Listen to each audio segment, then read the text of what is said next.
His teammate, Lynn Swann, said that Harris gave the Steelers heart, discipline, and pride because of his work ethic. Steeler greats Jerome Bettis and Coach Bill Cowher, as well as President Biden, remembering Harris for his humility, compassion, and excellence on and off the field.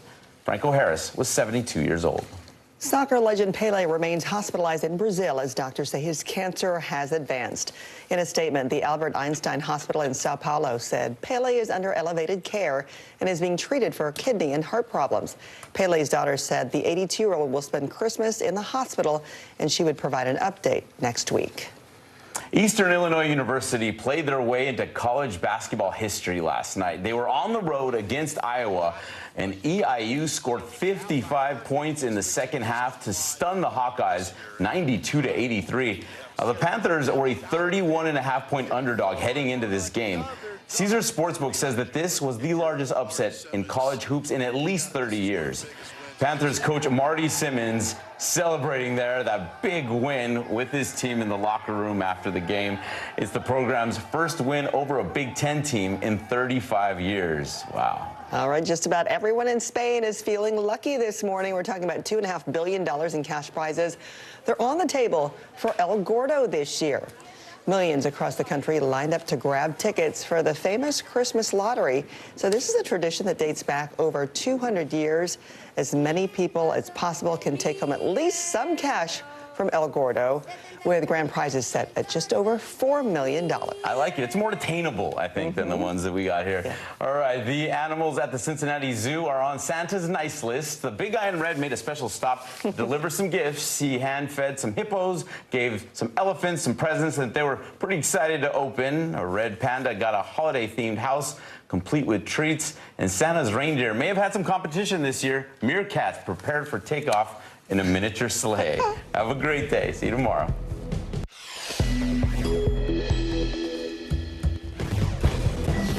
Breaking overnight, the one-time king of cryptocurrency with a one-time fortune of over $30 billion was extradited from the Bahamas and is right at this moment behind bars in U.S. custody. On the heels of an impassioned plea for aid from a grateful Ukrainian President Zelensky, some U.S. officials are saying now is the time to remind him that U.S. generosity has its limits. President Biden's son Hunter hires high-powered D.C. lawyer Abby Lowell, who represented Bill Clinton in his impeachment case just days before Republicans take control of the House. Our Steve Patterson reports on the latest details surrounding the Idaho murder investigation of 4 college students almost 7 weeks ago. And we say goodbye to Pittsburgh Steeler great Franco Harris, almost 50 years to the day of the Immaculate Reception. Early Today starts right now. Good morning, I'm Francis Rivera. And I'm Philip Mena. He was once the brightest rising star in the world of crypto. Now, breaking overnight, Sam Bankman-Fried is back on U.S. soil, facing perhaps the biggest fraud case since Bernie Madoff's sprawling Ponzi scheme. The former FTX CEO was extradited from the Bahamas, arriving in New York late last night. He's expected to be arraigned later today. The 30-year-old is facing 8 federal charges after the stunning collapse of his crypto exchange, once valued at $32 billion. The U.S. Attorney's Office for the Southern District of New York argues that the former FTX chief used $8 billion worth of customer assets for posh real estate purchases, vanity projects like stadium naming rights, and spent millions in political donations. He could face decades in prison if convicted. This case has also ensnared his inner circle. Federal prosecutors say the co-founder of FTX and the former CEO of Bankman-Fried's private hedge fund pleaded guilty to fraud yesterday and are now cooperating with prosecutors. Now to the winter storm that is already walloping parts of the Midwest and threatening the Mid-Atlantic as it barrels east. 110 million are expected to be impacted by what could be the worst storm ahead of Christmas in decades. The dangerous system already bringing zero visibility conditions in areas including Nebraska and Wyoming. According to the Minnesota State Patrol, there have been more than 200 car crashes and even more spinouts. Thankfully, there were no deaths. The storm is snarling holiday travel plans with hundreds of flights already canceled, along with many train and bus routes. Let's bring in now NBC meteorologist Angie Lastman for the latest on this. Good morning, Angie. Wow, what a hit so many people are getting. Yeah, it's going to be a headache when it comes to travel over the next couple of days, guys. We'll see nice conditions in the southwest, but basically everybody east of the Rockies is going to be impacted by this system, whether it's cold, snow, rain, flooding concerns, and even really impressive winds over the next few days. You can see the radar showing some of that snow finally working into places extending from Denver to Omaha and into Minneapolis and into Marquette. That's going to continue to be impressive through the day today. It could pick up a foot of snow in some locations. We also see the snow, or the rain rather, working up the East Coast and eventually into the Northeast. That's where we'll see some flooding concerns with that. When it comes to the snow, we're not so impressed by the widespread amounts of snow accumulations, but instead the gusty conditions that will leave us with reduced visibility and some blizzard-like conditions where we've already seen warnings go up in parts of Michigan that haven't seen warnings issued like that in years. When it comes to the rain, anywhere from 3 to 4 inches, likely a widespread area of that, and that could also lead to some flooding concerns with the snow melt. Not to mention we have some coastal flooding concerns as well when it comes to those strong winds. That could be an issue for folks along the East Coast as well. Yeah, we've all been tweaking or are tweaking our plans accordingly. Okay, thank you, Angie. After Ukrainian President Volodymyr Zelensky's visit to D.C. yesterday, lawmakers are set to vote on additional support for the country. The U.S. contribution will soon near $100 billion, but that aid has limits, with Ukraine still under attack. And when Republicans take over the House next month, the purse strings could tighten as the prospect of an endless, expensive war has some rethinking America's commitment. Alice Barr reports on Zelensky's trip to Washington. A standing ovation for Ukrainian President Volodymyr Zelensky, who left the front lines of his war-torn country on a high-stakes mission to secure more military aid from the U.S. Congress. Your money is not charity. It's an investment in the global security and democracy. Dressed in his signature fatigue-style sweatshirt and cargo pants, the Ukrainian leader evoking America's struggles for freedom as his soldiers fight on against a brutal Russian invasion. We, Ukrainians, will also go through our war of independence and freedom with dignity and success. President Zelensky bringing a flag signed by soldiers holding the line. Ukraine didn't fall. Ukraine is alive and kicking. The Ukrainian president's first foreign trip since the invasion began comes as lawmakers race to pass a massive funding bill that includes more than $45 billion in Ukrainian military and economic aid. Ukrainian courage and American resolve must guarantee the future of our common freedom. The stirring speech comes after Zelensky met with President Biden in the Oval Office, bringing home promises of support to make it through a hard winter. The light of our faith in ourselves will not be put out. Hope, the greatest weapon this Christmas in Ukraine. In Washington, Alice Barr, NBC News. Hunter Biden is lawyering up, securing famed high-powered defense attorney Abby Lowell. The move in anticipation for what could be several Republican probes once the Republicans take over the House next month. Lowell has represented a number of major figures, including President Bill Clinton, former President Trump's son-in-law Jared Kushner, Ivanka Trump, and Senator Bob Menendez. Federal prosecutors have been investigating Hunter over his financial and business activities while on the board of a Ukrainian gas company. Last month, congressional Republicans revealed plans to investigate Hunter, including alleged illegal business dealings from possible evidence found on a laptop. Biden has consistently denied any illegal activity. It's been 4 days since the Ohio carjacking where twin boys were abducted. While one was left in the Dayton airport parking lot, the other is still missing. And yesterday, the grandmother of Kayslan Thomas broke down in tears, making an emotional plea to the suspect. I don't know you. You don't know me. We are both mothers. If you look at him and you see anything, see a precious child that's longing for his mother. Your children long for you. He is longing for his mother. We beg you, please do the right thing. Please do the right thing. Nala Johnson is still on the run. She's been charged with 2 counts of kidnapping. The FBI and Ohio State Highway Patrol have also joined in on the search. Now to the murder mystery that has gripped the country and terrified a city. 4 University of Idaho students were found stabbed to death more than a month ago, and whoever did it is still on the loose. The local chief of police spoke with our Steve Patterson about the challenges of the investigation. 6 weeks later, the murder investigation of 4 University of Idaho college students seemingly stuck in neutral. No publicly known suspects or motive, and every week, questions outweigh answers.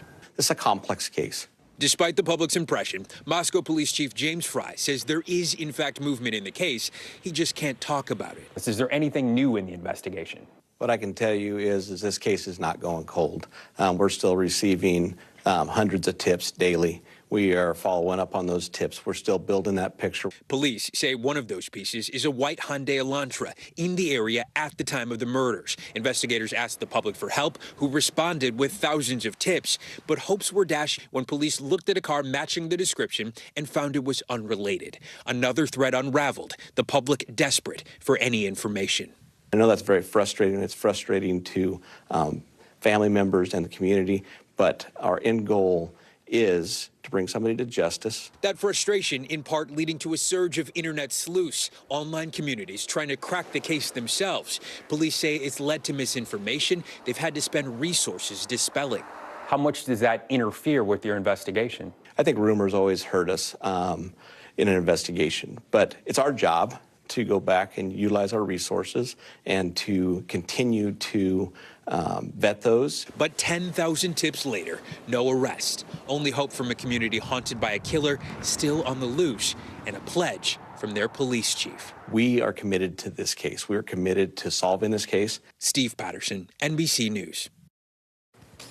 To the border now, and Title 42 is causing tension between Texas and New York. The Democratic mayor of El Paso is teaming up with the Republican Governor Greg Abbott to send busloads of migrants to New York ahead of the potential end to Title 42. Meanwhile, New York City Mayor Eric Adams is asking for his city council to help pick up that $1 billion tab. He wants them to pull it out of their pork funding. Adams has asked for over $500 million from the discretionary fund, saying that he did not want to place the burden on taxpayers. The battle over the border is now holding up the passage of the massive government funding bill. A late-night vote on the omnibus package fell apart at the Senate, over the amendment involving Title 42. NBC's Bree Jackson joins us now from D.C. And Bree, good morning. The government could be shutting down on Christmas Eve if a budget doesn't pass. So what's the holdup? That's right. Good morning, Francis. Well, the process fell apart over that border policy, Title 42, which allows migrants to be expelled quickly. Senator Mike Lee's amendment would cut funding for the Homeland Security Secretary's office unless Title 42 is kept in place. The policy was supposed to be lifted yesterday, but the decision is under review by the Supreme Court. Democrats offered a 60 threshold vote, but Senator Lee is demanding a simple majority. They're terrified of this vote because they will lose, as they should lose. And so I'm standing firm. I'm going to demand an up or down vote. If they don't give us the up or down vote, this is going to be very difficult for them, and it probably will cost them the omnibus. And Democrat Chris Coons of Delaware said he thinks this bill is hanging by a thread. Republican Ben Sass of Nebraska told NBC News, quote, "Omnis are always S shows," as he left for a beer. Many of these lawmakers had hoped to leave D.C. before that winter storm gets worse. Majority Leader Chuck Schumer returned to the floor at 2 a.m. to say they were close to a deal, but not there yet. The Senate is expected back at 8 a.m. this morning as we wait to see if an agreement will be finalized. The deadline to avoid a shutdown is Friday at midnight. Republican leader Mitch McConnell could push for a continuing resolution to keep the government funded until the GOP takes over the House in January. But that short-term fix would not include provisions like aid for Ukraine. Francis? Some Visine and coffee for those lawmakers in the next couple of days. All right, Bree, thank you. Now back to that massive winter storm affecting millions of us. Let's get a read on those frigid temperatures to come and high winds with Angie Lassman. Good morning again, Angie. Good morning, guys. In places in Montana yesterday saw temperatures 70 below with wind chill. So really impressive cold settling in, but also impressive wind. Here's how it plays out with our peak wind gusts over the next 24 to 48 hours. You can see Detroit coming in at 48 miles per hour, 43 for Syracuse. Check out Buffalo, 63 miles per hour. So you know what that means? It means we're concerned about power outages, especially leading into the holiday. We'll be looking at a wide area of the country that has the potential to see some of those power outages, specifically into the Northeast and parts of southeastern Detroit. That's a look at the big weather story of the day. Here's a closer look at your day ahead. The High Plains, cold, bitter cold for some, -4 in Fargo right now. As we look ahead to the later parts of the day in the Northeast, we'll deal with some rain through New York, Philadelphia, and Washington, with temperatures in the 30s in Detroit. And those power outages, guys, they couldn't come at a worse time. Of course, as we get into Saturday, people are celebrating Christmas Eve, so it'll be problematic. But the bitter cold is really another big story with this system, too. We'll talk about that. Cold and dark. And when windy, I mean, she's talking about it's almost like tropical storm force. Yeah, exactly. You're right. All right. Thanks, Angie. For the first time since legendary Bronx bomber Derek Jeter retired, the New York Yankees have a new captain. Aaron Judge was named the Yanks' first team captain in 8 years, and just the third in the last 30 years. Jeter and Willie Randolph, also a captain during his time in the Bronx, were among those at the press conference. He signed a 9-year deal worth $360 million. When we come back, we'll remember the great Franco Harris. Stay with us. News is happening now. Look at what's making headlines around the world. Whenever it happens, wherever you are, it's here now. Celebrating 75 years of Meet the Press, the longest running show on television. Stay on top of breaking news and the biggest stories of the day with NBC News Daily. Thank you so much for joining us. I'm Morgan Radford. And I'm Vicki Wynn. I'm Aaron Gilchrist. And I'm Kate Snow. Get in-depth reporting from across the country. What's your reaction to the president's comments? And around the world. Are Ukrainians continuing to make advances? And ways you can take care of your health. Who should be getting tested? And frankly, how often? And your wallet. Costs are skyrocketing. How to manage soaring prices. NBC News Daily. Weekdays from 12 to 4 p.m. Eastern on NBC News Now. For Dateline Premium, subscribe now on Apple Podcasts. NBC News, streaming free now.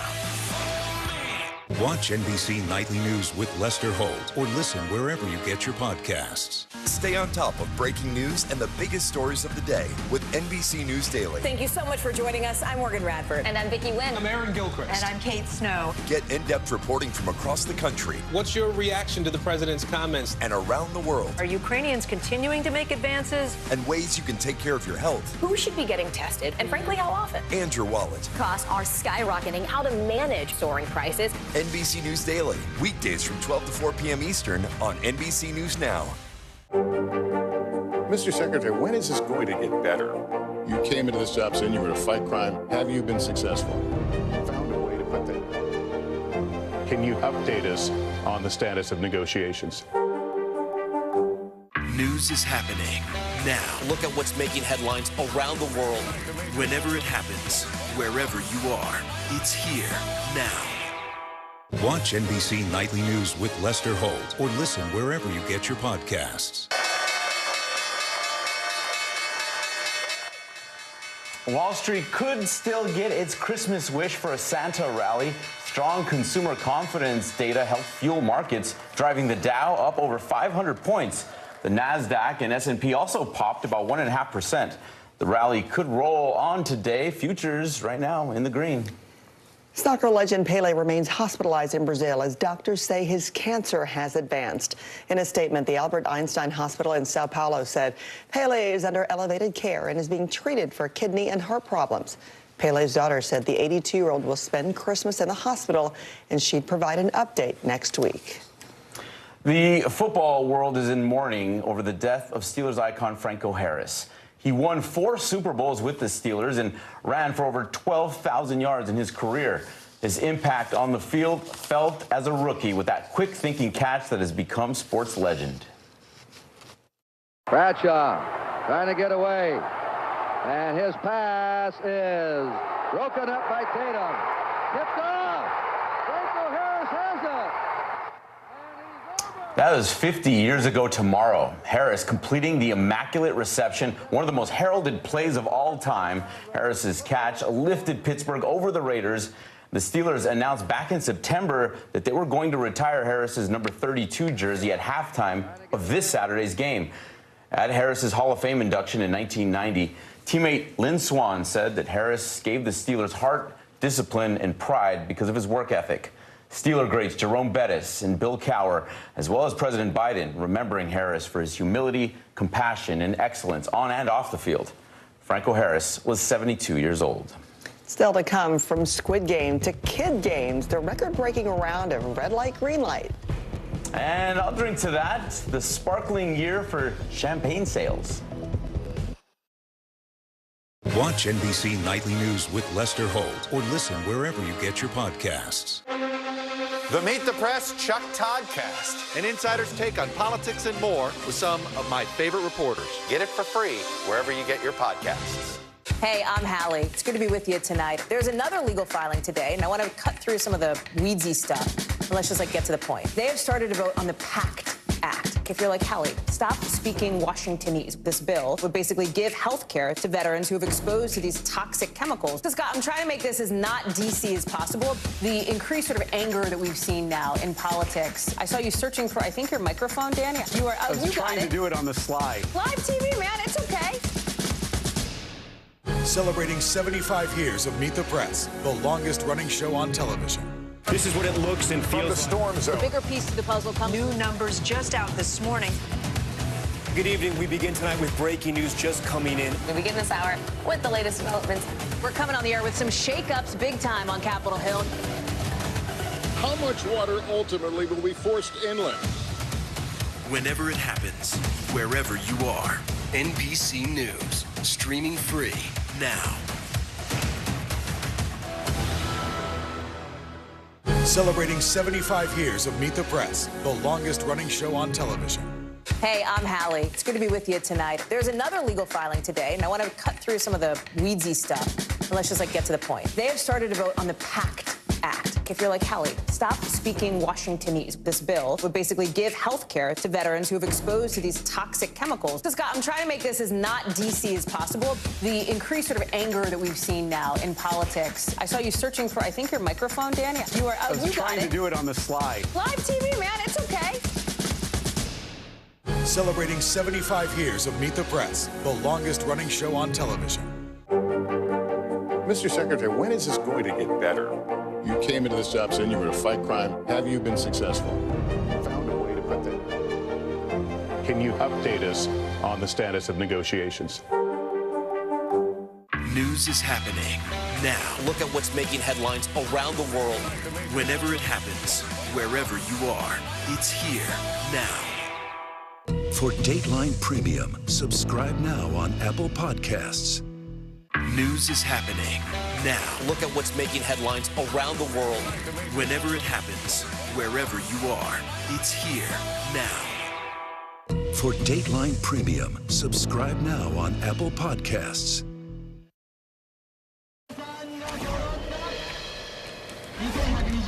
A group of students in Japan took a page out of Squid Game's book for this massive and completely safe game of red light, green light. More than 2,000 kids froze together, then ran together in the country's district to take the new Guinness World title, breaking the record just 5 minutes into the game. After seeing Squid Games, you can never see red light, green light the same way. Well, they're missing the creepy doll, right, with a head that spins back and forth and that creepy song that she sings, too. Yeah. But, you know... all the murder as well. But, you know, blood and gore. And it's a game. Yeah. There we go. The right way to do it. All right, inflation doesn't seem to be stopping people from toasting this holiday season. Champagne sales are expected to reach a new record this year and surpass last year's all-time high of $6 billion. Producers expect to sell more than 320 million bottles. The top market is the United States, followed by Britain and Japan.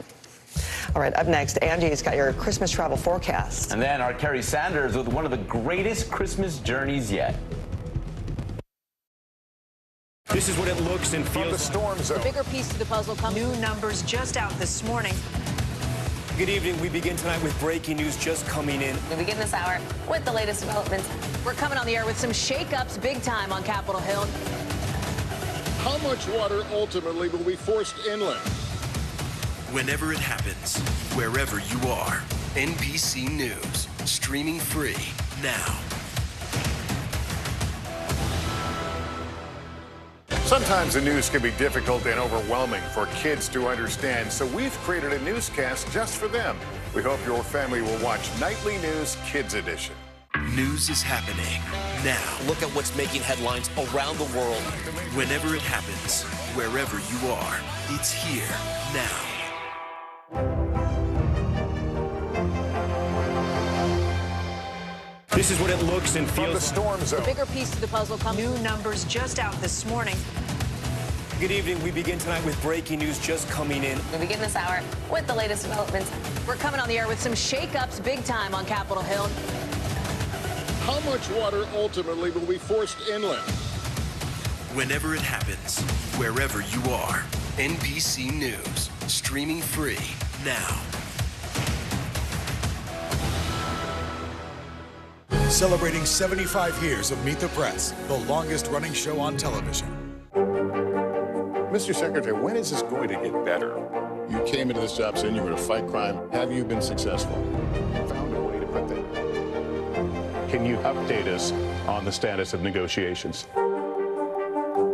Stay on top of breaking news and the biggest stories of the day with NBC News Daily. Thank you so much for joining us. I'm Morgan Radford. And I'm Vicki Wynn. I'm Aaron Gilchrist. And I'm Kate Snow. Get in-depth reporting from across the country What's your reaction to the president's comments? and around the world, Are Ukrainians continuing to make advances? and ways you can take care of your health Who should be getting tested, and frankly, how often? and your wallet. Costs are skyrocketing. How to manage soaring prices. NBC News Daily, weekdays from 12 to 4 p.m. Eastern on NBC News Now. For Dateline Premium, subscribe now on Apple Podcasts. Celebrating 75 years of Meet the Press, the longest running show on television.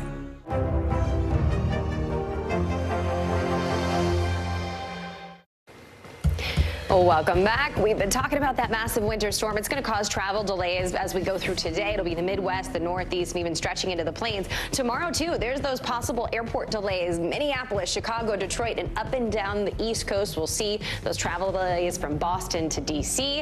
And as we get into Saturday, some minor improvements, but still watching for a couple of delays along the coast. We'll be right back.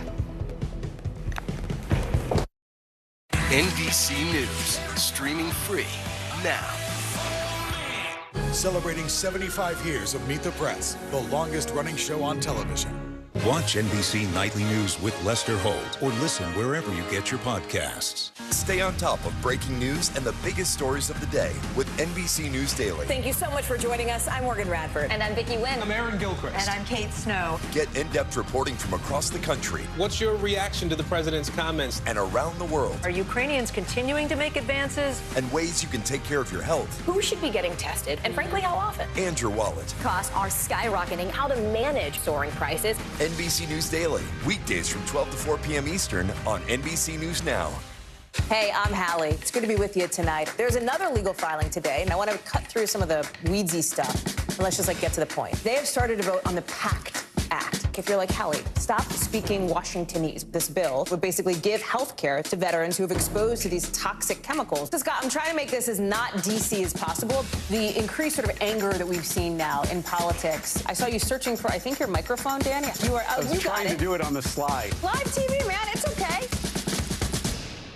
Celebrating 75 years of Meet the Press, the longest running show on television. This is what it looks and feels. From the storm zone. The bigger piece to the puzzle comes. New numbers just out this morning. Good evening. We begin tonight with breaking news just coming in. We begin this hour with the latest developments. We're coming on the air with some shakeups big time on Capitol Hill. How much water ultimately will be forced inland? Whenever it happens, wherever you are, NBC News, streaming free now.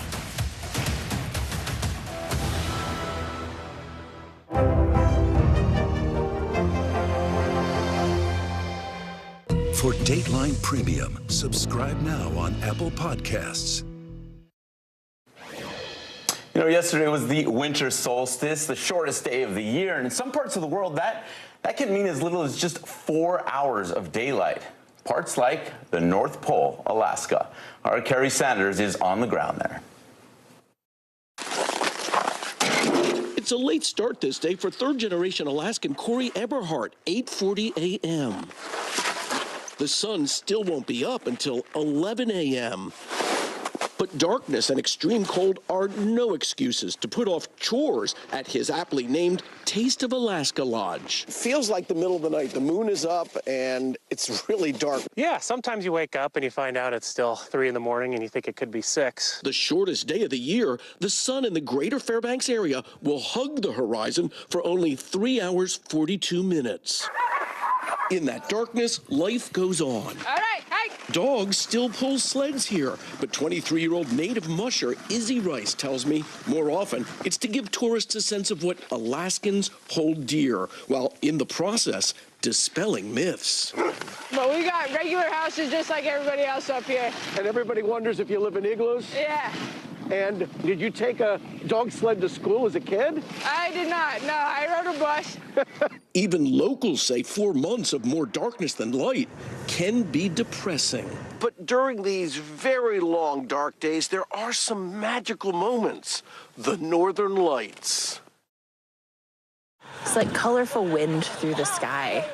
Alaska, our 49th state, a spot of stunning beauty that draws tourists from around the world, but rarely in winter. Is there any beauty in this darkness? I think so.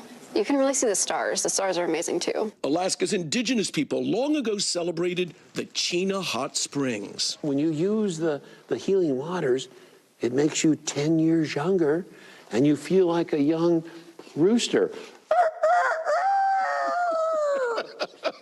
But first, there's a rule for visitors from the lower 48, liquid courage. The springs are a steaming 106 degrees. The ironically named Summers family often goes viral. We were praying for snow, then we got it. Explaining how they survived this brutal environment. Stay inside. Yeah, we do stay inside. Okay, I'm freezing. Let's get in here. Everybody warm me up here. Come on. There we go. The Christmas spirit, infectious. Yeah. You like magic? Yeah. Well, so do I. With just days to go. And from the North Pole, Merry Christmas! Ho, ho, ho! Christmas to all. Our thanks to Kerry for that stunning look at life in the North Pole. Yeah, a bucket list spot right there, especially with those hours. Perfect for early today at our crew. Have a great one. We'll see you tomorrow.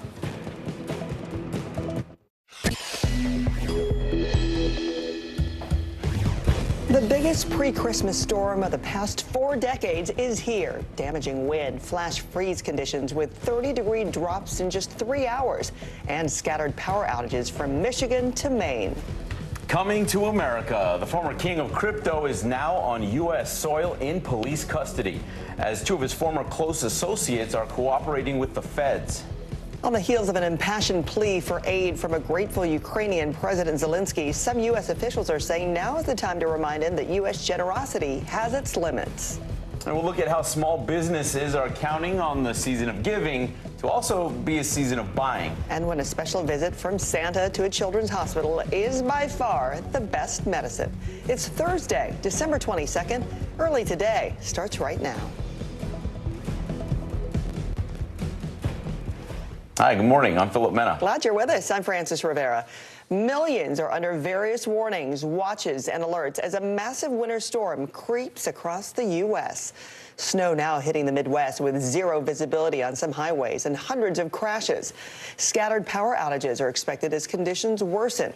Let's turn now to NBC meteorologist Angie Lassman, who is tracking this system for us. Angie, good morning. Good morning, guys. It'd be a good day to live in, I don't know, San Diego, where they're not dealing with this storm system, because basically everybody east of the Rockies is going to be impacted in some way, shape, or form over the next couple of days. You can see the snow is what we're talking about in parts of the Midwest and into the Great Lakes. That'll be on tap for folks in Michigan and Chicago today. As we look down to the Mid-Atlantic, it's the rain. When it comes to the showers, and they could be dealing with some of that the heavy rain here as we get through the next couple of days. But the winter weather alerts are including 110 million people right now. Blizzard warnings are up in places like Michigan and extending back to the west, and you can see why. We do have a potential for over a foot of snow along the eastern side of Lake Michigan. As far as the rain, the flooding concern will remain through at least the rest of the day today, guys, and into Friday. It'll be a concern as well for storm surge along the coast, too. Yeah, lots to be worried about. It's always a good time to live in San Diego, no matter what time of year that is. Especially now. She had me thinking about that. Thanks, Angie. The battle over the border is now holding up the passage of the massive government funding bill. A late-night vote on the omnibus package fell apart in the Senate over an amendment involving Title 42. NBC's Bree Jackson joins us now from Washington, D.C. Bree, good morning. The government could be shut down on Christmas Eve if a budget does not pass. So what's the holdup here? Good morning, Philip. Well, yeah, the process fell apart over that border policy, Title 42, which allows migrants to be quickly expelled. Senator Mike Lee's amendment would cut funding for the Homeland Security Secretary's office unless Title 42 is kept in place. The policy was supposed to be lifted yesterday, but the decision is under review by the Supreme Court. Democrats offered a 60 threshold vote, but Senator Lee is demanding a simple majority. They're terrified of this vote because they will lose, as they should lose. And so I'm standing firm. I'm going to demand an up or down vote. If they don't give us the up or down vote, this is going to be very difficult for them, and it probably will cost them the omnibus. Democrat Chris Coons of Delaware said he thinks this bill is hanging by a thread. Republican Ben Sass of Nebraska told NBC News, quote, "Omnis are always S shows," as he left to get a beer. Now, many of these lawmakers had hoped to leave D.C. before that winter storm gets worse. Majority Leader Chuck Schumer returned to the floor at 2 a.m. to say they were close to a deal, but not there yet. The Senate is expected back at 8 a.m. this morning as we wait to see if an agreement will be finalized. The deadline to avoid a shutdown is Friday at midnight. Republican leader Mitch McConnell could push for a continuing resolution to keep the government funded until the GOP takes over the House in January. But that short-term fix would not include provisions like aid for Ukraine. Philip. A lot of work to do before Christmas in Washington. Bree, thank you. Hunter Biden is lawyering up, securing famed high-powered defense attorney Abby Lowell. The move in anticipation for what could be several Republican probes once the Republicans take over the House next month. Lowell has represented a number of major figures, including President Bill Clinton, former President Trump's son-in-law Jared Kushner, Ivanka Trump, and Senator Bob Menendez. Federal prosecutors have been investigating Hunter over his financial and business activities while on the board of a Ukrainian gas company. Last month, congressional Republicans revealed plans to investigate Hunter, including alleged illegal business dealings from possible evidence found on a laptop. Biden has consistently denied any illegal activity. After Ukrainian President Volodymyr Zelensky's visit to D.C., lawmakers are set to vote on additional support for Ukraine. The U.S. contribution will soon near $100 billion, but that aid does have limits, with Ukraine still under attack. And when Republicans take over the House next month, the purse strings could tighten as the prospect of an endless, expensive war has some rethinking America's commitment. Alice Barr reports on Zelensky's trip to Washington. A standing ovation for Ukrainian President Volodymyr Zelensky, who left the front lines of his war-torn country on a high-stakes mission to secure more military aid from the U.S. Congress. Your money is not charity. It's an investment in the global security and democracy. Dressed in his signature fatigue-style sweatshirt and cargo pants, the Ukrainian leader evoking America's struggles for freedom as his soldiers fight on against a brutal Russian invasion. We, Ukrainians, will also go through our war of independence and freedom with dignity and success. President Zelensky bringing a flag signed by soldiers holding the line. Ukraine didn't fall. Ukraine is alive and kicking. The Ukrainian president's first foreign trip since the invasion began comes as lawmakers race to pass a massive funding bill that includes more than $45 billion in Ukrainian military and economic aid. Ukrainian courage and American resolve must guarantee the future of our common freedom. The stirring speech comes after Zelensky met with President Biden in the Oval Office, bringing home promises of support to make it through a hard winter. The light of our faith in ourselves will not be put out. Hope, the greatest weapon this Christmas in Ukraine. In Washington, Alice Barr, NBC News. The former king of crypto is back on American soil this morning and staring down one of the biggest fraud cases in history. Sam Bankman-Fried was extradited from the Bahamas and arrived in New York overnight, where he is expected to be arraigned later today. He is facing a slew of federal charges after the collapse of his crypto exchange, FTX, once valued at $32 billion. The U.S. Attorney's Office for the Southern District of New York argues that the former CEO of FTX used $8 billion worth of customer assets for posh real estate purchases, vanity projects like stadium naming rights, and spent millions in political donations. He could face decades in prison if convicted. The case has also ensnared his inner circle. Federal prosecutors say the co-founder of FTX and the former CEO of Bankman-Fried's private hedge fund pleaded guilty to fraud yesterday and are now cooperating with prosecutors. With Christmas Eve just 2 days away, that massive winter storm is already throwing a wrench in many holiday travel plans. Here's Tom Costello. With snow already hitting a crowded Minneapolis airport, Chicago O'Hare is also running at full throttle. We're going to steal them for a San Diego outbound, send them to Bravo 5, please. Counting down, with the storm expected to slow air traffic across the region to a trickle. The Kappelman family among the thousands who decided to leave early for Florida. We looked at our schedules and it made sense just to try to beat it and hopefully not have cancellations and deal with issues come Friday. Airlines are waiving change fees and encouraging passengers to rebook if they can. This is flight 1865, United Airlines service to Miami. Omar Idris runs United's O'Hare operations. This is exactly the kind of glitch you don't need this week, right? The timing of the storm is challenging, for sure, but we're ready, we're prepared, we've got good procedures, good policies. Nationwide, passenger volume is approaching 2019 levels. We're expecting winds 30 to 50 miles an hour in Chicago and Midway starting tomorrow. To keep the system moving, the FAA Command Center in Virginia has opened military airspace to commercial flights. And here's your boarding passes. Alaska Airlines, the country's fifth biggest, focuses on the West Coast and is also navigating volatile weather. CEO Ben Minicucci. You know, we operate in the 30 to 40 degree range. You don't know if it's going to be rain. You don't know if it's going to be snow, so you always have to be ready. You're right on the edge. Right on the edge, yeah. A lot has changed since last summer when Alaska was among the airlines forced to cancel flights and cut schedules as they struggle with the pilot shortage. Alaska has since signed new labor agreements and hired more pilots. And we've learned a lot in terms of staffing and resourcing in volatile periods. So I think we're in a pretty good spot heading into 2023. No repeat of the summer meltdown. No. We're going to make sure that we don't let our customers down going forward into 2023. Alaska is also rolling out new RF technology to speed the check-in process, permanent bag tags. Customers simply touch the itinerary on their phones to the tag, which then displays the new flight information. You'll show up to the airport, drop it straight onto the conveyor belt with an agent, and get on with your day.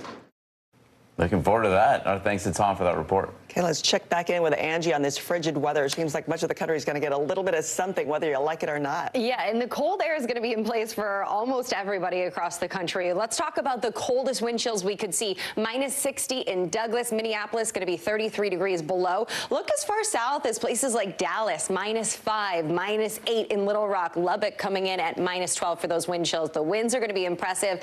Wind chills below 32 degrees, 255 million people. All 50 states are going to see that. And that's a look at the big weather story of the day. Here's a closer look at your day ahead. In the high plains, temperatures are bitter cold, just 10 degrees below zero in Sioux Falls. We look out to the northeast where we're expecting rain today. Temperatures will be a little warmer, though, if you're in New York at 50 degrees. Back in Grand Rapids, though, 34 with some snow. And guys, these statistics and these records are going to continue to come. We saw a big temperature drop in Montana, 26 degrees in not a whole lot of time, minutes, really. This is an incredible story. There's millions of us dealing with this right before Christmas. Thank you, Angie.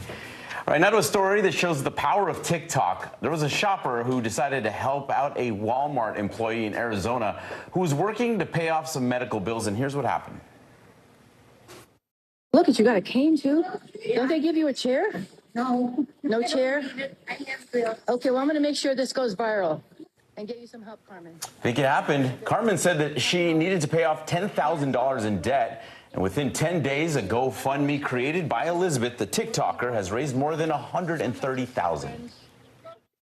I mean, well, you're changing my whole life. Those two women live only 20 minutes from each other, and Elizabeth says that she now sees Carmen as her own grandmother. I love that they even got together after that whole thing. Early today is Back in a Minute with a Santa who trades a sleigh for a helicopter to bring Christmas joy to kids at a children's hospital. Celebrating 75 years of Meet the Press, the longest running show on television. News is happening now. Look at what's making headlines around the world. Whenever it happens, wherever you are, it's here now. The Meet the Press Chuck Toddcast, an insider's take on politics and more with some of my favorite reporters. Get it for free wherever you get your podcasts. Watch NBC Nightly News with Lester Holt or listen wherever you get your podcasts. Celebrating 75 years of Meet the Press, the longest running show on television. Watch NBC Nightly News with Lester Holt or listen wherever you get your podcasts. The Meet the Press Chuck Toddcast, an insider's take on politics and more with some of my favorite reporters. Get it for free wherever you get your podcasts. News is happening now. Look at what's making headlines around the world. Whenever it happens, wherever you are, it's here now.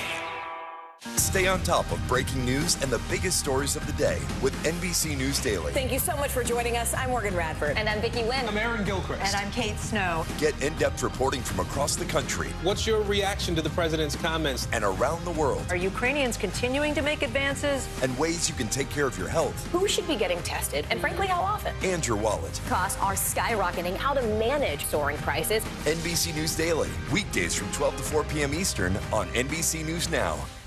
Sometimes the news can be difficult and overwhelming for kids to understand, so we've created a newscast just for them. We hope your family will watch Nightly News Kids Edition.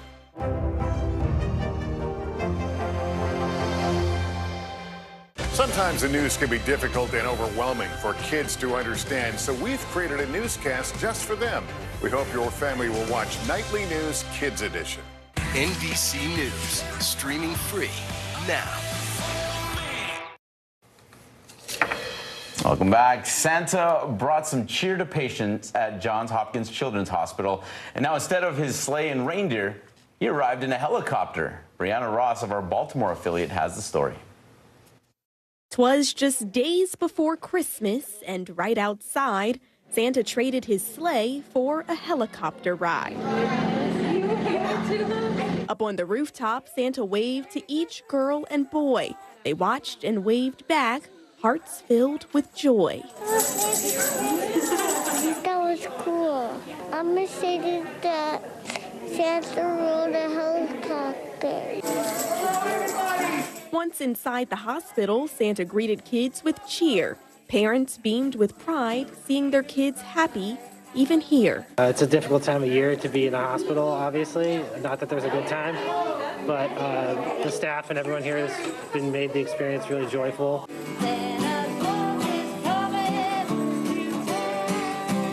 Music and gifts to get kids Christmas ready, and a chance for Santa to get a wish list from 3-year-old Teddy. I want a blue truck and a blue airplane for Christmas. And you know, you don't know if he's going to be home or not home for Christmas. The happiness that he felt leaving the room, being able to see Santa, was like the best Christmas gift. Ho, ho, ho. Ho, ho, ho! Merry Christmas! It's a tradition that's been a part of the hospital for a while. It's a chance to give kids who are sick a reason to smile. It's a pretty remarkable experience. You can see it in the joy that the kids in their faces. You can see their eyes light up. You can see everybody just take that little extra deep breath and remember that this is a joyous season. A joyous season indeed, all merry and bright. I'm excited for Christmas. Merry Christmas to all, and to all a good night. Our thanks to Brianna for that heartwarming story. Right after the break, remembering the NFL legend behind the most talked about play in league history.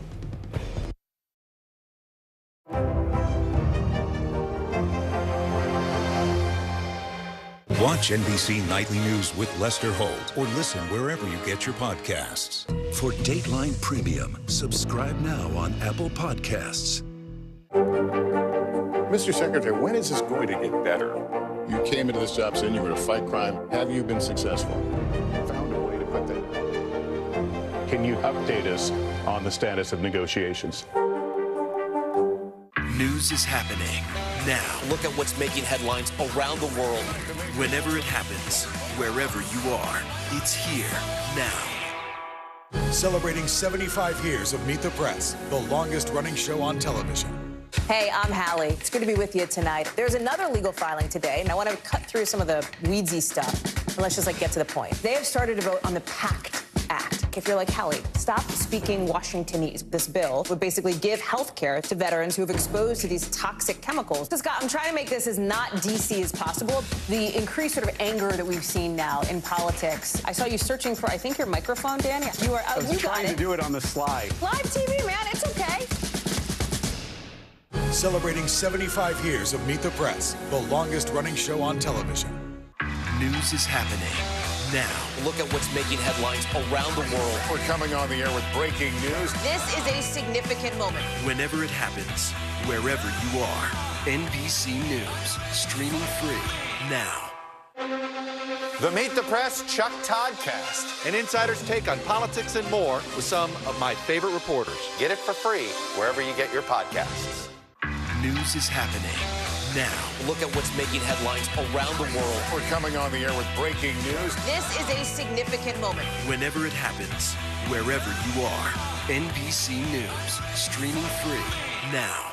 Stay on top of breaking news and the biggest stories of the day with NBC News Daily. Thank you so much for joining us. I'm Morgan Radford. And I'm Vicki Wynn. I'm Aaron Gilchrist. And I'm Kate Snow. Get in-depth reporting from across the country. What's your reaction to the president's comments? And around the world. Are Ukrainians continuing to make advances? And ways you can take care of your health. Who should be getting tested? And frankly, how often? And your wallet. Costs are skyrocketing. How to manage soaring prices. NBC News Daily. Weekdays from 12 to 4 p.m. Eastern on NBC News Now. For Dateline Premium, subscribe now on Apple Podcasts. NBC News, streaming free now. For Dateline Premium, subscribe now on Apple Podcasts.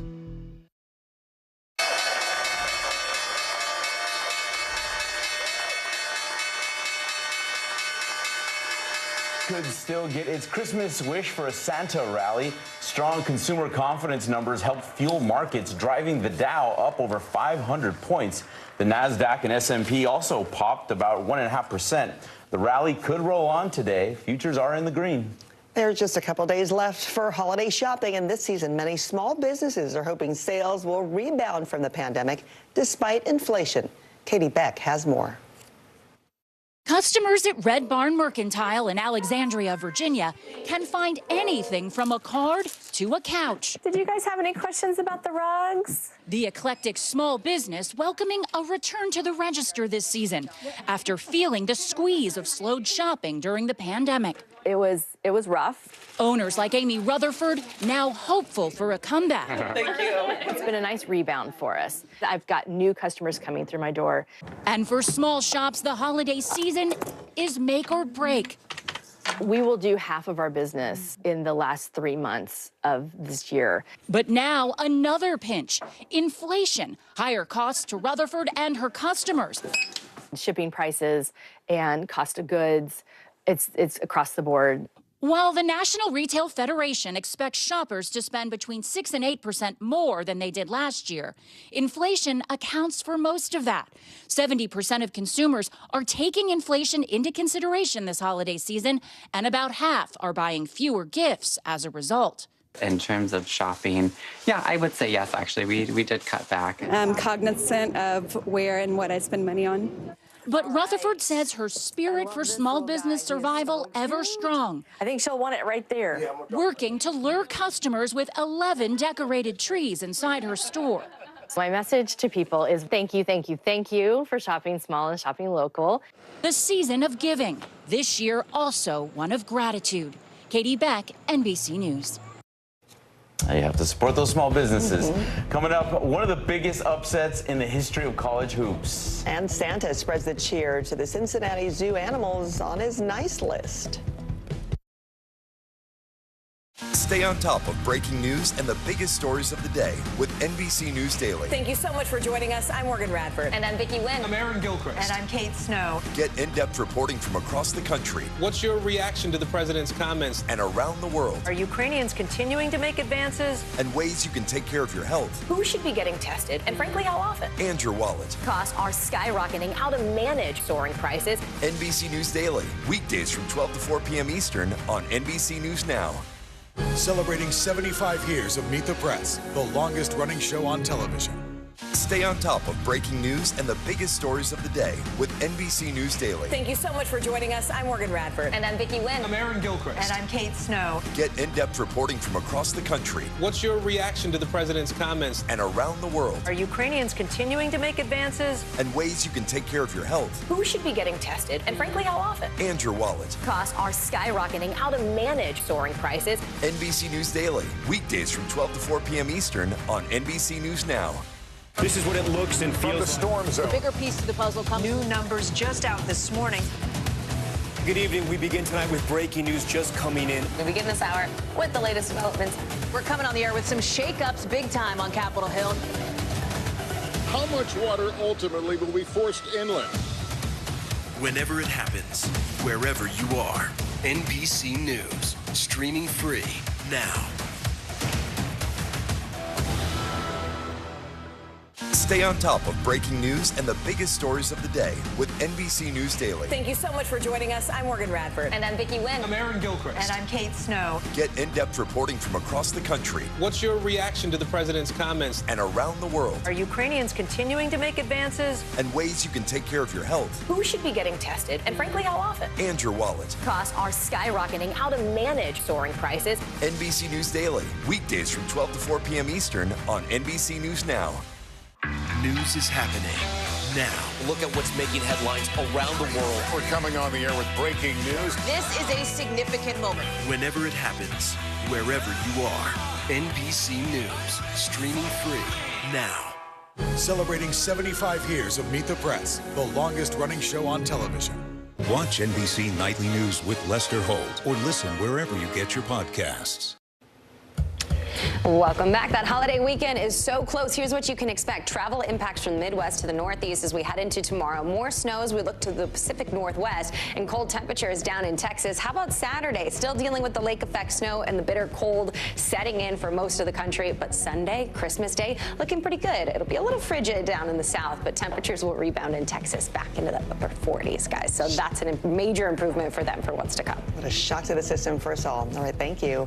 One of the biggest moments in NFL history, remembering the legend behind the Immaculate Reception. Sometimes the news can be difficult and overwhelming for kids to understand. Ukraine and Russia. Could you help me understand what's going on? So to help make sense of it all, we've created a newscast just for them. We hope your family will watch Nightly News Kids Edition. The Meet the Press Chuck Toddcast, an insider's take on politics and more with some of my favorite reporters. Get it for free wherever you get your podcasts. Sometimes the news can be difficult and overwhelming for kids to understand. Ukraine and Russia. Could you help me understand what's going on? So to help make sense of it all, we've created a newscast just for them. We hope your family will watch Nightly News Kids Edition. NBC News, streaming free now.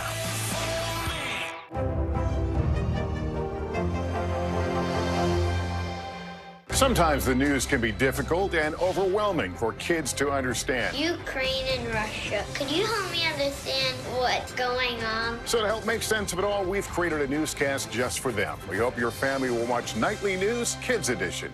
Watch NBC Nightly News with Lester Holt or listen wherever you get your podcasts. Stay on top of breaking news and the biggest stories of the day with NBC News Daily. Thank you so much for joining us. I'm Morgan Radford. And I'm Vicki Wynn. I'm Aaron Gilchrist. And I'm Kate Snow. Get in-depth reporting from across the country. What's your reaction to the president's comments? And around the world. Are Ukrainians continuing to make advances? And ways you can take care of your health. Who should be getting tested? And frankly, how often? And your wallet. Costs are skyrocketing. How to manage soaring prices. NBC News Daily. Weekdays from 12 to 4 p.m. Eastern on NBC News Now. The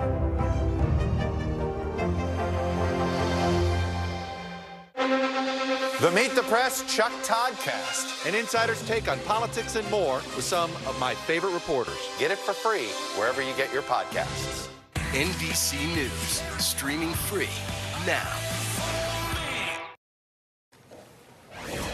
The football world is mourning the death of Steelers icon Franco Harris. He won 4 Super Bowls with Pittsburgh and ran for over 12,000 yards in his career.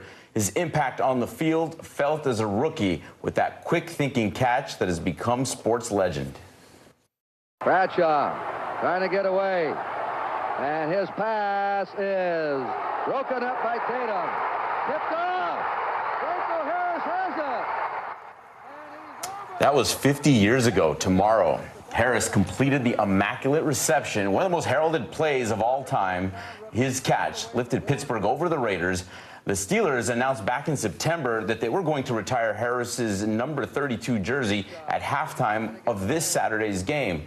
At Harris's Hall of Fame induction in 1990, his teammate Lynn Swann said that Harris gave the Steelers heart, discipline, and pride because of his work ethic. Steeler greats Jerome Bettis and Coach Bill Cowher, as well as President Biden, remembering Harris for his humility, compassion, and excellence on and off the field. Franco Harris was 72 years old. Soccer legend Pelé remains hospitalized in Brazil as doctors say his cancer has advanced.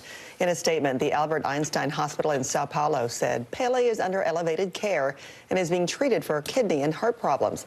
Pelé's daughter said the 82-year-old will spend Christmas in the hospital, and she would provide an update next week.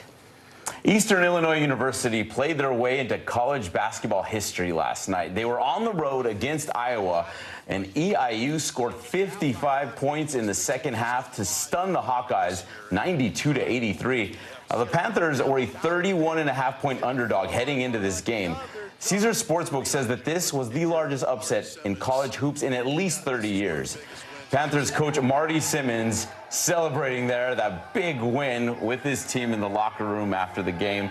It's the program's first win over a Big Ten team in 35 years. Wow. All right, just about everyone in Spain is feeling lucky this morning. We're talking about $2.5 billion in cash prizes. They're on the table for El Gordo this year. Millions across the country lined up to grab tickets for the famous Christmas lottery. So this is a tradition that dates back over 200 years.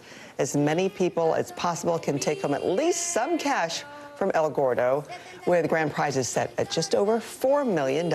I like it. It's more attainable, I think, than the ones that we got here. Yeah. All right, the animals at the Cincinnati Zoo are on Santa's nice list. The big guy in red made a special stop to deliver some gifts. He hand-fed some hippos, gave some elephants some presents that they were pretty excited to open. A red panda got a holiday-themed house complete with treats, and Santa's reindeer may have had some competition this year. Meerkats prepared for takeoff in a miniature sleigh.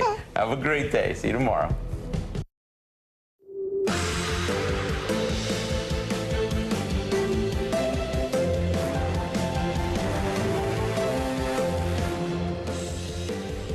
Good morning, I'm Joe Fryer. And I'm Valerie Castro in for Savannah Sellers. Right now on Morning News Now, weathering the storm. Right as millions of Americans get out of town for the holidays, a dangerous winter storm moves in. The Midwest and the Northeast are bracing for snow, strong winds, and bitter cold. It's also being felt in the South with below freezing temperatures in places like Orlando. We're tracking where the storm is heading next and what to expect if you're traveling. Battle for freedom. Ukraine's president takes to the House floor, delivering an impassioned speech and plea for continued support for his country. Vladimir Zelensky sending this message to Congress and all Americans. Your support is crucial. Your money is not charity. It's an investment in the global security and democracy. The major assistance the U.S. is now providing, plus the latest on the front lines as Ukrainians continue to fight back against Russia in the middle of a brutal winter. Back in the U.S., former crypto king Sam Bankman-Fried is back on U.S. soil this morning, accused of fraud. He was extradited from the Bahamas and will now face charges stemming from the dramatic collapse of his company, FTX. We'll tell you what to expect when he faces a judge. Also this morning, the perfect gift. If you're still trying to find the best present for the youngest people in your life, don't worry. We're breaking down the hottest toys right now that won't be sold out at the store. Good to have you with us this morning. Valerie is with us. We've had many of your reports on the show. Now it's good to have you here at the anchor desk. Thanks for having me here. A lot to talk about this morning. Yeah, just in time for that holiday rush. I think a few people might be worried about the weather. Yes, slightly worried. We begin this morning with that winter storm sweeping across the country and causing chaos for travelers just days before Christmas. Right now, more than 100 million people are under winter alerts, bracing for an Arctic blast, bringing life-threatening cold to parts of the U.S. Widespread snow and strong winds are expected to create plenty of travel headaches and possible power outages. In Minnesota yesterday, freezing temperatures and snow created dangerous conditions on the roads, causing more than 200 crashes. And Denver's airport saw a record-breaking temperature drop. Get this, 30 degrees in 15 minutes. And today, Green Bay, St. Louis, and Chicago could be among the cities feeling the brunt of this system. Weather experts say it's shaping up to be the worst Christmas time storm in decades. We have full team coverage with everything you need to know ahead of the holiday. Meteorologist Andy Lassman is tracking where the storm is now and where it's headed in the coming days. But let's start with NBC News reporter Julia Jester at Reagan National Airport. Julia, good to have you with us. So this is one of the busiest travel days for this long holiday weekend. Where you are in the Washington area is expected to see some of the problems. What's it like where you are right now, and what are they bracing for? Good morning, Joe. Well, I hate to jinx it, but things seem pretty smooth here so far, just outside the nation's capital. Some lines are starting to form, a few delays so far, but we're really keeping an eye on that heavy rainstorm expected throughout the day, as well as how those blizzard conditions in the Midwest will affect departures here. More than 7 million Americans are expected to fly between now and January 2nd, so crossing our fingers for holiday travelers here and across the country. Joe? And Julia, this is Valerie, but how are airlines working to help passengers ahead of the storm? Well, Valerie, airlines are expecting today and tomorrow to especially be impacted by winter weather, and so most are dropping change fees for flights that are affected by that severe weather. So please check with your airline carrier to see if that's possible, because time is running out to get out earlier if you can. De-icing is going to become critical at airports to help keep operations moving and get those planes off the ground.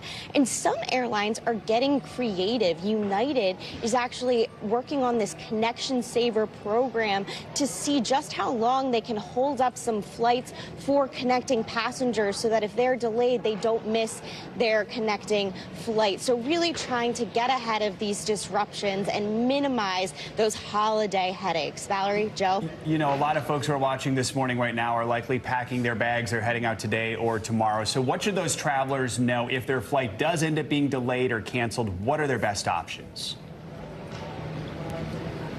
Delays and cancellations are big possibilities, especially here in D.C. We're looking at this afternoon as being a prime area where we could see those disruptions. In other cities across the U.S., like Philadelphia, New York City, expecting those today. Some Midwest cities and other northeast cities tomorrow. Just a lot of chaos could ensue at airports. So how can travelers be ready?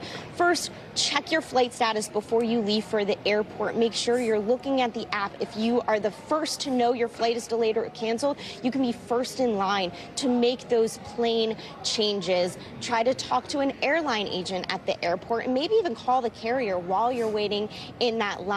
Be kind, ask for accommodations if you can. Federal law requires that if a flight is canceled or significantly delayed, the airlines owe passengers refunds who request them. So make sure you know your airline carrier's protocols, and just be prepared. Try to have a backup plan, and hopefully you will get to your holiday destination. Joe, Valerie? That's the hope. Lots to keep in mind. Julia, thank you so much. Okay, so I don't think Julia is jinxing anything. I just don't think the storm is there yet. So where is the storm right now? Where is it going next?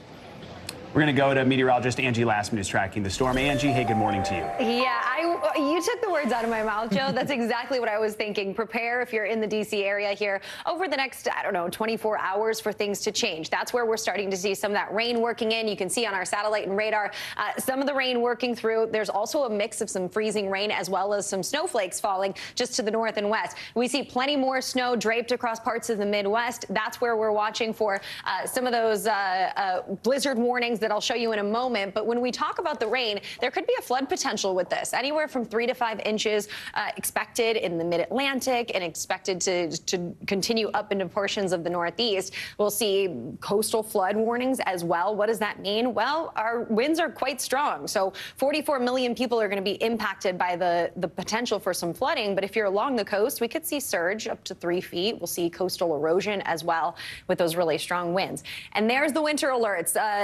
110 million people, guys.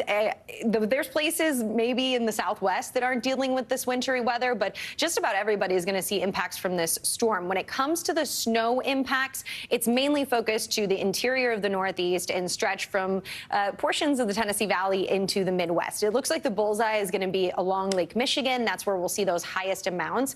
But with the really strong winds and with the really fluffy snow that we're expecting, we could see decreased visibility. So it's not so much in places like Michigan or Chicago where they get a whole lot of snow. 3 to 5 inches isn't, standstill for them. It's more the winds that are going to cause problems there with the visibility on the roadways and, of course, at airports. You can see those peak wind gusts, 63 miles per hour in Buffalo, 48 for Detroit, 48 for Indianapolis. And this means that power outages, they could be likely here for a wide swath of the country, and you don't want your power to go out or your heat to go out when you have temperatures like this. These are the current conditions in places like Kearney, Nebraska, where it is minus 44 for the wind chill, minus 42 in Billings, Denver, minus 29, and in a 24-hour period in Denver yesterday, 67-degree temperature drop. So that just shows you how cold it has been in Montana in 3 minutes, it drops 27 degrees. So this Arctic air is not playing around, and you can see it stretches as far south as Texas, where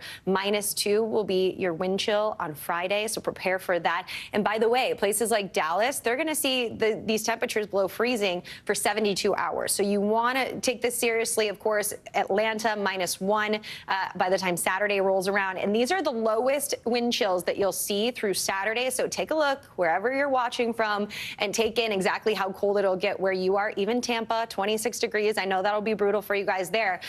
But it's going to impact basically all 50 states. We'll see wind chills below 32 degrees. So that's something that we'll want to take note of, especially when it comes to, preparing for the power outages and all that kind of stuff. That's my real concern with this. Exactly. And you've been saying the words flash freeze all week long, which, first of all, not easy to say. No, tongue twister. But it really is amazing how quickly the temps are dropping. And that's one of the things to watch out for here. And especially in New York, where you have rain right now, and D.C., and then it quickly drops. That's where we'll watch for black ice to really be prevalent. Thanks, Angie. Appreciate it. And turning now to Capitol Hill, where last night Ukrainian President Vladimir Zelensky gave an impassioned plea to Congress for its continued military support following a day filled with meetings over the future of Ukraine. Zelensky was greeted by President Biden at the White House before discussing peace plans and aid packages for the war. The Ukrainian leader ended his tour of Washington with a speech to lawmakers and the American people. He urged the U.S. to not let up its support for democracy in Eastern Europe. Against all odds and doom and gloom scenarios, Ukraine didn't fall. Ukraine is alive and kicking.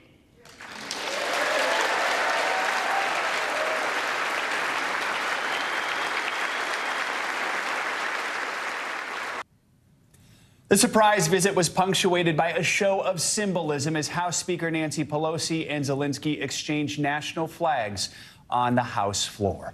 NBC News foreign correspondent Josh Letterman is joining us from the White House this morning, along with NBC News congressional correspondent Julie Sirkin, to help us break down the biggest moments of President Zelensky's visit to the White House. Josh, let's start with you. What were some of those key takeaways from Zelensky's address to Congress last night, and why was it so important for him to make this visit now before the end of the year?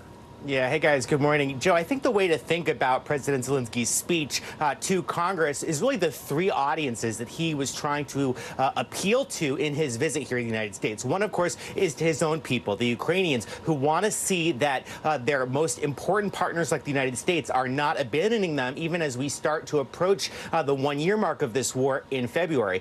The other audience was President Putin, and he wanted and repeatedly invoked President Putin's name directly throughout his short visit to Washington, trying to send a signal to President Putin that if he thinks he can simply wait out eroding support for Ukraine from its allies, that's not going to happen. But of course, the most urgent appeal was to the American people and to Congress as we get into this new Congress next year, where some of the new Republicans have been more skeptical about support for Ukraine. President Zelensky appealing directly to the American people, drawing a connection to Christmas, saying many Ukrainians will be having Christmas by candlelight this year, not because it's more romantic, but because they've been plunged into darkness by, of course, President Putin's war in Ukraine, Joe. And Julie, you were inside the House chamber when Zelensky spoke. He mentioned how exactly Ukraine is using American aid to fight the war. Let's take a listen. Your money is not charity. It's an investment in the global security and democracy that we handle in the most responsible way.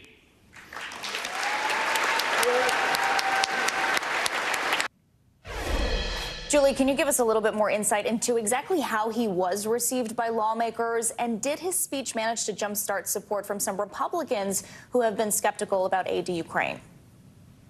Yeah, well, look, to Josh's point, I mean, his third audience, the American people, Congress, as they are considering this massive spending package that would include funding for Ukraine, that was really the key here. Zelensky making his first overseas trip. Of course, this was intentional in the final days of this last Congress. And I think I just want to pull back the curtain a little bit, just being in that room.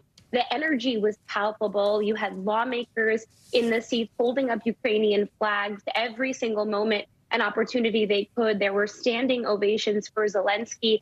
So a real respect here among both sides of the aisle as the seats were all filled by lawmakers on both sides of the House and the Senate. But of course, some notable Republicans missing, and those even who were there in their seats, Lauren Boebert, for example, Matt Gaetz, the former president's allies, and those who share the thinking that perhaps Ukraine shouldn't be receiving what they're calling, quote, a blank check. And you heard Zelensky there saying this isn't charity. We need this money. This is important for democracy. And also, I should note these kinds of tones of democracy continuing throughout this week, with the January 6th Select Committee also set to release their report. So obviously, Speaker Pelosi in her final joint address presiding over that, really making her closing marks here as well by inviting Zelensky to make this speech. Julie, the Senate is yet to pass the $1.7 trillion omnibus spending bill. So do we think there's going to be any movement on that deal following Zelensky's speech? And how much of the Ukrainian aid is hanging on the passage of that spending package? Most of it. It's nearly $45 billion hanging in the balance of this spending package that the Senate is still haggling over as we speak. They're going to get back into session later this morning to try and get that done, because, of course, without that government package, there will be no Ukraine aid. And this was very important for Zelensky to highlight as well. I also want to know that heading into next Congress, when Republicans have control of the lower chamber, obviously Kevin McCarthy, who is vying for speakership there, already said that his conference, his party, will not be willing to just write any check to Ukraine. So really, lawmakers, even Republicans in the Senate that I was talking to, really see this as the last big opportunity to provide Ukraine with this big funding package as they head into a very dark and very long winter. And Josh, earlier in the day, President Zelensky met with President Biden and congressional leaders in a series of bilateral meetings. President Biden had this to say. You will never stand alone. When Ukraine's freedom was threatened, the American people, like generations of Americans before us, did not hesitate. The support from all across this country, Americans of every walk of life, Democrats and Republicans alike, had the resources and to rebound and resounding united way to provide unequivocal and unbending support for Ukraine. Because we understand in our bones that Ukraine's fight is part of something much bigger. And quickly, Josh, do we know what the two leaders discussed? Well, of course, the big deliverable from this trip, as we say in Washington parlance, was President Biden informing the Ukrainians that he is delivering a Patriot battery of anti-aircraft, anti-missile capabilities from the U.S., something that Ukrainians have long sought that is both strategically and symbolically important. But this whole day here in Washington was carefully orchestrated to try to showcase not only the alliance between these two countries, but the fact that President Zelensky, 10 months into this war, was able to safely leave his country and within 48 hours go from the front lines in Bakhmut to standing in the East Room of the White House next to President Biden, standing in front of a joint session of Congress. The fact that his country has been that resilient is a clear message that they wanted to send throughout this day of pageantry here in Washington with President Zelensky. Okay, Josh Letterman and Julie Sorkin, thanks so much. Zelensky's surprise trip to Washington comes at a crucial point in the war as we head into winter. More than 300 days have passed since Russia first attacked Ukraine back in February. For more, let's bring in NBC News foreign correspondent Matt Bradley, who's in Kyiv for us this morning, and former U.S. Ambassador to Ukraine John Herbst. He's also the senior director of the Atlantic Council's Eurasia Center. Good morning to you both. Matt, let's start with you. What's the latest on the ground where you are in Kyiv, and what's been the reaction there to President Zelensky's trip to Washington? Yeah, guys, well, I can tell you that the reaction here on the ground has been, they're so encouraged by this move. And just as Josh was saying a moment ago, having the president going from Bakhmut, the heart of the fighting at this moment, all the way to the East Room of the White House in just 48 hours was really a stirring experience and something that I think a lot of Ukrainians were really cheered by, because this was a moment that we got to see President Zelensky doing what he does best. He got to tell the entire Congress, the entire world, a message that, as he said, a message from ordinary Ukrainians to ordinary Americans. And that gratitude is something that you can feel palpably on the streets here in Kyiv. When you go around, when I tell people that I'm an American, that I work for an American news organization, they are filled with gratitude. But in the same way they make that turn, they want more. They want more weapons, and not just these defensive Patriot missiles, but also more offensive weapons, the kind of weapons that can project Ukrainian power and artillery into Russia proper and into Crimea, which Vladimir Putin illegally annexed back in 2014. So, that's something that a message that a lot of Ukrainians, and especially people in the Ukrainian government, want to convey to Washington as the new Congress is just about to be seated. I spoke with a member of parliament who's also a prominent member of Zelensky's political party here in Ukraine. And here's what she told me, building on that notion that this is not charity, that this is an investment for the West in defending their democracies. Here's what she said. This is not funding the war, this is stopping the aggressor. And we really fight this argument for, at the very beginning, that it escalates the operations on the ground. Let's imagine we wouldn't receive these types of weapons. Where would we see possibly the escalation and the war now? At the border with Poland? I doubt, but still, we can't fight with sticks. We have to fight with very good weapons. So this is something where she's saying bringing more weapons to bear against Russia won't be escalating the conflict and won't be putting us on the precipice of a third world war. This is a defensive maneuver. For Ukrainians, offense is defense. Guys? Ambassador Herbst, let's bring you into the conversation here. So the U.S. announced it's going to send what's known as Patriot missile defense systems over to Ukraine for its military to use. How important is this particular package, and really how important is Zelensky's wider plea to Congress for aid at this juncture in the war? The Patriots are a very important step. And it's unfortunate that the decision was leaked last week. So that makes the visit and the Patriot element of the visit something of an anticlimax. But nonetheless, this is something Ukraine has long sought, and properly so, and we're finally providing it. Good for the Biden administration. But it's also true, as your correspondent was hearing in Ukraine, Ukraine does need the offensive weapons which can drive the Russians out of Ukraine. And that is very much an investment in American security and American prosperity. Because Putin, after he takes Ukraine, if he takes Ukraine, is going to move on to our NATO allies in the Baltic states. So we need to help Ukraine stop Putin in Ukraine.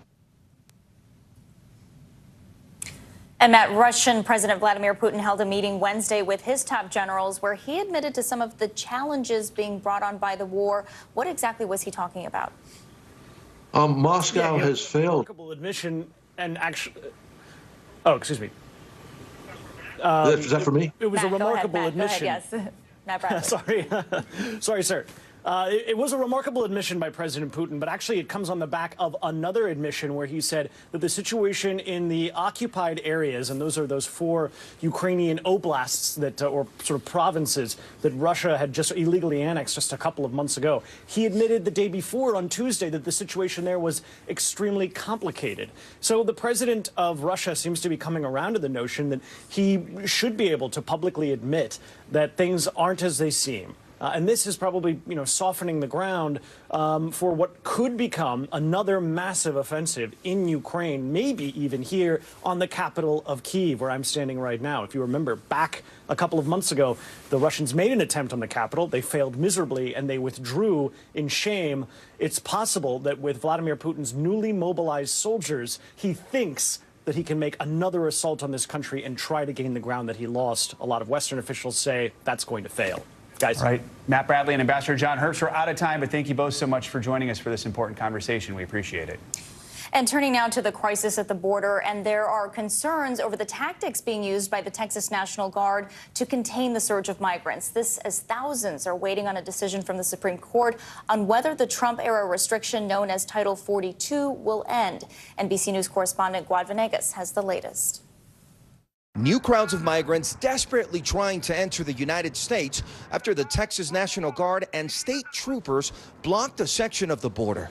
Title 42, the Trump-era policy restricting access to many, was set to expire today, but it is still in place with a Supreme Court decision hanging in the balance. On Tuesday, Texas National Guard members stationed themselves on the banks of the Rio Grande and erected concertina wire barriers in an attempt to turn back migrants from the U.S. Mi familia de verdad estaba muy ilusionada con que atravesáramos ese país y de verdad progresáramos, pero ya ve cómo es la vida. But then a potential opening. Overnight, migrants were directed by the National Guard to travel less than a mile east to this point where Border Patrol agents, federal officers, are still allowing migrants to cross. Here in Ciudad Juarez, migrants continue to cross the river and arrive at the U.S.-Mexico border. Border Patrol taking them in small groups with the line only getting bigger, hundreds waiting for their opportunity to seek asylum in the United States. Caminando. Vanessa says she walked from Nicaragua with her brother and son and is hopeful. Lo que les quiero dar, so she's going to tip one of these guys that will take her across like they're doing with a lot of people. Pase, que la dejamos.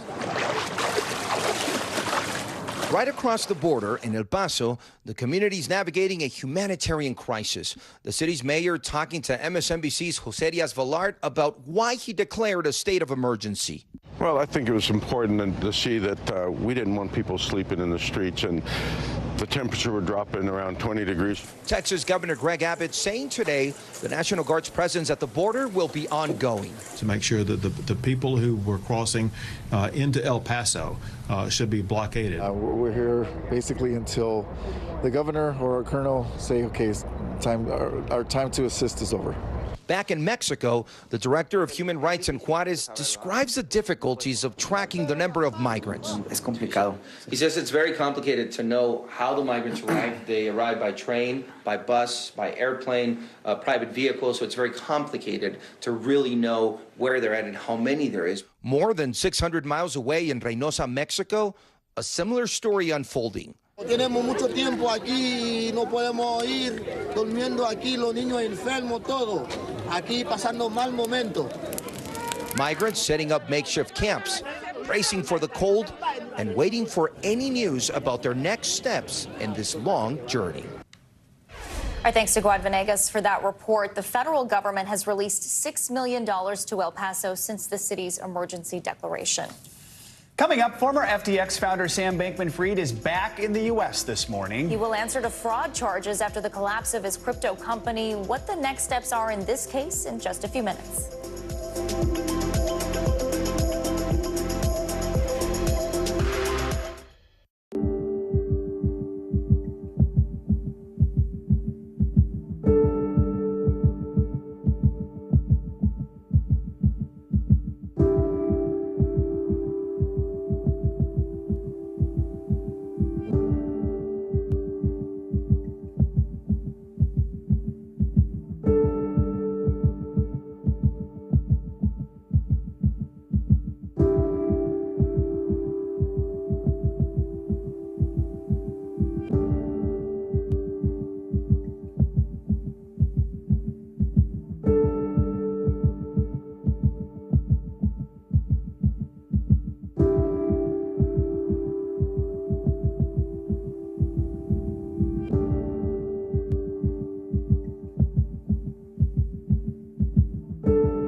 Welcome back. FTX founder and former CEO Sam Bankman-Fried has touched down in the U.S. to face charges in connection to the collapse of his crypto kingdom. Yeah, the billionaire was extradited to the States after being arrested in the Bahamas. NBC News national correspondent Gabe Gutierrez is here with more on these overnight developments. Gabe, good morning. Joe, good morning. And the 30-year-old is accused of committing one of the largest financial frauds in U.S. history. And today, he is set to appear in a New York courtroom for the first time as two of his associates plead guilty to related charges. This morning, the one-time crypto king, Sam Bankman-Fried, is back in the U.S. after agreeing to be extradited from the Bahamas. Overnight, his plane landing at an airport in Westchester, New York, just outside of New York City. The former billionaire faces charges including wire fraud and money laundering, stemming from the dramatic collapse of his massive cryptocurrency exchange, FTX. Samuel Bankman-Fried is now in FBI custody. He will appear in court before a judge in this district as soon as possible. Billions of dollars vanished when the crypto firm imploded suddenly last month. Bankman-Fried denies that FTX misappropriated customer funds when it made loans to another one of his companies, Alameda, a hedge fund. I made a lot of mistakes or things I would give anything to be able to do over again. I didn't ever try to commit fraud on anyone. His extradition comes as two of Bankman-Fried's former associates have pleaded guilty to related charges. The U.S. attorney says FTX co-founder Gary Wang and Caroline Ellison, former head of Alameda, were both charged with roles in the frauds that contributed to FTX's collapse. Both Ms. Ellison and Mr. Wang have pled guilty to those charges, and they are both cooperating with the Southern District of New York. Overnight, Wang's attorney telling NBC News Gary has accepted responsibility for his actions and takes seriously his obligations as a cooperating witness. The U.S. attorney with a warning to others involved in wrongdoing at FTX or Alameda.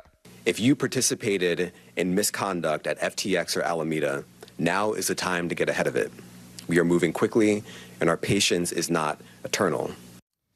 Again, Bankman-Fried now faces arraignment today here in New York, and a key question is whether he'll be granted bail, like Bernie Madoff was, guys. All right, Gabe, thanks so much. Appreciate your reporting.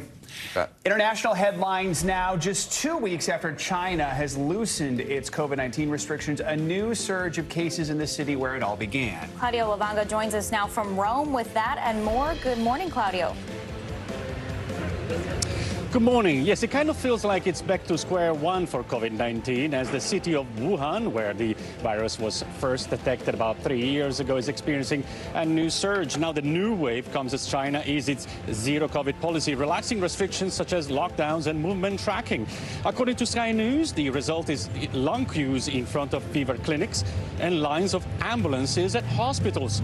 I'm talking about ambulances. Let's move to England and Wales, where today health authorities fear that loads of patients will be turning up at hospitals using their own transport after thousands of ambulance workers went on strike on Wednesday over pay and working hours. The strike meant that very few ambulances were on the road yesterday, giving priority only to the most urgent life-threatening cases.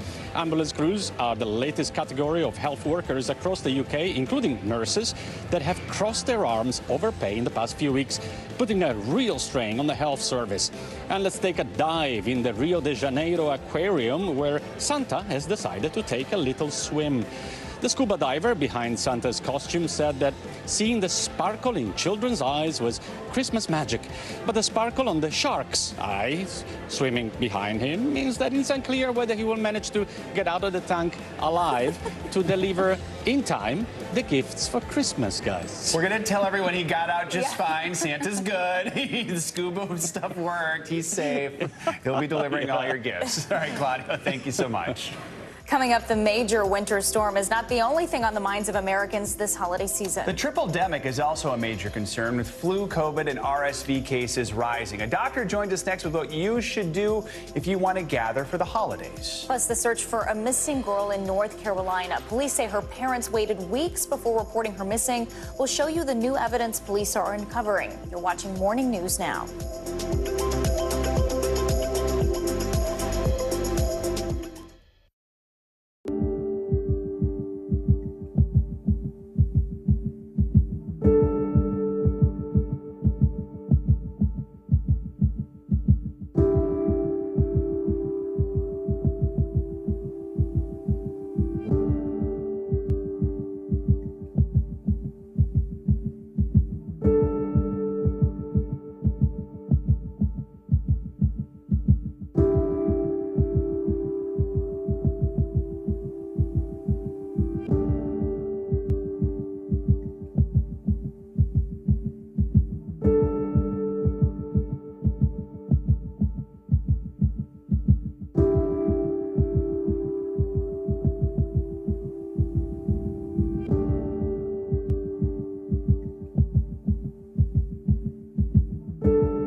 This is what it looks and feels. From the storm zone. The bigger piece of the puzzle comes. New numbers just out this morning.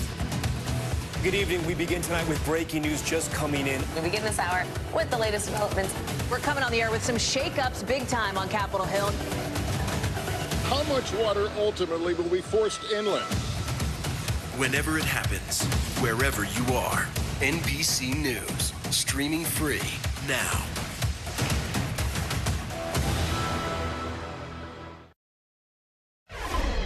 Welcome back. This holiday season, more than 110 million Americans are planning to travel at least 50 miles to gather with friends and family. That makes it the third busiest year for holiday travel since AAA began keeping track in 2000. But with the resurgence of COVID and an increase in both flu and RSV, many are worried about staying safe. So joining us now to answer some of the questions that are probably on your mind right now is NBC News medical contributor and CEO of Advancing Health Equity, Dr. Uche Blackstock. Dr. Blackstock, always good to have you with us. So let's start with what to pack. I bet a lot of folks are wrapping up their packing this morning as they prepare to head to the airport and get out of town.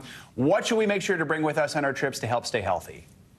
Right. Hi, Joe. Thank you so much for having me. So definitely bring along those high quality masks. So N95 or KN95 masks. Bring along those rapid tests with you in case you start feeling unwell as you're traveling or to test. Before a gathering, make sure to bring along fever reducers. So ibuprofen or acetaminophen, so what we know is Tylenol or Motrin, in case you develop a fever, and as well as those hand sanitizers to keep the hands clean, because we know RSV and flu get transmitted through surfaces. So I have a story. I was on a train in Amtrak last weekend, and literally the person next to me started coughing like crazy. Oh. They weren't wearing a mask. They took out a bag of cough and cold medicine, which means they knew they were sick. So I got up and moved to the cafe cart. But when you are actually, whether it's a train or perhaps more importantly a plane, and someone next to you starts coughing, what precautions should you take? Right. So the two precautions are obviously, one, keep that high quality mask on for as long as you can. Even if you get thirsty or hungry, I would try to hold off on eating or drinking until you get off the plane. So N95 or KN95 mask. The other thing you can do when you're on a plane is direct that vent, the vent that's above your seat, direct it towards your face. And that will actually help disperse some of the air around you and can be protective. So those are two things that you can keep in mind. We still do believe that the plane's filter systems are pretty good and helping, right? Yes, so the plane system, especially when they're in the air, the filter systems are actually excellent. It's only when the plane is on the ground, like during boarding and deplaning, that you have to worry, because at that point, the circulation is turned off. So those are the most critical and potentially dangerous times for viruses to be transmitted. And perhaps the best time to definitely be wearing that N95 mask. So when we are with our friends and our loved ones and we're sitting around the dinner table or sitting in the living room, what are some of the steps we can take to just try and keep from getting sick there? Right. So really the most important thing for indoor gatherings is obviously to test before you're gathering with your family and loved ones. So test within the 24 hours before you gather. But when you're together, keep some of those windows open, have an air purifier in the room with you. Make sure that there is adequate ventilation. And obviously, if you are sick or feeling like you're getting sick, stay home and spare your loved ones, potential infection. Always the best advice. Dr. Blackstock, thank you so much. Happy holidays to you.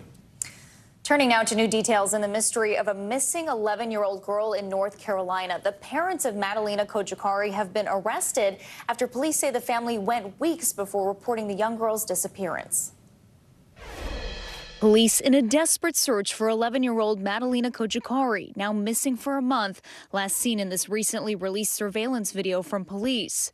It shows Madalena on her school bus getting off at her neighborhood stop on November 21st. That was the last time Cornelius police say she was seen in public. Her mother and stepfather now charged with failing to report her disappearance. Police saying they waited 3 weeks before reporting her missing on December 15th. Her mother reporting it after school officials looking into her absence first raised concerns. Now the FBI has joined the search, creating these flyers, while local law enforcement has scoured the family home and a nearby lake for any signs of the middle schooler who police say loves ice cream and horses. I've spoken to one of the educators at her elementary school who told me that she was a quiet girl, Another one of her teachers, her teacher just last year, stated, I saw on Facebook, that she was a very smart young girl. So we miss her. A police report detailing what led to her parents' arrest. Her mother, Diana, telling investigators she and her husband, Christopher Palmer, Madalena's stepfather, argued the night of November 22nd. And the next morning, he drove to his family's house in Michigan to recover some items. Diana said she noticed her daughter missing a day later on the 24th. When asked why she waited so long to report Madalena's disappearance, her mother said she worried it might start a conflict between her and Christopher, and she believed her husband put her family in danger, but she did not know what happened to Madalena, adding Madalena doesn't have a cell phone, but a backpack and some clothes were missing from her room. Neighbors nervous about the circumstances and the search. It's very concerning that something like this could happen, that it was so close to us. Community members holding candlelight vigils, hoping for answers. Just the outpouring of love and prayers that everybody wants to be a part of this has really touched us even more. And hopefully that'll help get the parents to open up. Madalena's mother also told police that she reached out to her family in Moldova when she noticed her daughter missing. They encouraged her to report it, but says she was still hesitant to call police. The couple has been appointed public defenders, and we reached out for a statement from the Mecklenburg County Public Defender's Office, but have not heard back. Coming up, 2022 has been a year filled with a lot of tech breakthroughs. And a lot of tech talk. We have the biggest stories and discoveries of the year and what it could all mean for life as we know it in 2023.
Watch NBC Nightly News with Lester Holt or listen wherever you get your podcasts. Sometimes the news can be difficult and overwhelming for kids to understand, so we've created a newscast just for them.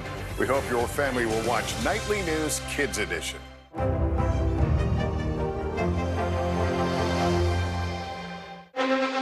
The Meet the Press Chuck Toddcast, an insider's take on politics and more with some of my favorite reporters. Get it for free wherever you get your podcasts. Welcome back. Santa's elves are hard at work just 3 days to Christmas. And this morning, we're getting the inside scoop on some of the hottest toys to come out of the elf workshop this season. Yeah, from reindeer plushies to dino-themed rides, it looks like kids this year are thinking big when it comes to what they want Santa to leave under the tree. So you're going to need a bigger tree. Lori Shack joins us now. She could have the best job title ever. Lori is the Chief Toy Officer at the Toy Insider. You can see exactly why, because she has all the toys with her right now. Good morning, Lori. So good to see you. So we know kids are quick to jump on any major toy trends. What's on their list this year? All right, let's start with some hot toys that you can still get, like our 3 Doodler Start Plus. This is the bundle maker, and it all starts with this 3D pen. So there's plastic that goes in here. Kids use templates to draw, or they can draw right up. It's really, really cool. It never gets hot. And there's projects in the box. So using these strands, kids can either do the projects in the box. They can make things like these bridges, towers, or they can just make anything. So beautiful room decor, even great for homework projects. It's really awesome. And kids will never outgrow this. They will just get into more intricate building and designs. A lot of cool stuff there in front of you. We know that money is tight for a lot of families this year, so a lot of people are looking to get the best bang for their buck this holiday season. What are some of the budget-friendly options that can still deliver on all the fun? So I love this reindeer in here. This is our little Blizzard plush. A really adorable brand new story. The antlers are different sizes. So it's really a story about how Blizzard and Blizzard's friends help to save Christmas, but they're all unique, and teaches kids that being different is very normal. So great little story, great little friend to take on adventures all through December. Then it gets put away until the following year. And MGA just came out with Miniverse. So for those parents who remember when Bratz first came out just a little over 20 years ago, now we have a throwback to all those originals, and they're adorable. So each one of these comes with 2 of these little mini Bratz. It comes 2 in a case, and the case then turns into a stand for them. So really, really cute. And then even an item like this. So you're looking at $7.99 and $9.99, but this cool ride-on that this is, from Jurassic World. We've talked about dinos. It's fierce, but it's a great little ride-on, goes 2 miles an hour. So cute as can be. And when we want to be fierce, we just pull back on the lever for some great roars. That is definitely the one I would have wanted as a kid. By the way, the reindeer that's a little different and Save Christmas reminds me of another reindeer. I'm trying to remember who that one was. All right, last question is for all the holiday procrastinators out there. What toys are out there for some of our last-minute shoppers? Is it too late to snag a good gift? No, it's never too late. And I have 2 great items. First, we know that the weather is changing this week. So for those of us who are going to get slow, we need an awesome sled. So this is our H2O Go Arctic Rush. It's this great inflatable. It's 4 feet around. It's got oversized handles for kids to get those gloved hands in. And it's got this weather-resistant coating, so it won't freeze, easy to inflate and deflate, even while it's snowing. And if it's too cold to go outside, then we need a great game for the entire family. Chicken versus hot dog is hysterical. We have 2 teams. One team takes the chicken, the other takes the hot dog. There are challenges. You flip it, you bid on who's going to do it, and then it's about flipping your hot dog or your chicken. You might have to flip it with your eyes closed. You might have to do it over your shoulder, and you want to be the first to complete your character. Really fun. Everyone's going to love it. We love those games that keep us laughing. So many great options, and I feel like that sled is going to come in handy for some people across the country. Except maybe not this weekend because it's a little chilly. True. Then chicken versus hot dog. There you go. That'll be fun too. Lori Schott, thanks so much. Now, this holiday season, many small businesses are hoping to regain some of their losses from the pandemic in the final push before Christmas, despite feeling the sting of inflation. NBC News correspondent Katie Beck has that story. Customers at Red Barn Mercantile in Alexandria, Virginia, can find anything from a card to a couch. Did you guys have any questions about the rugs? The eclectic small business welcoming a return to the register this season after feeling the squeeze of slowed shopping during the pandemic. It was rough. Owners like Amy Rutherford now hopeful for a comeback. Thank you. It's been a nice rebound for us. I've got new customers coming through my door. And for small shops, the holiday season is make or break. We will do half of our business in the last 3 months of this year. But now another pinch. Inflation, higher costs to Rutherford and her customers. Shipping prices and cost of goods, it's across the board. While the National Retail Federation expects shoppers to spend between 6 and 8% more than they did last year, inflation accounts for most of that. 70% of consumers are taking inflation into consideration this holiday season, and about half are buying fewer gifts as a result. In terms of shopping, yeah, I would say yes, actually. We did cut back. I'm cognizant of where and what I spend money on. But Rutherford says her spirit for small business survival ever strong. I think she'll want it right there. Working to lure customers with 11 decorated trees inside her store. My message to people is thank you, thank you, thank you for shopping small and shopping local. The season of giving, this year also one of gratitude. Katie Beck, NBC News. From cryptocurrency to making new friends in the metaverse, 2022 was a year full of all things tech. NBC News technology correspondent Jake Ward has more on the major tech stories that kept us talking and tweeting this year. 2022 saw the enormous potential and the enormous risks of technology play out over a single year. There were a lot of big promises made that wound up going nowhere or worse.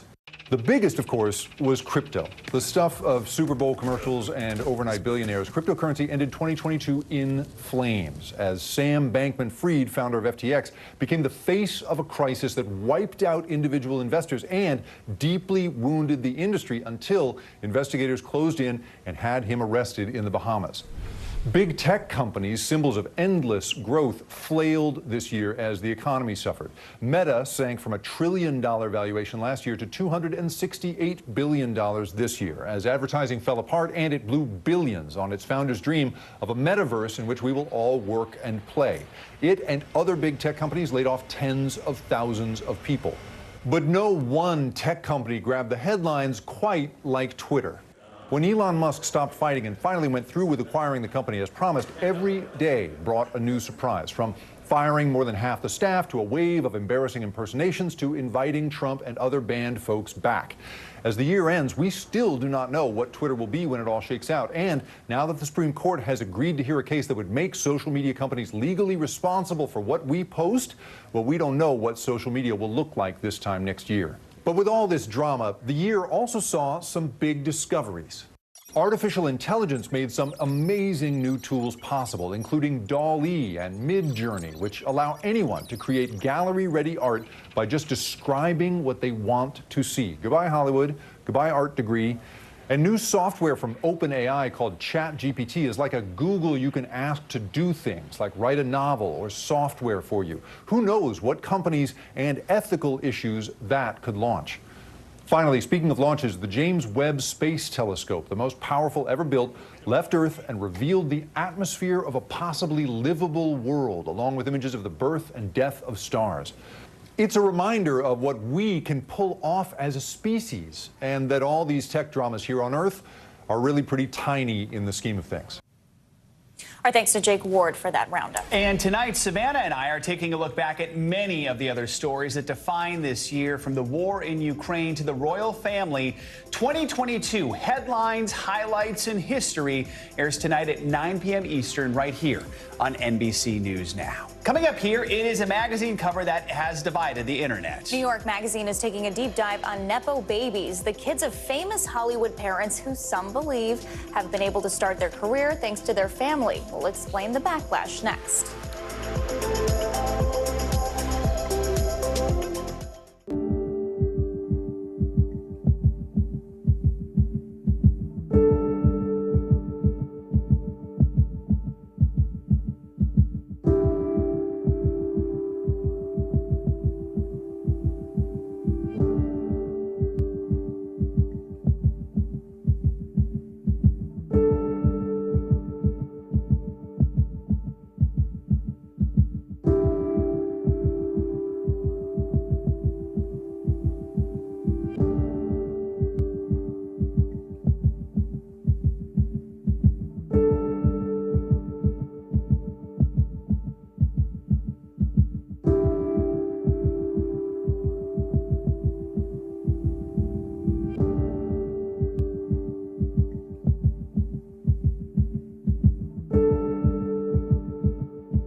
NBC News, streaming free now. Sometimes the news can be difficult and overwhelming for kids to understand, so we've created a newscast just for them. We hope your family will watch Nightly News Kids Edition. For Dateline Premium, subscribe now on Apple Podcasts. NBC News, streaming free now. For Dateline Premium, subscribe now on Apple Podcasts. Welcome back. Morning News Now's favorite country icon has a few more tricks up her sleeve. It turns out Dolly Parton has written and recorded some secret material. But get this, we won't get to hear it until 2045 when Parton is 99 years old and will probably look exactly the same. Here's the story. So this mysterious record is actually buried in a time capsule underneath, where else? Dollywood. And if you're feeling impatient, you aren't the only one. With 22 years or so left on the countdown, Parton shared in an interview with Kelly Clarkson that she wants to dig it up so bad.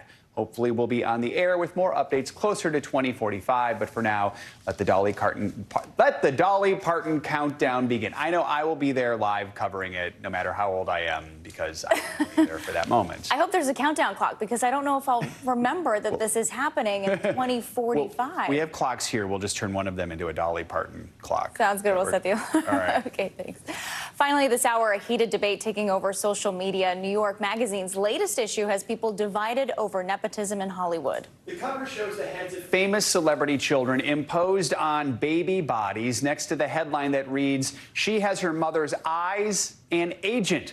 Joining us now to help break down all the drama is entertainment journalist and pop culture expert Brian Balthazar. Brian, good morning to you. So this is not a shocking headline, nepotism in Hollywood. Not exactly new, but this article's clearly struck some sort of nerve. I mean, what does it say about children of celebrities? What's some of the reaction we're hearing about this? Well, it's so fascinating. You know, it's getting reactions both from everyday people and the celebrities themselves. Partly, I think the term Nepo baby is what they've coined in this. It's just so it sticks and it's become almost a meme. But the celebrities are speaking. Let's bring up Lily Rose Depp, 23 years old, the daughter of Johnny Depp and Vanessa Paradis. She gave an interview to Elle where she was saying, you know, of course you get your foot in the door, but you still have to do a lot of work after that. But I think that the thing that maybe a lot of the celebrities aren't understanding is this is about opportunity and how hard it is to get your foot in the door. And this is why everyday people are really having a hard time with this because of the privilege. You know, she's trying to brush off her privilege while wearing, you know, $15,000 outfits in the article. So some of the everyday people on social are having a real hard time with that. There's a lot of backlash. Another celebrity, Lily Allen, she's the daughter of a singer and a film producer, saying that, you know, we should probably put this same level of scrutiny on nepotism within the banking, legal, and political community, because this, by the way, nepotism, the term was coined in the 17th century. So this is a thing, but celebrity nepotism, people I think are having a real issue with. But she says that their childhoods are starved often of basic things like stability and love because their parents are probably narcissistic. Well, the internet went wild over that. And then she kind of backpedaled a bit because this is really a story about opportunity and class equality and whether some people just get access to more because of their famous wealthy parents. Finally, I think one person who really straddled this well was O'Shea Jackson, the son of Ice-T, and he played his father, and Ice Cube, I'm sorry. And he said, you know, yes, he had to audition for 2 years, but after that it was up to him, but he wouldn't have gotten it if it weren't for his father. But the internet is going wild with their versions of what kind of Nepo babies they are. You know, if a priest's son said, I'm a Nepo baby of God because I'm a priest's son, things like that. People are having a little bit of fun with it, too. And Brian, in the article, Vulture senior writer Nate Jones says, quote, a Nepo baby is physical proof that meritocracy is a lie. With what you're seeing in Hollywood right now, would you agree with this sentiment? Well, the truth is this has been going on for decades in the studio system, and they really lay it out quite well. I mean, listen, the hardest part is getting in the door, and that's one of the things that these kids have that the average person doesn't. So to some degree, that is true, yes. All right. It's a fascinating conversation, and Brian, no one better to talk about it than you. Thanks so much for joining us this morning. Happy holidays to you, my friend.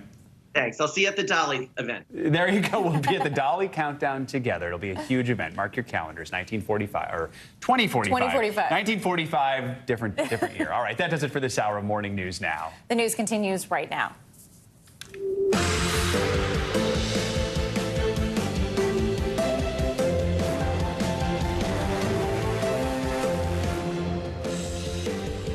morning. I'm Valerie Castro in for Savannah Sellers. And I'm Joe Fryer. Right now on Morning News Now, a winter warning. The Midwest is bracing for a bitterly cold Arctic blast and sub-zero temperatures.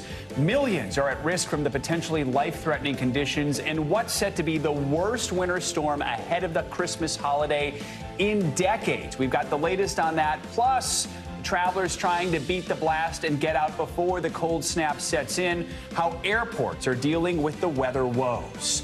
Ukraine is alive and kicking. That is the message from President Zelensky, who made a visit to the U.S. yesterday. In an emotional address to Congress, Zelensky thanked Washington for its support and urged lawmakers to keep it up. Your money is not charity.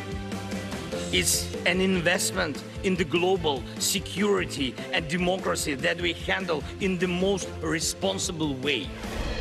All that comes as Russian President Vladimir Putin vows to go all in and give his military, quote, everything it asks for. Out of stock as virus cases surge across the country, pharmacies are sounding the alarm over a lack of medicines on shelves. We'll take a look at what's behind the worrying shortage and what you can do to get through it. Plus, a bittersweet Christmas for the British royal family, how they're preparing to celebrate their first Christmas without the Queen, and what to expect from the King's first Christmas speech. A lot of people eager to hear what the new king has to say as we approach the holidays. Good to have you with us, and Valerie Castro is joining us this morning as Savannah is enjoying some time with her family. Thanks for having me. We begin this morning with millions of people bracing for holiday travel chaos as bad weather bears down on a big chunk of the country. Yeah, it's not exactly the news you want to hear if you're about to hit the road or head to the airport, and a lot of people are doing just that. Today is supposed to be one of the busiest air travel days of the holidays, with more than 7 million people flying and about 100 million driving. NBC News correspondent Tom Costello has the latest.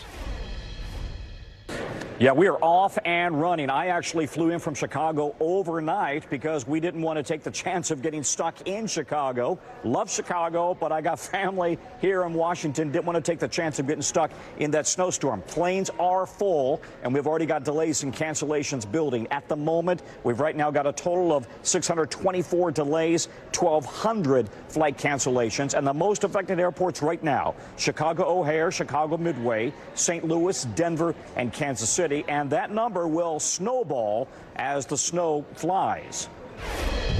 Howling and blowing across the northern plains and headed into the Midwest, that monster winter storm, blinding road traffic, blasting Minneapolis, and making a beeline for Chicago, with O'Hare and Midway airports in the crosshairs. Have you guys de-iced that one yet? We were told the captain called for ice accumulation. De-icing critical across a big chunk of the country as airports and airlines try to keep operations moving as long as possible. Today and tomorrow were scheduled to be the busiest departure travel days. Now this. This is the kind of hiccup you don't need this time of year. Yeah, Mother Nature timing could have been better, but we're prepared. We've got 15,000 new employees. They've all been trained. This is flight 1865, service to Miami. Good morning. Hi there, welcome. Nationwide, passenger volume is rivaling 2019 levels. Brooke Nelson and her daughter heading to California. Trying to beat the snow, so we hope we get there before the weather gets in. Okay, looks like our forecast is a little different. To keep the system moving, the FAA Command Center has opened military airspace along the coast. Having gotten through such a great, smooth Thanksgiving week in terms of travel, including the busiest travel day since before COVID, things went so well. But this time around, unfortunately, it's just not going to be as smooth because of this weather. The expert advice: in the air or on the roads, leave early, pack a lunch and extra clothes, and have a backup plan. And a dose of optimism doesn't hurt. You're going to fly right through this stuff. Yes, we will. And we're hoping for smooth air, and a little choppy air is fine. No problem. That's my kind of weather. Yeah, again, the airlines did, in fact, waive the change fees, hoping people would get out ahead of the storm. But at this point, most of those flights have already been booked solid. So you may have a hard time trying to rebook, unless you're going to do it on the backside of the storm, of course. Also, we're watching Amtrak canceling some trains in the Midwest out of Chicago because of the high winds and the blowing snow. Back to you. All right, Tom, thank you. Now let's get to NBC News correspondent Maggie Vespa joining us from Belvedere, Illinois. Maggie, good morning. We know that area is forecasted to start to feel the brunt of the storm today. What is it like where you are right now? Well, guys, good morning. I don't know if you can see, but the flurries just started falling here in the last 5-10 minutes. So this storm is just starting to creep its way into the Midwest, and millions across this region are bracing. We have a growing list this morning of governors who are declaring states of emergency, including in Kentucky. Also, the governor of Indiana calling in the National Guard, preparing to have to rescue a number of drivers on the road, potentially. This after we saw actually a mass rescue in South Dakota overnight. 100 drivers there had to be rescued after they were stranded on the road. So everybody here, as you guys know, bracing, watching this forecast roll into the Midwest as you are out east, and just trying to prepare as best they can, guys. AAA estimates 113 million Americans will hit the road for the holiday. What are officials advising ahead of the storm if you are planning on driving? Sure. I mean, I guess it depends on where you are, because obviously we're talking to the entire country right now. So if the storm has been where you are, officials are asking that you obviously heed the forecast, but also log on and sign up for alerts from your local governing bodies, your local authorities. Some roads might be shut down. You might not want to drive at this point, especially as the brutal cold rolls through, because that could obviously freeze whatever moisture is on the roads. If you're here in the Midwest or out east and you still have some time, authorities are asking people just, again, heed the forecast, heed the timing of it, leave early if you can, take it slow, pack that patience, cheesy phrase that Tom utilized too, but I mean, we say it for a reason, it's true. And again, just take these warnings seriously, because we have this system moving through with snow and ice, and then we have that brutal cold coming through as well. So if you get trapped or get caught, guys, things could get dire quickly. And Maggie, for those who are staying in for the holiday weekend, what should they be doing this morning to prepare for the storm?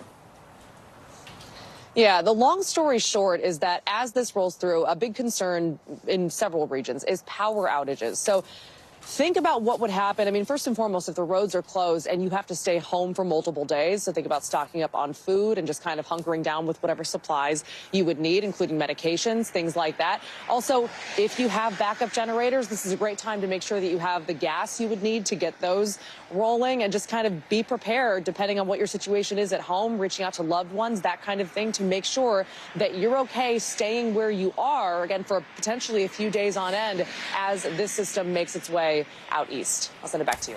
Okay, Maggie, thanks so much. So let's get more on the storm's path. Meteorologist Angie Lassman joins us now. Good morning, Angie. Good morning. All good tips from Maggie.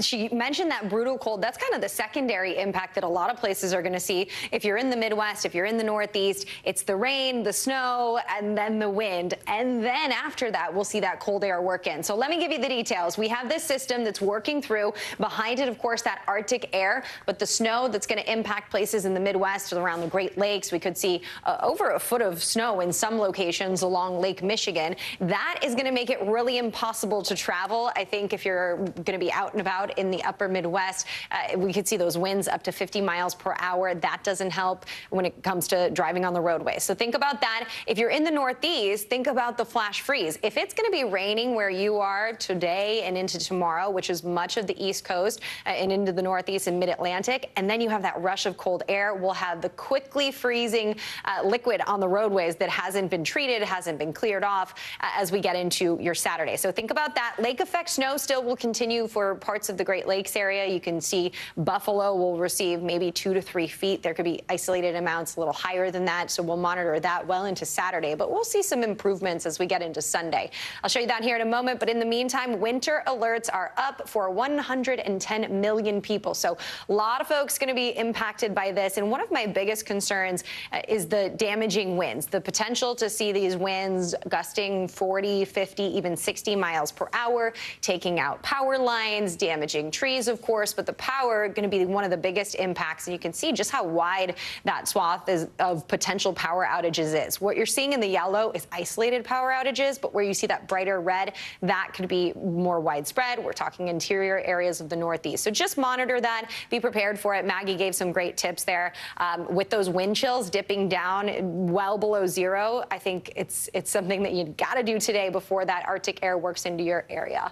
As we're looking at the 24-hour temperature change, check that out, guys. Casper, 67-degree temperature drop in 24 hours. I mean, it's incredible, and it's not hard to see where the front is because it's warm in some places, or at least warmer than normal in some places, and then back in places like Denver, it is feeling like 30 below. So really brutal cold, dangerous cold when it comes to frostbite. Temperatures like this, that can happen within minutes. So make sure that you're prepared. Make sure you're taking the time to bundle up if you absolutely have to go out. Even if you're in places like Austin, Texas, look at those temperatures Friday, Saturday. And places like Dallas are going to see temperatures below freezing for about 72 hours. So we're going to monitor that closely. Atlanta into the teens as well, and even down into parts of Florida, they're going to be in the 20s, which I'm sure they are not ready for. When it comes to hazardous travel, we've talked a lot about the airports and the impacts as far as that's concerned, but also on the roadways. I-90, if you're going Chicago to Boston, that's going to be a little difficult. We see the rain working through up into Maine, and that will mean that if we have those quick cool downs and the temperatures drop like a rock, then flash freeze is possible, and we'll see the black ice be widespread. It's not just, in some locations. Of course, over overpasses and bridges, very common, but you can see as we get into Saturday, improvements, guys. Christmas Day, not all bad. Right. Festively frigid. That's good. Indoor Christmas this year for most of the country. And if you don't get where you're going on Thursday or Friday, you can get there on Christmas Eve. That'll work too. Make the most of it. All right. Thanks, Angie. Appreciate it. Now, the cold weather didn't stop Ukrainian President Volodymyr Zelensky from giving a passionate speech to Congress last night. Zelensky called on lawmakers to continue supporting Ukraine in its fight against Russia, urging them to protect democracy from total collapse in the region. NBC News Chief White House correspondent Peter Alexander has the latest. Good day to you. This was really a powerful scene overnight. President Zelensky, just 24 hours removed from the battlefield, punctuating his trip to Washington with what was a personal appeal for more assistance, speaking before that joint session of Congress that right now is debating whether to send tens of billions of dollars in new aid. The Ukrainian leader arguing their decisions can save millions of people. Ukrainian President Volodymyr Zelensky delivering an impassioned plea to America, calling for an end to the Russian invasion. Ukraine didn't fall. Ukraine is alive and kicking. In his 25-minute address, Zelensky, clad in his signature army green sweater, urging Congress not to abandon the defense of his country after 10 months of war. And next year will be a turning point. I know it, the point when Ukrainian courage and American resolve must guarantee the future of our common freedom. He pushed lawmakers to approve an additional $45 billion in aid while acknowledging Republican reservations about giving Ukraine a blank check. Your money is not charity. It's an investment in the global security and democracy. Ukraine's president receiving repeated standing ovations from both sides of the aisle as the one-time comedian briefly returned to his roots. We have artillery. Yes. Thank you. We have it. Is it enough? Honestly, not really. Punctuating his speech, Zelensky's gift to Congress, a Ukrainian battle flag signed by soldiers on the front lines. This flag is a symbol of our victory in this war. The speech capping off Zelensky's dramatic visit to Washington, his first trip outside Ukraine since the war began. Earlier in the day, meeting with President Biden at the White House. President Zelensky, the United States stands with the brave people in Ukraine. We stand with you. Thanks from our just ordinary people to your ordinary people, Americans. After months of requests from Zelensky for air defenses, President Biden announced the U.S. will provide a single Patriot missile defense system and will train Ukrainians how to use it in a third country. Zelensky also posting these behind-the-scenes videos, sitting down with the president and first lady. Zelensky's trip coming after days of secret planning, all of it ending with a poignant and powerful holiday wish for victory. We'll celebrate Christmas. Celebrate Christmas, and even if there is no electricity, the light of our faith in ourselves will not be put out. Even Zelensky humbly insisting that the extended standing ovation he got from Congress was, in his words, too much for me. In return for that Ukrainian battle flag, House Speaker Nancy Pelosi handed him a framed American flag that flew over the Capitol yesterday in honor of his visit. The question whether Congress will now turn over tens of billions of dollars that the Ukrainians are asking for. Back to you. All right, Peter, thank you so much. Now to a mounting problem for families dealing with rising cases of COVID, flu, and RSV. There's not enough medicine to go around for kids or adults, so pharmacies are starting to ration out their supplies. NBC News correspondent Sam Brock is at a pharmacy in Doral, Florida with more. Good morning, Sam. Yeah, Valerie, good morning. Look, this is kind of a snapshot for the country right now. I'm at Ortux Pharmacy in the Miami area, Doral, and the owner tells me that moms and dads have been coming in here for the last several weeks looking for medications that simply are not available. And I'm not just talking about it for kids, but also for adults. Those medicines are being swooped up also. So whether you're using generic versions of the same medicine or consulting your doctor, there are ways, Valerie, to navigate around this chaos. With rows and rows of pharmacy shelves now eerily empty, frustrations nationwide are mounting, along with cases of COVID, the flu, and RSV. It's resulted in a bunch of sleepless nights.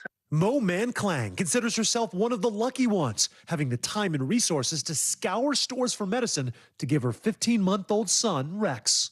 What do you think it says now that so many parents have to check 3 or 4 or 5 different places just to find a normal over-the-counter drug? It's shocking. It feels really wild to have to go to multiple stores to find something that is really, really just like a household item. America is quickly confronting the shortfall of flu and fever-fighting medicines. National pharmacy chains, CVS and Walgreens, as well as supermarket mainstay Kroger, have placed restrictions on how many of those products consumers can buy at one time. And it's not just kids being impacted, the shortage affecting people of all ages. We're seeing it across the board. Kids and adults. Kids and adults. Dr. Kim Tran, who runs the outpatient pharmacy for Jackson Health in Miami, one of the largest healthcare systems in the country, has some tips for families. Are there any viable alternatives? If you can't find kids Tylenol or kids Advil, what would you recommend parents do? Definitely talk to your doctor. Don't make substitutions on your own. A pharmacist can also recommend other therapies to the doctor, and if the doctor's okay with it, the doctor can write a different prescription. Some other useful points to emphasize. Generic versions of drugs like Tylenol or Advil, which contain the same active ingredients, acetaminophen or ibuprofen, are equally effective. If your child has a mild fever, you can let it ride out, with a lukewarm bath a helpful option. And do not, under any circumstances, give kids adult medication without consulting a doctor. The federal government just announcing plans to unlock fresh supplies of Tamiflu from the National Strategic Stockpile. Is Congress making it clear the medication shortage is on its radar? And many parents expect better. I don't understand why we don't make sure that we collectively all have access to these like very basic things that we all need. It's food, it's water, it's medicine. I feel like we should be beyond this. And Sam, what about expired medications? I know I probably have some lying around at home. Can those still be used in an emergency? Yeah, you do. So many people do, Valerie. You just look at your medicine cabinets. A lot of those are expired, and they might be thinking, maybe can I just use this in a pinch? It is a bad idea, and here's why. Now, the active ingredients might still be effective, but there's other things in there like colorings and fillers that could become dangerous over time. And if you look at the manufacturer's website, Advil, for example, they do warn that there could be possible changes in chemical composition over time, also decreased potency, which is to say, as tempting as it might be, you got to throw those out. Valerie, Okay. back to you. Good information, Sam. Thanks so much.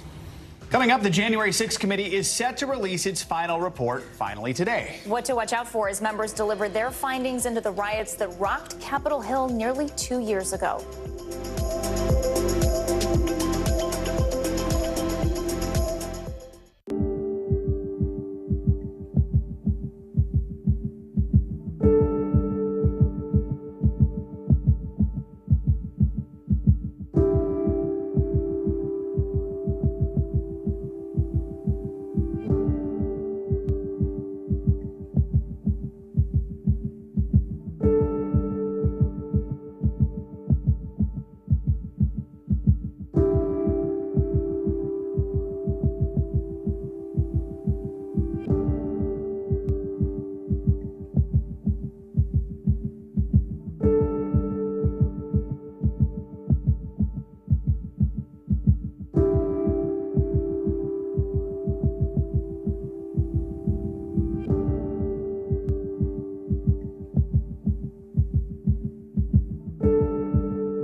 Stay on top of breaking news and the biggest stories of the day with NBC News Daily. Thank you so much for joining us. I'm Morgan Radford. And I'm Vicki Wynn. I'm Aaron Gilchrist. And I'm Kate Snow. Get in-depth reporting from across the country. What's your reaction to the president's comments? And around the world. Are Ukrainians continuing to make advances? And ways you can take care of your health. Who should be getting tested? And frankly, how often? And your wallet. Costs are skyrocketing. How to manage soaring prices. NBC News Daily. Weekdays from 12 to 4 p.m. Eastern on NBC News Now. Welcome back. Days after the final January 6th hearing, the final report of the committee's findings is expected to be released in full today, after some portions were already released earlier in the week. For more on this, let's bring in NBC News congressional correspondent Julie Sirkin. Julie, good morning to you. So the report, as we recall, was originally supposed to come out yesterday. Explain to us why we have this brief delay, and then give us an overview of what we can expect to learn today. Yeah, good morning, Joe. Well, look, this delay is all but Congress vibes, right? Like the committee said all day, we were asking them, it was a printer issue that was causing the delays.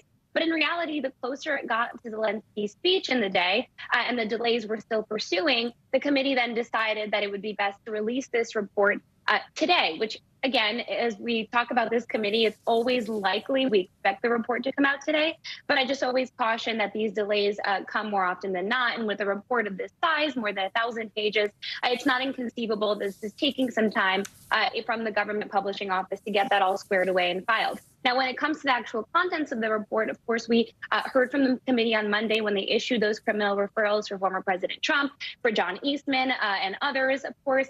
The committee also previewed what they're going to release in this report by issuing that more than 100-page executive summary outlining these 8 chapters that they're going to release this report in. All of these chapters, I should note, will be thematic, similar to those public hearings that they've held, and further illustrate presenting evidence of why they believe that former President Trump was criminally responsible in inciting this insurrection on January 6th. So those are some of the things that we're looking for. Of course, separately, the committee is going to continue to release strips and drabs of those transcripts of more than 1,000 interviews and witnesses that they've conducted over the last year. So, Julie, House Republicans released their own report on January 6th. They're focusing on what they say were security failures at the Capitol that day. What more can you tell us about that? Yeah, and not to undermine those security failures, because of course they are important, but the 5 House Republicans that put out this report were also those 5 House Republicans that originally were supposed to be on the January 6th Select Committee before Kevin McCarthy, the Republican leader, decided not to have members of his party on the panel. Of course, Liz Cheney and Adam Kinzinger, who don't get along with Kevin McCarthy and who are not going to be in the new Congress next year, are part of the committee. But when it comes to this GOP report that they released as kind of a rebuttal to the House committee's final report that they are set to release today, they focused on security failures, on law enforcement failures, which of course are important, but they're also things that were already outlined, that were already studied in full by a bipartisan Senate panel just in the months after the January 6th attack. And none of their report findings focused on the former president's roles or his allies. And I think that's a key distinction there as we look into this final report and what it may contain on law enforcement response. And Julie, while we have you, I want to ask you about former President Trump's tax record. So talk to us briefly about that new report put out by Congress and why the IRS is now being criticized.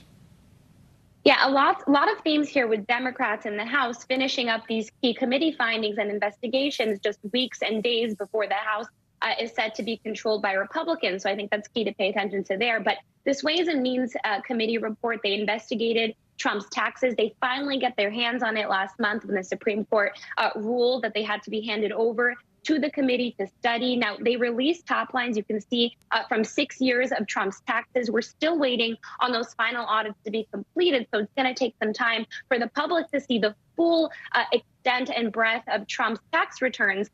But one key finding and recommendation that Chairman Neal, the Democratic chairman in control of the Ways and Means Committee, found is that Congress needs to codify legislation to force the IRS to complete these audits on time. What the committee found is that the IRS actually didn't complete audits of Trump's taxes from his early years until 2019, when the panel requested that these audits were completed. So that's one key thing Democrats want to focus on, and they're hoping to take that up before, like I said, Republicans are going to take control next Congress. A lot to cover. Julie, thank you so much. It was obviously quite an eventful year in politics here in the U.S., from the January 6th investigation to those exciting midterm elections. Meet the Press moderator Chuck Todd takes a look back on 2022 and previews what we can possibly expect in the new year. Well, as 2022 draws to an end, we'd like to look back at a year that saw a historic midterm election and early entrance into the 2024 presidential election, which just happens to be a former president of the United States. The Republicans regained the House barely. Democrats retained the Senate, and once again, a special counsel was appointed to take a closer look at Donald Trump. Deja vu all over again. America watched, though, as January 6th committee presented its findings, and the world watched as Russia invaded Ukraine. So joining me to discuss what it all means for the year ahead is our chief White House correspondent, Kristen Welker, and our senior Capitol Hill correspondent, Garrett Haake. Obviously, with the midterms being over, and the fact that the midterms weren't decisive, all they did was essentially prove to us we're just as divided as we were before. We're in the middle of this trench warfare. We spent $6 billion to move 1 Senate seat and 10 House seats, so here we are. All of it was a prelude to 24, which is essentially, is the Biden reelect already begun? It is effectively already begun. Chuck, the president said he intends to run. He's going to make an official decision in the new year after huddling with his family over the holidays. But look, I can tell you in talking to folks who are close to him, he's ending this year feeling emboldened because he got a lot of legislation passed. I think the most important thing as it relates to the president's potential reelection campaign is the economy. Gas prices ending the year at their lowest level than they've been in a year. Yeah. Having said that, there is still so much unknown as we head into the new year. What will inflation look like as we get closer to 2024? I think that's going to be a big question. You know, in your beat, Garrett, there's actually a massive change, okay? No Nancy Pelosi. Yeah. Okay, forget everything else. Yes, it's still a narrow majority. No Nancy Pelosi. That's a seismic change. I've never known a Congress without Nancy Pelosi in a leadership role. Look, I mean, this last Congress, for all the time we spent talking about stuff not moving, whether it was the Build Back Better or the various, component pieces of that, or failure to change the rules in the Senate, was historically productive. I mean, I've covered a number of Congresses now, and this is the one that's gotten the most done ever. And so much of that falls to Nancy Pelosi. And so the kind of strength she was able to do behind the scenes with a very narrow majority. If Kevin McCarthy had been taking notes, they will be of great use to him now, because it's a very specific skill set to kind of like rally your party in that way every single day. A year ago at this time, there was concern that there was going to be a war in Europe, but there was still some hope that it would be prevented. Turned out to be arguably the dominant story of the globe. In this country next year, the one story that I think we're both anticipating but not fully prepared for is the trial of Donald John Trump, right? If there is an indictment, there's going to be a trial. And that, I don't know if everybody is fully ready to realize what that's going to look like. There is no doubt that if that were to happen, that would upend the entire political universe. And if you talk to legal experts, they agree on one thing, that this former president faces more legal jeopardy than perhaps any other president in U.S. history. And so I think that it would certainly be a diversion from all of these other headlines that we are discussing, the work of Congress, the work of the White House, and the economy, as well as the war in Ukraine. Chuck, you said trial singular. It could be, we're talking, we could see indictments plural here. There's both the federal investigation that the special counsel has been running on two different things, right, on the Mar-a-Lago documents piece and on the January 6th piece. But there's also that investigation down in Georgia, where a lot of legal experts have said they think he's in more legal jeopardy potentially in Georgia than he is at the federal level. We know, what we do know is going to be nuts in 2023. It's some of these things that we don't know that I think are even more unusual. And that's why you just got to stick around and watch all of us do our jobs here at NBC News. Kristen and Garrett, enjoy the new year. Thanks. Thanks, Chuck.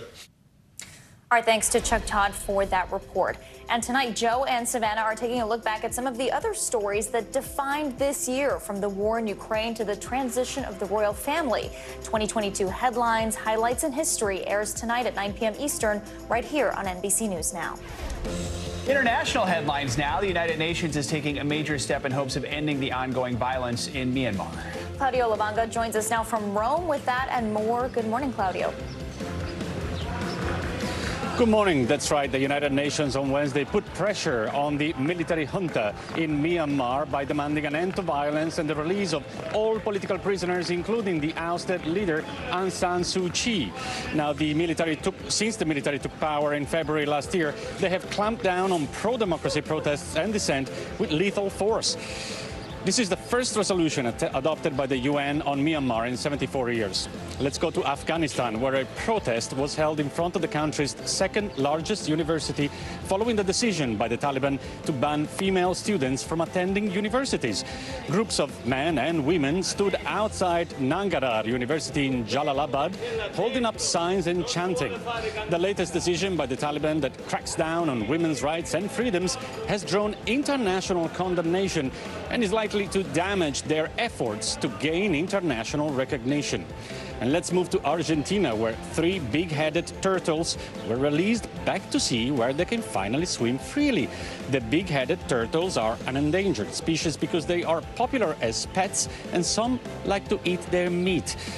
Now, these 3 turtles were luckily freed from a fishing net and released back into the wild. Now, don't you love a story with a happy ending, especially close to Christmas, guys? Yeah, no kidding. Good to see that. They look very happy to be getting back into the water there. Claudio, thank you so much. Yeah. Coming up, former crypto king and founder of FTX, Sam Bankman-Fried, is back on U.S. soil. He's facing fraud charges. What to expect from his upcoming court hearing next?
News is happening now. Look at what's making headlines around the world. We're coming on the air with breaking news. This is a significant moment. Whenever it happens, wherever you are, NBC News, streaming free now.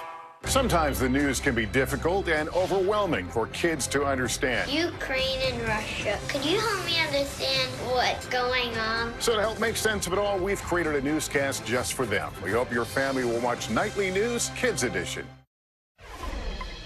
Welcome back. Crypto king Sam Bankman-Fried is back in the U.S. this morning after being extradited from the Bahamas on a series of fraud charges in connection to his company FTX. According to his attorney, Bankman-Fried was anxious to leave the Bahamas and is ready to, quote, make the relevant customers whole.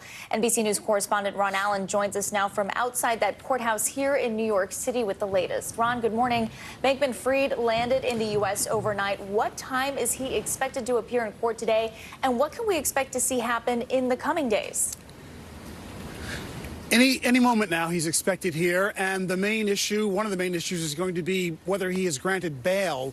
There's been some reporting suggesting that the defense and prosecutors have been discussing a bail arrangement whereby he would essentially remain under house detention wherever he chooses to live, that he'd be electronic monitoring, and of course he'd have to post probably a significant amount of money. He's facing very serious charges, 8 counts of conspiracy, fraud, campaign finance violation, law violations, allegedly, that could land him in jail for the rest of his life if he's convicted. And the scale of this whole alleged fraud scheme was massive. And although it's crypto and it's very complicated, prosecutors and others have said it was pretty simple what he was doing. He was taking customers' money, spending it on for himself, on real estate, on investments in other companies, on campaign donations, and then getting more money from customers and not telling them what the intent or what he was going to do with all these funds were. And as you said, he has been somewhat remorseful, says he wants to make things right and so forth. But the judge may decide, well, he needs to stay in jail awaiting a trial and deny him bail. Here's the U.S. Attorney last night announcing that Bankman-Fried was on his way from the Bahamas to the United States. Take a listen. Samuel Bankman-Fried is now in FBI custody. He will be transported directly to the Southern District of New York, and he will appear in court before a judge in this district as soon as possible. Again, we expect him to be in court any minute this morning sometime. We saw his mother arrive as well to support him, and this is expected to be a pretty brief hearing, but again, mostly about bail. And Ron, 2 former FTX associates pleaded guilty to defrauding investors. They are now cooperating with the government. Does this change anything for Bankman-Fried, and how does this influence his case? It's a huge deal when you have 2 top business associates agreeing to work with the government to prosecute someone else. I mean, these are conspiracy charges, so they were all allegedly acting together. It's a big move, and the U.S. Attorney has said repeatedly that this is an ongoing investigation and that others may be arrested and prosecuted as well. Here's him talking about the charges against Bankman-Fried's associates. Take a listen. The Southern District of New York has filed charges against Caroline Ellison, the former CEO of Alameda Research, and Gary Wang, a co-founder of FTX, in connection with their roles in the frauds that contributed to FTX's collapse. Both Ms. Ellison and Mr. Wang have pled guilty to those charges, and they are both cooperating with the Southern District of New York. They were facing anywhere from 50 to 100 years in prison for the various fraud charges that they were going to face. That's probably a good reason why they decided to work with the government. But again, we're waiting for Bankman-Fried to arrive here. The main issue is going to be whether he is granted bail or not. Again, he's facing some 8 counts of fraud, conspiracy, violating campaign finance laws that could land him in prison for the rest of his life. What prosecutors have called one of the widest ranging and most serious financial fraud cases in American history. All right, Ron Allen, thank you so much. Now to the latest on the investigation into the murders of 4 Idaho College students. The police chief heading the investigation is facing criticism for his handling of the case now 6 weeks in. NBC News correspondent Steve Patterson spoke with him about the investigation, joins us now with the latest. Steve, good morning. Yeah, Joe, as we all know, police are asking for the community's help finding any suspects, but there are challenges that come with a flood of information. They are now combing through over 10,000 tips related to this investigation, and the police chief tells me it's all part of a thorough and deliberate process. Take a look. We're painting a picture still, and part of that picture is coming from these tips. Moscow, Idaho's police chief, saying a picture is emerging behind the scenes of who killed 4 college students there last month, though the canvas looks frustratingly blank to an anxious public and the victims' grieving families. One tip investigators are chasing, a white Hyundai Elantra they say was near the scene that night. Why the white Hyundai Elantra in the first place? Is there a specific piece of video evidence? Do you have security footage of a white Hyundai Elantra model 2011 to 2013 that was in the area? We believe that the white Elantra is important to us. We just want to talk to that person or persons in that vehicle to see what they may know. Can you talk about whether or not you still believe this is a targeted situation? Again, we believe it's targeted based on information we have. That's part of the investigation, and we're not going to comment on that. The lack of information has proved frustrating for some of the victims' families. They've done a really poor job of communicating with the Gonzalez family. We pass on as much information as we can to them.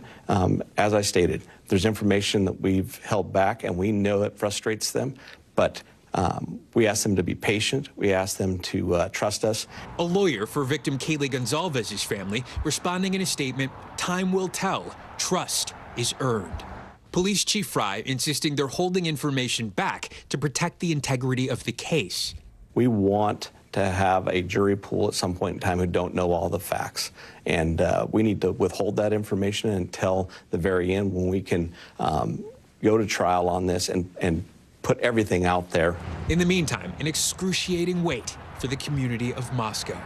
We have 4 lost lives, and we have 4 families who are going to be grieving, this holiday season. We're going to continue to work this until we get all the answers. So again, obviously still more questions than answers. The police chief still not willing to answer some key critical questions, but the police do say they have a dedicated liaison to each of the family members who essentially talk to them every day. The family of Ethan Chapin says they are beyond grateful for the Moscow Police Department's communication, adding that they have an open and ongoing line to them, which is important, of course, in this holiday season. Joe. All right, Steve, thanks so much. One nonprofit organization is doing their part to help curb violence by helping young people who've been incarcerated re-enter society. Nightly News anchor Lester Holt has more on their efforts. For those re-entering society after spending some time behind bars, the world can be a dizzying place. But sometimes help and direction can literally just be waiting right around the corner.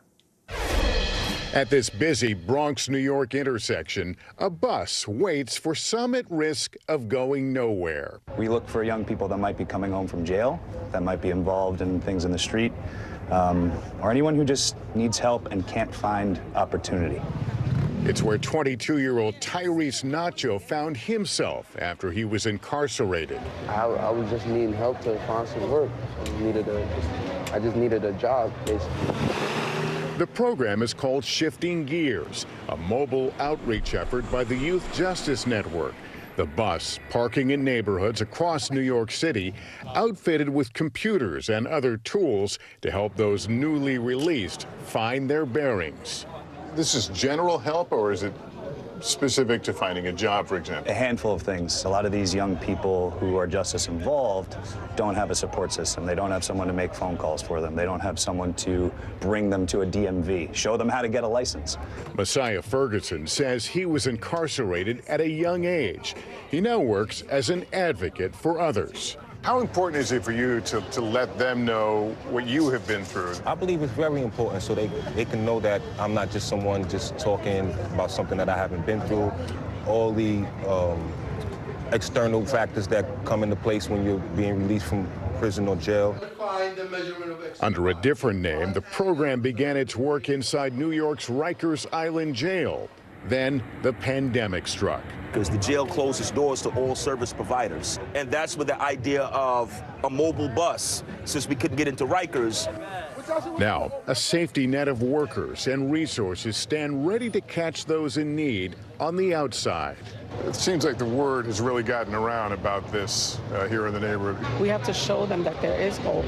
Waiting at a critical crossroad. It was basically right here. I mean, I walked past, they gave me a flyer, signed up.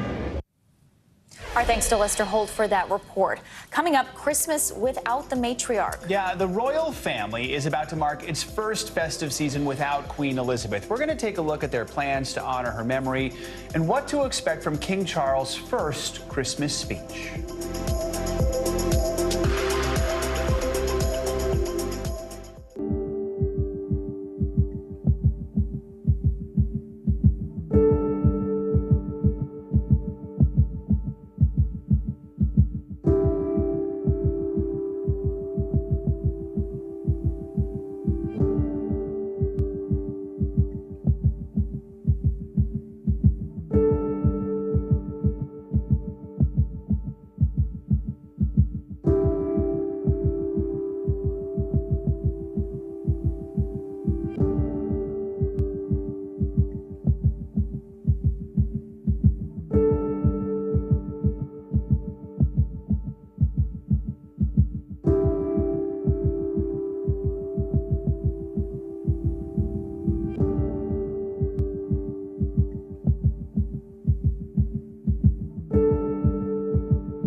Now some financial headlines. Tesla is doubling its discount prices for some of its EV vehicles. CNBC's Silvana Henao joins us now with that and other news. Good morning, Silvana.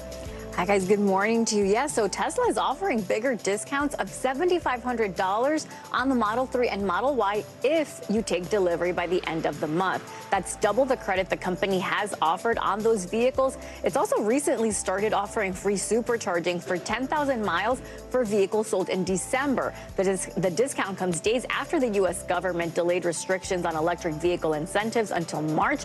That means Tesla and other U.S.-made EVs are likely to temporarily qualify for the full $7,500 tax credit.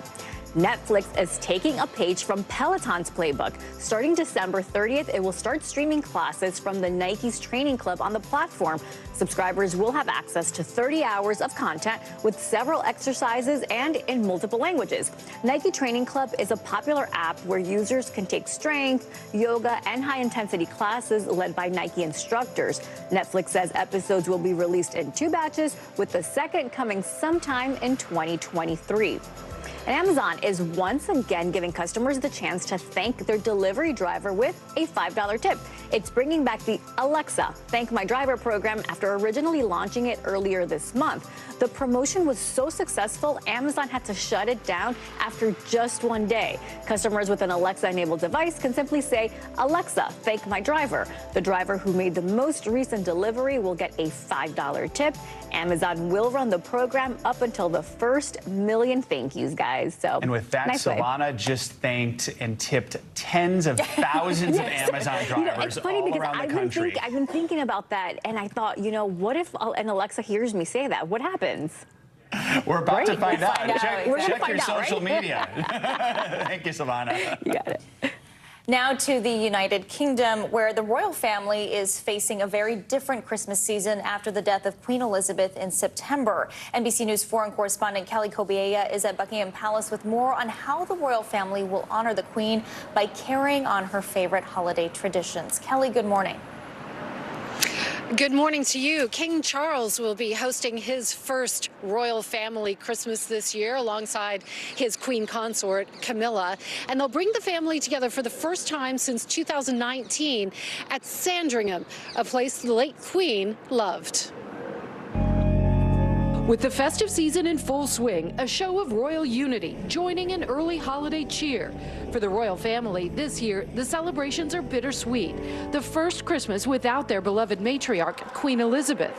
This Christmas will be incredibly poignant for the King. It's not only his first Christmas as monarch, but also his first as head of the family after 7 decades of his mother leading the way. At the monarch's country estate in Sandringham, the family will gather for the first time since 2019 and will honor the late Queen's memory by keeping the long-standing traditions she so loved. Here, members of the family have made first and final appearances. Diana, the late Princess of Wales in 1994. Kate, the new Princess of Wales in 2011. Meghan and the debut of the then Fab Four in 2017. Behind palace gates, a special and very private family time was always the Queen's favorite. For the late Queen, it was so important to have her family around her at Christmas, and she loved welcoming, particularly her great-grandchildren to Sandringham. There would be gifts left on the end of their beds. Throughout her long reign, the monarch was present in millions of households across Britain on Christmas Day. The Queen delivered 69 Christmas messages as monarch. This year, for the first time in decades, the country will hear from a king. We're all going to miss her Queen's speech, which is a normal tradition in our household. Yeah, I think it would just be different. The new king expected to focus on his mother's long life of service in his first Christmas address. In private, memories to cherish. The very fact that the family are gathering in such large numbers in a place that meant so much to the late Queen will really honour her memory, and they will, of course, be sharing so many happy memories of time spent with her over the years. Prince Harry, Meghan, and their children, Archie and Lilibet, will stay home in California for the holiday. Harry talked about Christmases past with the royal family in the couple's Netflix docuseries. You know, Sandringham, I have such happy memories of Sandringham. That was where we spent every Christmas. His father, King Charles, now hosting his first Christmas as monarch and looking ahead to his coronation in May. And today, Buckingham Palace announced another big celebration next year. The Trooping the Color, which is the official birthday celebration for the monarch, will happen in mid-June, just 42 days after that coronation. And this Christmas, they're keeping other traditions alive. They'll have that traditional walk to and from church, greeting members of the public. And one very young member of the royal family could make his Christmas Day debut. Prince Louis may walk with the family as well. He's 4 years old. Valerie, Joe. Kelly, Kobiea, thank you so much. Coming up, helping others during the season of giving. We meet a man from Connecticut who's giving back to his community after overcoming difficult circumstances. Hear his story next.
Hey, I'm Hallie. It's good to be with you tonight. There's another legal filing today, and I want to cut through some of the weedsy stuff.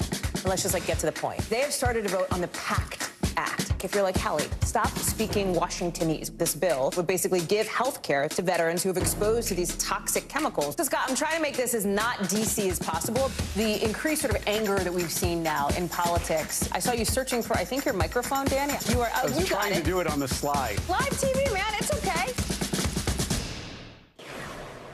Welcome back, and it could be time to bid a fond farewell to an intrepid space explorer. NASA's InSight lander has been bringing us all sorts of discoveries from Mars since 2018, but now it appears to have fallen silent. NASA says InSight missed a check-in on Sunday, but a few days earlier, InSight did have one final message. It tweeted, "I'll be signing off here soon. Thanks for staying with me." Thank you, InSight, from everyone back on Earth. Yes, definitely. Thank you for that. All right, thanks, Valerie. It is the season, of course, for giving right now, but for one Connecticut man, giving is a year-round thing. Today, anchor Craig Melvin introduces us to an unlikely hero making a big difference in his community. It's been said that you can't keep a good man down. Harry Bell is the living proof. Harry was born on the rough side of Bridgeport, Connecticut. He says his mother was addicted to crack cocaine, and at birth, so was he. What's this neighborhood like? A lot of drugs, gun, and violence. His mom died when he was just 9 years old. His father was never in the picture. As a teenager, Harry started making bad choices. I probably drunk from 14 years old to like 22. Wow. Yeah, you started drinking at 14. Yeah. Was there a moment where you're like, I gotta get my life together? My son was probably about 4 or maybe 3.5. All I remember was walking my son home. I fall and I black out. The only thing I remember after that was waking up in a puddle of blood and my son smacking me saying, "Daddy, get up, get up, get up, Daddy." That was the day I realized that I had a problem and things had to change. Harry changed his life, quit drinking, started working as a school resource officer, but he really turned the page when he created his own coloring book for his son. My son, he loved the color. I wanted something different. I wanted something fun, education, and empowering. And I wanted him to say that it was a special gift that he got from his dad. You couldn't get this from nowhere but me. I love that. Yeah. His son took that book everywhere, even to school, where his teacher didn't believe his dad created it.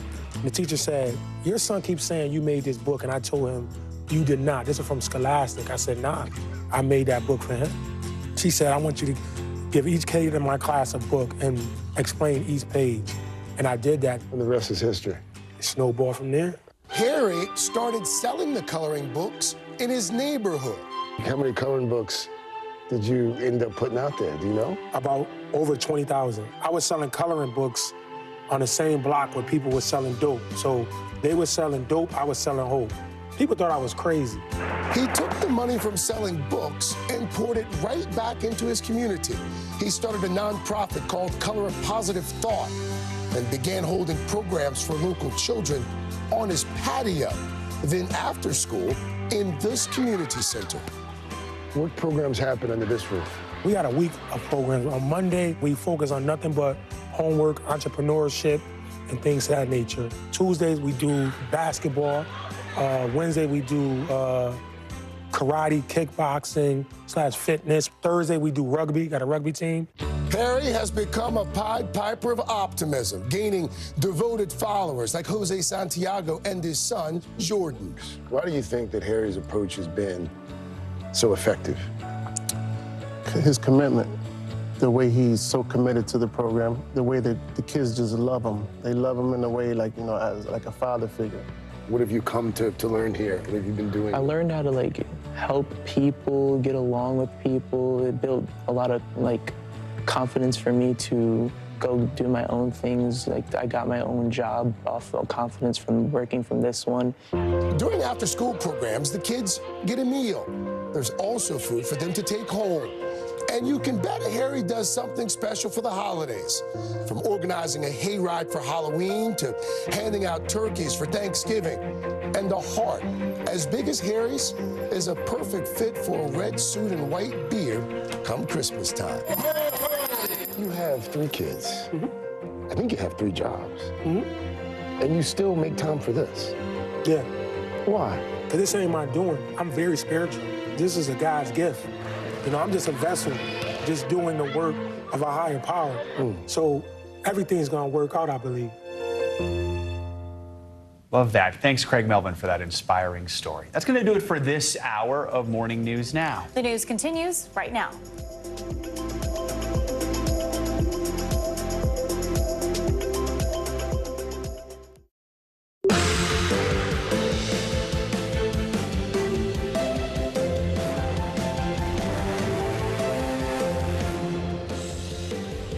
Good morning. I'm Joe Fryer. And I'm Valerie Castro in for Savannah Sellers. Right now on Morning News Now, weathering the storm.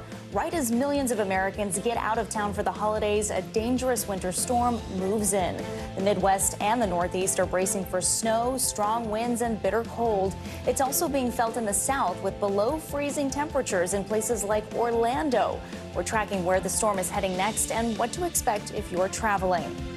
Battle for freedom. Ukraine's president takes to the House floor, delivering an impassioned speech and plea for continued support for his country.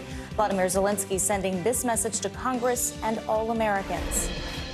Your support is crucial. Your money is not charity. It's an investment in the global security and democracy. The major assistance the U.S. is now providing, plus the latest on the front lines as Ukrainians continue to fight back against Russia in the middle of a brutal winter. Back in the U.S., former crypto king Sam Bankman-Fried is back on U.S. soil this morning, accused of fraud. He was extradited from the Bahamas and will now face charges stemming from the dramatic collapse of his company, FTX. We'll tell you what to expect when he faces a judge. Also this morning, the perfect gift. If you're still trying to find the best present for the youngest people in your life, don't worry. We're breaking down the hottest toys right now that won't be sold out at the store. Good to have you with us this morning. Valerie is with us. We've had many of your reports on the show. Now it's good to have you here at the anchor desk. Thanks for having me here. A lot to talk about this morning. Yeah, just in time for that holiday rush. I think a few people might be worried about the weather. Yes, slightly worried. We begin this morning with that winter storm sweeping across the country and causing chaos for travelers just days before Christmas. Right now, more than 100 million people are under winter alerts, bracing for an Arctic blast, bringing life-threatening cold to parts of the U.S. Widespread snow and strong winds are expected to create plenty of travel headaches and possible power outages. In Minnesota yesterday, freezing temperatures and snow created dangerous conditions on the roads, causing more than 200 crashes. And Denver's airport saw a record-breaking temperature drop. Get this, 30 degrees in 15 minutes. And today, Green Bay, St. Louis, and Chicago could be among the cities feeling the brunt of this system. Weather experts say it's shaping up to be the worst Christmas-time storm in decades. We have full team coverage with everything you need to know ahead of the holiday. Meteorologist Andy Lassman is tracking where the storm is now and where it's headed in the coming days. But let's start with NBC News reporter Julia Jester at Reagan National Airport. Julia, good to have you with us. So this is one of the busiest travel days for this long holiday weekend. Where you are in the Washington area is expected to see some of the problems. What's it like where you are right now, and what are they bracing for? Good morning, Joe. Well, I hate to jinx it, but things seem pretty smooth here so far just outside the nation's capital. Some lines are starting to form, a few delays so far, but we're really keeping an eye on that heavy rainstorm expected throughout the day, as well as how those blizzard conditions in the Midwest will affect departures here. More than 7 million Americans are expected to fly between now and January 2nd, so crossing our fingers for holiday travelers here and across the country. Joe? And Julia, this is Valerie, but how are airlines working to help passengers ahead of the storm?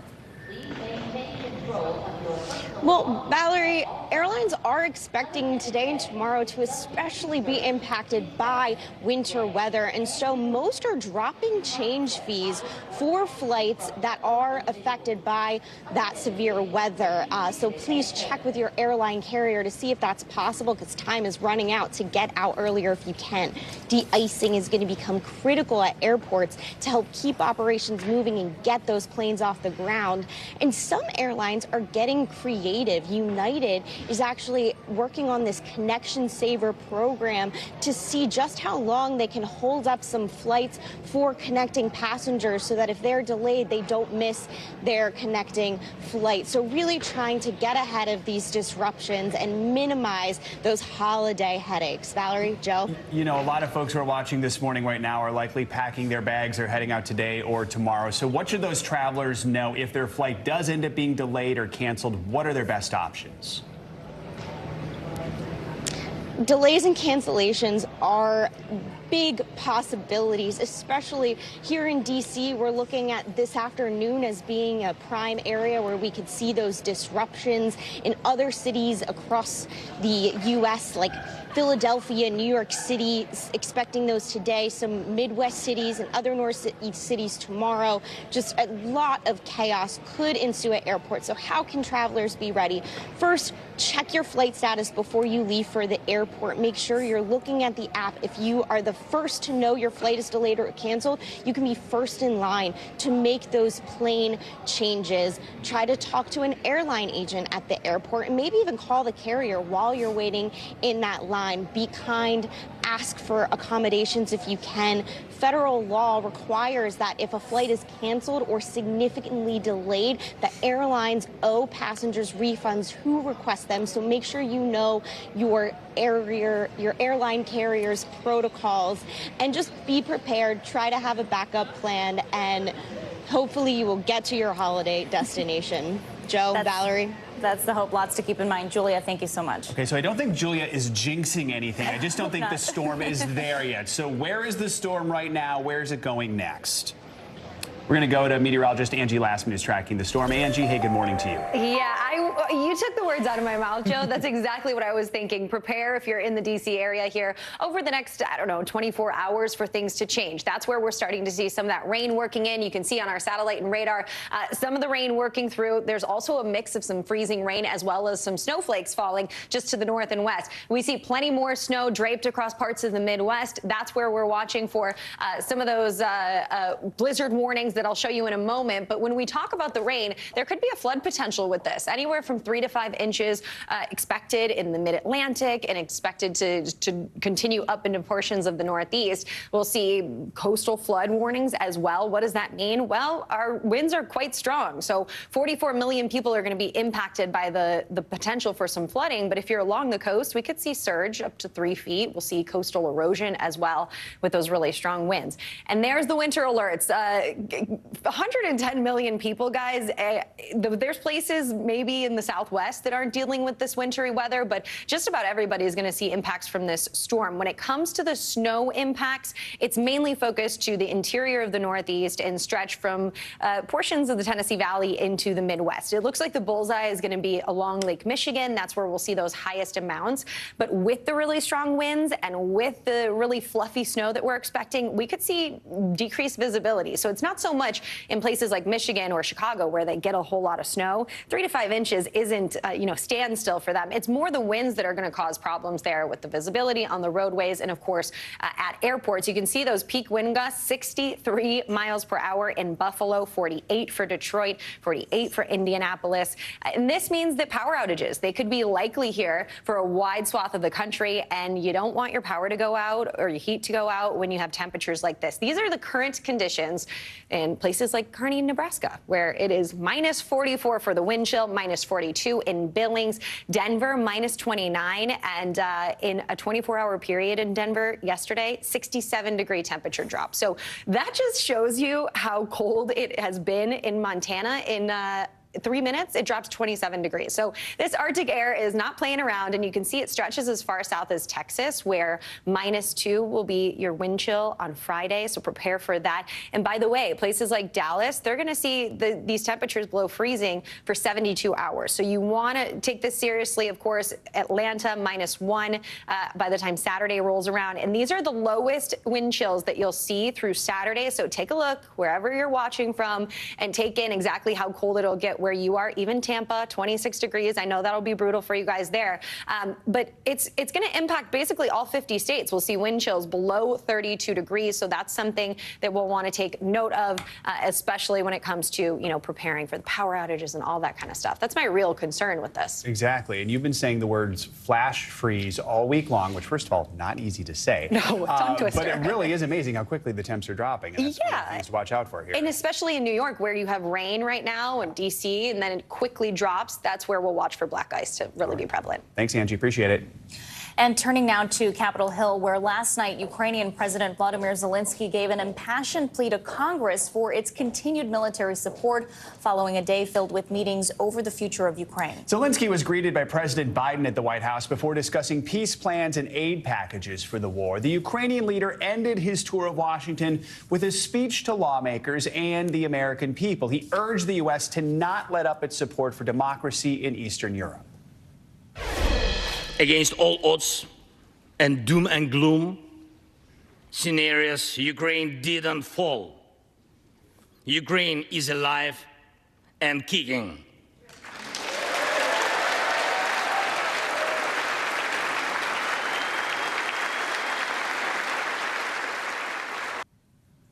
The surprise visit was punctuated by a show of symbolism as House Speaker Nancy Pelosi and Zelensky exchanged national flags on the House floor. NBC News foreign correspondent Josh Letterman is joining us from the White House this morning, along with NBC News congressional correspondent Julie Sirkin, to help us break down the biggest moments of President Zelensky's visit to the White House. Josh, let's start with you. What were some of those key takeaways from Zelensky's address to Congress last night, and why was it so important for him to make this visit now before the end of the year? Yeah, hey guys, good morning. Joe, I think the way to think about President Zelensky's speech to Congress is really the three audiences that he was trying to appeal to in his visit here in the United States. One, of course, is to his own people, the Ukrainians, who want to see that their most important partners like the United States are not abandoning them, even as we start to approach the one-year mark of this war in February. The other audience was President Putin, and he wanted and repeatedly invoked President Putin's name directly throughout his short visit to Washington, trying to send a signal to President Putin that if he thinks he can simply wait out eroding support for Ukraine from its allies, that's not going to happen. But of course, the most urgent appeal was to the American people and to Congress as we get into this new Congress next year, where some of the new Republicans have been more skeptical about support for Ukraine. President Zelensky appealing directly to the American people, drawing a connection to Christmas, saying many Ukrainians will be having Christmas by candlelight this year, not because it's more romantic, but because they've been plunged into darkness by, of course, President Putin's war in Ukraine, Joe. And Julie, you were inside the House chamber when Zelensky spoke. He mentioned how exactly Ukraine is using American aid to fight the war. Let's take a listen. Your money is not charity. It's an investment in the global security and democracy that we handle in the most responsible way.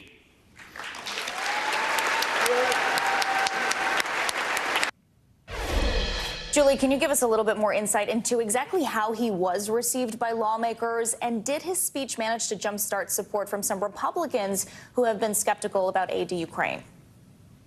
Yeah, well, look, to Josh's point, I mean, his third audience, the American people, Congress, as they are considering this massive spending package that would include funding for Ukraine, that was really the key here. Zelensky making his first overseas trip. Of course, this was intentional in the final days of this last Congress. And I think I just want to pull back the curtain a little bit, just being in that room. The energy was palpable. You had lawmakers in the seats holding up Ukrainian flags every single moment, an opportunity they could. There were standing ovations for Zelensky.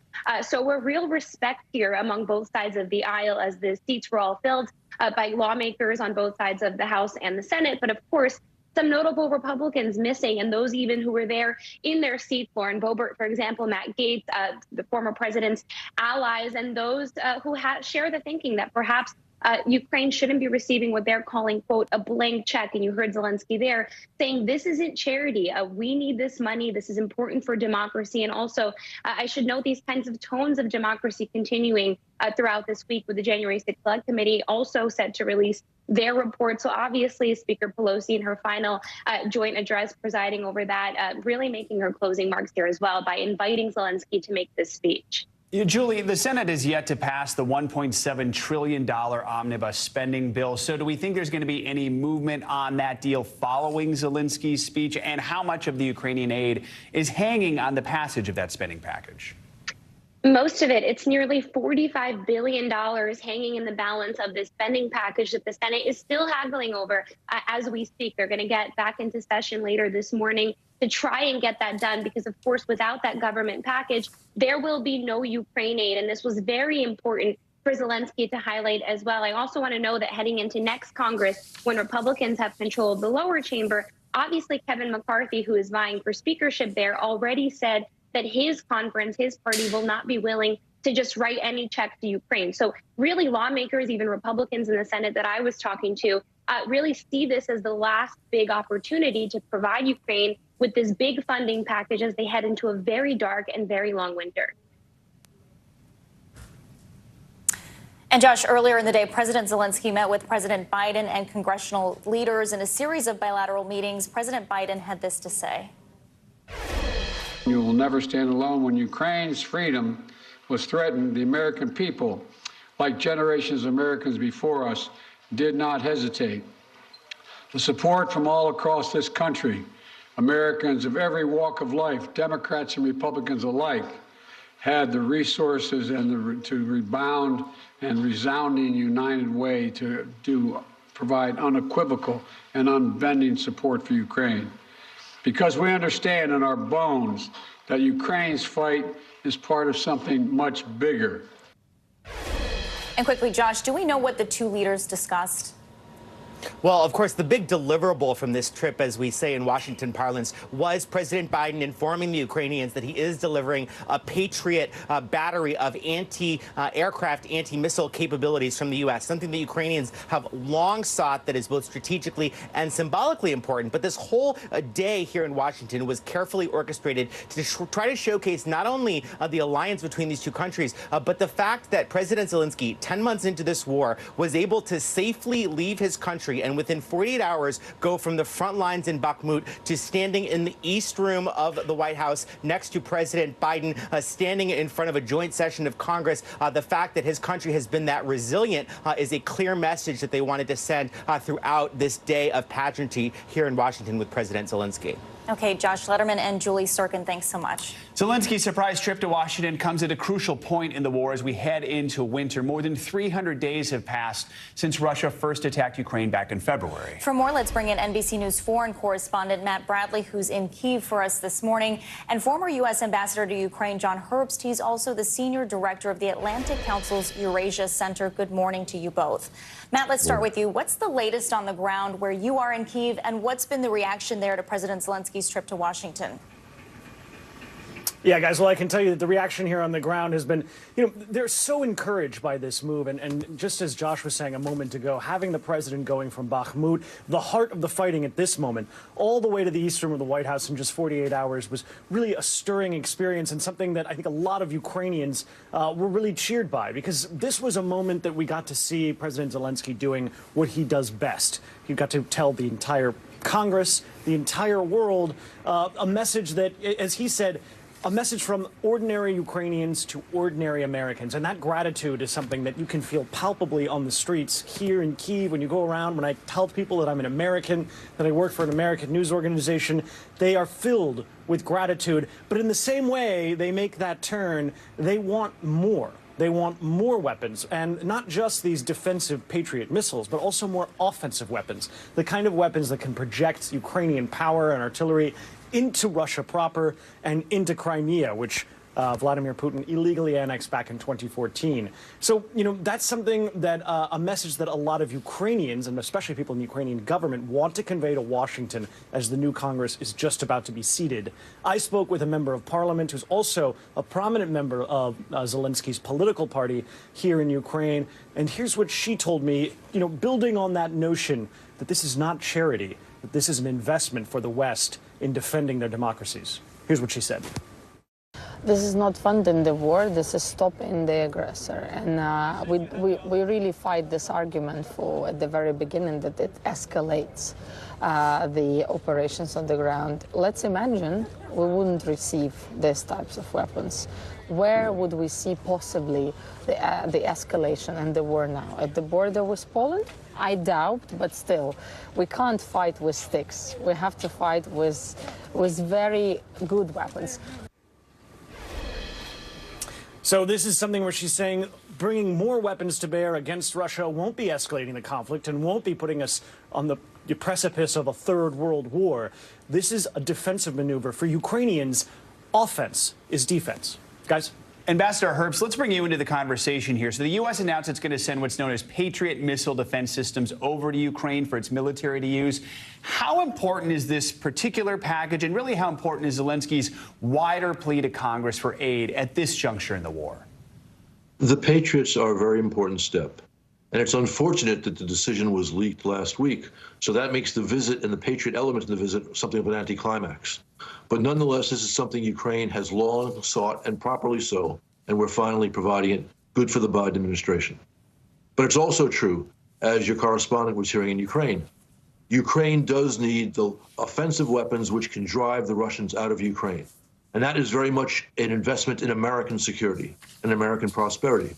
Because Putin, after he takes Ukraine, if he takes Ukraine, is going to move on to our NATO allies in the Baltic states. So we need to help Ukraine stop Putin in Ukraine. And Matt, Russian President Vladimir Putin held a meeting Wednesday with his top generals where he admitted to some of the challenges being brought on by the war. What exactly was he talking about? Moscow has failed. Remarkable admission and actually. Oh, excuse me. Is that for me? It was Matt, a remarkable go ahead, Matt, admission. Go ahead, yes. Matt Bradley. Sorry. Sorry, sir. It was a remarkable admission by President Putin, but actually it comes on the back of another admission where he said that the situation in the occupied areas, and those are those 4 Ukrainian oblasts that, or sort of provinces that Russia had just illegally annexed just a couple of months ago. He admitted the day before on Tuesday that the situation there was extremely complicated. So the president of Russia seems to be coming around to the notion that he should be able to publicly admit that things aren't as they seem. And this is probably, softening the ground for what could become another massive offensive in Ukraine, maybe even here on the capital of Kyiv, where I'm standing right now. If you remember, back a couple of months ago, the Russians made an attempt on the capital. They failed miserably, and they withdrew in shame. It's possible that with Vladimir Putin's newly mobilized soldiers, he thinks that he can make another assault on this country and try to gain the ground that he lost. A lot of Western officials say that's going to fail. Guys. Right. Matt Bradley and Ambassador John Herbst, we're out of time, but thank you both so much for joining us for this important conversation. We appreciate it. And turning now to the crisis at the border, and there are concerns over the tactics being used by the Texas National Guard to contain the surge of migrants. This as thousands are waiting on a decision from the Supreme Court on whether the Trump-era restriction known as Title 42 will end. NBC News correspondent Guad Venegas has the latest. New crowds of migrants desperately trying to enter the United States after the Texas National Guard and state troopers blocked a section of the border. Title 42, the Trump-era policy restricting access to many, was set to expire, but it is still in place with a Supreme Court decision hanging in the balance. On Tuesday, Texas National Guard members stationed themselves on the banks of the Rio Grande and erected concertina wire barriers in an attempt to turn back migrants from the U.S. Mi familia de verdad estaba muy ilusionada con que atravesáramos ese país y de verdad progresáramos, pero ya ve cómo es la vida. But then a potential opening. Migrants were directed by the National Guard to travel less than a mile east to this point where Border Patrol agents, federal officers, are still allowing migrants to cross. Here in Ciudad Juarez, migrants continue to cross the river and arrive at the U.S.-Mexico border. Border Patrol taking them in small groups with the line only getting bigger, hundreds waiting for their opportunity to seek asylum in the United States. Caminando. Vanessa says she walked from Nicaragua with her brother and son and is hopeful. Lo que les quiero dar, so she's going to tip one of these guys that will take her across like they're doing with a lot of people. Pase, que la dejamos. Right across the border in El Paso, the community's navigating a humanitarian crisis. The city's mayor talking to MSNBC's Jose Diaz-Balart about why he declared a state of emergency. Well, I think it was important to see that we didn't want people sleeping in the streets, and the temperature would drop in around 20 degrees. Texas Governor Greg Abbott saying the National Guard's presence at the border will be ongoing. To make sure that the people who were crossing into El Paso should be blockaded. We're here basically until the governor or our colonel say, okay, our time to assist is over. Back in Mexico, the director of human rights in Juarez describes the difficulties of tracking the number of migrants. Es complicado. He says it's very complicated to know how the migrants arrive. They arrive by train, by bus, by airplane, private vehicle, so it's very complicated to really know where they're at and how many there is. More than 600 miles away in Reynosa, Mexico, a similar story unfolding. Tenemos mucho tiempo aquí, no podemos ir durmiendo aquí, los niños enfermos, todo. Aquí pasando mal momento.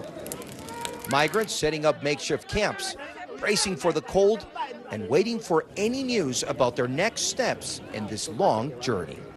Our thanks to Guad Venegas for that report. The federal government has released $6 million to El Paso since the city's emergency declaration. Coming up, former FTX founder Sam Bankman-Fried is back in the U.S. this morning. He will answer to fraud charges after the collapse of his crypto company. What the next steps are in this case in just a few minutes.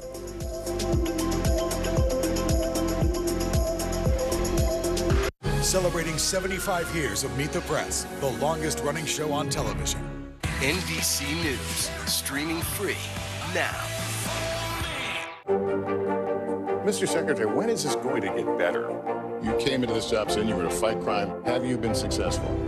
Found a way to put that. Can you update us on the status of negotiations? Celebrating 75 years of Meet the Press, the longest-running show on television. Stay on top of breaking news and the biggest stories of the day with NBC News Daily. Thank you so much for joining us. I'm Morgan Radford. And I'm Vicki Wynn. I'm Aaron Gilchrist. And I'm Kate Snow. Get in-depth reporting from across the country. What's your reaction to the president's comments? And around the world. Are Ukrainians continuing to make advances? And ways you can take care of your health. Who should be getting tested? And frankly, how often? And your wallet. Costs are skyrocketing. How to manage soaring prices. NBC News Daily. Weekdays from 12 to 4 p.m. Eastern on NBC News Now. NBC News, streaming free now. Mr. Secretary, when is this going to get better? You came into this job saying you were going to fight crime. Have you been successful? Found a way to put that. Can you update us on the status of negotiations? NBC News, streaming free now.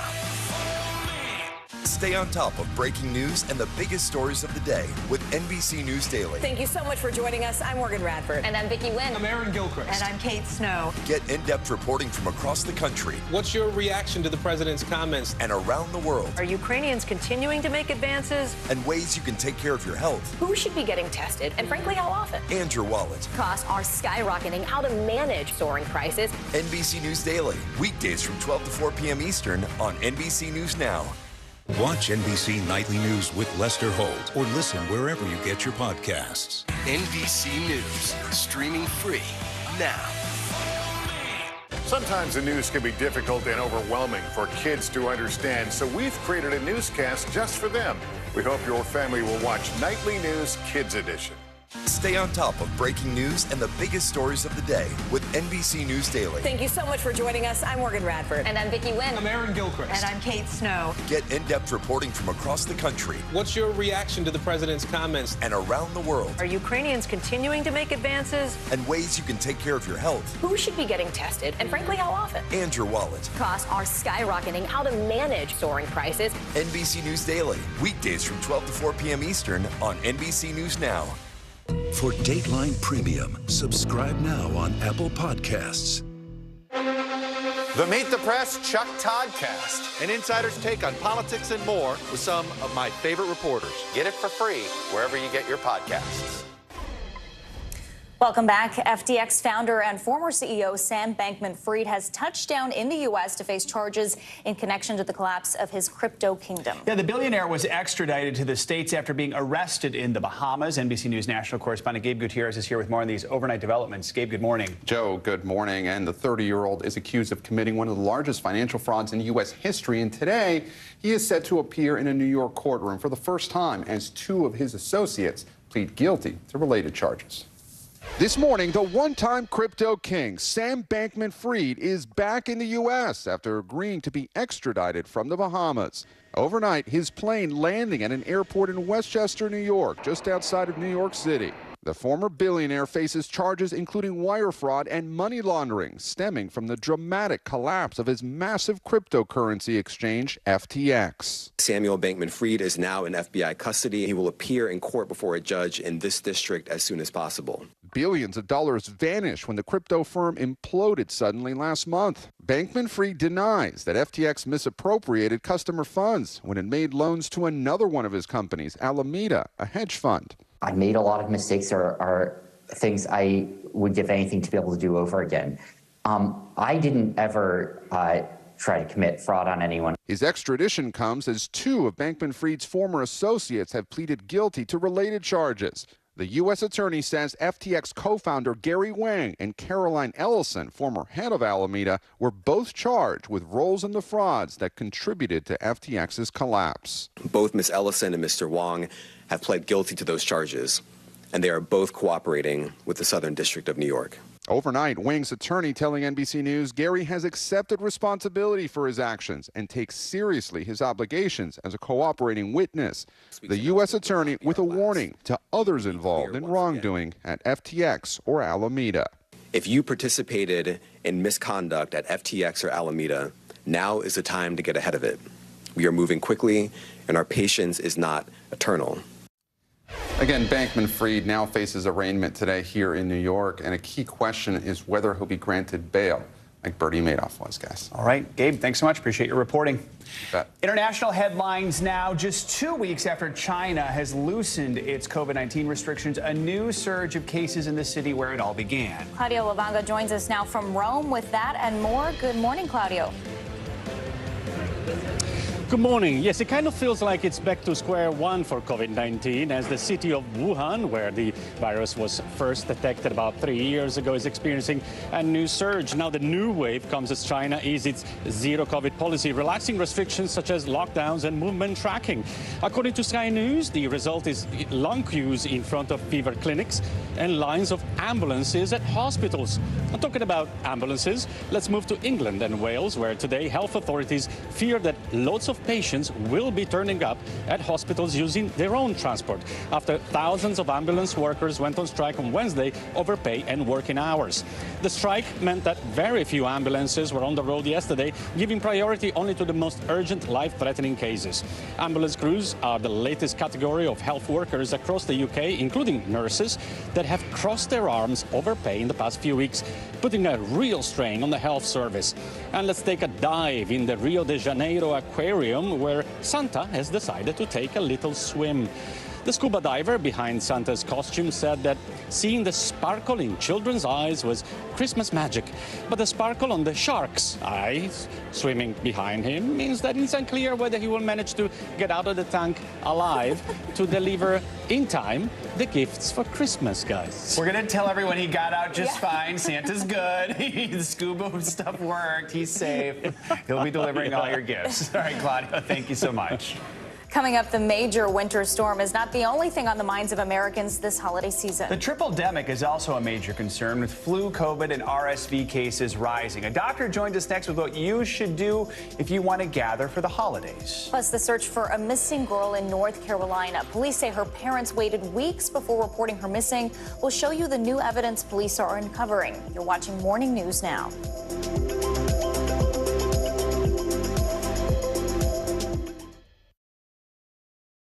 Sometimes the news can be difficult and overwhelming for kids to understand, so we've created a newscast just for them.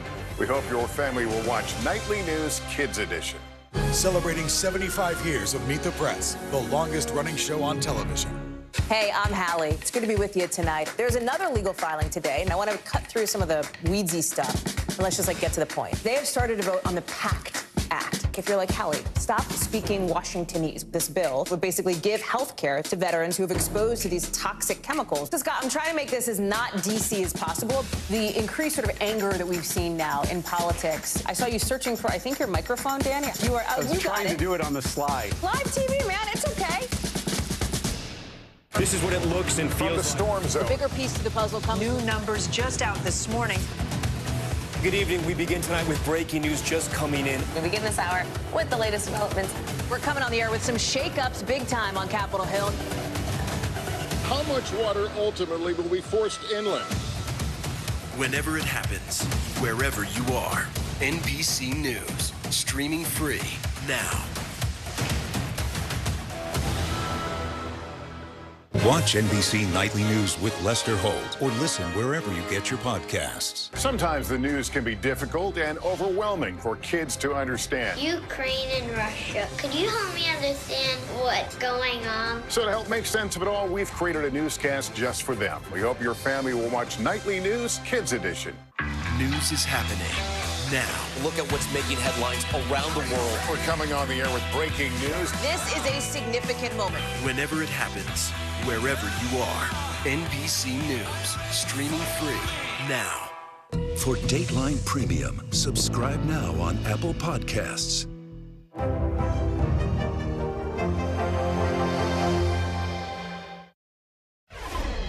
Welcome back. This holiday season, more than 110 million Americans are planning to travel at least 50 miles to gather with friends and family. That makes it the third busiest year for holiday travel since AAA began keeping track in 2000. But with the resurgence of COVID and an increase in both flu and RSV, many are worried about staying safe. So joining us now to answer some of the questions that are probably on your mind right now is NBC News medical contributor and CEO of Advancing Health Equity, Dr. Uche Blackstock. Dr. Blackstock, always good to have you with us. So let's start with With what to pack, I bet a lot of folks are wrapping up their packing this morning as they prepare to head to the airport and get out of town.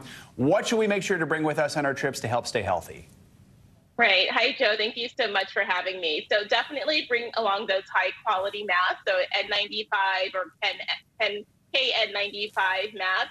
Bring along those rapid tests with you in case you start feeling unwell as you're traveling or to test before a gathering. Make sure to bring along fever reducers. So ibuprofen or acetaminophen, so what we know is Tylenol or Motrin, in case you develop a fever, as well as those hand sanitizers to keep the hands clean, because we know RSV and flu get transmitted through surfaces.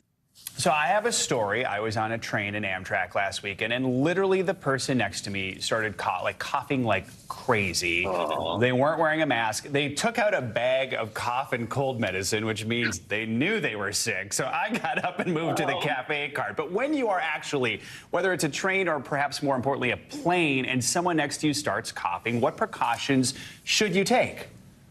Right. So the two precautions are obviously, one, keep that high quality mask on for as long as you can. Even if you get thirsty or hungry, I would try to hold off on eating or drinking until you get off the plane. So N95 or KN95 mask. The other thing you can do when you're on a plane is direct that vent, the vent that's above your seat, direct it towards your face.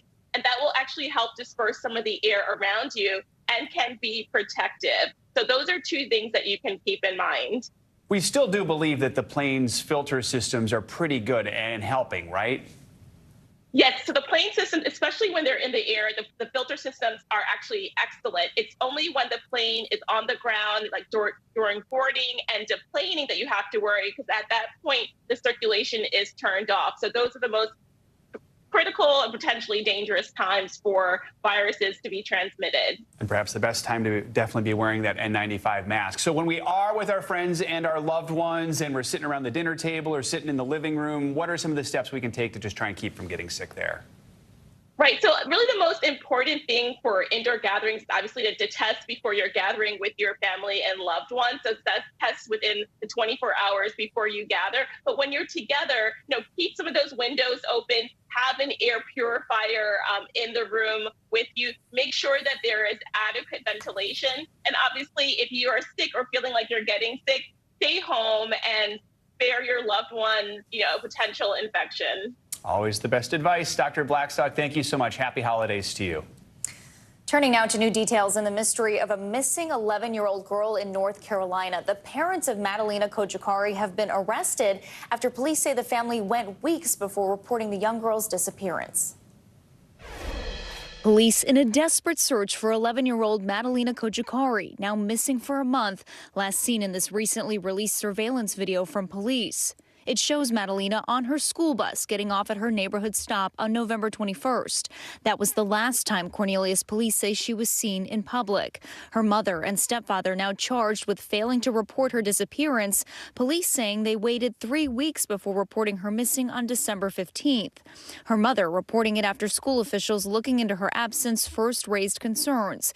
Now the FBI has joined the search, creating these flyers, while local law enforcement has scoured the family home and a nearby lake for any signs of the middle schooler who police say loves ice cream and horses. I've spoken to one of the educators at her elementary school who told me that she was a quiet girl. Another one of her teachers, her teacher just last year stated, I saw on Facebook, that she was a very smart young girl. So we miss her. A police report detailing what led to her parents' arrest. Her mother, Diana, telling investigators she and her husband, Christopher Palmater, Madalena's stepfather, argued the night of November 22nd. And the next morning, he drove to his family's house in Michigan to recover some items. Diana said she noticed her daughter missing a day later on the 24th. When asked why she waited so long to report Madalena's disappearance, her mother said she worried it might start a conflict between her and Christopher, and she believed her husband put her family in danger, but she did not know what happened to Madalena, adding Madalena doesn't have a cell phone, but a backpack and some clothes were missing from her room. Neighbors nervous about the circumstances and the search. It's very concerning that something like this could happen, that it was so close to us. Community members holding candlelight vigils, hoping for answers.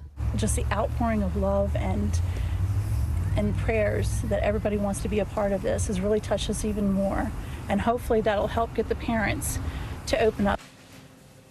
Madalena's mother also told police that she reached out to her family in Moldova when she noticed her daughter missing. They encouraged her to report it, but says she was still hesitant to call police. The couple has been appointed public defenders, and we reached out for a statement from the Mecklenburg County Public Defender's Office, but have not heard back. Coming up, 2022 has been a year filled with a lot of tech breakthroughs. And a lot of tech talk. We have the biggest stories and discoveries of the year and what it could all mean for life as we know it in 2023.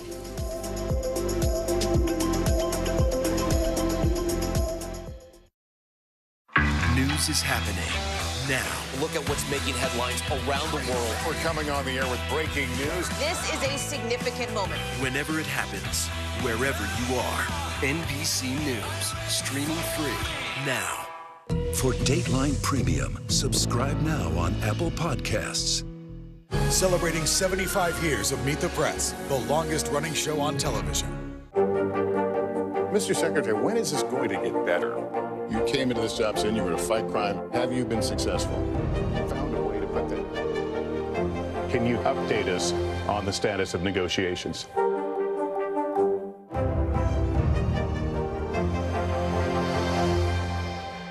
Watch NBC Nightly News with Lester Holt or listen wherever you get your podcasts. For Dateline Premium, subscribe now on Apple Podcasts. The Meet the Press Chuck Toddcast, an insider's take on politics and more with some of my favorite reporters. Get it for free wherever you get your podcasts.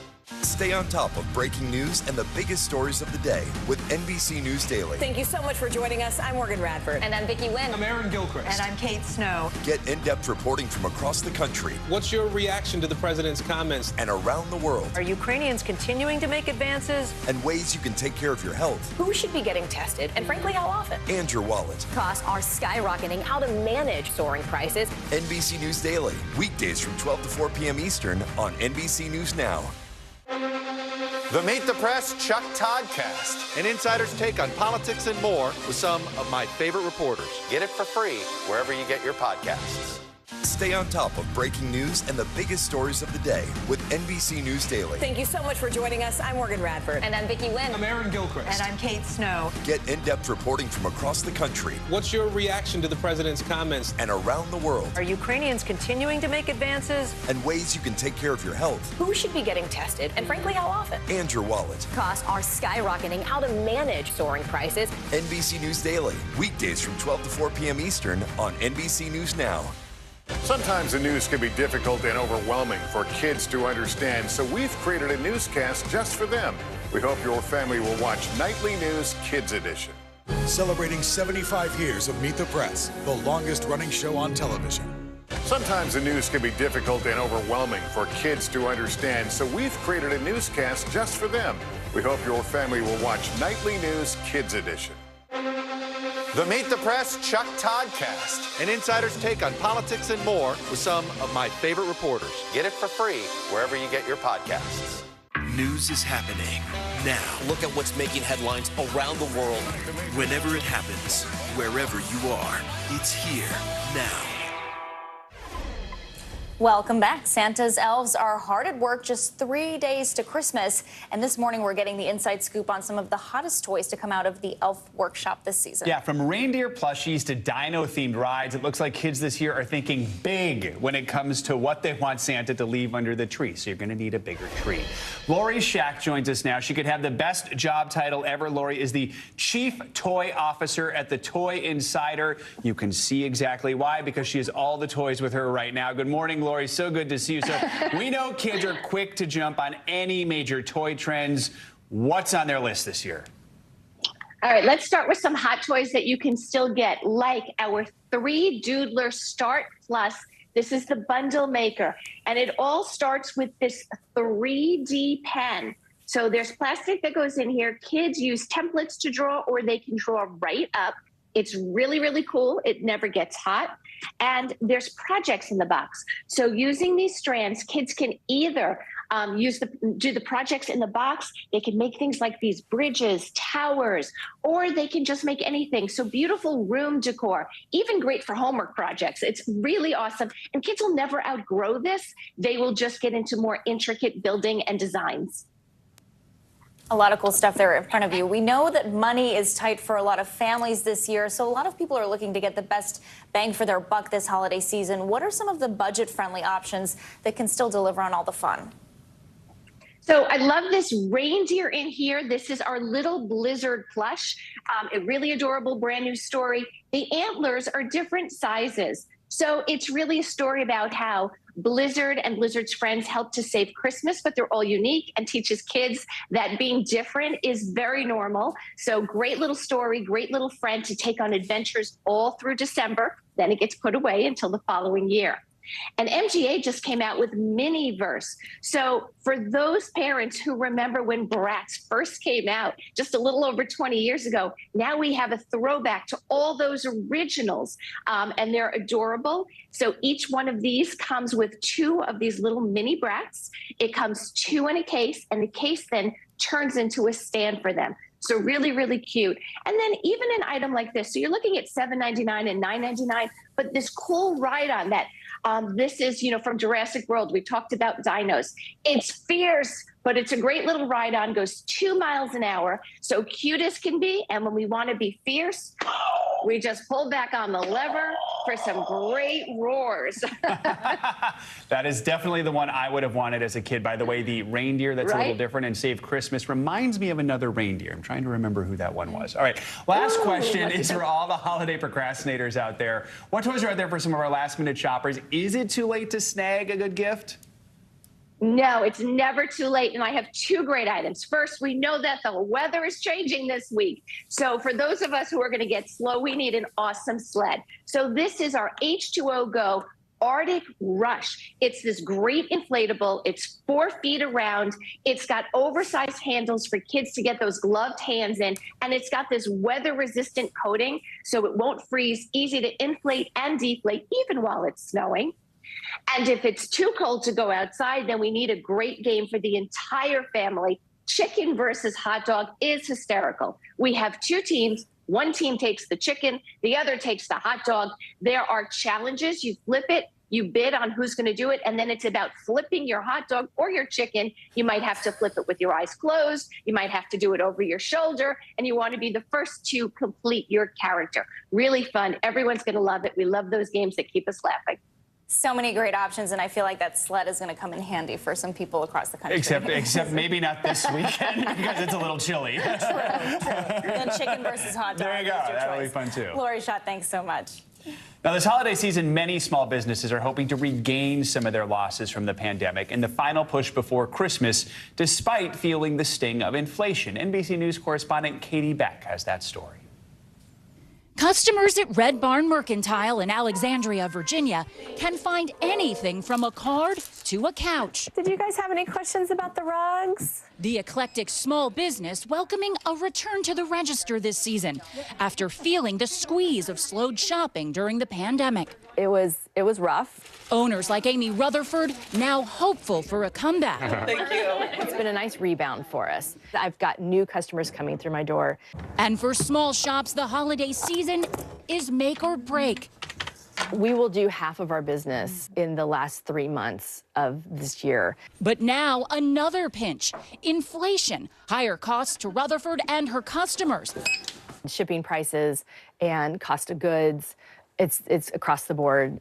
While the National Retail Federation expects shoppers to spend between 6% and 8% more than they did last year, inflation accounts for most of that. 70% of consumers are taking inflation into consideration this holiday season, and about half are buying fewer gifts as a result.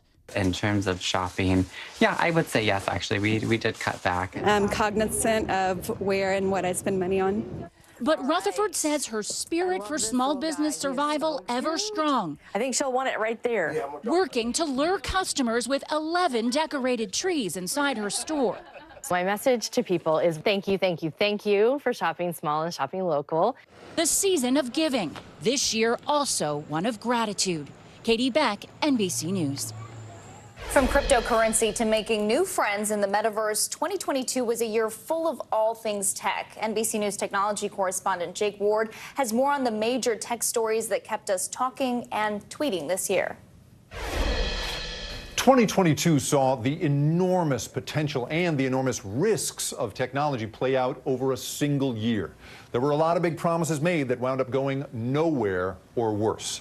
The biggest, of course, was crypto. The stuff of Super Bowl commercials and overnight billionaires. Cryptocurrency ended 2022 in flames as Sam Bankman-Fried, founder of FTX, became the face of a crisis that wiped out individual investors and deeply wounded the industry until investigators closed in and had him arrested in the Bahamas. Big tech companies, symbols of endless growth, flailed this year as the economy suffered. Meta sank from $1 trillion valuation last year to $268 billion this year as advertising fell apart and it blew billions on its founder's dream of a metaverse in which we will all work and play. It and other big tech companies laid off tens of thousands of people. But no one tech company grabbed the headlines quite like Twitter. When Elon Musk stopped fighting and finally went through with acquiring the company as promised, every day brought a new surprise, from firing more than half the staff to a wave of embarrassing impersonations to inviting Trump and other banned folks back. As the year ends, we still do not know what Twitter will be when it all shakes out. And now that the Supreme Court has agreed to hear a case that would make social media companies legally responsible for what we post, well, we don't know what social media will look like this time next year. But with all this drama, the year also saw some big discoveries. Artificial intelligence made some amazing new tools possible, including DALL-E and Midjourney, which allow anyone to create gallery-ready art by just describing what they want to see. Goodbye, Hollywood. Goodbye, art degree. And new software from OpenAI called ChatGPT is like a Google you can ask to do things, like write a novel or software for you. Who knows what companies and ethical issues that could launch. Finally, speaking of launches, the James Webb Space Telescope, the most powerful ever built, left Earth and revealed the atmosphere of a possibly livable world, along with images of the birth and death of stars. It's a reminder of what we can pull off as a species, and that all these tech dramas here on Earth are really pretty tiny in the scheme of things. Our thanks to Jake Ward for that roundup. And tonight, Savannah and I are taking a look back at many of the other stories that define this year, from the war in Ukraine to the royal family. 2022 headlines, highlights, and history airs tonight at 9 p.m. Eastern right here on NBC News Now. Coming up here, it is a magazine cover that has divided the internet. New York Magazine is taking a deep dive on Nepo babies, the kids of famous Hollywood parents who some believe have been able to start their career thanks to their family. We'll explain the backlash next.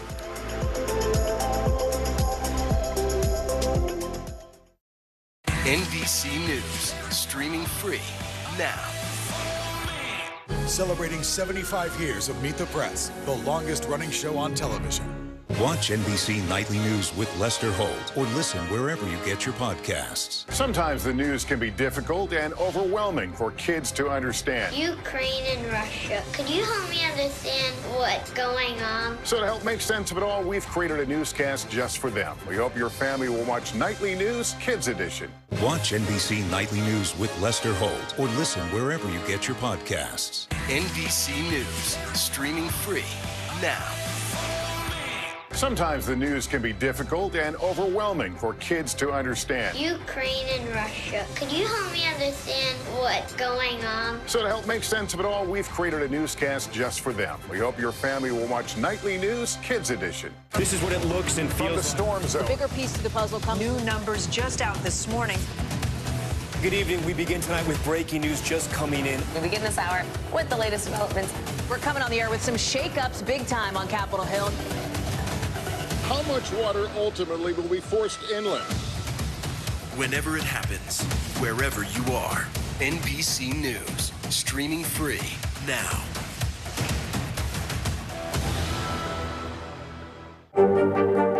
Mr. Secretary, when is this going to get better? You came into this job saying you were to fight crime. Have you been successful? Found a way to put that. Can you update us on the status of negotiations? Celebrating 75 years of Meet the Press, the longest running show on television. Sometimes the news can be difficult and overwhelming for kids to understand, so we've created a newscast just for them. We hope your family will watch Nightly News Kids Edition. Watch NBC Nightly News with Lester Holt or listen wherever you get your podcasts. Welcome back. Morning News Now's favorite country icon has a few more tricks up her sleeve. It turns out Dolly Parton has written and recorded some secret material. But get this, we won't get to hear it until 2045 when Parton is 99 years old and will probably look exactly the same. Here's the story. So this mysterious record is actually buried in a time capsule underneath, where else? Dollywood.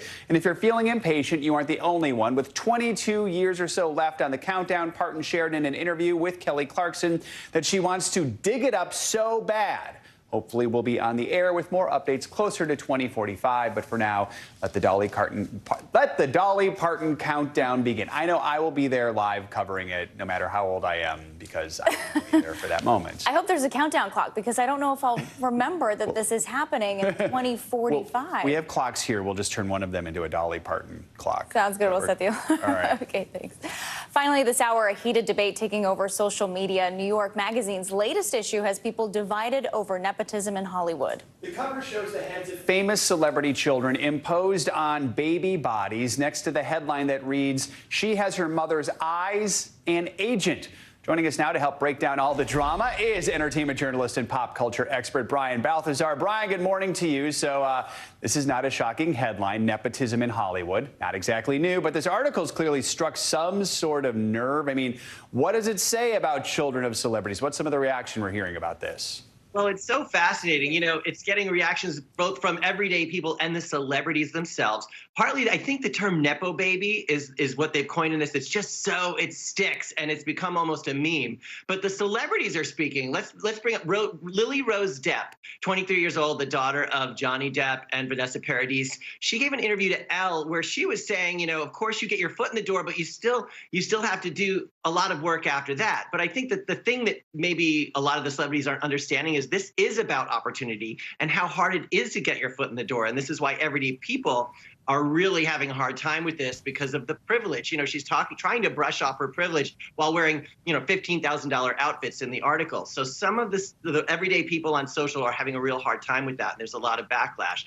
Another celebrity, Lily Allen, she's the daughter of a singer and a film producer, saying that, you know, we should probably put this same level of scrutiny on nepotism within the banking, legal, and political community, because this, by the way, nepotism, the term was coined in the 17th century. So this is a thing. But celebrity nepotism, people, I think, are having a real issue with. But she says that their childhoods are starved often of basic things like stability and love because their parents are probably narcissistic. Well, the internet went wild over that. And then she kind of backpedaled a bit because this is really a story about opportunity and class equality and whether some people just get access to more because of their famous wealthy parents. Finally, I think one person who really straddled this well was O'Shea Jackson, the son of Ice-T, and he played his father, and Ice Cube, I'm sorry. And he said, you know, yes, he had to audition for 2 years, but after that it was up to him, but he wouldn't have gotten it if it weren't for his father. But the internet is going wild with their versions of what kind of Nepo babies they are. You know, if a priest's son said, I'm a Nepo baby of God because I'm a priest's son, things like that. People are having a little bit of fun with it, too. And Brian, in the article, Vulture senior writer Nate Jones says, quote, a Nepo baby is physical proof that meritocracy is a lie. With what you're seeing in Hollywood right now, would you agree with the sentiment? Well, the truth is this has been going on for decades in the studio system, and they really lay it out quite well. I mean, listen, the hardest part is getting in the door, and that's one of the things that these kids have that the average person doesn't. So to some degree, that is true, yes. All right. It's a fascinating conversation, and Brian, no one better to talk about it than you. Thanks so much for joining us this morning. Happy holidays to you, my friend. Thanks. I'll see you at the Dolly event. There you go. We'll be at the Dolly Countdown together. It'll be a huge event. Mark your calendars. 1945 or 2045. 1945. Different year. All right. That does it for this hour of Morning News Now. The news continues right now.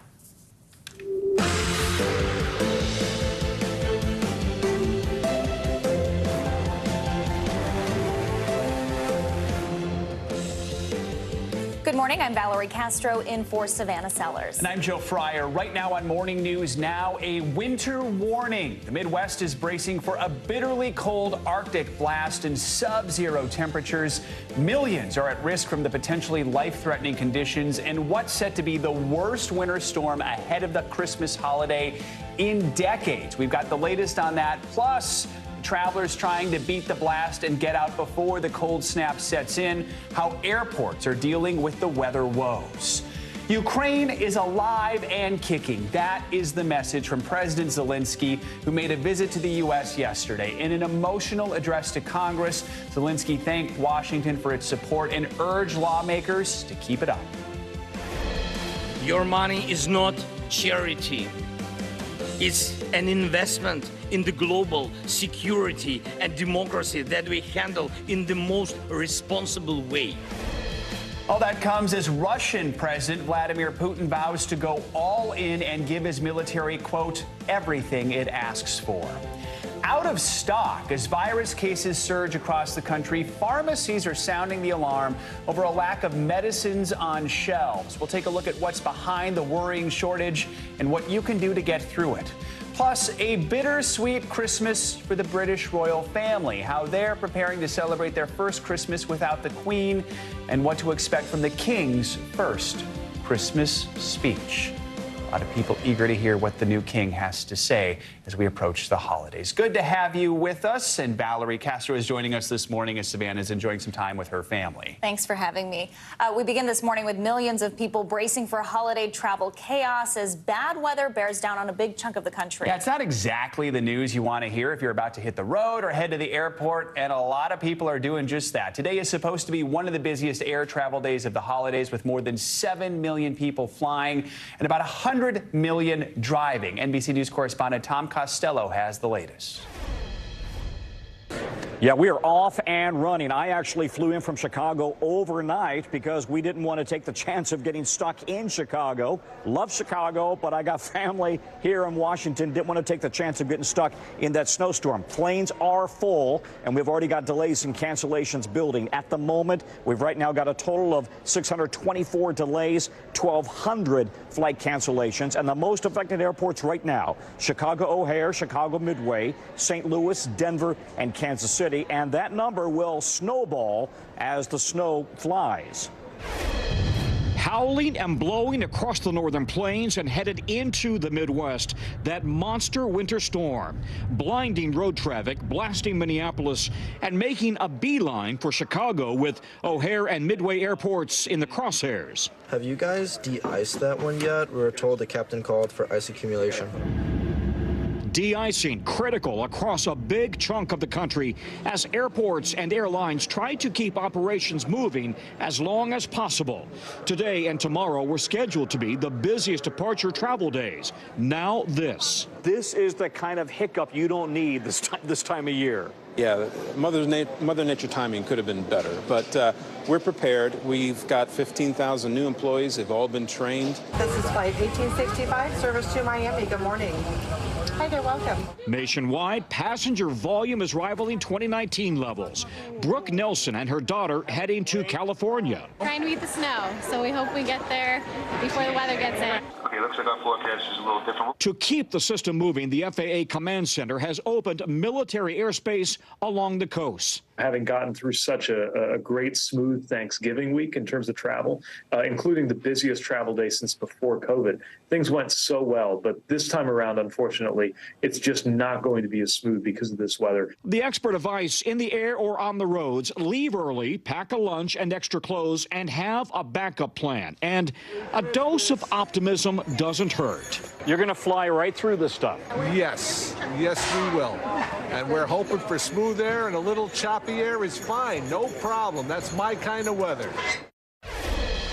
Yeah, again, the airlines did, in fact, waive the change fees, hoping people would get out ahead of the storm. But at this point, most of those flights have already been booked solid. So you may have a hard time trying to rebook, unless you're going to do it on the backside of the storm, of course. Also, we're watching Amtrak canceling some trains in the Midwest out of Chicago because of the high winds and the blowing snow. Back to you. All right, Tom, thank you. Now let's get to NBC News correspondent Maggie Vespa joining us from Belvedere, Illinois. Maggie, good morning. We know that area is forecasted to start to feel the brunt of the storm today. What is it like where you are right now?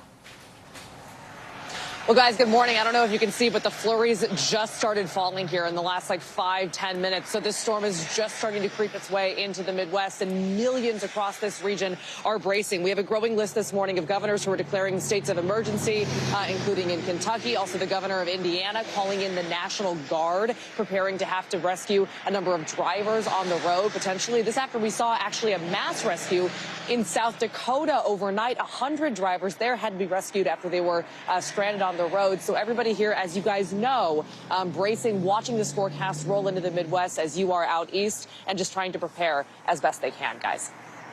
AAA estimates 113 million Americans will hit the road for the holiday. What are officials advising ahead of the storm if you are planning on driving?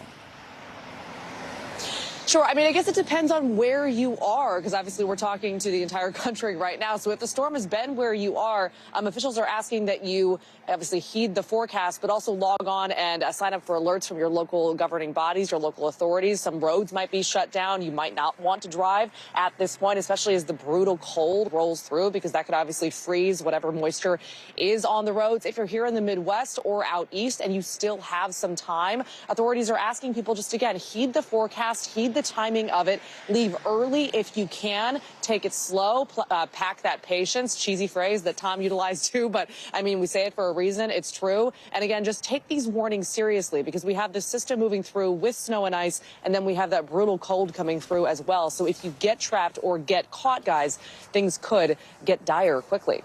And Maggie, for those who are staying in for the holiday weekend, what should they be doing this morning to prepare for the storm? Yeah, the long story short is that as this rolls through, a big concern in several regions is power outages. So think about what would happen. I mean, first and foremost, if the roads are closed and you have to stay home for multiple days, so think about stocking up on food and just kind of hunkering down with whatever supplies you would need, including medications, things like that. Also, if you have backup generators, this is a great time to make sure that you have the gas you would need to get those rolling, and just kind of be prepared depending on what your situation is at home, reaching out to loved ones, that kind of thing, to make sure that you're okay staying where you are, again, for potentially a few days on end as this system makes its way out east. I'll send it back to you. Okay, Maggie, thanks so much. So let's get more on the storm's path. Meteorologist Angie Lassman joins us now. Good morning, Angie. Good morning. All good tips from Maggie. She mentioned that brutal cold. That's kind of the secondary impact that a lot of places are going to see. If you're in the Midwest, if you're in the Northeast, it's the rain, the snow, and then the wind. And then after that, we'll see that cold air work in. So let me give you the details. We have this system that's working through. Behind it, of course, that Arctic air, but the snow that's going to impact places in the Midwest around the Great Lakes. We could see over a foot of snow in some locations along Lake Michigan. That is going to make it really impossible to travel. I think if you're going to be out and about in the upper Midwest, we could see those winds up to 50 miles per hour. That doesn't help when it comes to driving on the roadway. So think about that. If you're in the Northeast, think about the flash freeze. If it's going to be raining where you are today and into tomorrow, which is much of the East Coast and into the Northeast and Mid-Atlantic, and then you have that rush of cold air, we'll have the quickly freezing liquid on the roadways that hasn't been treated, hasn't been cleared off as we get into your Saturday. So think about that. Lake effect snow still will continue for parts of the Great Lakes area. You can see Buffalo will receive maybe 2 to 3 feet. There could be isolated amounts a little higher than that. So we'll monitor that well into Saturday, but we'll see some improvements as we get into Sunday.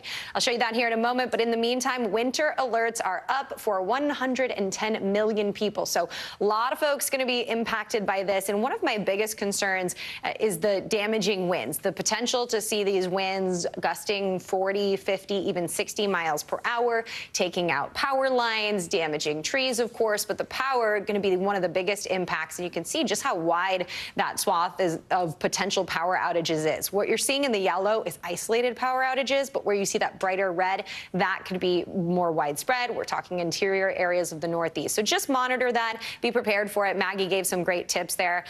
With those wind chills dipping down well below zero, I think it's something that you got to do today before that Arctic air works into your area.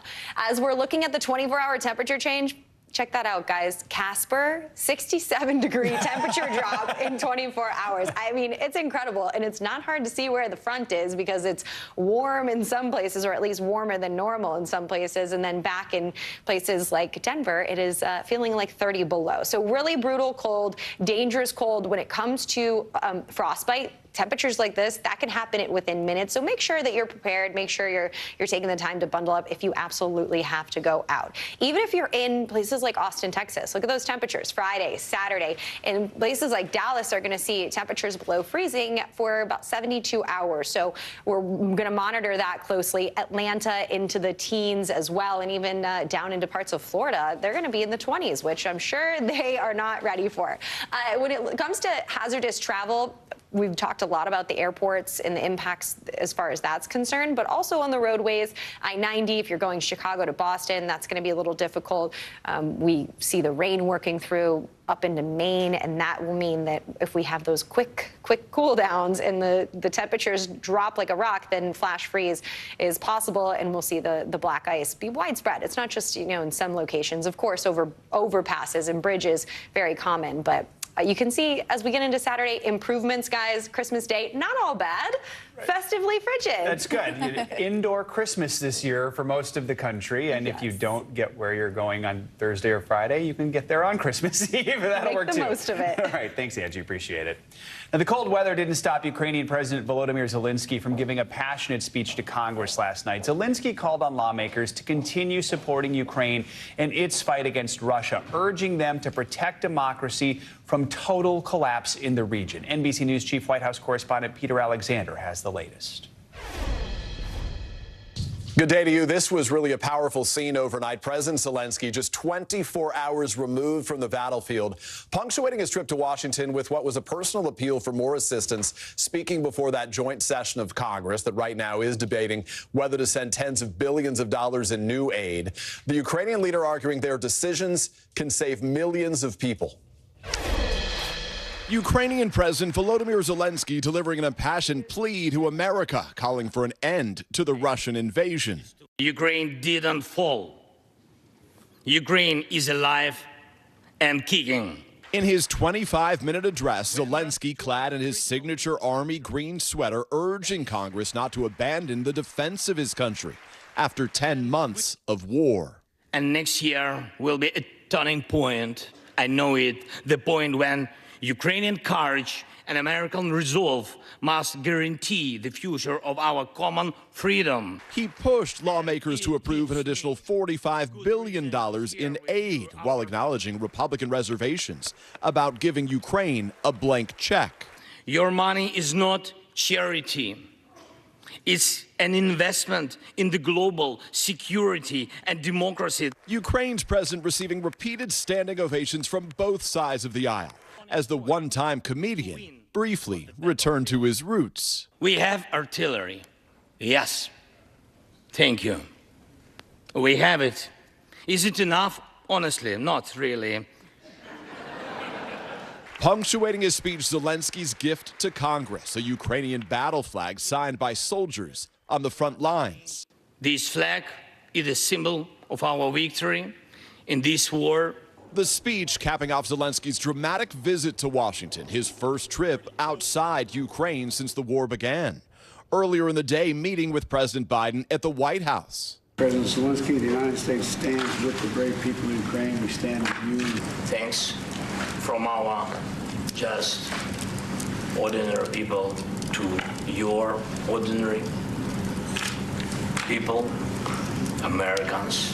After months of requests from Zelensky for air defenses, President Biden announced the U.S. will provide a single Patriot missile defense system and will train Ukrainians how to use it in a third country. Zelensky also posting these behind-the-scenes videos, sitting down with the president and first lady. Zelensky's trip coming after days of secret planning, all of it ending with a poignant and powerful holiday wish for victory. We'll celebrate Christmas. Celebrate Christmas, and even if there is no electricity, the light of our faith in ourselves will not be put out. Even Zelensky humbly insisting that the extended standing ovation he got from Congress was, in his words, too much for me. In return for that Ukrainian battle flag, House Speaker Nancy Pelosi handed him a framed American flag that flew over the Capitol yesterday in honor of his visit. The question whether Congress will now turn over tens of billions of dollars that the Ukrainians are asking for. Back to you. All right, Peter, thank you so much. Now to a mounting problem for families dealing with rising cases of COVID, flu, and RSV. There's not enough medicine to go around for kids or adults, so pharmacies are starting to ration out their supplies. NBC News correspondent Sam Brock is at a pharmacy in Doral, Florida with more. Good morning, Sam. Yeah, Valerie, good morning. Look, this is kind of a snapshot for the country right now. I'm at Ortux Pharmacy in the Miami area, Doral, and the owner tells me that moms and dads have been coming in here for the last several weeks looking for medications that simply are not available. And I'm not just talking about it for kids, but also for adults. Those medicines are being swooped up also. So whether you're using generic versions of the same medicine or consulting your doctor, there are ways, Valerie, to navigate around this chaos.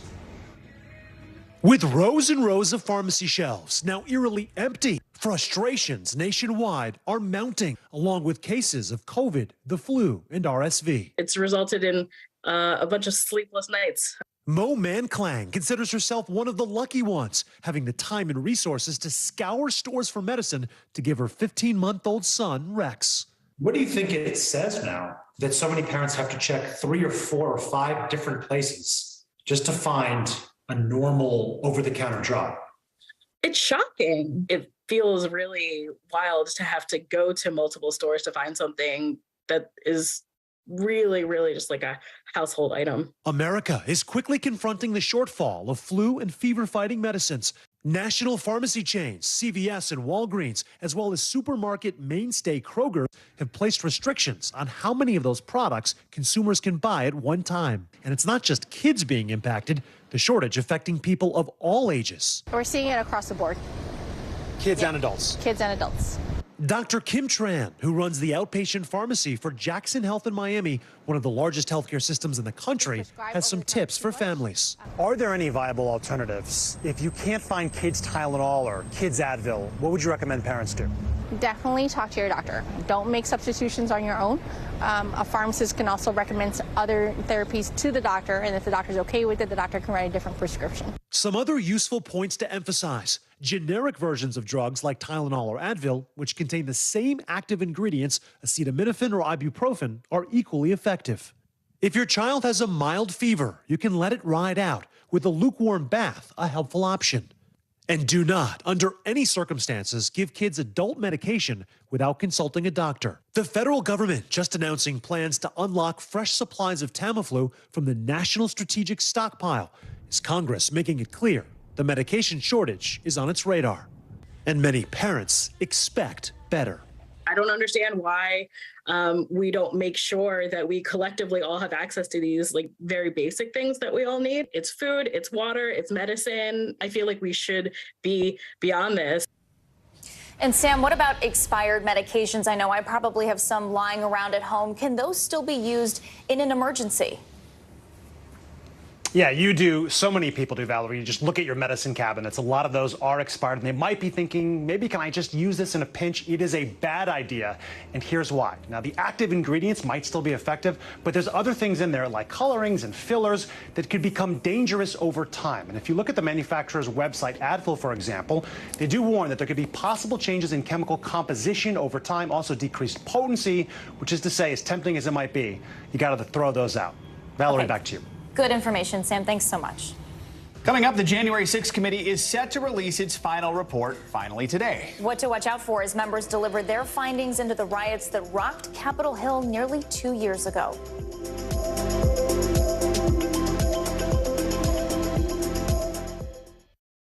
NBC News, streaming free now. Sometimes the news can be difficult and overwhelming for kids to understand, so we've created a newscast just for them. We hope your family will watch Nightly News Kids Edition.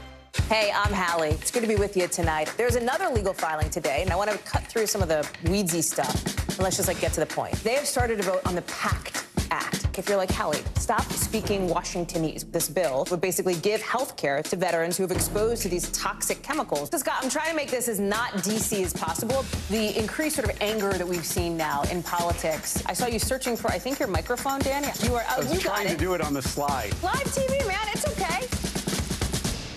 Sometimes the news can be difficult and overwhelming for kids to understand. Ukraine and Russia. Could you help me understand what's going on? So to help make sense of it all, we've created a newscast just for them. We hope your family will watch Nightly News Kids Edition.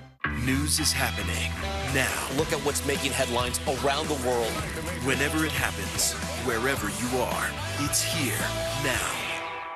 Watch NBC Nightly News with Lester Holt or listen wherever you get your podcasts. Sometimes the news can be difficult and overwhelming for kids to understand, so we've created a newscast just for them. We hope your family will watch Nightly News Kids Edition. News is happening now. Look at what's making headlines around the world. Whenever it happens, wherever you are, it's here now. Watch NBC Nightly News with Lester Holt or listen wherever you get your podcasts. Sometimes the news can be difficult and overwhelming for kids to understand. Ukraine and Russia. Could you help me understand what's going on? So to help make sense of it all, we've created a newscast just for them. We hope your family will watch Nightly News Kids Edition. NBC News, streaming free now. Sometimes the news can be difficult and overwhelming for kids to understand. Ukraine and Russia. Could you help me understand what's going on? So to help make sense of it all, we've created a newscast just for them. We hope your family will watch Nightly News Kids Edition. NBC News, streaming free now. The Meet the Press Chuck Toddcast, an insider's take on politics and more with some of my favorite reporters. Get it for free wherever you get your podcasts. NBC News, streaming free now. Mr. Secretary, when is this going to get better? You came into this job saying you were to fight crime. Have you been successful? Found a way to put that. Can you update us on the status of negotiations? News is happening now. Look at what's making headlines around the world. Whenever it happens, wherever you are, it's here now. Welcome back. Days after the final January 6th hearing, the final report of the committee's findings is expected to be released in full today, after some portions were already released earlier in the week. For more on this, let's bring in NBC News congressional correspondent Julie Sirkin. Julie, good morning to you. So the report, as we recall, was originally supposed to come out yesterday. Explain to us why we have this brief delay, and then give us an overview of what we can expect to learn today. Yeah, good morning, Joe. Well, look, this delay is all but Congress vibes, right? Like the committee said all day, we were asking them, it was a printer issue that was causing the delays. But in reality, the closer it got to Zelensky's speech in the day and the delays were still pursuing, the committee then decided that it would be best to release this report today, which, again, as we talk about this committee, it's always likely we expect the report to come out today. But I just always caution that these delays come more often than not. And with a report of this size, more than 1,000 pages, it's not inconceivable this is taking some time from the government publishing office to get that all squared away and filed. Now, when it comes to the actual contents of the report, of course, we heard from the committee on Monday when they issued those criminal referrals for former President Trump, for John Eastman and others, of course. The committee also previewed what they're going to release in this report by issuing that more than 100-page executive summary outlining these 8 chapters that they're going to release this report in. All of these chapters, I should note, will be thematic, similar to those public hearings that they've held, and further illustrate presenting evidence of why they believe that former President Trump was criminally responsible in inciting this insurrection on January 6th. So those are some of the things that we're looking for. Of course, separately, the committee is going to continue to release strips and drabs of those transcripts of more than 1,000 interviews and witnesses that they've conducted over the last year. So, Julie, House Republicans released their own report on January 6th. They're focusing on what they say were security failures at the Capitol that day. What more can you tell us about that? Yeah, and not to undermine those security failures, because of course they are important, but the 5 House Republicans that put out this report were also those 5 House Republicans that originally were supposed to be on the January 6th Select Committee before Kevin McCarthy, their Republican leader, decided not to have members of his party on the panel. Of course, Liz Cheney and Adam Kinzinger, who don't get along with Kevin McCarthy. and who are not going to be in the new Congress next year are part of the committee. But when it comes to this GOP report that they released as kind of a rebuttal to the House committee's final report that they are set to release today, they focused on security failures, on law enforcement failures, which of course are important, but they're also things that were already outlined, that were already studied in full by a bipartisan Senate panel just in the months after the January 6th attack. And none of their report findings focused on the former president's roles or his allies. And I think that's a key distinction there as we look into this final report and what it may contain on law enforcement response. And Julie, while we have you, I want to ask you about former President Trump's tax record. So talk to us briefly about that new report put out by Congress and why the IRS is now being criticized. Yeah, a lot of themes here with Democrats in the House finishing up these key committee findings and investigations just weeks and days before the House is set to be controlled by Republicans. So I think that's key to pay attention to there. But this Ways and Means Committee report, they investigated Trump's taxes. They finally get their hands on it last month when the Supreme Court ruled that they had to be handed over to the committee to study. Now, they released top lines. You can see from 6 years of Trump's taxes. We're still waiting on those final audits to be completed. So it's going to take some time for the public to see the full extent and breadth of Trump's tax returns. But one key finding and recommendation that Chairman Neal, the Democratic chairman in control of the Ways and Means Committee, found is that Congress needs to codify legislation to force the IRS to complete these audits on time. What the committee found is that the IRS actually didn't complete audits of Trump's taxes from his early years until 2019, when the panel requested that these audits were completed. So that's one key thing Democrats want to focus on, and they're hoping to take that up before, like I said, Republicans are going to take control next Congress. A lot to cover. Julie, thank you so much. It was obviously quite an eventful year in politics here in the U.S., from the January 6th investigation to those exciting midterm elections. Meet the Press moderator Chuck Todd takes a look back on 2022 and previews what we can possibly expect in the new year. Well, as 2022 draws to an end, we'd like to look back at a year that saw a historic midterm election and early entrance into the 2024 presidential election, which just happens to be a former president of the United States. The Republicans regained the House barely. Democrats retained the Senate, and once again, a special counsel was appointed to take a closer look at Donald Trump. Deja vu all over again. America watched, though, as January 6th committee presented its findings, and the world watched as Russia invaded Ukraine.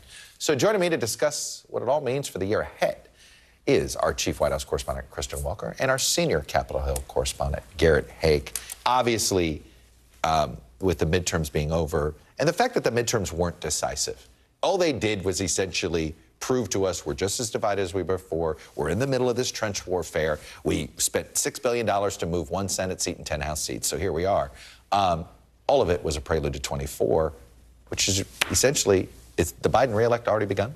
It is effectively already begun. Chuck, the president said he intends to run. He's going to make an official decision in the new year after huddling with his family over the holidays. But look, I can tell you, in talking to folks who are close to him, he's ending this year feeling emboldened because he got a lot of legislation passed. I think the most important thing as it relates to the president's potential reelection campaign is the economy. Gas prices ending the year at their lowest level than they've been in a year. Yeah. Having said that, there is still so much unknown as we head into the new year. What will inflation look like as we get closer to 2024? I think that's going to be a big question. You know, in your beat, Garrett, there's actually a massive change, okay? No Nancy Pelosi, okay? Forget everything else. Yes, it's still a narrow majority. No Nancy Pelosi. That's a seismic change. I've never known a Congress without Nancy Pelosi in a leadership role. Look, I mean, this last Congress, for all the time we spent talking about stuff not moving, whether it was the Build Back Better or the various, component pieces of that, failure to change the rules in the Senate, was historically productive. I mean, I've covered a number of Congresses now, and this is the one that's gotten the most done ever. And so much of that falls to Nancy Pelosi. And so the kind of strength she was able to do behind the scenes with a very narrow majority. If Kevin McCarthy had been taking notes, they will be of great use to him now, because it's a very specific skill set to kind of like rally your party in that way every single day. A year ago at this time, there was concern that there was going to be a war in Europe, but there was still some hope that it would be prevented. Turned out to be arguably the dominant story of the globe.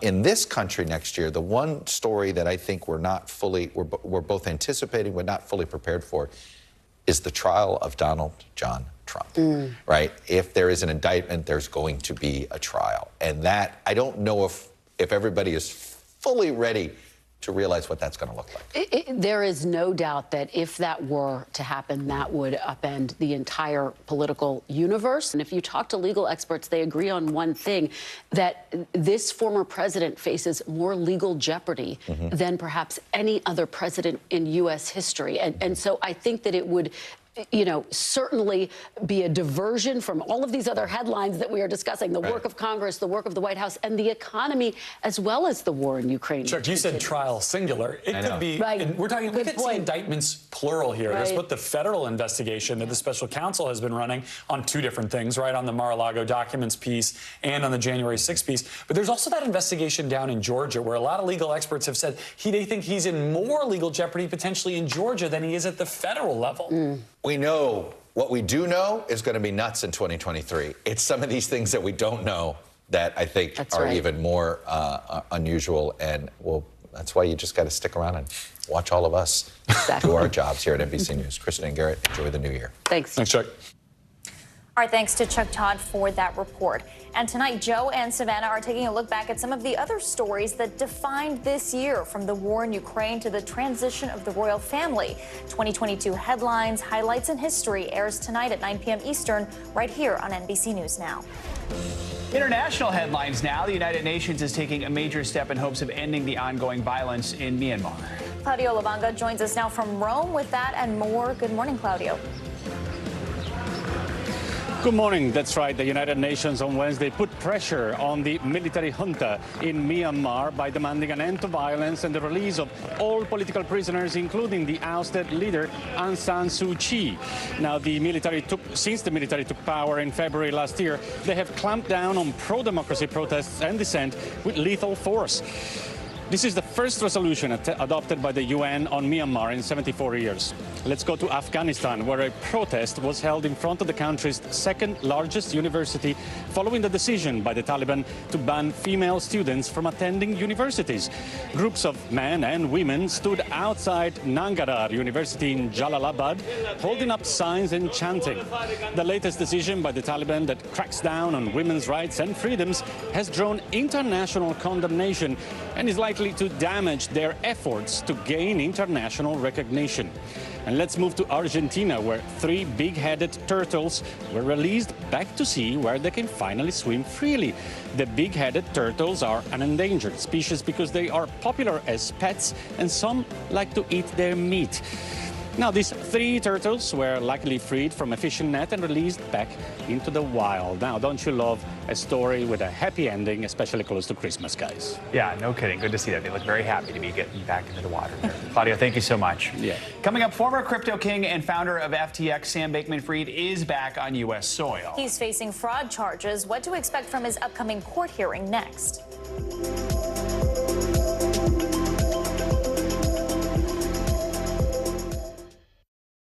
News is happening now. Look at what's making headlines around the world. Whenever it happens, wherever you are, it's here now. Watch NBC Nightly News with Lester Holt or listen wherever you get your podcasts. Celebrating 75 years of Meet the Press, the longest running show on television. NBC News, streaming free now.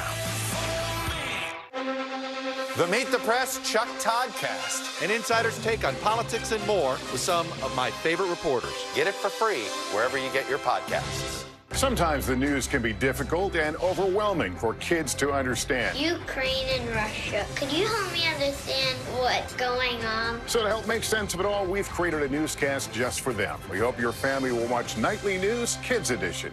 Celebrating 75 years of Meet the Press, the longest running show on television. Mr. Secretary, when is this going to get better? You came into this job saying you were to fight crime. Have you been successful? Found a way to put that. Can you update us on the status of negotiations? Sometimes the news can be difficult and overwhelming for kids to understand, so we've created a newscast just for them. We hope your family will watch Nightly News Kids Edition.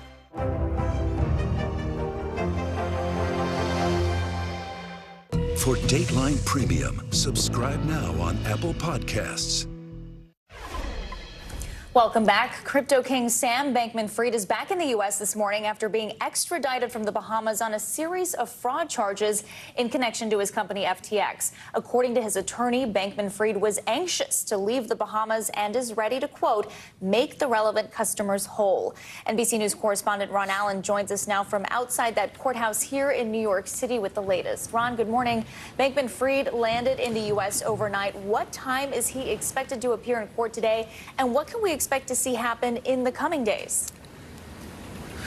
Any moment now he's expected here, and the main issue, one of the main issues, is going to be whether he is granted bail. There's been some reporting suggesting that the defense and prosecutors have been discussing a bail arrangement whereby he would essentially remain under house detention wherever he chooses to live, that he'd be electronic monitoring, and of course he'd have to post probably a significant amount of money. He's facing very serious charges, 8 counts of conspiracy, fraud, campaign finance law violations, allegedly, that could land him in jail for the rest of his life if he's convicted. And the scale of this whole alleged fraud scheme was massive. And although it's crypto and it's very complicated, prosecutors and others have said it was pretty simple what he was doing. He was taking customers' money, spending it on for himself, on real estate, on investments in other companies, on campaign donations, and then getting more money from customers and not telling them what the intent or what he was going to do with all these funds were. And as you said, he has been somewhat remorseful, says he wants to make things right and so forth. But the judge may decide, well, he needs to stay in jail awaiting a trial and deny him bail. Here's the U.S. attorney last night announcing that Bankman-Fried was on his way from the Bahamas to the United States. Take a listen. Samuel Bankman-Fried is now in FBI custody. He will be transported directly to the Southern District of New York, and he will appear in court before a judge in this district as soon as possible. Again, we expect him to be in court any minute this morning sometime. We saw his mother arrive as well to support him, and this is expected to be a pretty brief hearing, but again, mostly about bail. And Ron, 2 former FTX associates pleaded guilty to defrauding investors. They are now cooperating with the government. Does this change anything for Bankman-Fried, and how does this influence his case? It's a huge deal when you have 2 top business associates agreeing to work with the government to prosecute someone else. I mean, these are conspiracy charges, so they were all allegedly acting together. It's a big move, and the U.S. attorney has said repeatedly that this is an ongoing investigation and that others may be arrested and prosecuted as well. Here's him talking about the charges against Bankman-Fried's associates. Take a listen. The Southern District of New York has filed charges against Caroline Ellison, the former CEO of Alameda Research, and Gary Wang, a co-founder of FTX, in connection with their roles in the frauds that contributed to FTX's collapse. Both Ms. Ellison and Mr. Wang have pled guilty to those charges, and they are both cooperating with the Southern District of New York. They were facing anywhere from 50 to 100 years in prison for the various fraud charges that they were going to face. That's probably a good reason why they decided to work with the government.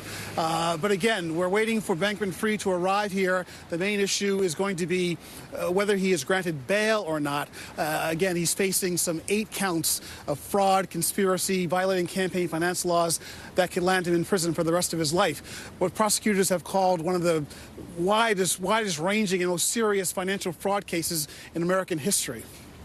All right, Ron Allen, thank you so much.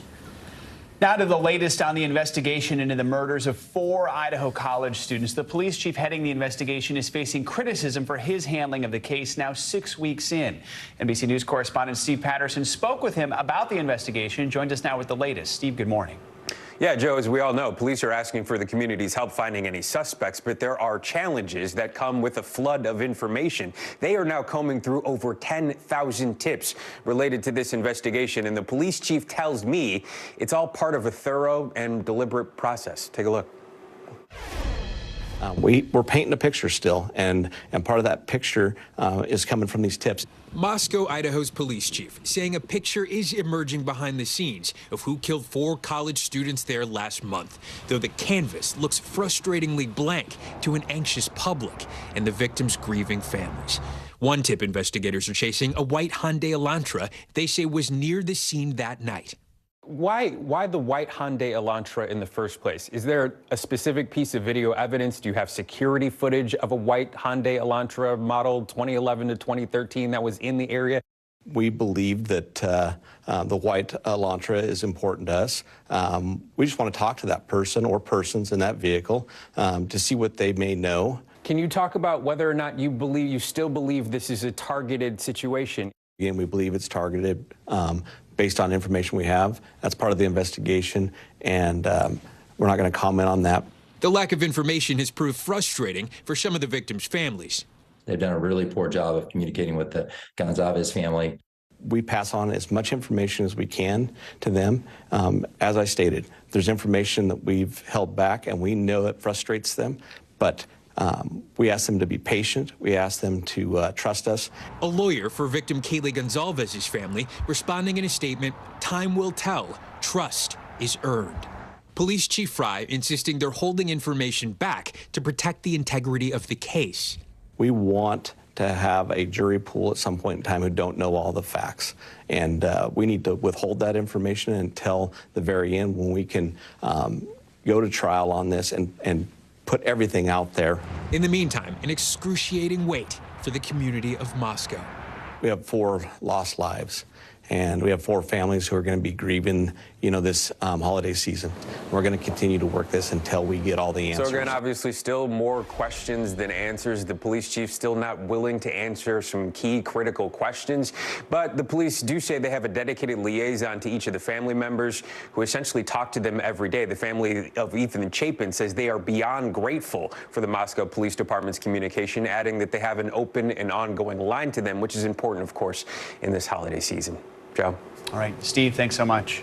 One nonprofit organization is doing their part to help curb violence by helping young people who've been incarcerated re-enter society. Nightly News anchor Lester Holt has more on their efforts. For those re-entering society, after spending some time behind bars, the world can be a dizzying place. But sometimes help and direction can literally just be waiting right around the corner. At this busy Bronx, New York intersection, a bus waits for some at risk of going nowhere. We look for young people that might be coming home from jail, that might be involved in things in the street, or anyone who just needs help and can't find opportunity.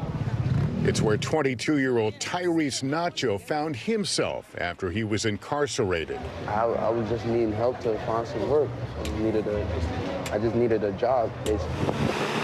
The program is called Shifting Gears, a mobile outreach effort by the Youth Justice Network. The bus, parking in neighborhoods across New York City, outfitted with computers and other tools to help those newly released find their bearings. This is general help, or is it specific to finding a job, for example? A handful of things. A lot of these young people who are justice involved don't have a support system. They don't have someone to make phone calls for them. They don't have someone to bring them to a DMV, show them how to get a license. Messiah Ferguson says he was incarcerated at a young age. He now works as an advocate for others. How important is it for you to let them know what you have been through? I believe it's very important so they can know that I'm not just someone just talking about something that I haven't been through.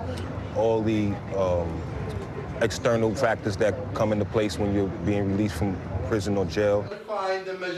Under a different name, the program began its work inside New York's Rikers Island jail. Then the pandemic struck. Because the jail closed its doors to all service providers. And that's where the idea of a mobile bus, since we couldn't get into Rikers. Now, a safety net of workers and resources stand ready to catch those in need on the outside. It seems like the word has really gotten around about this here in the neighborhood. We have to show them that there is hope. Waiting at a critical crossroad. It was basically right here. I mean, I walked past, they gave me a flyer, signed up. Our thanks to Lester Holt for that report.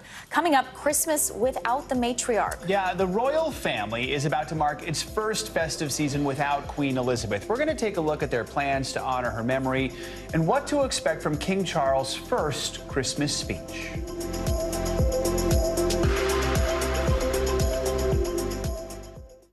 NBC News, streaming free now. Sometimes the news can be difficult and overwhelming for kids to understand, so we've created a newscast just for them. We hope your family will watch Nightly News Kids Edition. Celebrating 75 years of Meet the Press, the longest running show on television. Sometimes the news can be difficult and overwhelming for kids to understand. Ukraine and Russia. Could you help me understand what's going on? So to help make sense of it all, we've created a newscast just for them. We hope your family will watch Nightly News Kids Edition.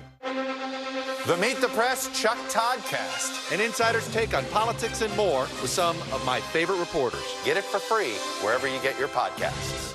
Hey, I'm Hallie. It's good to be with you tonight. There's another legal filing today, and I want to cut through some of the weedsy stuff. And let's just get to the point. They have started to vote on the PACT Act. If you're like, Hallie, stop speaking Washingtonese. This bill would basically give health care to veterans who have exposed to these toxic chemicals. So, Scott, I'm trying to make this as not DC as possible. The increased sort of anger that we've seen now in politics. I saw you searching for, I think, your microphone, Dan. You are. I was trying to do it on the slide. Live TV, man. It's okay. Mr. Secretary, when is this going to get better? You came into this job saying you were going to fight crime. Have you been successful? Found a way to put that. Can you update us on the status of negotiations? This is what it looks and feels from the storm zone. The bigger piece to the puzzle comes. New numbers just out this morning. Good evening. We begin tonight with breaking news just coming in. We begin this hour with the latest developments. We're coming on the air with some shakeups big time on Capitol Hill. How much water ultimately will be forced inland? Whenever it happens, wherever you are, NBC News, streaming free now. Sometimes the news can be difficult and overwhelming for kids to understand. Ukraine and Russia. Could you help me understand what's going on? So to help make sense of it all, we've created a newscast just for them. We hope your family will watch Nightly News Kids Edition.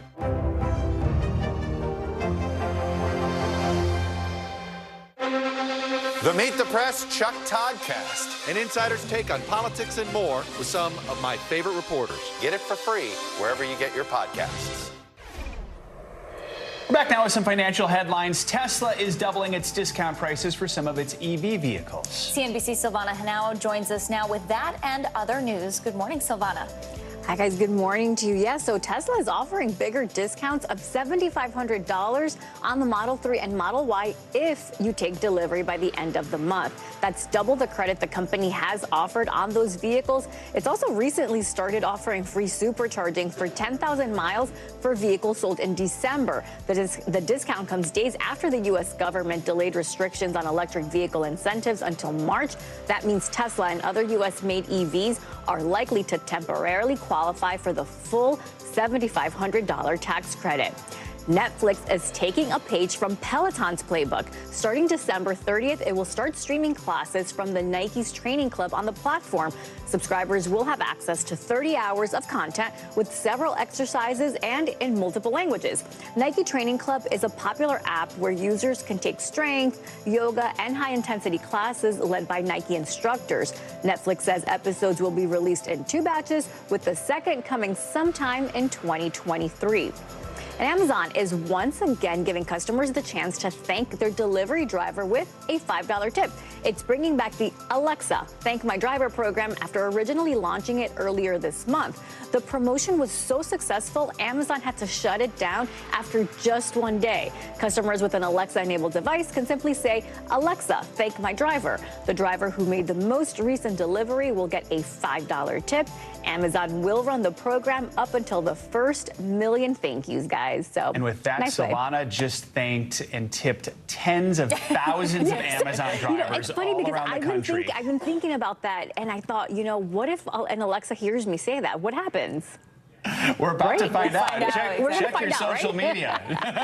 Thank you, Silvana. You got it. Now to the United Kingdom, where the royal family is facing a very different Christmas season after the death of Queen Elizabeth in September. NBC News foreign correspondent Kelly Kobiella is at Buckingham Palace with more on how the royal family will honor the Queen by carrying on her favorite holiday traditions. Kelly, good morning. Good morning to you. King Charles will be hosting his first royal family Christmas this year alongside his Queen consort, Camilla. And they'll bring the family together for the first time since 2019 at Sandringham, a place the late Queen loved. With the festive season in full swing, a show of royal unity joining an early holiday cheer. For the royal family this year, the celebrations are bittersweet. The first Christmas without their beloved matriarch, Queen Elizabeth. This Christmas will be incredibly poignant for the King. It's not only his first Christmas as monarch, but also his first as head of the family after 7 decades of his mother leading the way. At the monarch's country estate in Sandringham, the family will gather for the first time since 2019 and will honor the late Queen's memory by keeping the long-standing traditions she so loved. Here, members of the family have made first and final appearances. Diana, the late Princess of Wales in 1994. Kate, the new Princess of Wales in 2011. Meghan and the debut of the then Fab Four in 2017. Behind palace gates, a special and very private family time was always the Queen's favorite.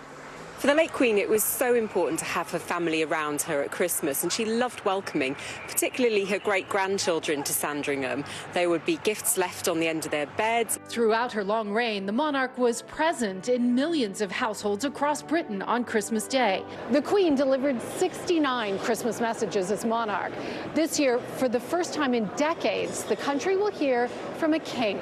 We're all going to miss her Queen's speech, which is a normal tradition in our household. Yeah, I think it'll just be different.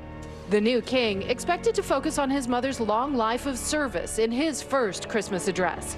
In private, memories to cherish. The very fact that the family are gathering in such large numbers in a place that meant so much to the late Queen will really honour her memory, and they will, of course, be sharing so many happy memories of time spent with her over the years.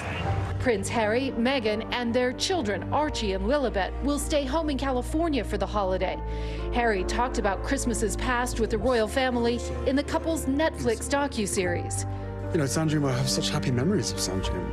That was where we spent every Christmas. His father, King Charles, now hosting his first Christmas as monarch and looking ahead to his coronation in May.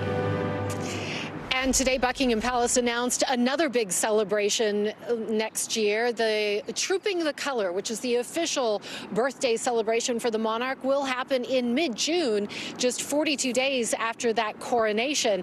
And this Christmas, they're keeping other traditions alive. They'll have that traditional walk to and from church, greeting members of the public. And one very young member of the royal family could make his Christmas Day debut. Prince Louis may walk with the family as well. He's 4 years old. Valerie, Joe. Kelly, Kobiea, thank you so much. Coming up, helping others during the season of giving. We meet a man from Connecticut who's giving back to his community after overcoming difficult circumstances. Hear his story next.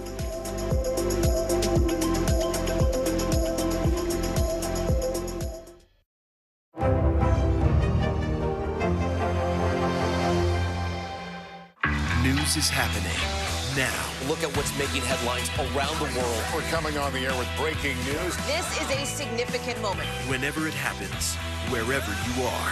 NBC News, streaming free now. The Meet the Press Chuck Toddcast, an insider's take on politics and more with some of my favorite reporters. Get it for free wherever you get your podcasts. For Dateline Premium, subscribe now on Apple Podcasts. This is what it looks and feels. From the storm zone. The bigger piece to the puzzle comes. New numbers just out this morning. Good evening. We begin tonight with breaking news just coming in. We begin this hour with the latest developments. We're coming on the air with some shakeups big time on Capitol Hill. How much water ultimately will be forced inland? Whenever it happens, wherever you are. NBC News, streaming free now. Hey, I'm Hallie. It's good to be with you tonight. There's another legal filing today, and I want to cut through some of the weedsy stuff. And let's just get to the point. They have started to vote on the PACT Act. If you're like Hallie, stop speaking Washingtonese. This bill would basically give health care to veterans who have exposed to these toxic chemicals. So Scott, I'm trying to make this as not DC as possible. The increased sort of anger that we've seen now in politics. I saw you searching for, I think, your microphone, Danny. You are. I was trying to do it on the slide. Live TV, man. It's okay. NBC News, streaming free now. Watch NBC Nightly News with Lester Holt or listen wherever you get your podcasts.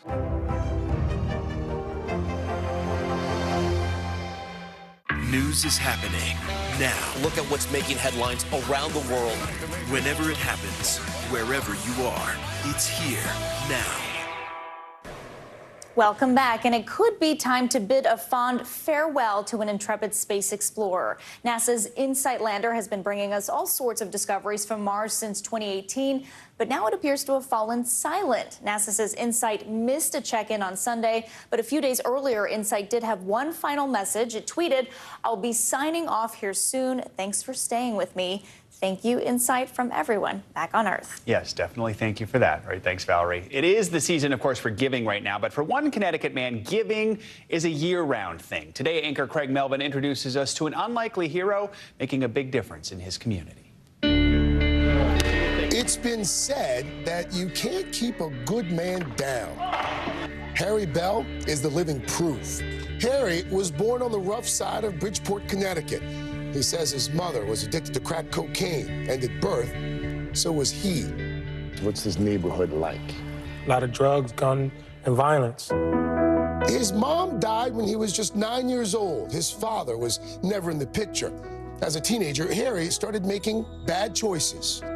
I probably drunk from 14 years old to like 22.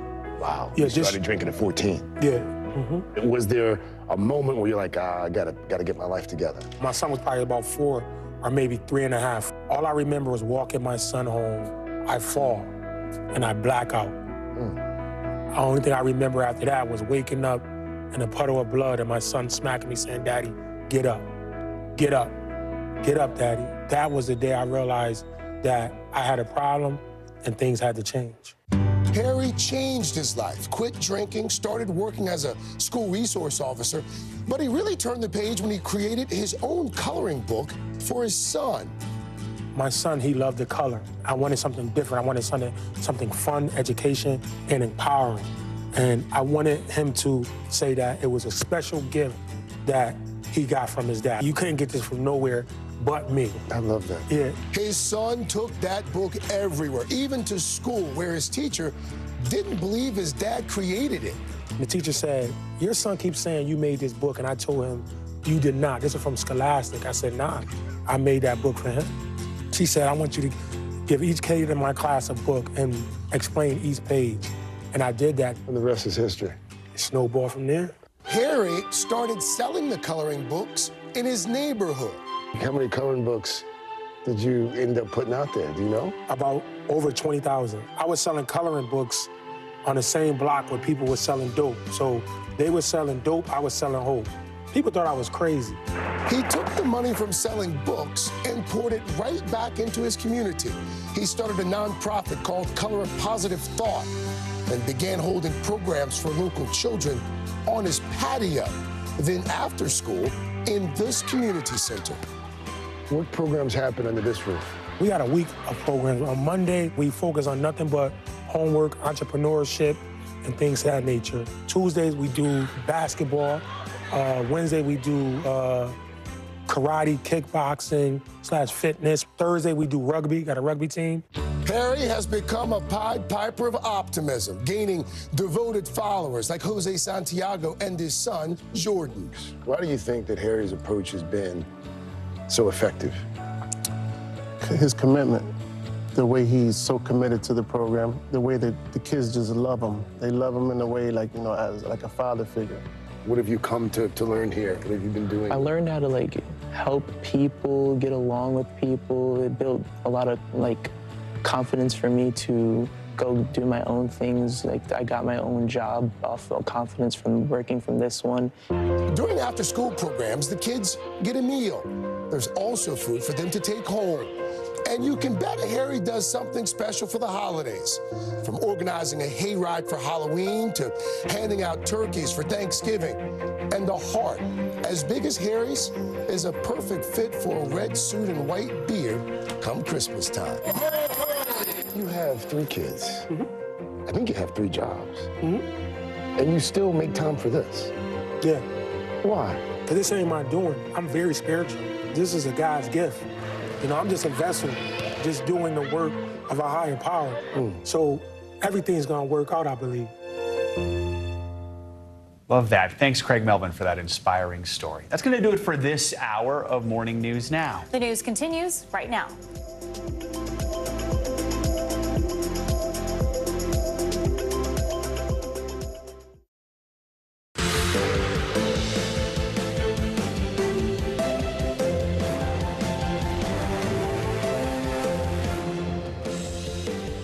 Good morning. I'm Valerie Castro in for Savannah Sellers. And I'm Joe Fryer. Right now on Morning News Now, a winter warning. The Midwest is bracing for a bitterly cold Arctic blast and sub-zero temperatures.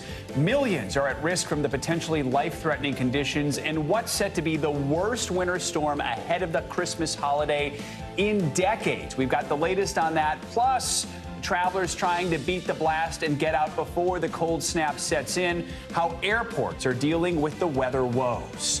Ukraine is alive and kicking. That is the message from President Zelensky, who made a visit to the U.S. yesterday. In an emotional address to Congress, Zelensky thanked Washington for its support and urged lawmakers to keep it up. Your money is not charity. It's an investment in the global security and democracy that we handle in the most responsible way. All that comes as Russian President Vladimir Putin vows to go all in and give his military, quote, everything it asks for. Out of stock as virus cases surge across the country, pharmacies are sounding the alarm over a lack of medicines on shelves. We'll take a look at what's behind the worrying shortage and what you can do to get through it. Plus, a bittersweet Christmas for the British royal family, how they're preparing to celebrate their first Christmas without the Queen, and what to expect from the King's first Christmas speech. A lot of people eager to hear what the new king has to say as we approach the holidays. Good to have you with us. And Valerie Castro is joining us this morning as Savannah is enjoying some time with her family. Thanks for having me. We begin this morning with millions of people bracing for holiday travel chaos as bad weather bears down on a big chunk of the country. Yeah, it's not exactly the news you want to hear if you're about to hit the road or head to the airport, and a lot of people are doing just that. Today is supposed to be one of the busiest air travel days of the holidays, with more than 7 million people flying and about 100 million driving. NBC News correspondent Tom Costello has the latest. Yeah, we are off and running. I actually flew in from Chicago overnight because we didn't want to take the chance of getting stuck in Chicago. Love Chicago, but I got family here in Washington. Didn't want to take the chance of getting stuck in that snowstorm. Planes are full, and we've already got delays and cancellations building. At the moment, we've right now got a total of 624 delays, 1,200 flight cancellations, and the most affected airports right now: Chicago O'Hare, Chicago Midway, St. Louis, Denver, and Kansas City. And that number will snowball as the snow flies. Howling and blowing across the northern plains and headed into the Midwest, that monster winter storm, blinding road traffic, blasting Minneapolis, and making a beeline for Chicago, with O'Hare and Midway airports in the crosshairs. Have you guys de-iced that one yet? We were told the captain called for ice accumulation. De-icing critical across a big chunk of the country as airports and airlines try to keep operations moving as long as possible. Today and tomorrow were scheduled to be the busiest departure travel days. Now this. This is the kind of hiccup you don't need this time of year. Yeah, Mother Nature timing could have been better, but we're prepared. We've got 15,000 new employees. They've all been trained. This is flight 1865, service to Miami. Good morning. Hi there, welcome. Nationwide, passenger volume is rivaling 2019 levels. Brooke Nelson and her daughter heading to California. Trying to beat the snow, so we hope we get there before the weather gets in. Okay, looks like our forecast is a little different. To keep the system moving, the FAA Command Center has opened military airspace along the coast. having gotten through such a great, smooth Thanksgiving week in terms of travel, including the busiest travel day since before COVID. Things went so well, but this time around, unfortunately, it's just not going to be as smooth because of this weather. The expert advice: in the air or on the roads, leave early, pack a lunch and extra clothes, and have a backup plan. And a dose of optimism doesn't hurt. You're going to fly right through this stuff. Yes, we will. And we're hoping for smooth air, and a little choppy air is fine. No problem. That's my kind of weather. Yeah, again, the airlines did, in fact, waive the change fees, hoping people would get out ahead of the storm. But at this point, most of those flights have already been booked solid. So you may have a hard time trying to rebook, unless you're going to do it on the backside of the storm, of course. Also, we're watching Amtrak canceling some trains in the Midwest out of Chicago because of the high winds and the blowing snow. Back to you. All right, Tom, thank you. Now let's get to NBC News correspondent Maggie Vespa joining us from Belvedere, Illinois. Maggie, good morning. We know that area is forecasted to start to feel the brunt of the storm today. What is it like where you are right now?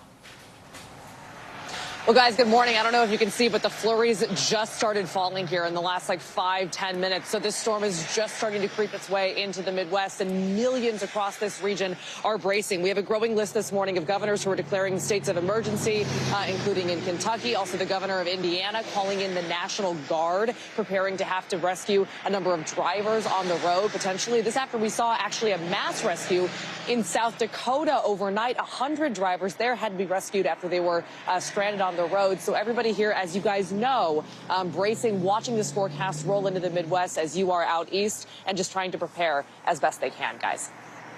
AAA estimates 113 million Americans will hit the road for the holiday. What are officials advising ahead of the storm if you are planning on driving?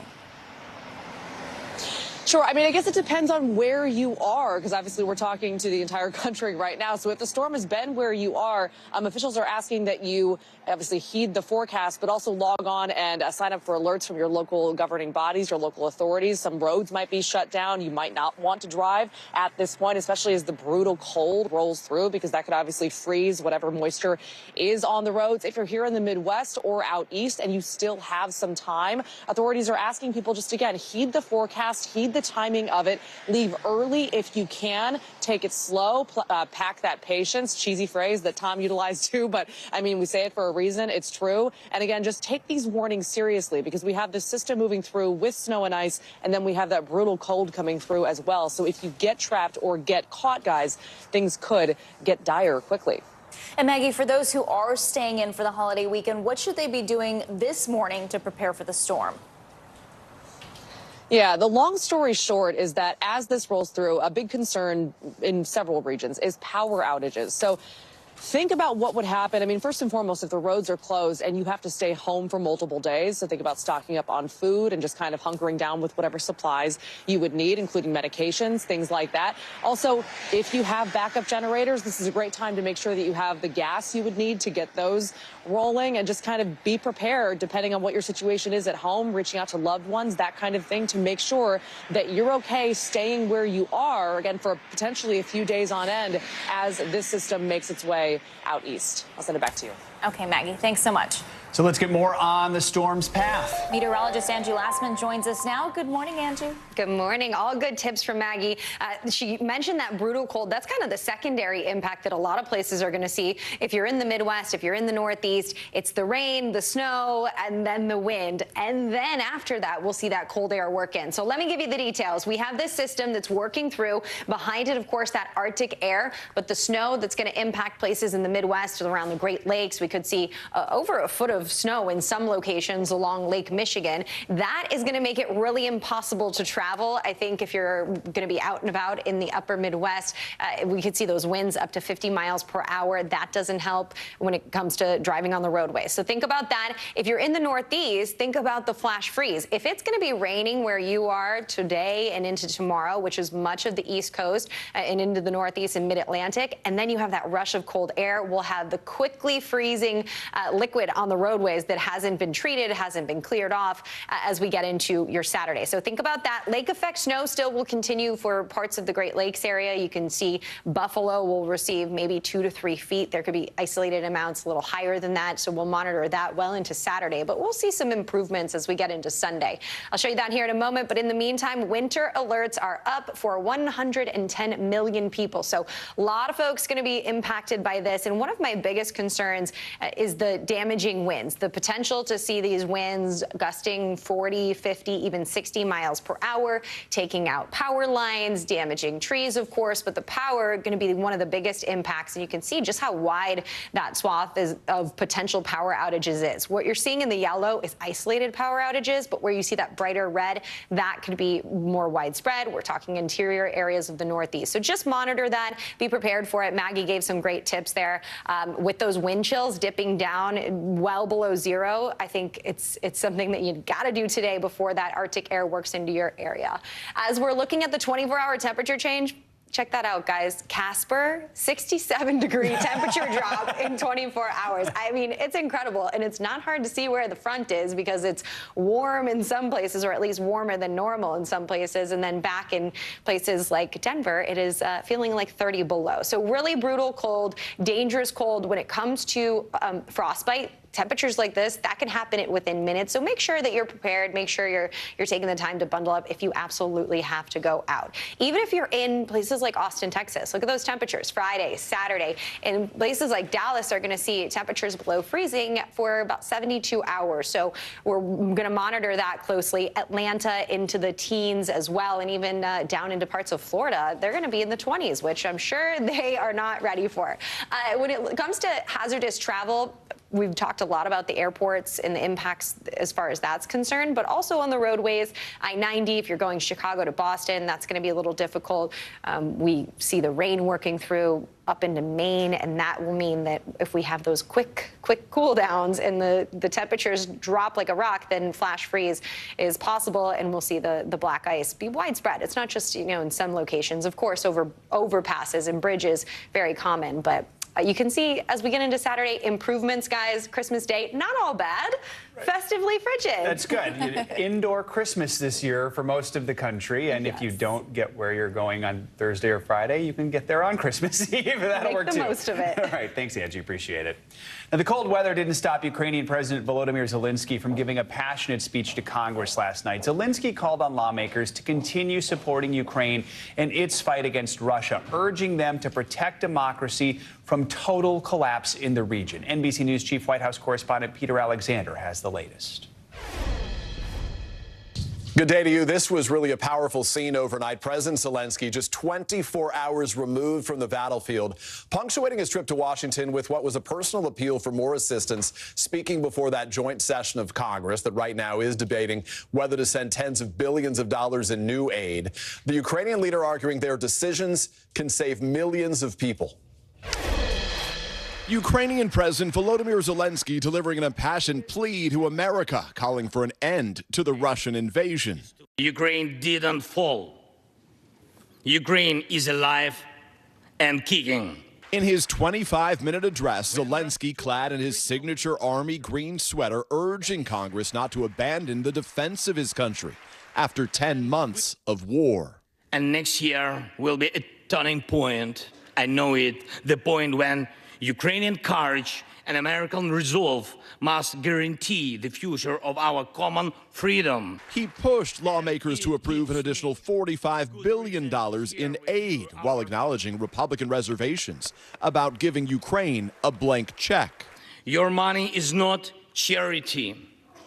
It's an investment in the global security and democracy. Ukraine's president receiving repeated standing ovations from both sides of the aisle as the one-time comedian briefly returned to his roots. We have artillery. Yes. Thank you. We have it. Is it enough? Honestly, not really. Punctuating his speech, Zelensky's gift to Congress, a Ukrainian battle flag signed by soldiers on the front lines. This flag is a symbol of our victory in this war The speech capping off Zelensky's dramatic visit to Washington, his first trip outside Ukraine since the war began. Earlier in the day, meeting with President Biden at the White House. President Zelensky, the United States stands with the brave people in Ukraine. We stand with you. Thanks from our just ordinary people to your ordinary people, Americans. After months of requests from Zelensky for air defenses, President Biden announced the U.S. will provide a single Patriot missile defense system and will train Ukrainians how to use it in a third country. Zelensky also posting these behind-the-scenes videos, sitting down with the president and first lady. Zelensky's trip coming after days of secret planning, all of it ending with a poignant and powerful holiday wish for victory. We'll celebrate Christmas. Celebrate Christmas, and even if there is no electricity, the light of our faith in ourselves will not be put out. Even Zelensky humbly insisting that the extended standing ovation he got from Congress was, in his words, too much for me. In return for that Ukrainian battle flag, House Speaker Nancy Pelosi handed him a framed American flag that flew over the Capitol yesterday in honor of his visit. The question whether Congress will now turn over tens of billions of dollars that the Ukrainians are asking for. Back to you. All right, Peter, thank you so much. Now to a mounting problem for families dealing with rising cases of COVID, flu, and RSV. There's not enough medicine to go around for kids or adults, so pharmacies are starting to ration out their supplies. NBC News correspondent Sam Brock is at a pharmacy in Doral, Florida with more. Good morning, Sam.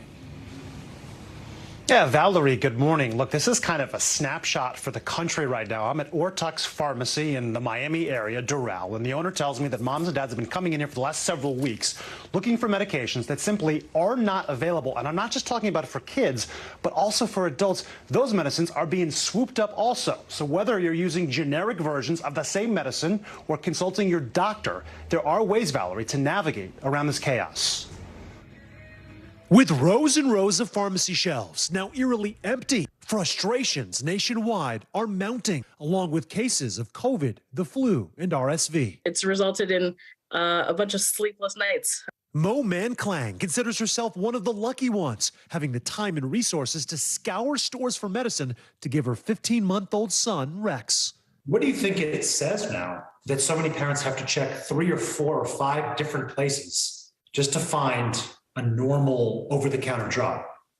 It's shocking. It feels really wild to have to go to multiple stores to find something that is really, really just like a household item. America is quickly confronting the shortfall of flu and fever-fighting medicines. National pharmacy chains, CVS and Walgreens, as well as supermarket mainstay Kroger, have placed restrictions on how many of those products consumers can buy at one time. And it's not just kids being impacted, the shortage affecting people of all ages. We're seeing it across the board. Kids and adults. Kids and adults.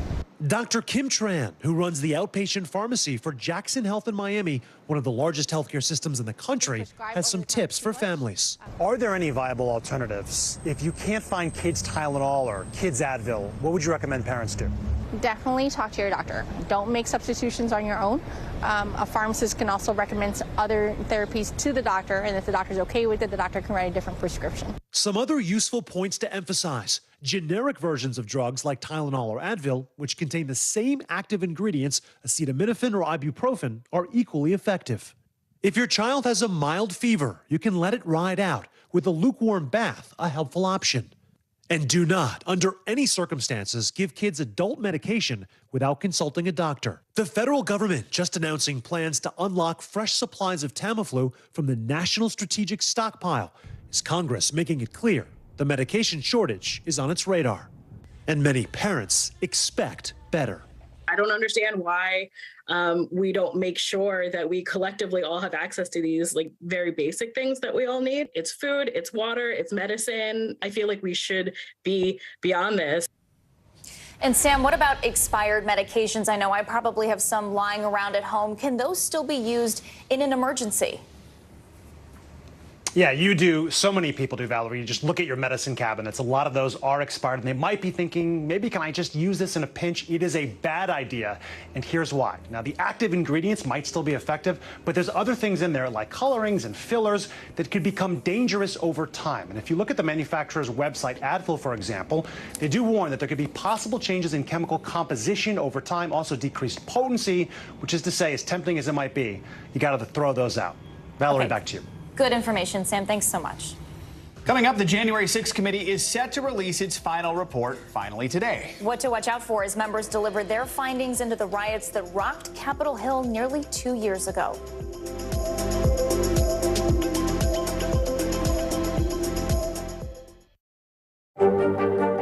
Mr. Secretary, when is this going to get better? You came into this job saying you were to fight crime. Have you been successful? Found a way to put that. Can you update us on the status of negotiations? For Dateline Premium, subscribe now on Apple Podcasts. NBC News, streaming free now. For Dateline Premium, subscribe now on Apple Podcasts. The Meet the Press Chuck Toddcast, an insider's take on politics and more with some of my favorite reporters. Get it for free wherever you get your podcasts.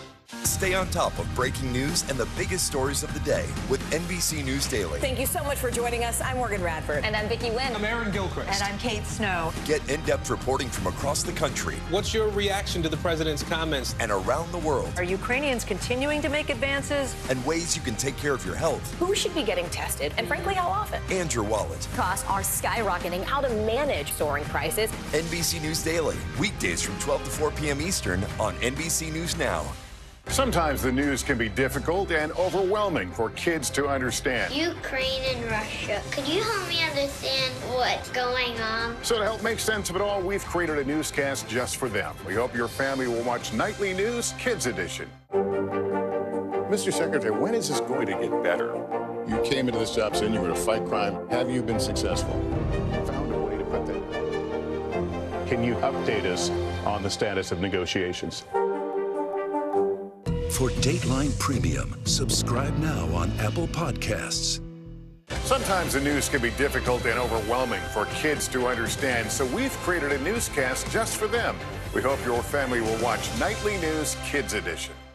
News is happening now. Look at what's making headlines around the world. We're coming on the air with breaking news. This is a significant moment. Whenever it happens, wherever you are, NBC News, streaming free now. Sometimes the news can be difficult and overwhelming for kids to understand. Ukraine and Russia. Could you help me understand what's going on? So to help make sense of it all, we've created a newscast just for them. We hope your family will watch Nightly News Kids Edition. For Dateline Premium, subscribe now on Apple Podcasts. Welcome back. Days after the final January 6th hearing, the final report of the committee's findings is expected to be released in full today, after some portions were already released earlier in the week. For more on this, let's bring in NBC News congressional correspondent Julie Sirkin. Julie, good morning to you. So the report, as we recall, was originally supposed to come out yesterday. Explain to us why we have this brief delay, and then give us an overview of what we can expect to learn today. Yeah, good morning, Joe. Well, look, this delay is all but Congress vibes, right? Like the committee said all day, we were asking them, it was a printer issue that was causing the delays. But in reality, the closer it got to Zelensky's speech in the day and the delays were still pursuing, the committee then decided that it would be best to release this report today, which, again, as we talk about this committee, it's always likely we expect the report to come out today. But I just always caution that these delays come more often than not. And with a report of this size, more than 1,000 pages, it's not inconceivable this is taking some time from the government publishing office to get that all squared away and filed. Now, when it comes to the actual contents of the report, of course, we heard from the committee on Monday when they issued those criminal referrals for former President Trump, for John Eastman and others, of course. The committee also previewed what they're going to release in this report by issuing that more than 100-page executive summary outlining these 8 chapters that they're going to release this report in. All of these chapters, I should note, will be thematic, similar to those public hearings that they've held, and further illustrate presenting evidence of why they believe that former President Trump was criminally responsible in inciting this insurrection on January 6th. So those are some of the things that we're looking for. Of course, separately, the committee is going to continue to release drips and drabs of those transcripts of more than 1,000 interviews and witnesses that they've conducted over the last year. So, Julie, House Republicans released their own report on January 6th. They're focusing on what they say were security failures at the Capitol that day. What more can you tell us about that? Yeah, and not to undermine those security failures, because of course they are important, but the 5 House Republicans that put out this report were also those 5 House Republicans that originally were supposed to be on the January 6th Select Committee before Kevin McCarthy, the Republican leader, decided not to have members of his party on the panel. Of course, Liz Cheney and Adam Kinzinger, who don't get along with Kevin McCarthy and who are not going to be in the new Congress next year, are part of the committee. But when it comes to this GOP report that they released as kind of a rebuttal to the House committee's final report that they are set to release today, they focused on security failures, on law enforcement failures, which of course are important, but they're also things that were already outlined, that were already studied in full by a bipartisan Senate panel just in the months after the January 6th attack. And none of their report findings focused on the former president's roles or his allies. And I think that's a key distinction there as we look into this final report and what it may contain on law enforcement response. And Julie, while we have you, I want to ask you about former President Trump's tax record. So talk to us briefly about that new report put out by Congress and why the IRS is now being criticized. Yeah, a lot of themes here with Democrats in the House finishing up these key committee findings and investigations just weeks and days before the House is set to be controlled by Republicans. So I think that's key to pay attention to there. But this Ways and Means Committee report, they investigated Trump's taxes. They finally get their hands on it last month when the Supreme Court ruled that they had to be handed over to the committee to study. Now, they released top lines, you can see, from 6 years of Trump's taxes. We're still waiting on those final audits to be completed, so it's going to take some time for the public to see the full extent and breadth of Trump's tax returns. But one key finding and recommendation that Chairman Neal, the Democratic chairman in control of the Ways and Means Committee, found is that Congress needs to codify legislation to force the IRS to complete these audits on time. What the committee found is that the IRS actually didn't complete audits of Trump's taxes from his early years until 2019, when the panel requested that these audits were completed. So that's one key thing Democrats want to focus on, and they're hoping to take that up before, like I said, Republicans are going to take control next Congress. A lot to cover. Julie, thank you so much. It was obviously quite an eventful year in politics here in the U.S., from the January 6th investigation to those exciting midterm elections. Meet the Press moderator Chuck Todd takes a look back on 2022 and previews what we can possibly expect in the new year. Well, as 2022 draws to an end, we'd like to look back at a year that saw a historic midterm election and early entrance into the 2024 presidential election, which just happens to be a former president of the United States. The Republicans regained the House barely. Democrats retained the Senate, and once again, a special counsel was appointed to take a closer look at Donald Trump. Deja vu all over again. America watched, though, as January 6th committee presented its findings, and the world watched as Russia invaded Ukraine. So joining me to discuss what it all means for the year ahead is our chief White House correspondent, Kristen Welker, and our senior Capitol Hill correspondent, Garrett Haake. Obviously, with the midterms being over, and the fact that the midterms weren't decisive, all they did was essentially prove to us we're just as divided as we were before. We're in the middle of this trench warfare. We spent $6 billion to move 1 Senate seat and 10 House seats, so here we are. All of it was a prelude to 24, which is essentially, is the Biden re-elect already begun? It is effectively already begun. Chuck, the president said he intends to run. He's going to make an official decision in the new year after huddling with his family over the holidays. But look, I can tell you in talking to folks who are close to him, he's ending this year feeling emboldened because he got a lot of legislation passed. I think the most important thing as it relates to the president's potential re-election campaign is the economy. Gas prices ending the year at their lowest level than they've been in a year. Yeah. Having said that, there is still so much unknown as we head into the new year. What will inflation look like as we get closer to 2024? I think that's going to be a big question. You know, in your beat, Garrett, there's actually a massive change, okay? No Nancy Pelosi. Yeah. Okay, forget everything else. Yes, it's still a narrow majority. No Nancy Pelosi. That's a seismic change. I've never known a Congress without Nancy Pelosi in a leadership role. Look, I mean, this last Congress, for all the time we spent talking about stuff not moving, whether it was the Build Back Better or the various, component pieces of that, failure to change the rules in the Senate, was historically productive. I mean, I've covered a number of Congresses now, and this is the one that's gotten the most done ever. And so much of that falls to Nancy Pelosi. And so the kind of strength she was able to do behind the scenes with a very narrow majority. If Kevin McCarthy had been taking notes, they will be of great use to him now, because it's a very specific skill set to kind of like rally your party in that way every single day. A year ago at this time, there was concern that there was going to be a war in Europe, but there was still some hope that it would be prevented. Turned out to be arguably the dominant story of the globe.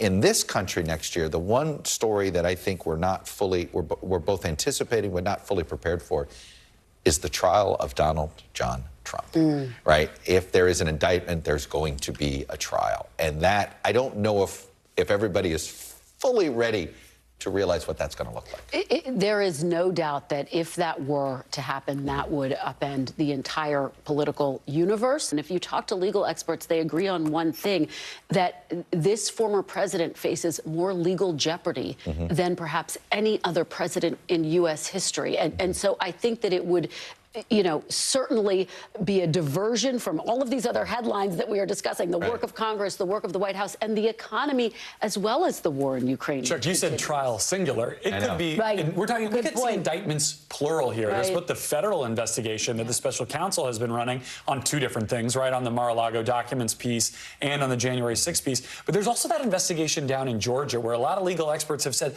they think he's in more legal jeopardy potentially in Georgia than he is at the federal level. We know, what we do know is going to be nuts in 2023. It's some of these things that we don't know that I think are even more unusual. And that's why you just got to stick around and watch all of us do our jobs here at NBC News. Kristen and Garrett, enjoy the new year. Thanks. Thanks, Chuck. Our thanks to Chuck Todd for that report. And tonight, Joe and Savannah are taking a look back at some of the other stories that defined this year, from the war in Ukraine to the transition of the royal family. 2022 headlines, highlights, and history airs tonight at 9 p.m. Eastern, right here on NBC News Now. International headlines now. The United Nations is taking a major step in hopes of ending the ongoing violence in Myanmar. Claudio Lavanga joins us now from Rome with that and more. Good morning, Claudio. Good morning. That's right. The United Nations on Wednesday put pressure on the military junta in Myanmar by demanding an end to violence and the release of all political prisoners, including the ousted leader Aung San Suu Kyi. Now, since the military took power in February last year, they have clamped down on pro-democracy protests and dissent with lethal force. This is the first resolution adopted by the UN on Myanmar in 74 years. Let's go to Afghanistan, where a protest was held in front of the country's second largest university following the decision by the Taliban to ban female students from attending universities. Groups of men and women stood outside Nangarhar University in Jalalabad, holding up signs and chanting. The latest decision by the Taliban that cracks down on women's rights and freedoms has drawn international condemnation and is likely to damage their efforts to gain international recognition.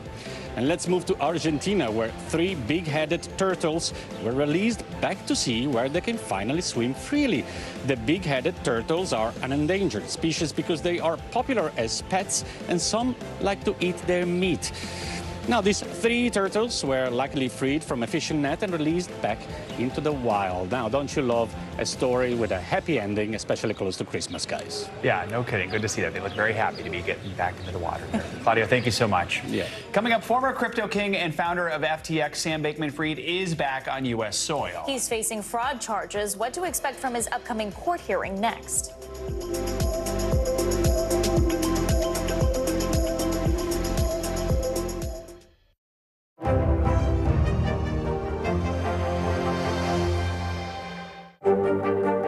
Mr. Secretary, when is this going to get better? You came into this job saying you were going to fight crime. Have you been successful? Found a way to put that. Can you update us on the status of negotiations?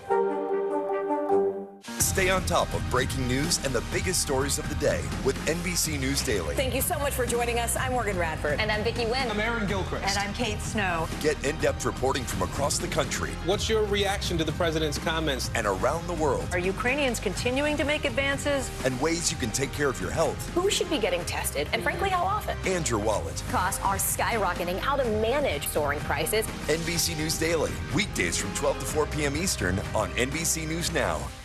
Hey, I'm Hallie. It's good to be with you tonight. There's another legal filing today, and I want to cut through some of the weedsy stuff. But let's just get to the point. They have started to vote on the PACT Act. If you're like, Hallie, stop speaking Washingtonese. This bill would basically give health care to veterans who have exposed to these toxic chemicals. So, Scott, I'm trying to make this as not DC as possible. The increased sort of anger that we've seen now in politics. I saw you searching for, I think, your microphone, Dan. You are out. I was trying to do it on the slide. Live TV, man. It's okay.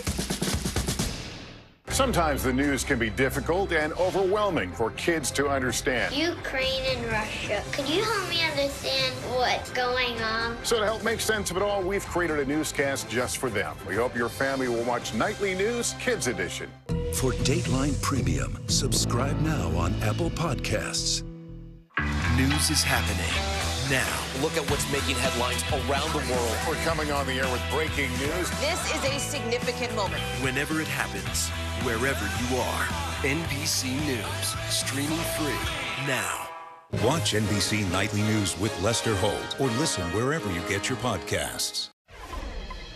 Welcome back. Crypto king Sam Bankman-Fried is back in the U.S. this morning after being extradited from the Bahamas on a series of fraud charges in connection to his company FTX. According to his attorney, Bankman-Fried was anxious to leave the Bahamas and is ready to, quote, make the relevant customers whole.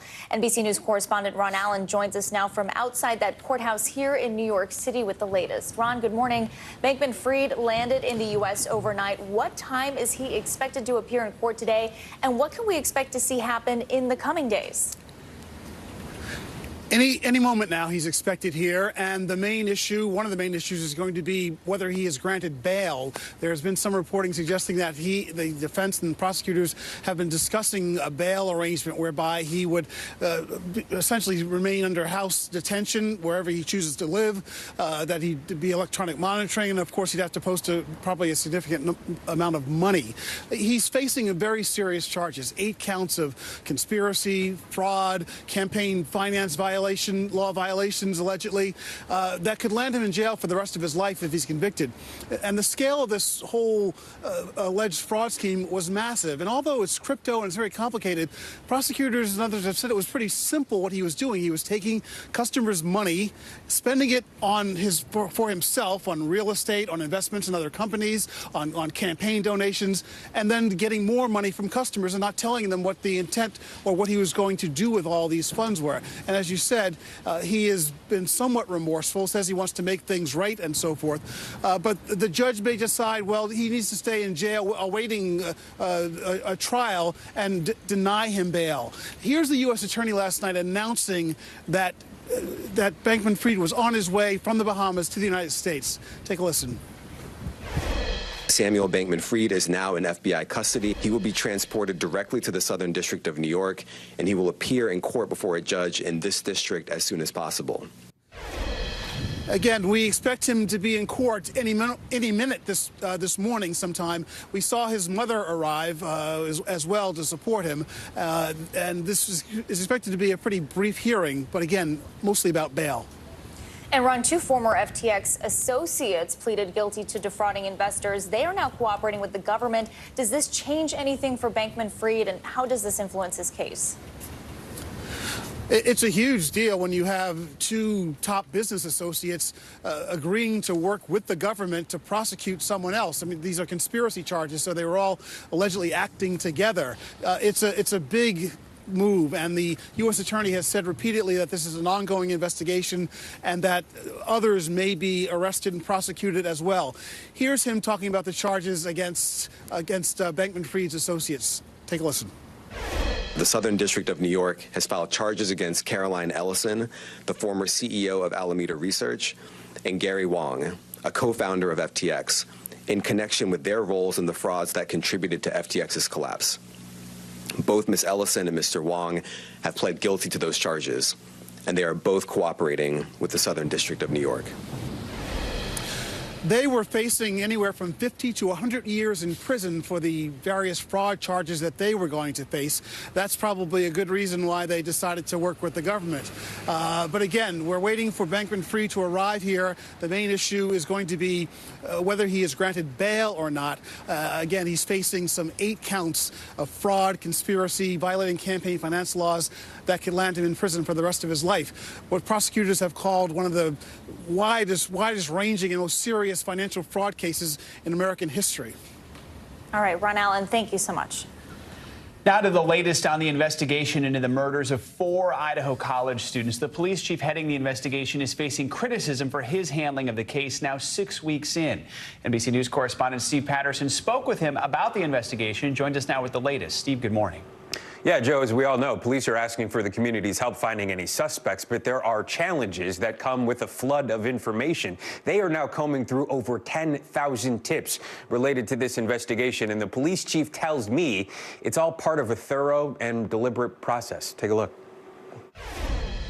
We're painting a picture still, and part of that picture is coming from these tips. Moscow, Idaho's police chief saying a picture is emerging behind the scenes of who killed 4 college students there last month, though the canvas looks frustratingly blank to an anxious public and the victims' grieving families. One tip investigators are chasing, a white Hyundai Elantra they say was near the scene that night. Why the white Hyundai Elantra in the first place? Is there a specific piece of video evidence? Do you have security footage of a white Hyundai Elantra model 2011 to 2013 that was in the area? We believe that the white Elantra is important to us. We just want to talk to that person or persons in that vehicle to see what they may know. Can you talk about whether or not you still believe this is a targeted situation? Again, we believe it's targeted based on information we have. That's part of the investigation, and we're not going to comment on that.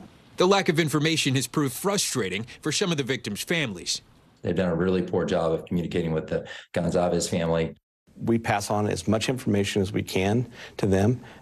As I stated, there's information that we've held back, and we know it frustrates them, but we ask them to be patient. We ask them to trust us. A lawyer for victim Kaylee Gonzalez's family responding in a statement, "Time will tell. Trust is earned." Police Chief Fry insisting they're holding information back to protect the integrity of the case. We want to have a jury pool at some point in time who don't know all the facts. And we need to withhold that information until the very end when we can go to trial on this and put everything out there. In the meantime, an excruciating wait for the community of Moscow. We have 4 lost lives, and we have 4 families who are going to be grieving, this holiday season.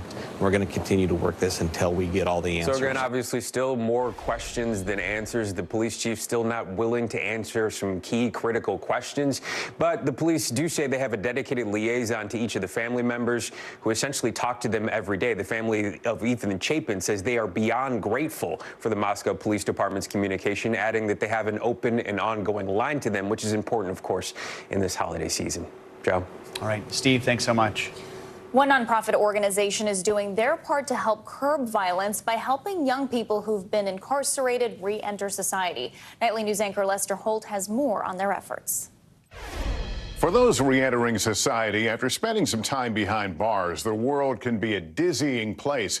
But sometimes help and direction can literally just be waiting right around the corner.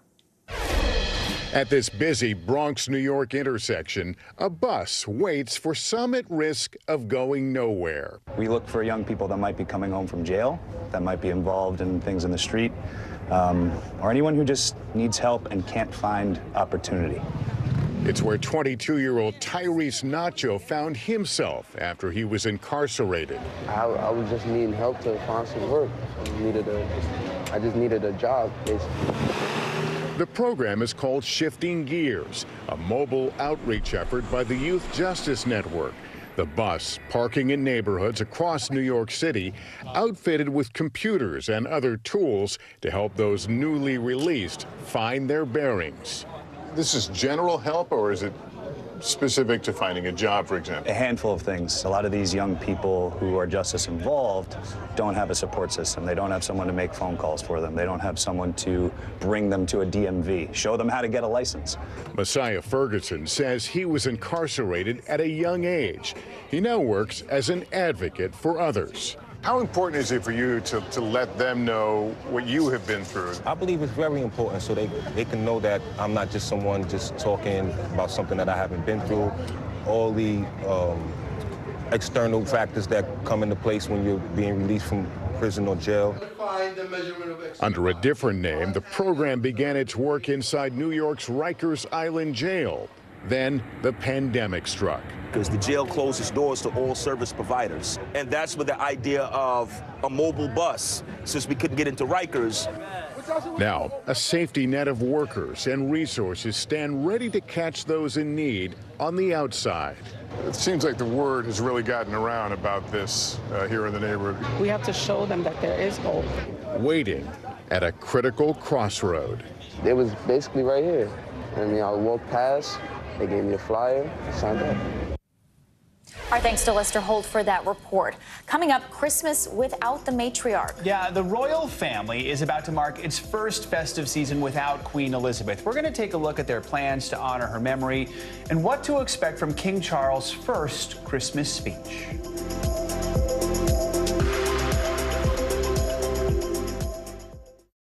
Sometimes the news can be difficult and overwhelming for kids to understand, so we've created a newscast just for them. We hope your family will watch Nightly News Kids Edition. Mr. Secretary, when is this going to get better? You came into this job saying you were going to fight crime. Have you been successful?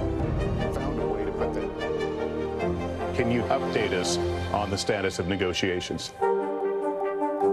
Watch NBC Nightly News with Lester Holt or listen wherever you get your podcasts. The Meet the Press Chuck Toddcast, an insider's take on politics and more with some of my favorite reporters. Get it for free wherever you get your podcasts. Watch NBC Nightly News with Lester Holt or listen wherever you get your podcasts. Stay on top of breaking news and the biggest stories of the day with NBC News Daily. Thank you so much for joining us. I'm Morgan Radford. And I'm Vicki Wynn. I'm Aaron Gilchrist. And I'm Kate Snow. Get in-depth reporting from across the country. What's your reaction to the president's comments? And around the world. Are Ukrainians continuing to make advances? And ways you can take care of your health. Who should be getting tested? And frankly, how often? And your wallet. Costs are skyrocketing. How to manage soaring prices. NBC News Daily. Weekdays from 12 to 4 p.m. Eastern on NBC News Now. Watch NBC Nightly News with Lester Holt or listen wherever you get your podcasts. For Dateline Premium, subscribe now on Apple Podcasts. Sometimes the news can be difficult and overwhelming for kids to understand. Ukraine and Russia. Could you help me understand what's going on? So to help make sense of it all, we've created a newscast just for them. We hope your family will watch Nightly News Kids Edition. This is what it looks and feels from the storm zone. The bigger piece to the puzzle comes. New numbers just out this morning. Good evening. We begin tonight with breaking news just coming in. We begin this hour with the latest developments. We're coming on the air with some shakeups big time on Capitol Hill. How much water ultimately will be forced inland? Whenever it happens, wherever you are, NBC News, streaming free now. Sometimes the news can be difficult and overwhelming for kids to understand. Ukraine and Russia. Could you help me understand what's going on? So to help make sense of it all, we've created a newscast just for them. We hope your family will watch Nightly News Kids Edition. Celebrating 75 years of Meet the Press, the longest running show on television. We're back now with some financial headlines. Tesla is doubling its discount prices for some of its EV vehicles. CNBC's Silvana Henao joins us now with that and other news. Good morning, Silvana. Hi, guys. Good morning to you. Yes, so Tesla is offering bigger discounts of $7,500 on the Model 3 and Model Y if you take delivery by the end of the month. That's double the credit the company has offered on those vehicles. It's also recently started offering free supercharging for 10,000 miles for vehicles sold in December. The discount comes days after the U.S. government delayed restrictions on electric vehicle incentives until March. That means Tesla and other U.S.-made EVs are likely to temporarily qualify for the full $7,500 tax credit. Netflix is taking a page from Peloton's playbook. Starting December 30th, it will start streaming classes from the Nike's training club on the platform. Subscribers will have access to 30 hours of content with several exercises and in multiple languages. Nike Training Club is a popular app where users can take strength, yoga, and high-intensity classes led by Nike instructors. Netflix says episodes will be released in 2 batches, with the second coming sometime in 2023. And Amazon is once again giving customers the chance to thank their delivery driver with a $5 tip.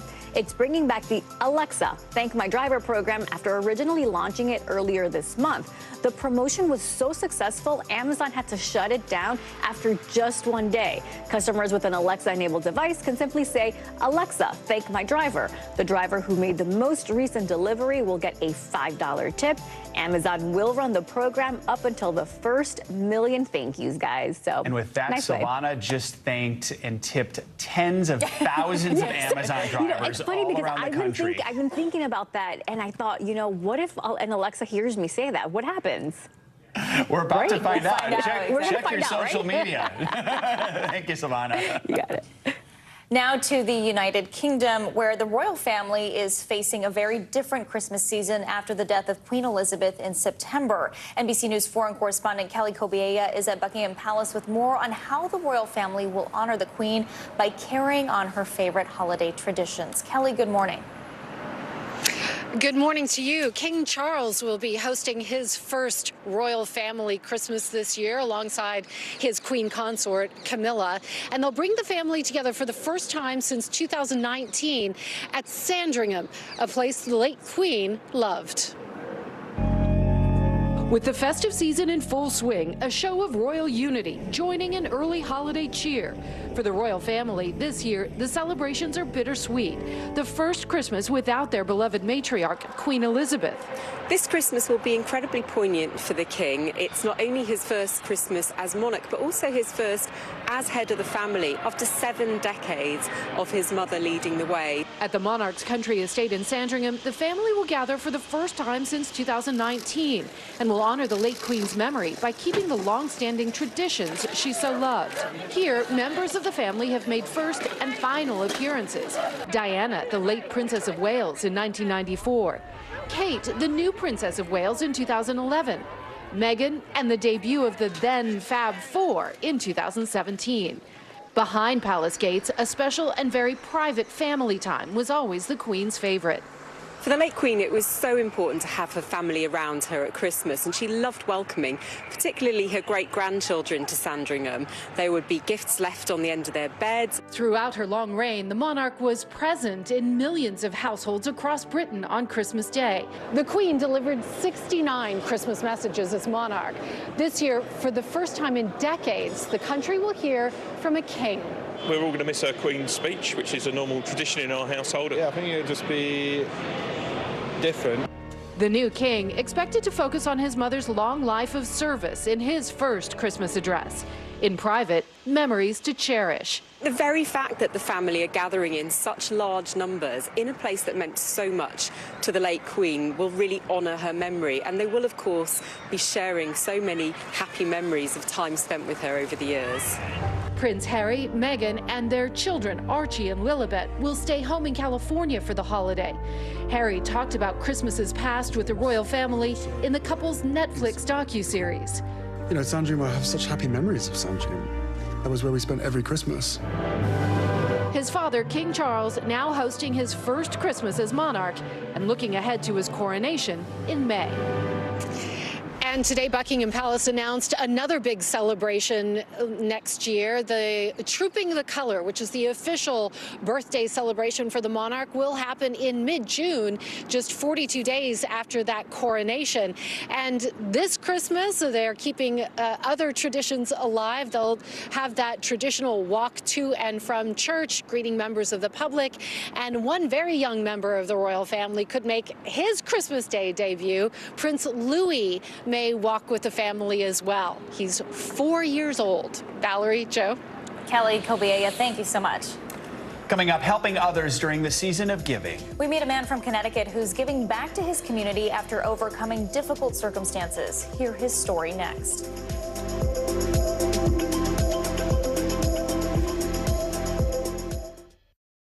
Sometimes the news can be difficult and overwhelming for kids to understand. Ukraine and Russia. Could you help me understand what's going on? So to help make sense of it all, we've created a newscast just for them. We hope your family will watch Nightly News Kids Edition.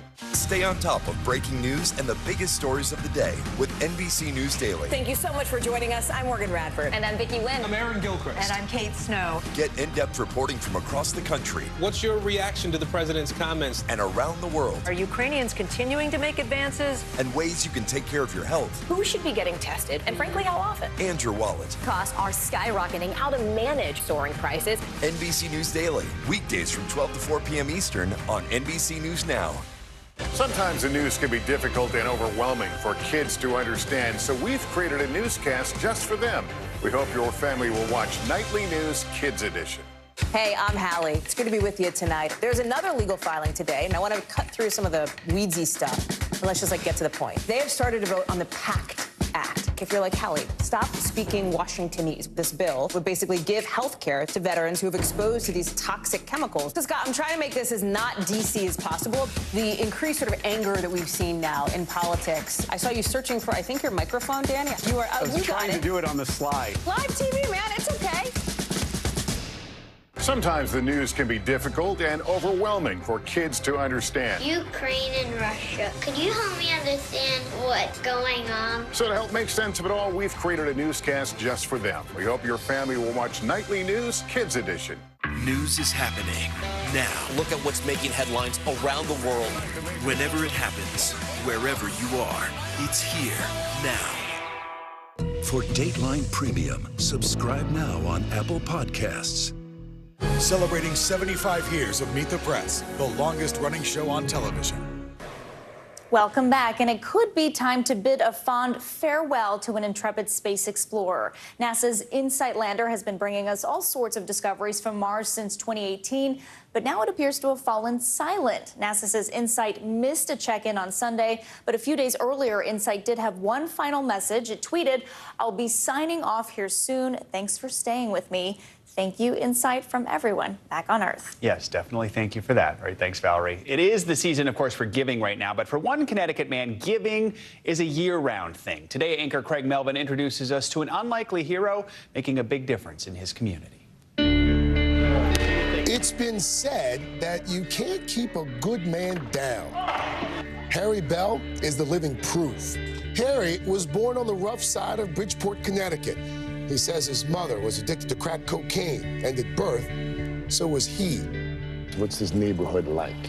A lot of drugs, gun, and violence. His mom died when he was just 9 years old. His father was never in the picture. As a teenager, Harry started making bad choices. I probably drunk from 14 years old to like 22. Wow, you started drinking at 14? Yeah. Was there a moment where you're like, I gotta get my life together? My son was probably about 4 or maybe 3.5. All I remember was walking my son home. I fall and I black out. The only thing I remember after that was waking up in a puddle of blood and my son smacking me saying, "Daddy, get up, get up, get up, Daddy." That was the day I realized that I had a problem and things had to change. Harry changed his life, quit drinking, started working as a school resource officer, but he really turned the page when he created his own coloring book for his son. My son, he loved the color. I wanted something different. I wanted something fun, education, and empowering.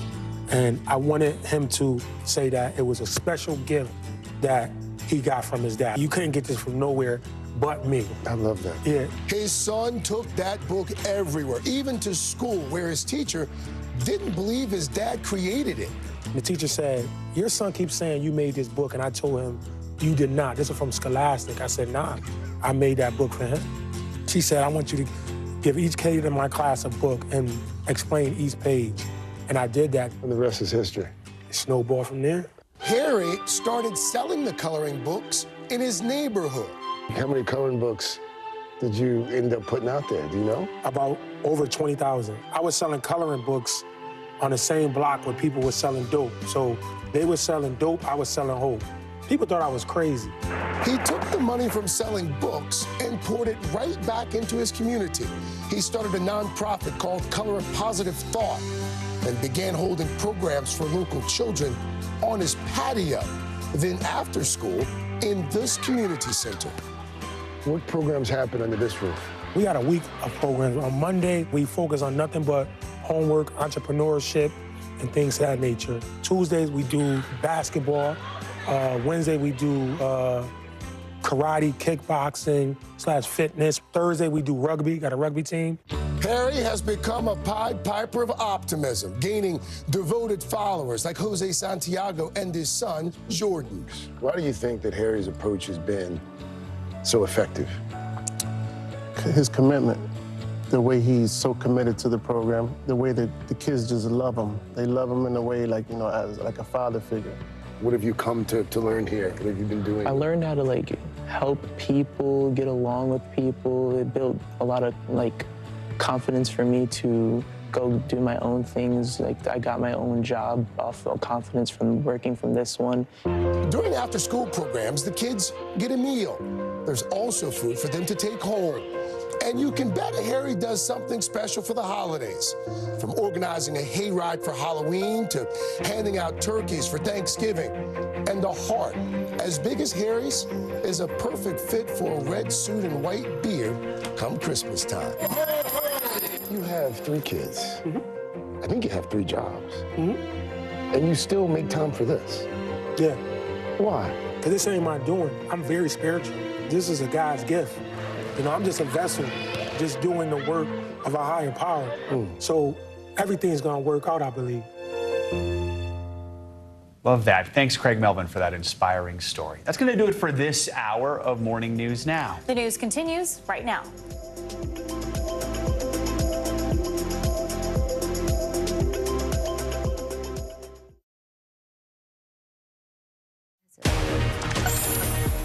Hey there, good Thursday to you, and thank you so much for joining us. I'm Morgan Radford. I'm Vicki Wynn. NBC News Daily starts right now.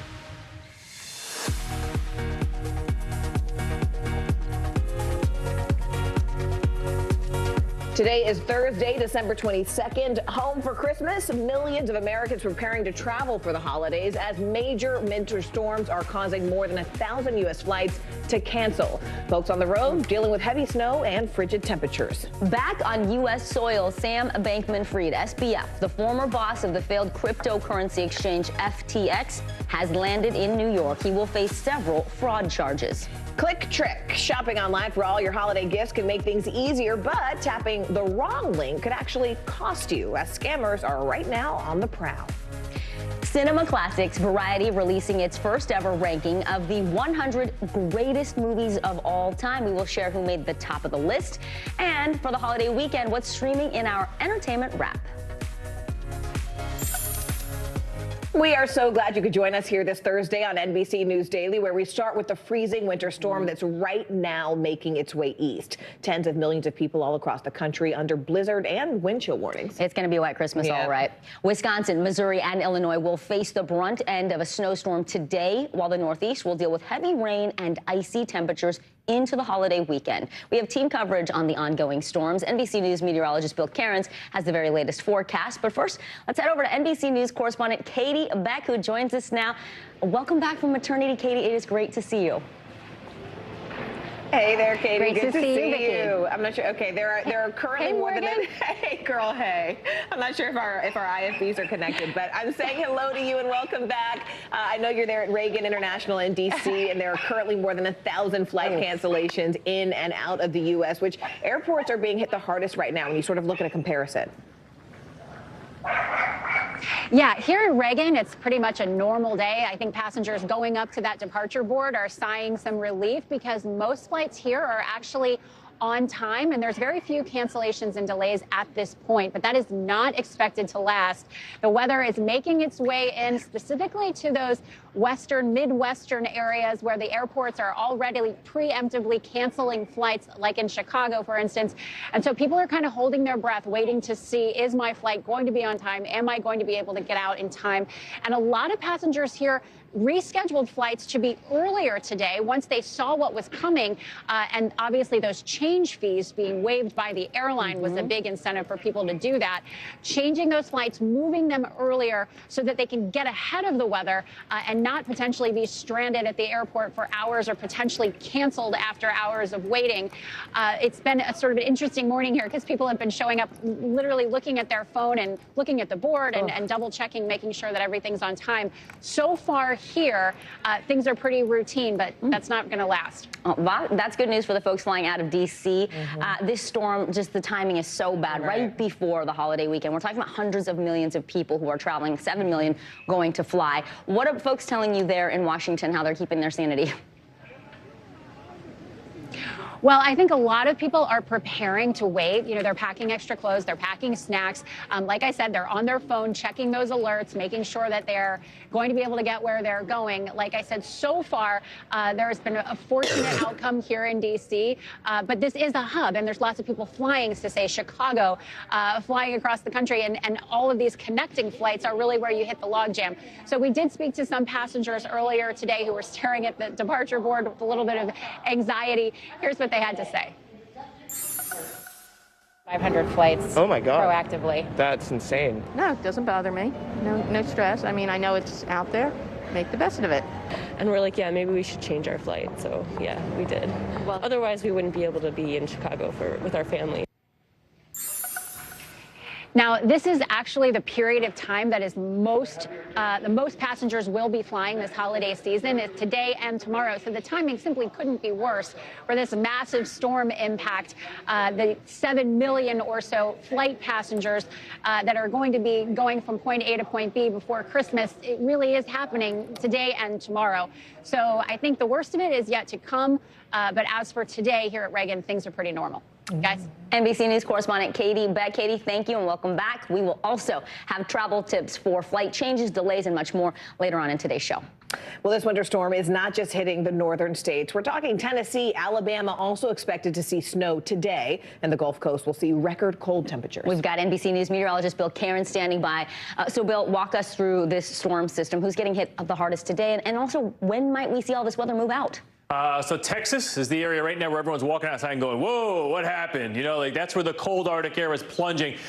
Cheyenne, Wyoming yesterday, they dropped 47 degrees in 1 hour. I mean, that's like, what? So yes, 47 degrees in 1 hour. So that's where the cold front is now. It just went through the Dallas area. It's approaching San Antonio. It just went through St. Louis. It's now going through Chicago. Those are all the areas where the temperatures are just going to plunge. And if there's any water out there, if there was any snow melt or rain showers, whatever, then it's going to turn to black ice. So that's what we're concerned with. Here's the 24-hour temperature change. It is 61 degrees colder right now in Denver this time than it was at this time yesterday. And notice these temperatures really dropping here in the middle of the country. So who has the worst wind chills? Well, our friends in Montana still are the worst. Negative 57 still. And Sims, many areas are still about negative 40 to 50. But look at Des Moines, negative 37. Sioux City, negative 43. Dallas now has a wind chill of 2. And so that cold air is just plunging southwards and eventually spreading east as we go throughout the next couple of days. And that's why even North Florida now under a wind chill advisory. That's pretty rare. So you get the picture. This is an extreme Arctic event. This is not a huge snowstorm. We've had about 4 or 5 inches of snow in areas of central Pennsylvania near State College earlier today. I saw reports of around 8 inches of snow in downtown Minneapolis, but only 1 to 2 to 3 inches from Kansas City to through Iowa. But it's that blowing and drifting that'll make it difficult as we go throughout the evening commute from St. Louis up to Chicago. That's why we have the blizzard warnings in place here, southern Minnesota, Iowa, and also coming off of Lake Michigan and the Buffalo area. You want to talk about extreme weather? Buffalo's going to have heavy lake effect snow up to 3 feet and winds gusting to 65 miles per hour. Can you imagine powdery blowing snow at 65 miles per hour? That's going to be nuts. Yeah. So, yeah, Michigan is one of those areas that we're going to watch for the heavier snow, and also Buffalo. And these wind gusts, this is what is still to come. This hasn't happened yet, ladies. This will happen tonight, tomorrow, into Saturday morning. 40 to 70 mile per hour gusts will knock out power to thousands in the days ahead. Wow, a lot to look out for. I cannot imagine snow coming at me at that speed. 65 miles an hour? No, that would hurt. So that's true. Does snow hurt? I don't know. It's like cotton balls. Right, no, exactly. All right, NBC News meteorologist Bill Cairns. Bill, as always, thank you so much. Well, Sam Bankman-Fried, the disgraced founder of former crypto giant FTX, he is back here in the United States. That's right. He's actually expected in court in New York today after agreeing to be extradited from the Bahamas, where he was living. He's facing multiple charges of fraud. NBC News correspondent Ron Allen is joining us now from New York. Ron, first, what's next for the former billionaire? I mean, he was once hailed as a crypto genius. I mean, what do the next few days, just ahead of the holidays, look like?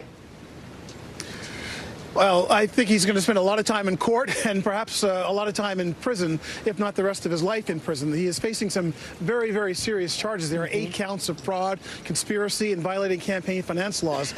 And there may be as many as 1 million people who are defrauded by his actions, prosecutors say. This is one of the biggest financial fraud schemes, cases in recent memory, certainly in a very, very long time. So we expect him to be arraigned and face a judge here in about an hour or so is the latest update from the court. He was brought here last night. We thought this was going to happen earlier this morning, but the lawyers and prosecutors are apparently going through whatever process they need to get to this point.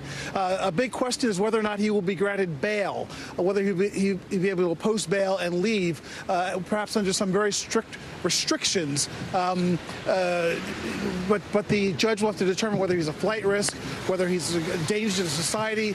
But again, given the magnitude of his crimes, his alleged crimes, there's a big question about whether he would be granted bail. So those are the immediate steps that we're looking for next. Ron, 2 of SBF's business partners are now pleading guilty to fraud. Prosecutors say they are cooperating. So talk to us about how their cooperation could be a major factor in this case against SBF. Caroline Ellison and Gary Wang, they're 2 of his business partners. They work side by side. They were extremely close. And Ellison has even been described as his ex-girlfriend. Yes, they have decided to plead guilty. They were facing up to from 50 to 100 years in prison for the fraud charges that they were facing. The U.S. attorney has hinted that there may be more to come, more people stepping forward, and he urged people associated with Bankman-Fried to come forward if they were involved in any misconduct. Take a listen to what he had to say. If you participated in misconduct at FTX or Alameda, now is the time to get ahead of it. We are moving quickly, and our patience is not eternal. So again, the question today, in the next hour or so, for Bankman-Fried is whether he will be granted bail as he is formally charged. There have been a lot of discussions between prosecutors and the defense back and forth. He has made statements suggesting that he wants to cooperate, that he wants to make people whole, but this is the beginning of a very long journey for him. He faces civil charges as well. All right, NBC News correspondent Ron Allen. Ron, thank you for walking us through that. Well, it's time now for our CNBC Money Minute. Football fans will soon have a new way to watch their favorite teams play. Google's YouTube TV actually is landing a massive deal for the NFL Sunday ticket package starting next season. Google will pay about $2 billion a year just for the rights to that franchise. CNBC correspondent Contessa Brewer joins us now. Contessa, great to see you. So talk to us about how viewers can access NFL Sunday ticket on YouTube TV. It sounds like it'll be pretty easy. Yeah. It looks like there will be 2 options, ladies. Subscribers to YouTube TV, which is an internet bundle of broadcast and cable networks, will be able to add Sunday night to the package. It will be available as a standalone option on YouTube primetime channels, which then allows viewers to subscribe to individual services. Google hasn't told us yet what it's going to charge for these plans. Also, after a 7-month search, Under Armour has found its new CEO. She is Marriott International President Stephanie Linnartz. Kevin Plank, the company's founder, tells CNBC her experience with the hotel chain's digital operations will help Under Armour increase its online sales. And H&M says, out of respect for Justin Bieber, it's no longer selling a line of merchandise with his name or likeness. On Instagram, Bieber had called the products trash that he never approved. H&M says it did follow what it calls proper approval procedures, but it's unlikely that you'd want to continue your relationship with someone who doesn't think much of your products and says so serious publicly. beef. Yeah, no kidding. But it makes me curious. I want to see what the items look like now. I know, that's true. Maybe that's driving a few clicks to the website.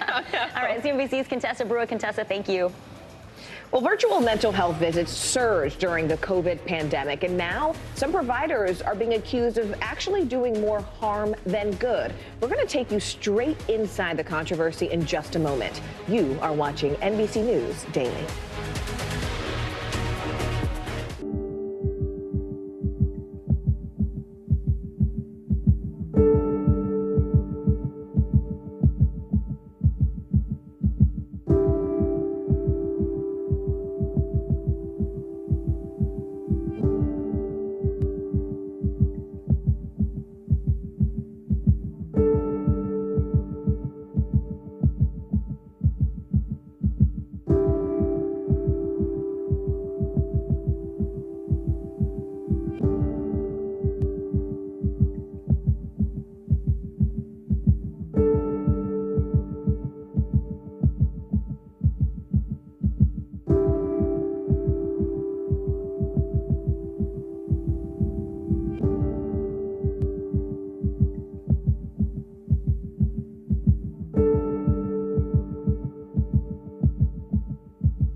News is happening now. Look at what's making headlines around the world. We're coming on the air with breaking news. This is a significant moment. Whenever it happens, wherever you are, NBC News, streaming free now.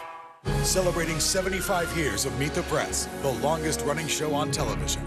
Watch NBC Nightly News with Lester Holt or listen wherever you get your podcasts.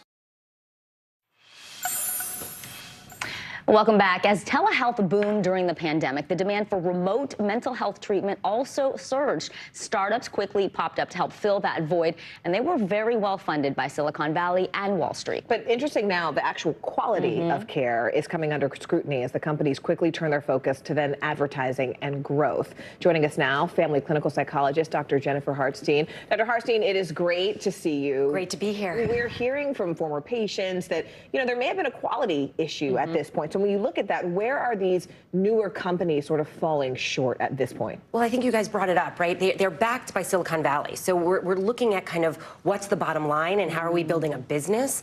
And in that, we lose some of the quality of care that we might need. So for maybe a higher risk patient, you might not have the training or the support or the resources. You might not know what's happening in New York if you're working out of Idaho, right? So what are we doing to kind of a higher risk patient? Are we pushing meds? What are we doing? There is such a high demand that we can't meet the supply, just like we can't do it in other things. Right. And I think because we're trying to move so quickly, I think training gets a little bit shortened. So you're having not as well trained people working in a field where we really need to be kind of on our game.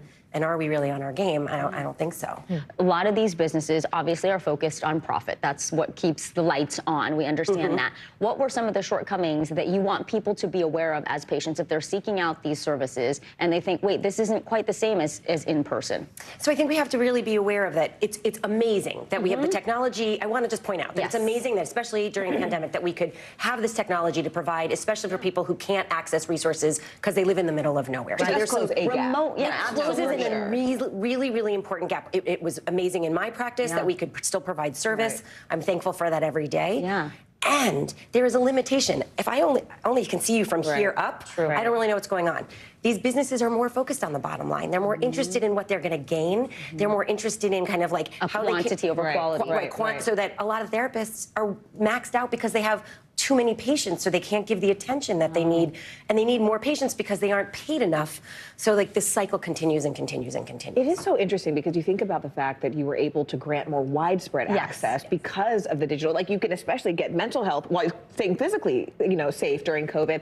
But I think about me when I think of any kind of interaction, whether it's a work meeting or a doctor's meeting, it's tough for me to do it virtually. Like I like the feeling and the energy. Yes. If someone is looking for professional help at this point, what should they include in their search? What should be their kind of top items that they're checking off? I think we have to remember that you are still a consumer. Right? We forget. We think, oh, I got this recommendation to go to Dr. Jen. Like, let's go to Dr. Jen. But what if you walk into my office and you don't like me, right? You don't have to just go to me because someone said I was great.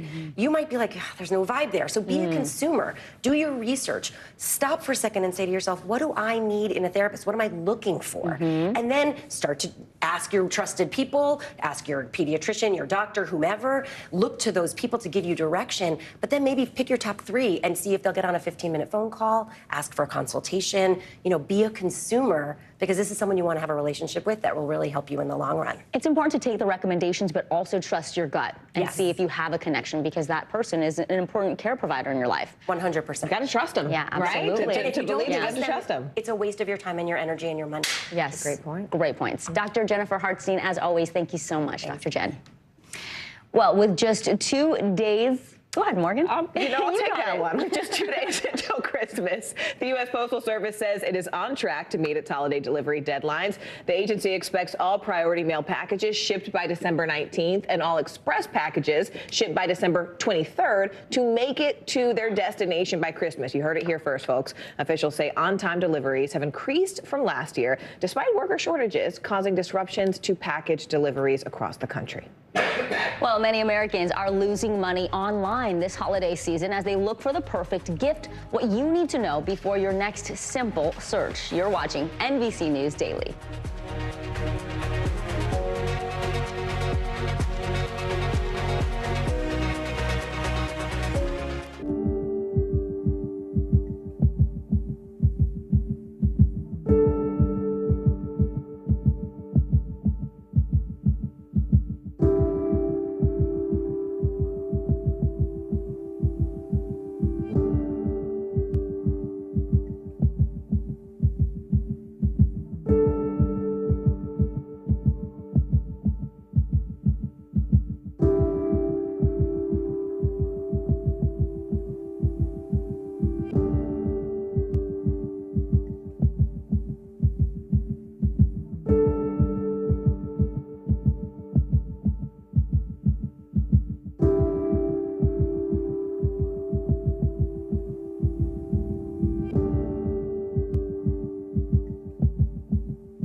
Mr. Secretary, when is this going to get better? You came into this job saying you were going to fight crime. Have you been successful? Found a way to put that. Can you update us on the status of negotiations? News is happening now. Look at what's making headlines around the world. We're coming on the air with breaking news. This is a significant moment. Whenever it happens, wherever you are, NBC News, streaming free now. Hey, I'm Hallie. It's good to be with you tonight. There's another legal filing today, and I want to cut through some of the weedsy stuff. And let's just get to the point. They have started to vote on the PACT Act. back if you're like, Hallie, stop speaking Washingtonese. This bill would basically give health care to veterans who have exposed to these toxic chemicals. So, Scott, I'm trying to make this as not DC as possible. The increased sort of anger that we've seen now in politics. I saw you searching for, I think, your microphone, Dan. You are out. I was trying to do it on the slide. Live TV, man. It's okay. All right, so we know it is great to get those daily steps in, but one Brooklyn duo took their workout to a whole new level. They were walking several marathons a week. In fact, a few months ago, Today Show co-anchor Al Roker spoke to them about their inspiration to walk 130 miles per week. Take a look. The ability to get outside and to be physically active during this time was, frankly, indispensable for our emotional health. Mike Varley and Jesse Hyatt of Brooklyn, New York, had always made a hobby out of getting their steps in. We decided to walk from San Diego to LA, which is 120 miles. We did the length of Vermont, and we went from the Pacific Ocean to Olympia, Washington.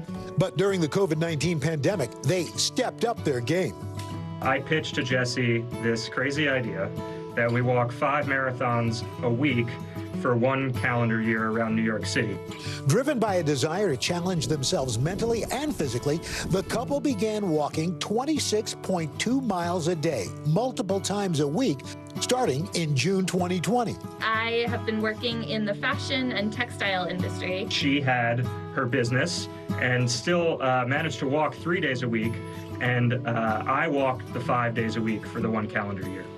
Mike leaving his job at a video game company to dedicate himself full-time to the project.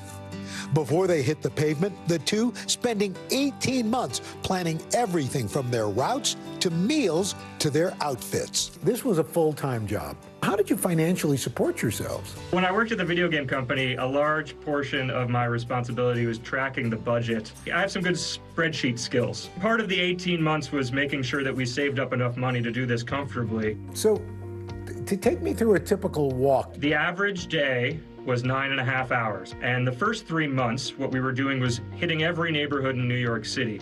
And after we started doing a bunch of themed walks, we did one that was famous Brooklyn female vocalists and the high schools they went to, which was great. It really ran the gamut. Over the course of the year, Mike and Jesse logged 7,000 miles, documenting their journey on their YouTube channel and podcast.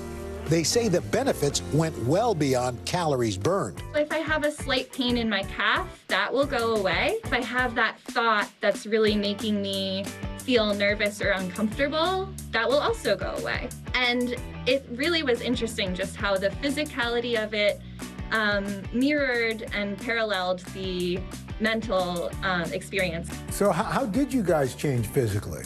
I think I lost somewhere between 15 and 20 pounds. Something that was the most affirming for me was that I still had like a little bit of belly fat going on at the end of the whole thing. If you're walking 7,000 miles and you still have a little bit of belly fat, maybe your body's okay. You know, like my body is what it is.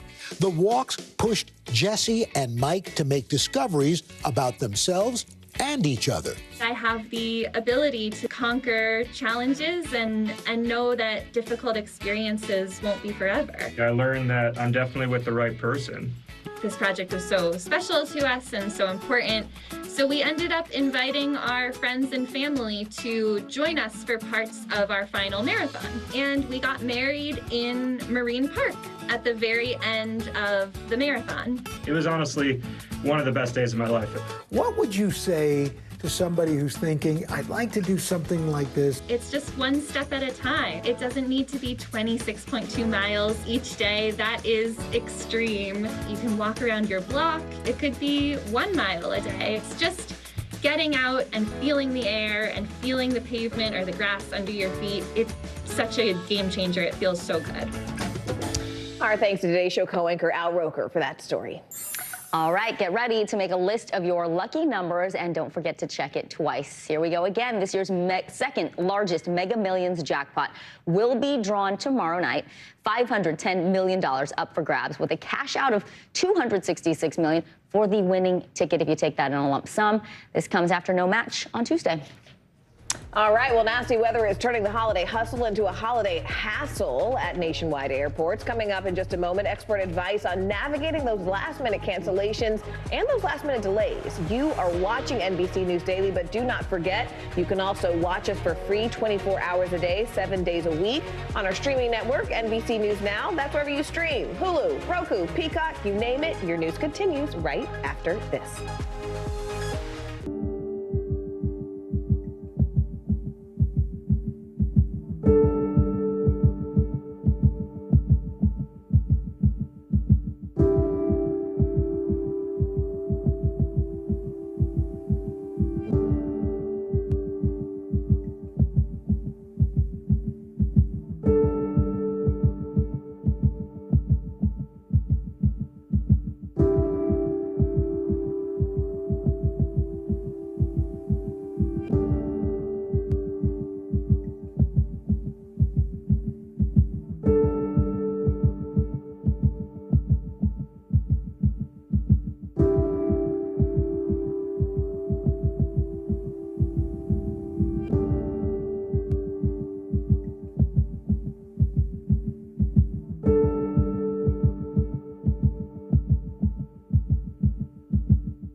This is what it looks and feels. From the storm zone. The bigger piece of the puzzle comes. New numbers just out this morning.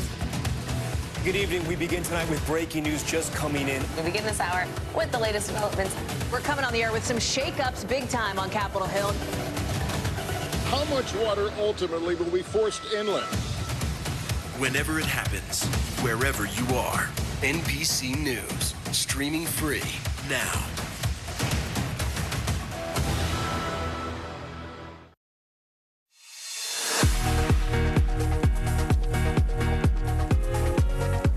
Welcome back, and thanks again for joining us this Thursday here on NBC News Daily. I'm Morgan Radford. I'm Vicki Wynn. Making news right now, the Federal Communications Commission is proposing a $300 million fine for a robocall scam campaign.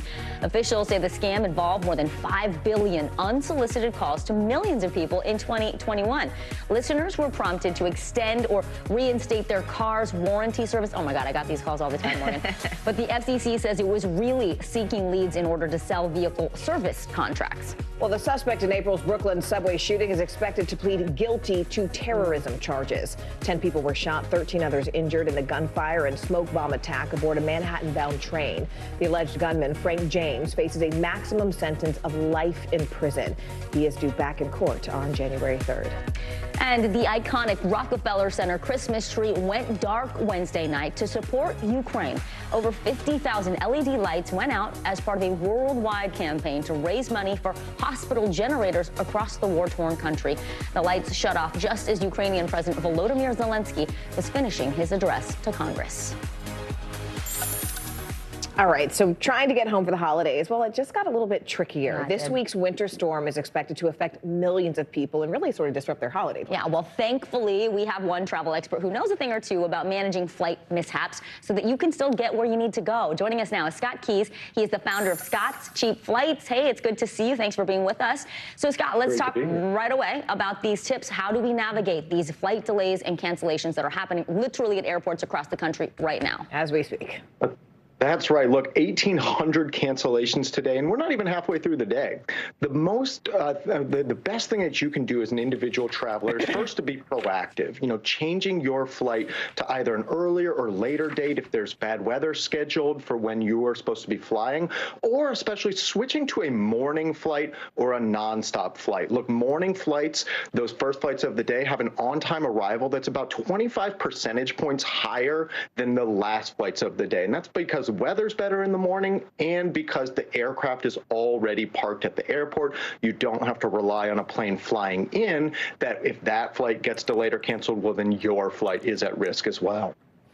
And Scott, I mean, most of us have dealt with flight cancellations, long lines of other travelers trying to get rebooked and then being on hold, waiting to get help from airline hotlines. So what are the sort of first things you should do? Just 1, 2, 3 if your flight gets canceled. Absolutely. Look, if bad comes to worse, your flight gets canceled, first you want to try to get on with an agent quickly, because it's a first come, first served basis for those empty seats. And the best way to get to an airport agent quickly is not to stand in line. It's not even to call the airline's main U.S. hotline. It's actually to call an airline's international offices. You know, look, Delta, American United, they've all got offices in Canada and the UK and Australia, and you can call those offices, get through to an agent almost immediately, and those agents can help rebook you just the same as U.S.-based agents can, but without the hours of wait. Second, remember that airlines have connections with each other. You know, typically American is not going to put you on a United flight, but if there is inclement weather, if you might be stranded overnight, in those sort of extreme circumstances, it's not uncommon that an airline will actually rebook you on a competitor airline. So it never hurts to ask if they're willing to put you on a different airline to get to your final destination. That's right. You don't know if you don't try, right? We have a few seconds left here, Scott. Just when we think about where people are going into the new year that are still, you know, affordable locations, what are some of those destinations we can expect to see? Absolutely. Look, South Florida looking very, very cheap going into the new year, but the one that I think is especially good value next year is going to be Europe, and especially Portugal, Lisbon, and Spain. You know, I looked just before coming on, flights right now, Vicky and Morgan, out of New York over to Barcelona in mid-January, just $368 round trip on a full-service airline. It would cost more to fly from New York to St. Louis over New Year than it costs to fly over to Spain. Yeah, that's impressive. Wow, look at that. Although the weather may not be great in Spain, I might have to go for South Florida. Flight expert and founder of Scott's Cheap Flights, Scott Keyes. Scott, thank you so much. We appreciate it. Here's me just writing down my travel list for next year. All right, thanks to Scott. Hey, Morgan. Well, we are all used to searching and shopping online at this point, but beware what comes up after you do that online search. It may not actually be the site that you want. More and more ads are popping up in place of the business website, and they're taking you somewhere completely different. In today's Consumer Confidential, here's what to watch for so that you can avoid a costly mistake. Searching for that perfect gift? Trying to get home for the holidays? Just point and click. It's fast, but the results aren't always what you want. Scammers are using misleading ads to steal your personal information and your money, too. Is the company on the other end of your search results really who they say they are? Ed Slanina and his wife told our Chicago station WMAQ they tried to upgrade their United Airlines tickets. After Googling the airline, they clicked a call button in one of the top search results. On the other end of the call, someone who said his name was Daniel. My wife says, "Now you work for United." He goes, "Yes, I do." The Slaninas bought the upgrade, giving their information to Daniel. He says, "Now don't go rushing to look at your charges. You're not going to understand everything on there." A major red flag. The couple checked their bank statement only to find a $454 fee from an independent travel agency. I did a search on my phone for United Airlines, and I called the number that came up. A similar story on the West Coast. Tonight, the warning we're sharing applies to almost everyone. Alice Klein explaining to our San Francisco station KNTV she unknowingly called the same travel agency to fix a typo on one of the reservations she made the day before. Through United, the change wouldn't have cost a cent, but the travel agency charged Klein more than $3,900. It just seemed very unreal that this could happen. A Google spokesperson confirming the travel agency purchased an ad to appear at the top of the search results for United Airlines. The search engine removing the ad, saying it violated misrepresentation policies. Advertising generates big business for Google. It recently earned the company $54.5 billion. But it also creates the constant challenge of making sure safety practices can keep up. How are scammers able to get their ads to the top of the search results? Companies will actually pay more money to be sure that their ad actually falls taller in the search order, so therefore more people will click on it. Mark Ostrowski, head of engineering at cybersecurity company Checkpoint, says bad ads can disappear just as quickly as they appear. Are you ready for it? And as he captured in a search for Taylor Swift tickets, though a real site, you could easily mistake this ad for Ticketmaster.com, its URL off by just one letter. Ostrowski says the ads you see can vary by your location, your search terms, the time of day, and even the type of device you use. That can yield different search results. He shows us a recording of a search he did on his phone using the term United Airlines. The first 3 sponsored ads that I got were actually not directly United Airlines. But the same search on his computer? The first ad is actually United Airlines. In October, Google announced ads will now feature clearer labels in the top left corner. And on mobile devices, they'll include the word sponsored in bold black text. Do you think there is more responsibility on the part of the internet search provider? There's just so many searches that happen every single day, and there's so many people advertising. It's inevitable that some of them are going to get through. Last year alone, Google says it blocked 3.4 billion bad ads. Ostrowski says consumers need to stay vigilant, use specific search terms, and scroll past the ads. Don't just click on the top result. Make sure you're going directly to where you think you're going, and ads just are not a good way to guarantee your final destination. Yeah, Morgan, take that extra beat to make sure that website really is the one you want to go to. The good news here, the United customers we featured in our piece, they all got their money back. Yeah. And we did reach out, by the way, to the travel agency for comment. They did not respond to us. If you do find a misleading ad online, you can report it to your search provider. So there's some recourse there as well. That is news you can not only use, but use right now. So thank you so much, Vicki. I think that's great. We appreciate it. Well, a younger generation is fueling a cultural shift in corporate America. First, it was the quiet quitting trend. Now it's the career correction era, where young workers are more selectively choosing careers that meet their work-life balance needs and desires. CNBC senior personal finance correspondent Sharon Epperson has more on what's behind these workplace trends. Sharon, this is so interesting. A bunch of these new buzzwords, they've popped up, from loud layoffs, headline-grabbing job cuts at these high-profile companies. Tell us, what does this mean? What are we seeing that so many young people are doing right now? Well, you know, we've talked to you about career cushioning, taking those steps at your current job to help keep it secure so you're not impacted by those loud layoffs or a lot of layoffs at big high-profile companies. Well, these terms reflect work-related dilemmas that many people are facing, and experts we talked to say some of these career trends may continue to impact workers in the year ahead. Chandra Sahu left a job in investment banking during the Great Resignation last year. Hello. Eager to find work that offered more flexibility and wasn't just about productivity and output. The top priorities really were agency and creativity, I think. Unlike workers who went through the great regret after resigning, admitting they should have stayed put, Sahu was ready for a change. I've really tried to prioritize making space for habits in my life that ultimately lead to the kind of life I want to live. She joined a startup that was acquired by the social media company Pinterest and landed a product manager position in less than 6 months, while still fitting in time for yoga, reading, and other interests every week. It's been amazing to take a step back and figure out how to orient my life around the choices I want to make while still having the kind of rigor in my job that I think I really love. It's a new trend some HR experts call a career correction. Instead of quiet quitting or doing the bare minimum on the job, workers are intentionally switching from a culture that's quick to praise working long hours to one that puts more value on employees' lives outside of work. Individuals certainly are trying to exercise their right to find employment anywhere that meets their needs, their family needs, whether their work needs, their location needs, all of that. This year's HR buzzwords may fade, from shift shock, when the new job is very different from what you were led to believe, to boomerang employees who return to jobs they left, to career cushioning by adding new skills and reigniting your network after loud layoffs at high-profile firms. But for employers, this is still clear. The trend will continue to be an emphasis on talent and the right skills and getting that talent into the right positions within organizations. Recognizing employees' need for flexibility outside of work may be essential to filling roles. Sahu says senior managers should show they understand by their own actions. Making space for your kids or your hobbies or your life that is protected tells other folks that that is a regular habit that a successful leader can have.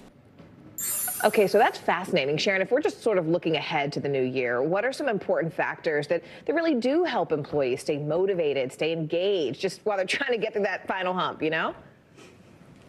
Absolutely. You know, having opportunities to advance in your career, having colleagues who really value your work, having control over how you do your work, and most important, feeling that your work is meaningful. Those are all factors that lead employees to say that they are thriving at work. And that's what we found in this new CNBC survey on the workforce. Now, what's surprising, perhaps to some people, is that being paid well, I should say, it's hard even say to believe, but being paid well is not as important to workers who say they're thriving. In fact, it's most important to those who say they're coasting.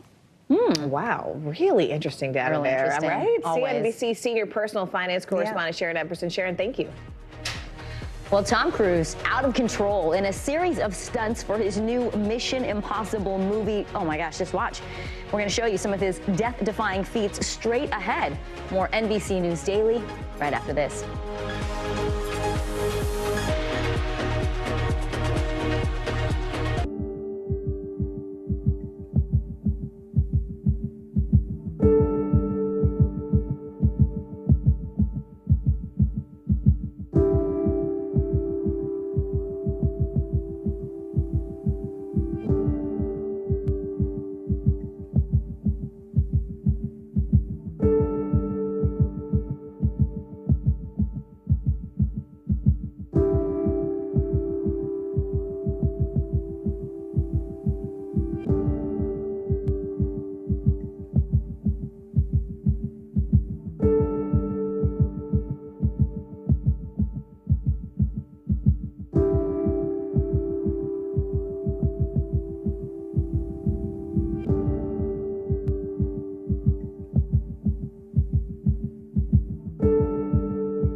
For Dateline Premium, subscribe now on Apple Podcasts. Watch NBC Nightly News with Lester Holt or listen wherever you get your podcasts. For Dateline Premium, subscribe now on Apple Podcasts. Sometimes the news can be difficult and overwhelming for kids to understand, so we've created a newscast just for them. We hope your family will watch Nightly News Kids Edition. Watch NBC Nightly News with Lester Holt or listen wherever you get your podcasts.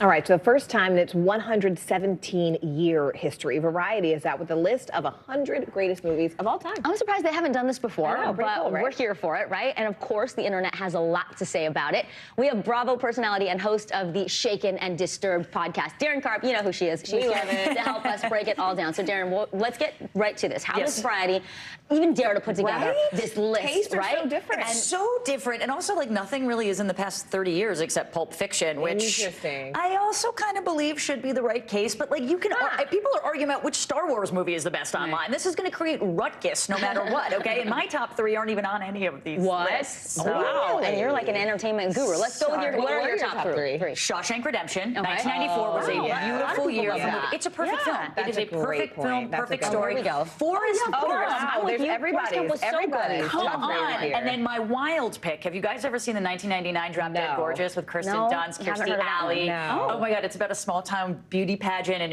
there's a murder that happens in the lengths that they go through. It is literally one of the funniest movies of all time and so underrated. Wait, it's a perfect film. You have to watch it. Wait, Rob, pull this back up. I want to see what Vicky's were. I didn't get to see Vicky's. Did any of our Bill, I agree with you. I agree with you. I think Volume 2 might be better than 1. Obviously mine were like personal preferences. I know. No, I love the basketball soundtrack. That's like the soundtrack is like killer. All right, that's amazing. We're not going to tell you what the number 1 was, right? We're going to show you. So let's take a look. Okay. The number 1 on Brad's list.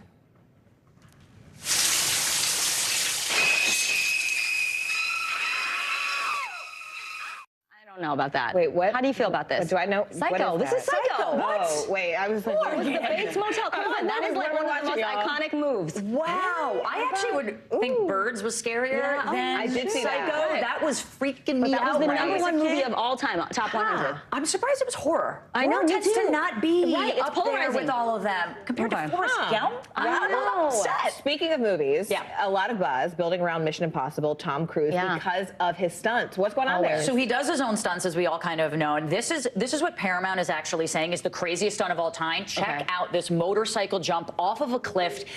It is said that he has done this about 30 times a day, which is 500 skydives.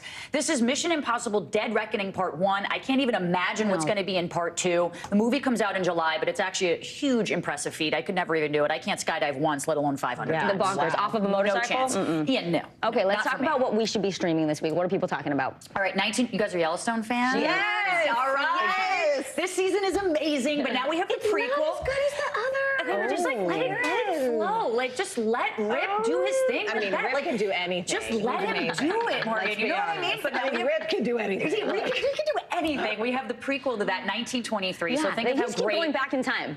Because they can, because Taylor Sheridan is just creating his own Hollywood here. Yeah. But now mix Taylor Sheridan along with Harrison Ford and Helen Mirren. This is going to be the prequel to Yellowstone, still in the Duttons, but then you get you get the drought, you get the prohibition of it all, and I started you get it last night. depression. I'm into it, but I'm not into the opening monologues. Yeah, They're no, a little overwrought. I'm not overwrought.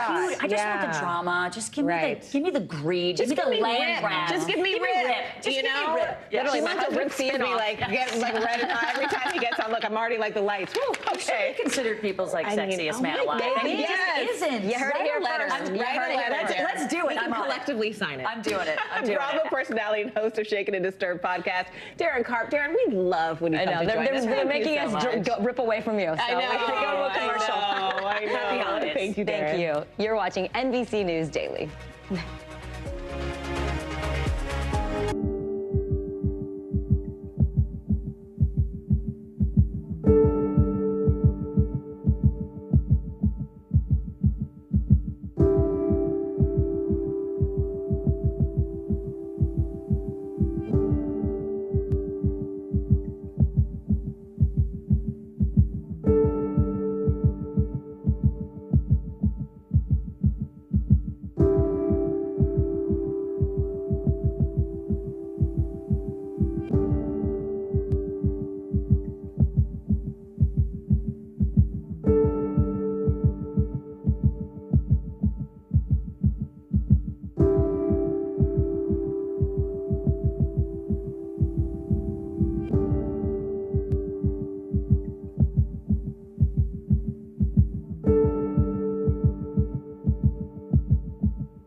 Mr. Secretary, when is this going to get better?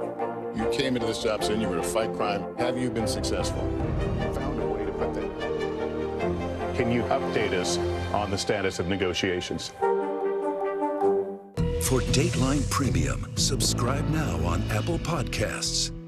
The Meet the Press Chuck Toddcast, an insider's take on politics and more with some of my favorite reporters. Get it for free wherever you get your podcasts.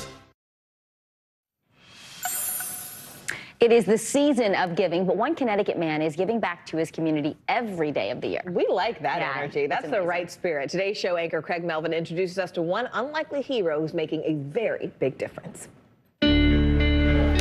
It's been said that you can't keep a good man down. Harry Bell is the living proof. Harry was born on the rough side of Bridgeport, Connecticut. He says his mother was addicted to crack cocaine, and at birth, so was he. What's this neighborhood like? A lot of drugs, gun, and violence. His mom died when he was just 9 years old. His father was never in the picture. As a teenager, Harry started making bad choices. I probably drunk from 14 years old to like 22. Wow. You started drinking at 14. Yeah. Mm-hmm. Was there a moment where you're like, I gotta get my life together? My son was probably about 4 or maybe 3.5. All I remember was walking my son home. I fall and I black out. The only thing I remember after that was waking up in a puddle of blood and my son smacking me saying, "Daddy, get up, get up, get up, Daddy." That was the day I realized that I had a problem and things had to change. Harry changed his life, quit drinking, started working as a school resource officer, but he really turned the page when he created his own coloring book for his son. My son, he loved the color. I wanted something different. I wanted something fun, education, and empowering. And I wanted him to say that it was a special gift that he got from his dad. You couldn't get this from nowhere but me. I love that. Yeah. His son took that book everywhere, even to school, where his teacher didn't believe his dad created it. The teacher said, "Your son keeps saying you made this book," and I told him, "You did not. This is from Scholastic." I said, "Nah, I made that book for him." She said, "I want you to give each kid in my class a book and explain each page." And I did that. And the rest is history. Snowball from there. Harry started selling the coloring books in his neighborhood.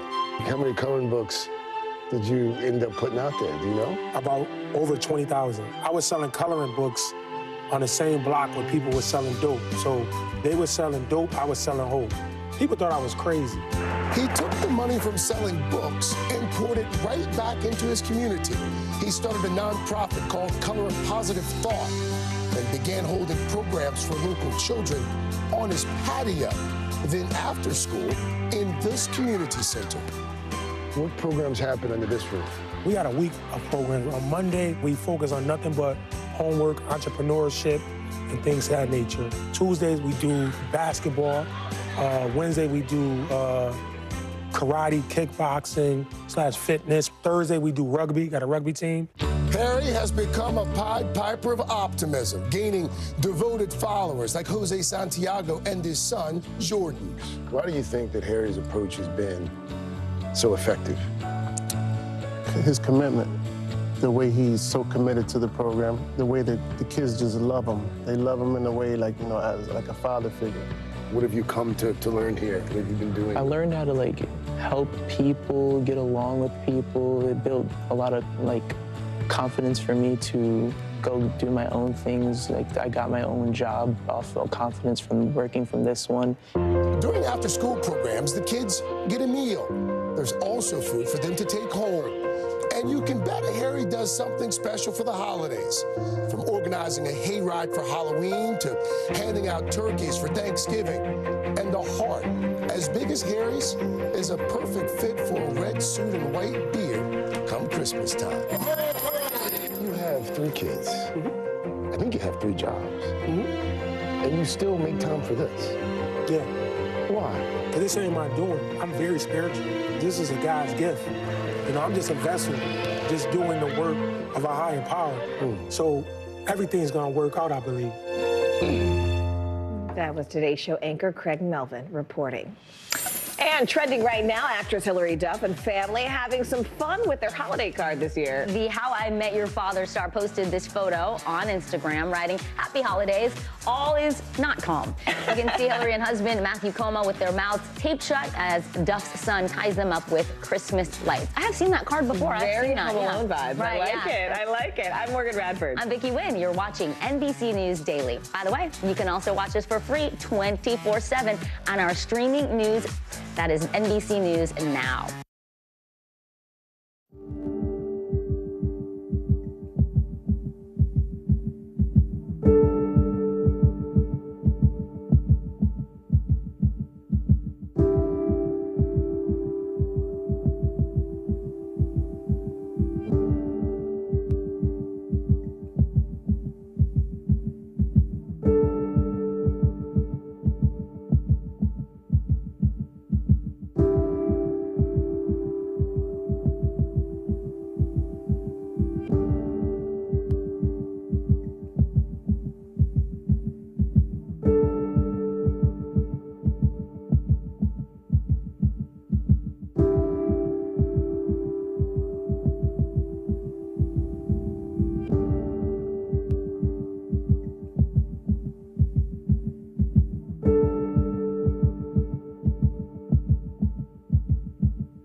Hey, I'm Hallie. It's good to be with you tonight. There's another legal filing today, and I want to cut through some of the weedsy stuff.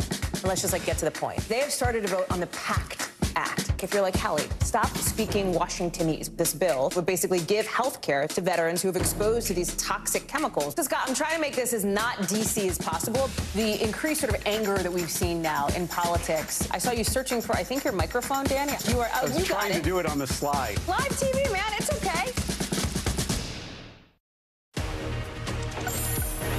Hi, everyone. Good Thursday to you. We're so happy you're with us. I'm Vicki Wynn. Thanks for joining us here on NBC News Daily. I'm Morgan Radford, and it starts right now.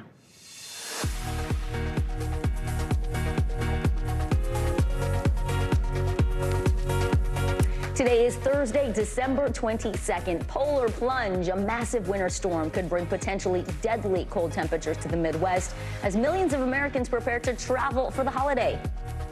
Empty shelves, parents struggling to find cold medicine for their kids, but now the shortage is actually hitting adult medications as well. This is all while COVID and flu cases are still on the rise.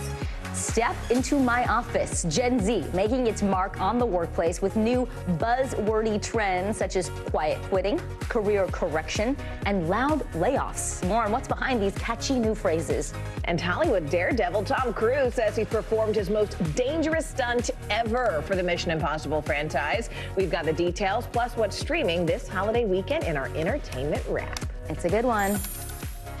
Welcome to NBC News Daily. We're so happy you are with us. We begin with the monstrous winter storm wreaking havoc on our holiday travel for millions of Americans nationwide. More than 100 million people right now under winter weather alerts. Well, blizzard warnings have actually been issued for 8 states, and right now snow is blanketing parts of the northern plains. And in the Northeast, people are really bracing for a messy, wintry mix. We're talking extreme winds, frigid temperatures, a white Christmas indeed. So much pink on that map. We have team coverage on the ongoing storms. NBC News meteorologist Bill Cairns will have the latest forecast. But let's head on over to NBC News correspondent Marissa Parra first, who is driving in a car with us. This is great, Marissa. Thank you for doing this. We see the snow on the roads. We know you're being safe, but let's talk about the road conditions and what does traffic look like on your route right now?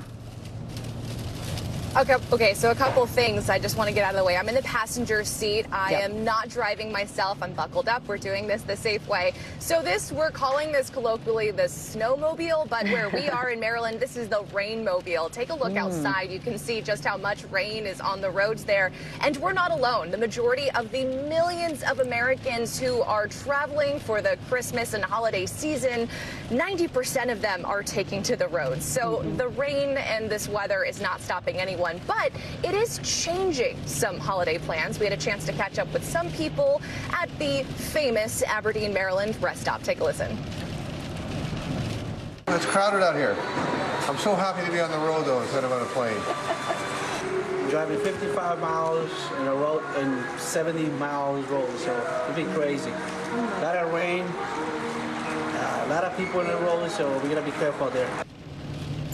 So yes, it is rainy. It is a gloomy and miserable holiday commute, but nothing compared to what we're seeing in other parts of the country, particularly Colorado and South Dakota, guys. All right, so you're in Maryland right now. We know the D.C. area is under a flood watch, as there could be 1, even 2 inches of rain coming tonight, Marissa. So how should people sort of prepare for that rainfall? And then on top of that, the extreme cold that's headed in that way. Yeah, I mean, it's always important. I think the number one thing is just take it slow when you're on the roads, when you're commuting. I mean, prepare the best you can. Make sure you check your house and make sure you check to make sure that the drains aren't clogged and whatnot. But yeah, when you're commuting, which is the big story here, we can't say it enough, and it's a cliche, but they say pack your patience. My cliche here as a mobile person is take it slow no matter where you're going. And you know, something that's going to be a factor, I think, in a lot of places, black ice on the roads, and we know most people will be driving this holiday. What should you keep in mind if you're driving before the weekend and you hit that black ice?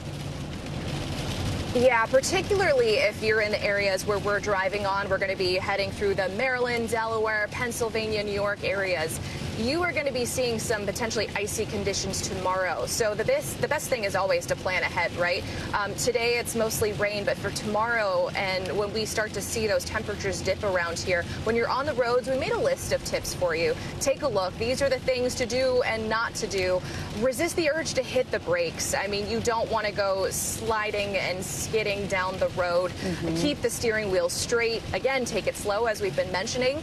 Head towards areas of traction and always stay calm. Guys?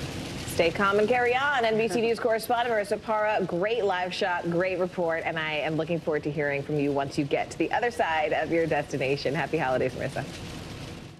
All right, well, by the time this storm system moves through, nearly 200 million Americans across 46 states will have experienced below zero wind. That's like everybody. That's like everybody, pretty much. That's a huge swath of the country. Thankfully, we have NBC News meteorologist Bill Cairns. Bill, tell us, what should people be expecting? And frankly, who's going to be the hardest hit, especially if we're just looking at today? Yeah, now we're getting to the point where there's some people that are already like, oh, wow, this already happened. And then there's people that are like, wow, it's happening. Yeah. And then there's the rest of us that are like, oh, it's it's coming our way.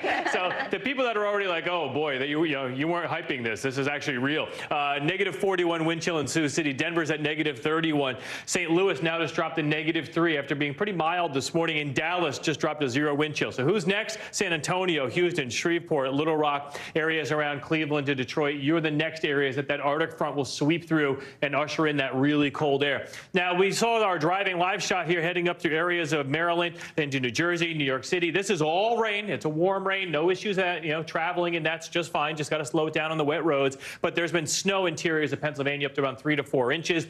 Then we have our snow behind the Arctic cold front that is now moving into Chicago, Milwaukee, down through areas of northern Illinois and through southern Missouri. You're only going to pick up a quick 1 to 3 inches, and it's going to be blowing all over the place anyways. You really won't be able to measure it. But that's where we're worried about, what we call like a ground blizzard conditions briefly, where you can't see much, almost like a whiteout.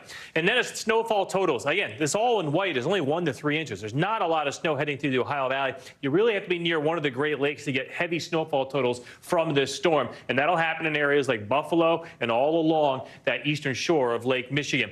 The biggest concern, once this becomes our bomb cyclone, if you haven't heard that term before, that just means the storm is going to rapidly deepen and strengthen tonight and tomorrow, is the winds behind this storm could gust 40, maybe even 70 miles per hour from areas of the lower Great Lakes, upstate New York, through the northern portions of New England, Power outages are a huge concern in this area, not just because you're going to lose power possibly for Christmas, but you saw the cold air that's coming to this region too. So, if you lose power and it's -20 wind chill, that's a bad combination. That's not good. That's a bad day. But for the record, let's just say Bill Cairns is not a hype man. Bill Cairns gives us the accurate forecast and tells us what we should be expecting. Which means that storm is coming. Yeah, it is coming. I mean, the more, if it gets hyped, I got to work more. So we got to go the other direction. You're already one of the hardest working meteorologists. You're already working around the clock. Bill, thank you. All right, thank you. A growing problem for families dealing with rising cases of COVID, flu, and RSV. There's simply not enough medicine to go around for kids or even for adults. Yeah, NBC News correspondent Sam Brock has more now from a pharmacy in Doral, Florida.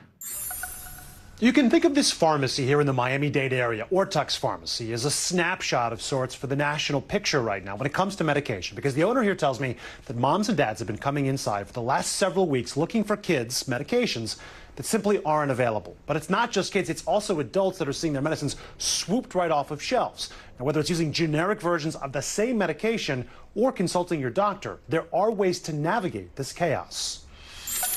With rows and rows of pharmacy shelves now eerily empty, frustrations nationwide are mounting, along with cases of COVID, the flu, and RSV. It's resulted in a bunch of sleepless nights. Mo Man-Klang considers herself one of the lucky ones, having the time and resources to scour stores for medicine to give her 15-month-old son, Rex.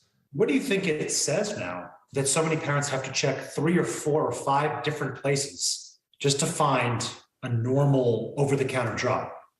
It's shocking. It feels really wild to have to go to multiple stores to find something that is really, really just like a household item. America is quickly confronting the shortfall of flu and fever-fighting medicines.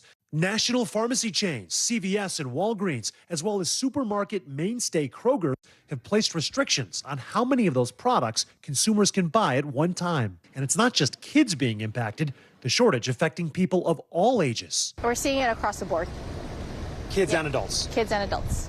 Dr. Kim Tran, who runs the outpatient pharmacy for Jackson Health in Miami, one of the largest healthcare systems in the country, has some tips for families. Are there any viable alternatives? If you can't find kids Tylenol or kids Advil, what would you recommend parents do? Definitely talk to your doctor. Don't make substitutions on your own. A pharmacist can also recommend other therapies to the doctor, and if the doctor's okay with it, the doctor can write a different prescription. Some other useful points to emphasize. Generic versions of drugs like Tylenol or Advil, which contain the same active ingredients, acetaminophen or ibuprofen, are equally effective. If your child has a mild fever, you can let it ride out, with a lukewarm bath a helpful option.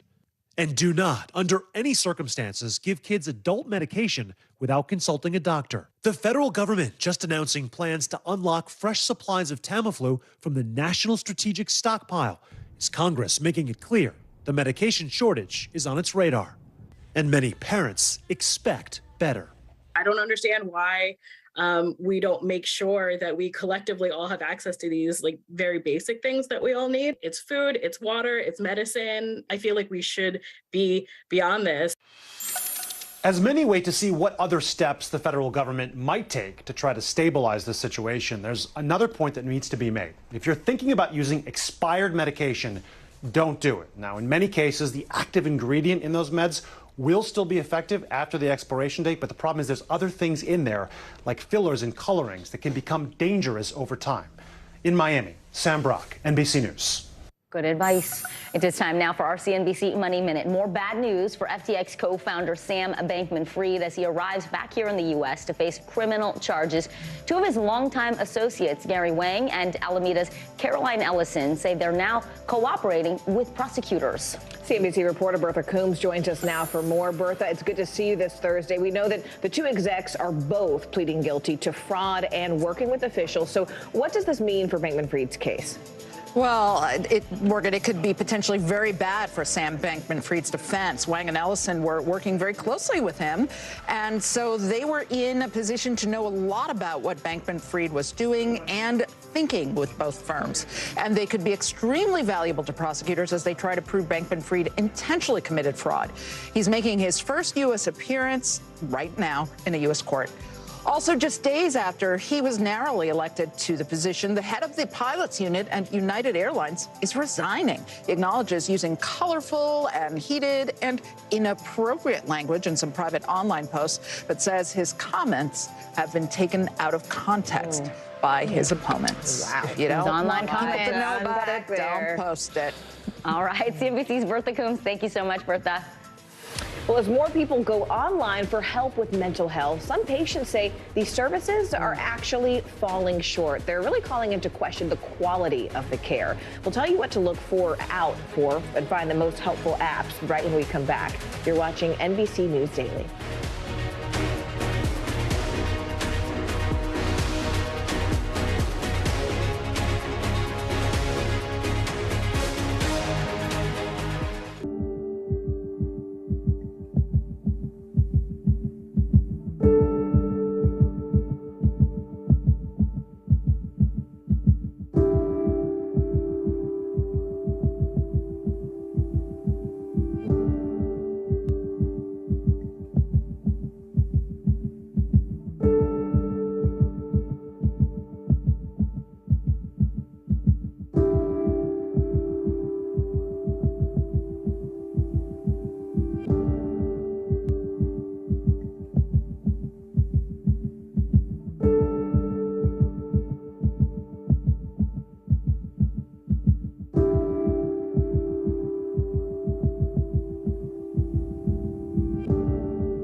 The Meet the Press Chuck Toddcast, an insider's take on politics and more with some of my favorite reporters. Get it for free wherever you get your podcasts. Sometimes the news can be difficult and overwhelming for kids to understand, so we've created a newscast just for them. We hope your family will watch Nightly News Kids Edition. News is happening now. Look at what's making headlines around the world. Whenever it happens, wherever you are, it's here now.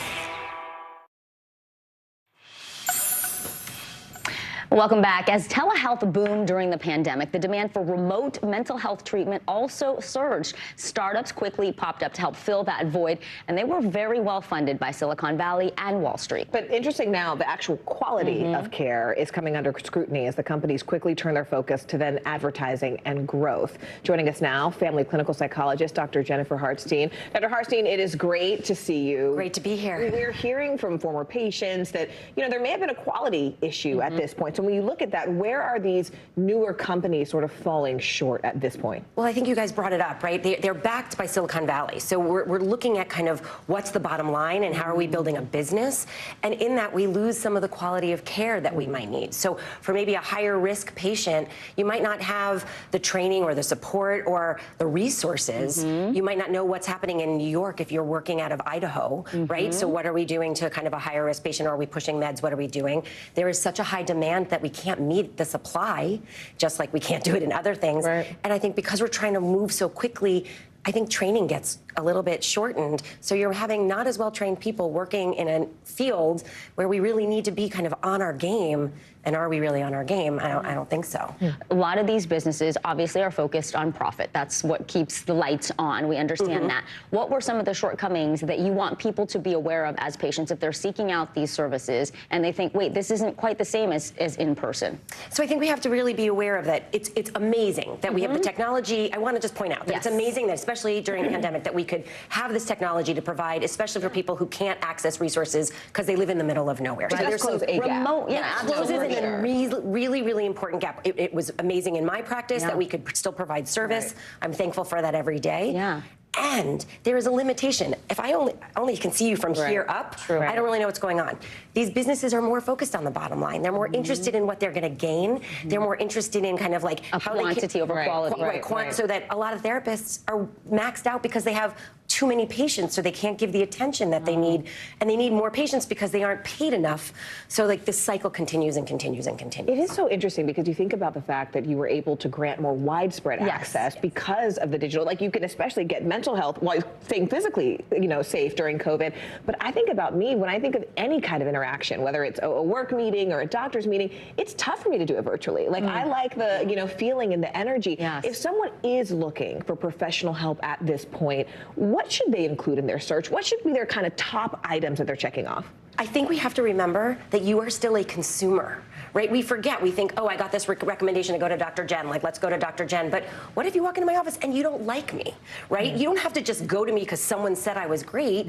You might be like, there's no vibe there. So be a consumer. Do your research. Stop for a second and say to yourself, what do I need in a therapist? What am I looking for? And then start to ask your trusted people, ask your pediatrician, your doctor, whomever. Look to those people to give you direction. But then maybe pick your top 3 and see if they'll get on a 15-minute phone call, ask for a consultation, be a consumer, because this is someone you want to have a relationship with that will really help you in the long run. It's important to take the recommendations, but also trust your gut and see if you have a connection, because that person is an important care provider in your life. 100%. You got to trust them. Yeah, absolutely. Right? To believe you have to trust them. It's a waste of your time and your energy and your money. Yes. Great point. Great points. Dr. Jennifer Hartstein, as always, thank you so much, Dr. Jen.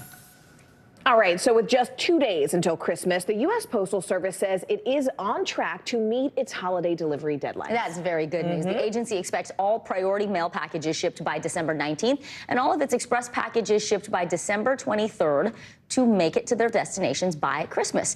Officials say on-time deliveries have increased from last year, despite worker shortages that caused disruptions to package deliveries across the country. So Santa getting a little extra help, too. That's right. Well, many Americans are losing money online this holiday season while they're looking for the perfect gift. What you need to know before your next simple web search. You are watching NBC News Daily.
Celebrating 75 years of Meet the Press, the longest running show on television.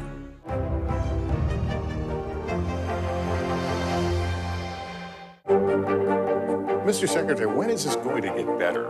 You came into this job saying you were to fight crime. Have you been successful? Found a way to put that. Can you update us on the status of negotiations? Celebrating 75 years of Meet the Press, the longest running show on television. Hey, I'm Hallie. It's good to be with you tonight. There's another legal filing today, and I want to cut through some of the weedsy stuff. And let's just get to the point. They have started to vote on the PACT Act. If you're like, Hallie, stop speaking Washingtonese. This bill would basically give health care to veterans who have exposed to these toxic chemicals. Scott, I'm trying to make this as not DC as possible. The increased sort of anger that we've seen now in politics. I saw you searching for, I think, your microphone, Dan. You are I was trying to do it on the slide. Live TV, man. It's okay. All right, so we know it is great to get those daily steps in, but one Brooklyn duo took their workout to a whole new level. They were walking several marathons a week. In fact, a few months ago, Today's Show co-anchor Al Roker spoke to them about their inspiration to walk 130 miles per week. Take a look. The ability to get outside and to be physically active during this time was frankly indispensable for our emotional health. Mike Varley and Jesse Hyatt of Brooklyn, New York, had always made a hobby out of getting their steps in. We decided to walk from San Diego to LA, which is 120 miles. We did the length of Vermont, and we went from the Pacific Ocean to Olympia, Washington. But during the COVID-19 pandemic, they stepped up their game. I pitched to Jesse this crazy idea that we walk 5 marathons a week for 1 calendar year around New York City. Driven by a desire to challenge themselves mentally and physically, the couple began walking 26.2 miles a day, multiple times a week, starting in June 2020. I have been working in the fashion and textile industry. She had her business and still managed to walk 3 days a week, and I walked the 5 days a week for the 1 calendar year. Mike leaving his job at a video game company to dedicate himself full-time to the project.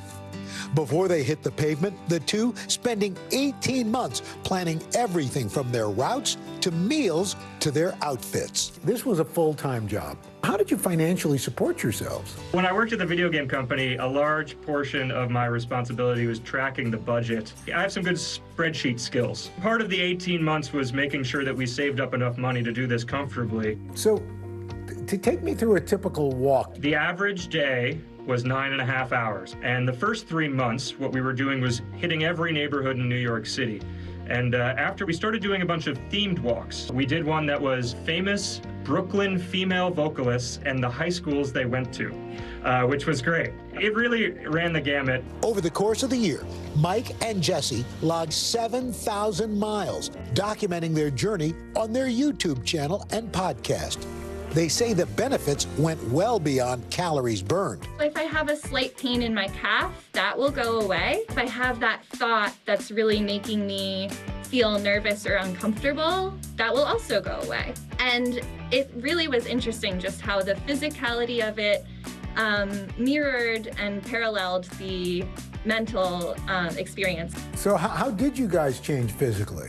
I think I lost somewhere between 15 and 20 pounds. Something that was the most affirming for me was that I still had like a little bit of belly fat going on at the end of the whole thing. If you're walking 7,000 miles and you still have a little bit of belly fat, maybe your body's okay. You know, like my body is what it is.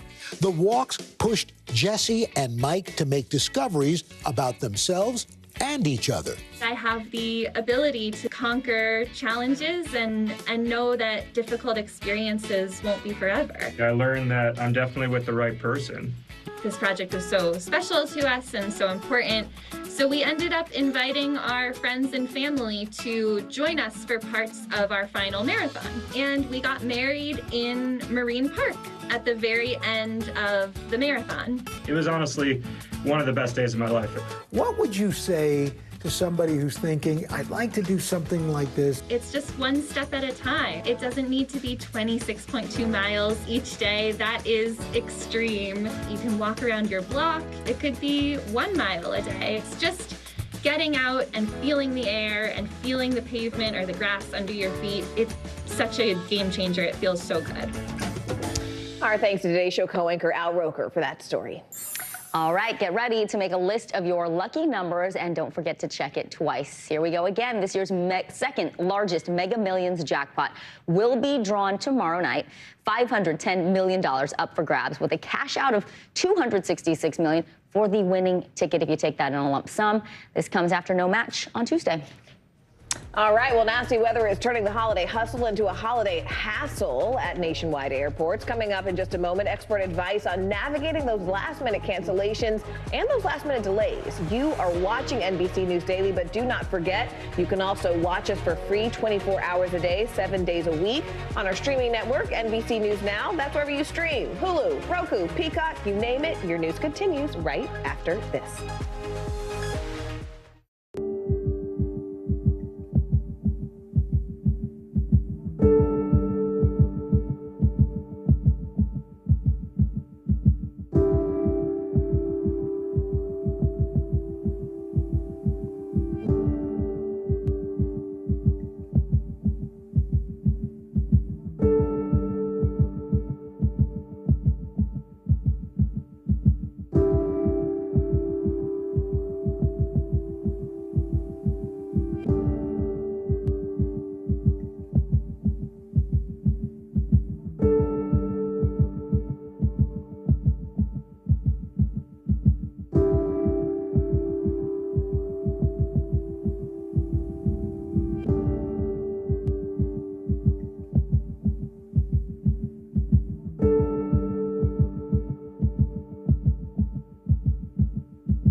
Is happening now. Look at what's making headlines around the world. We're coming on the air with breaking news. This is a significant moment. Whenever it happens, wherever you are, NBC News, streaming free now. Sometimes the news can be difficult and overwhelming for kids to understand, so we've created a newscast just for them. We hope your family will watch Nightly News Kids Edition.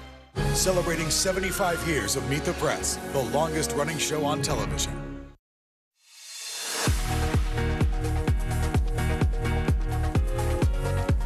Welcome back, and thanks again for joining us this Thursday here on NBC News Daily. I'm Morgan Radford. I'm Vicki Wynn. Making news right now, the Federal Communications Commission is proposing a $300 million fine for a robocall scam campaign.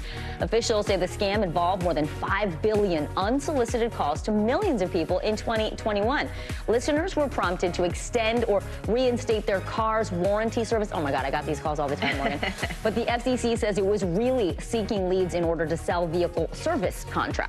Well, the suspect in April's Brooklyn subway shooting is expected to plead guilty to terrorism charges. 10 people were shot, 13 others injured in the gunfire and smoke bomb attack aboard a Manhattan-bound train. The alleged gunman, Frank James, faces a maximum sentence of life in prison. He is due back in court on January 3rd. And the iconic Rockefeller Center Christmas tree went dark Wednesday night to support Ukraine.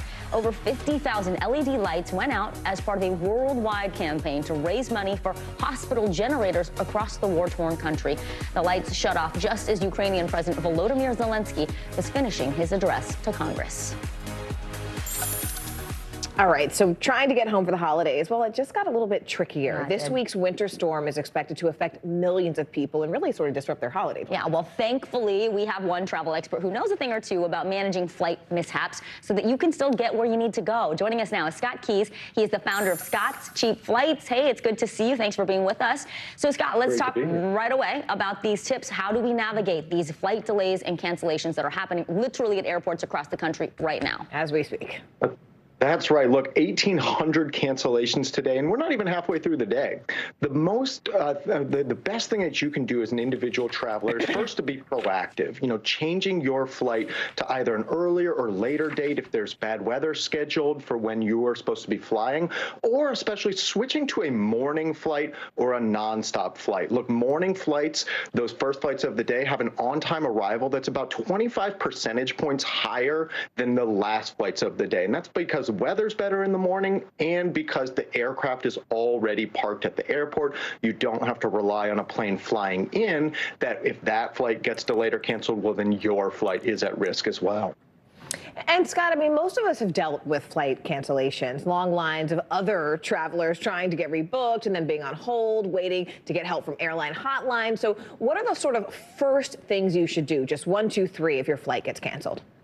Absolutely. Look, if bad comes to worse, your flight gets canceled, first you want to try to get on with an agent quickly because it's a first come, first served basis for those empty seats. And the best way to get to an airport agent quickly is not to stand in line. It's not even to call the airline's main U.S. hotline. It's actually to call an airline's international offices. You know, look, Delta, American United, they've all got offices in Canada and the UK and Australia, and you can call those offices, get through to an agent almost immediately, and those agents can help rebook you just the same as U.S.-based agents can, but without the hours of wait. Second, remember that airlines have connections with each other. You know, typically American is not going to put you on a United flight, but if there is inclement weather, if you might be stranded overnight, in those sort of extreme circumstances, it's not uncommon that an airline will actually rebook you on a competitor airline. So it never hurts to ask if they're willing to put you on a different airline to get to your final destination. That's right. You don't know if you don't try, right? We have a few seconds left here, Scott. Just when we think about where people are going into the new year that are still, you know, affordable locations, what are some of those destinations we can expect to see? Absolutely. Look, South Florida looking very, very cheap going into the new year, but the one that I think is especially good value next year is going to be Europe, and especially Portugal, Lisbon, and Spain. You know, I looked just before coming on, flights right now, Vicky and Morgan, out of New York over to Barcelona in mid-January, just $368 round trip on a full-service airline. It would cost more to fly from New York to St. Louis over New Year than it costs to fly over to Spain. Yeah, that's impressive. Wow, look at that. Although the weather may not be great in Spain, I might have to go for South Florida. Flight expert and founder of Scott's Cheap Flights, Scott Keys. Scott, thank you so much. We appreciate it. Here's me just writing down my travel list for next year. All right, thanks to Scott. Hey, Morgan. Well, we are all used to searching and shopping online at this point, but beware what comes up after you do that online search. It may not actually be the site that you want. More and more ads are popping up in place of the business website, and they're taking you somewhere completely different. In today's Consumer Confidential, here's what to watch for so that you can avoid a costly mistake. Searching for that perfect gift? Trying to get home for the holidays? Just point and click. It's fast, but the results aren't always what you want. Scammers are using misleading ads to steal your personal information and your money, too. Is the company on the other end of your search results really who they say they are? Ed Slanina and his wife told our Chicago station WMAQ they tried to upgrade their United Airlines tickets. After Googling the airline, they clicked a call button in one of the top search results. On the other end of the call, someone who said his name was Daniel. My wife says, "Now you work for United." He goes, "Yes, I do." The Slaninas bought the upgrade, giving their information to Daniel. He says, "Now don't go rushing to look at your charges. You're not going to understand everything on there." A major red flag. The couple checked their bank statement only to find a $454 fee from an independent travel agency. I did a search on my phone for United Airlines, and I called the number that came up. A similar story on the West Coast. Tonight, the warning we're sharing applies to almost everyone. Alice Klein explaining to our San Francisco station KNTV she unknowingly called the same travel agency to fix a typo on one of the reservations she made the day before. Through United, the change wouldn't have cost a cent, but the travel agency charged Klein more than $3,900. It just seemed very unreal that this could happen. A Google spokesperson confirming the travel agency purchased an ad to appear at the top of the search results for United Airlines. The search engine removing the ad, saying it violated misrepresentation policies. Advertising generates big business for Google. It recently earned the company $54.5 billion. But it also creates the constant challenge of making sure safety practices can keep up. How are scammers able to get their ads to the top of the search results? Companies will actually pay more money to be sure that their ad actually falls taller in the search order, so therefore more people will click on it. Mark Ostrowski, head of engineering at cybersecurity company Check Point, says bad ads can disappear just as quickly as they appear. Are you ready for it? And as he captured in a search for Taylor Swift tickets, though a real site, you could easily mistake this ad for Ticketmaster.com, its URL off by just one letter. Ostrowski says the ads you see can vary by your location, your search terms, the time of day, and even the type of device you use. That can yield different search results. He shows us a recording of a search he did on his phone using the term United Airlines. The first 3 sponsored ads that I got were actually not directly United Airlines. But the same search on his computer? The first ad is actually United Airlines. In October, Google announced ads will now feature clearer labels in the top left corner. And on mobile devices, they'll include the word sponsored in bold black text. Do you think there is more responsibility on the part of the internet search provider? There's just so many searches that happen every single day, and there's so many people advertising. It's inevitable that some of them are going to get through. Last year alone, Google says it blocked 3.4 billion bad ads. Ostrowski says consumers need to stay vigilant, use specific search terms, and scroll past the ads. Don't just click on the top result. Make sure you're going directly to where you think you're going. And ads just are not a good way to guarantee your final destination. Yeah, Morgan, take that extra beat to make sure that website really is the one you want to go to. The good news here, the United customers we featured in our piece, they all got their money back. Yeah. And we did reach out, by the way, to the travel agency for comment. They did not respond to us. If you do find a misleading ad online, you can report it to your search provider. So there's some recourse there as well. That is news you can not only use, but use right now. So thank you so much, Vicki. I think that's great. We appreciate it.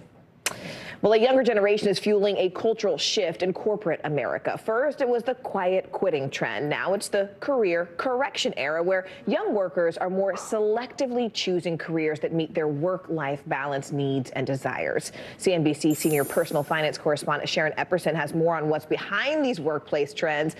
Sharon, this is so interesting. A bunch of these new buzzwords, they've popped up, from loud layoffs, headline-grabbing job cuts at these high-profile companies. Tell us, what does this mean? What are we seeing that so many young people are doing right now? Well, you know, we've talked to you about career cushioning, taking those steps at your current job to help keep it secure so you're not impacted by those loud layoffs or a lot of layoffs at big high-profile companies. Well, these terms reflect work-related dilemmas that many people are facing, and experts we talked to say some of these career trends may continue to impact workers in the year ahead. Chandra Sahu left a job in investment banking during the Great Resignation last year. Hello. Eager to find work that offered more flexibility and wasn't just about productivity and output. The top priorities really were agency and creativity, I think. Unlike workers who went through the great regret after resigning, admitting they should have stayed put, Sahu was ready for a change. I've really tried to prioritize making space for habits in my life that ultimately lead to the kind of life I want to live. She joined a startup that was acquired by the social media company Pinterest and landed a product manager position in less than 6 months, while still fitting in time for yoga, reading, and other interests every week. It's been amazing to take a step back and figure out how to orient my life around the choices I want to make while still having the kind of rigor in my job that I think I really love. It's a new trend some HR experts call a career correction. Instead of quiet quitting or doing the bare minimum on the job, workers are intentionally switching from a culture that's quick to praise working long hours to one that puts more value on employees' lives outside of work. Individuals certainly are trying to exercise their right to find employment anywhere that meets their needs, their family needs, whether their work needs, their location needs, all of that. This year's HR buzzwords may fade from shift shock, when the new job is very different from what you were led to believe, to boomerang employees who return to jobs they left, to career cushioning by adding new skills and reigniting your network after loud layoffs at high-profile firms. But for employers, this is still clear. The trend will continue to be an emphasis on talent and the right skills and getting that talent into the right positions within organizations. Recognizing employees' need for flexibility outside of work may be essential to filling roles. Sahu says senior managers should show they understand by their own actions. Making space for your kids or your hobbies or your life that is protected tells other folks that that is a regular habit that a successful leader can have. Okay, so that's fascinating. Sharon, if we're just sort of looking ahead to the new year, what are some important factors that really do help employees stay motivated, stay engaged, just while they're trying to get to that final hump, you know? Absolutely. You know, having opportunities to advance in your career, having colleagues who really value your work, having control over how you do your work, and most important, feeling that your work is meaningful. Those are all factors that lead employees to say that they are thriving at work. And that's what we found in this new CNBC survey on the workforce. Now, what's surprising, perhaps to some people, is that being paid well, I should say, it's hard even say to believe, but being paid well is not as important to workers who say they're thriving. In fact, it's most important to those who say they're coasting. Wow, really interesting data Really there, interesting. right? Always. CNBC senior personal finance correspondent Sharon Epperson. Sharon, thank you. Well, Tom Cruise out of control in a series of stunts for his new Mission Impossible movie. Oh my gosh, just watch. We're going to show you some of his death-defying feats straight ahead. More NBC News Daily right after this.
Mr. Secretary, when is this going to get better? You came into this job saying you were going to fight crime. Have you been successful?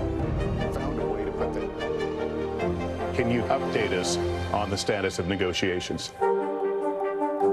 Celebrating 75 years of Meet the Press, the longest running show on television. News is happening now. Look at what's making headlines around the world. Whenever it happens, wherever you are, it's here now. All right, so the first time in its 117-year history, Variety is out with a list of 100 greatest movies of all time. I'm surprised they haven't done this before, I know, pretty but cool, right? we're here for it, right? And of course, the internet has a lot to say about it. We have Bravo personality and host of the Shaken and Disturbed podcast, Darren Karp. You know who she is. She's here to help us break it all down. So, Darren, let's get right to this. How does Variety even dare to put together this list, Tastes right? are so different. It's so different, and also like nothing really is in the past 30 years except Pulp Fiction, which I also kind of believe should be the right case. But like you can, people are arguing about which Star Wars movie is the best online. This is going to create ruckus no matter what. Okay, and my top 3 aren't even on any of these lists. So, wow, and you're like an entertainment guru. Let's go with what are your top three? Shawshank Redemption, 1994 was a beautiful year for movie. It's a perfect film. It is a perfect film, perfect story. Here we go. Forrest Gump. There's everybody's. Come on. And then my wild pick. Have you guys ever seen the 1999 Drop Dead Gorgeous with Kristen Dunst, Kirstie Alley? Oh my God, it's about a small town beauty pageant, and there's a murder that happens and the lengths that they go through. It is literally one of the funniest movies of all time and so underrated. Wait, it's a perfect film. You have to watch it. Wait, Rob, pull this back up. I want to see what Vicky's were. I didn't get to see Vicky's. Did any of our Kill Bill, I agree with you. I agree with you. I think Volume 2 might be better than 1. Obviously mine were like personal preferences. I know. No, I mean, I love the basketball soundtrack. That's like the soundtrack. It's like killer. All right, that's amazing. We're not going to tell you what the number 1 was, right? We're going to show you. So let's take a look. Okay. The number 1 on Brighty's list.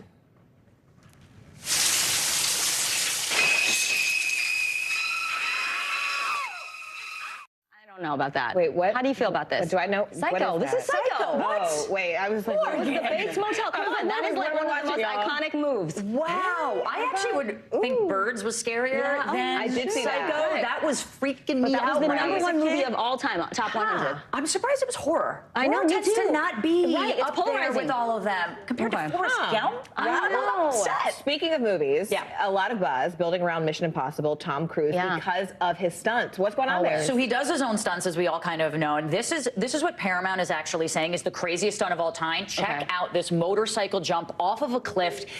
It is said that he has done this about 30 times a day, which is 500 skydives. This is Mission Impossible Dead Reckoning Part 1. I can't even imagine what's going to be in Part 2. The movie comes out in July, but it's actually a huge, impressive feat. I could never even do it. I can't skydive once, let alone 500 times. The bonkers. Off of a motorcycle? No chance. Yeah, no. Okay, let's talk about what we should be streaming this week. What are people talking about? All right, you guys are Yellowstone fans? Yes. All right. This season is amazing, but now we have the prequel. Not as good as the other. And then we're just like, let it flow. Like, just let Rip do his thing. I mean, Rip can do anything. Just let him do it, Morgan. You know what I mean? But Rip can do anything. He can do anything. We have the prequel to that, 1923. So think of how keep going back in time. Because they can, because Taylor Sheridan is just creating his own Hollywood here. But now mix Taylor Sheridan along with Harrison Ford and Helen Mirren. This is going to be the prequel to Yellowstone, still in the Duttons, but then you get the drought, you get the prohibition of it all, and you get it last night. Depression. I'm into it, but I'm not into the opening monologues. Yeah, they're overwrought. I'm not overwrought. I just want the drama. Just give me the greed. Give me the land grab. Just give me Rip. Just you give know, me Rip. Literally, my husband sees me like get like red and hot every time he gets on. Look, I'm already like the lights. Woo, okay. Considered people's like sexiest man alive. He just isn't. You heard it here first. Let's do it. We can collectively sign it. I'm doing it. I'm doing Bravo personality and host of Shaken and Disturbed podcast, Darren Karp. Darren, we love when you come to join us. They're making us rip away from you. So I know. I know. Happy holidays. Thank you, Darren. Thank you. You're watching NBC News Daily.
News is happening now. Look at what's making headlines around the world. Whenever it happens, wherever you are, it's here now.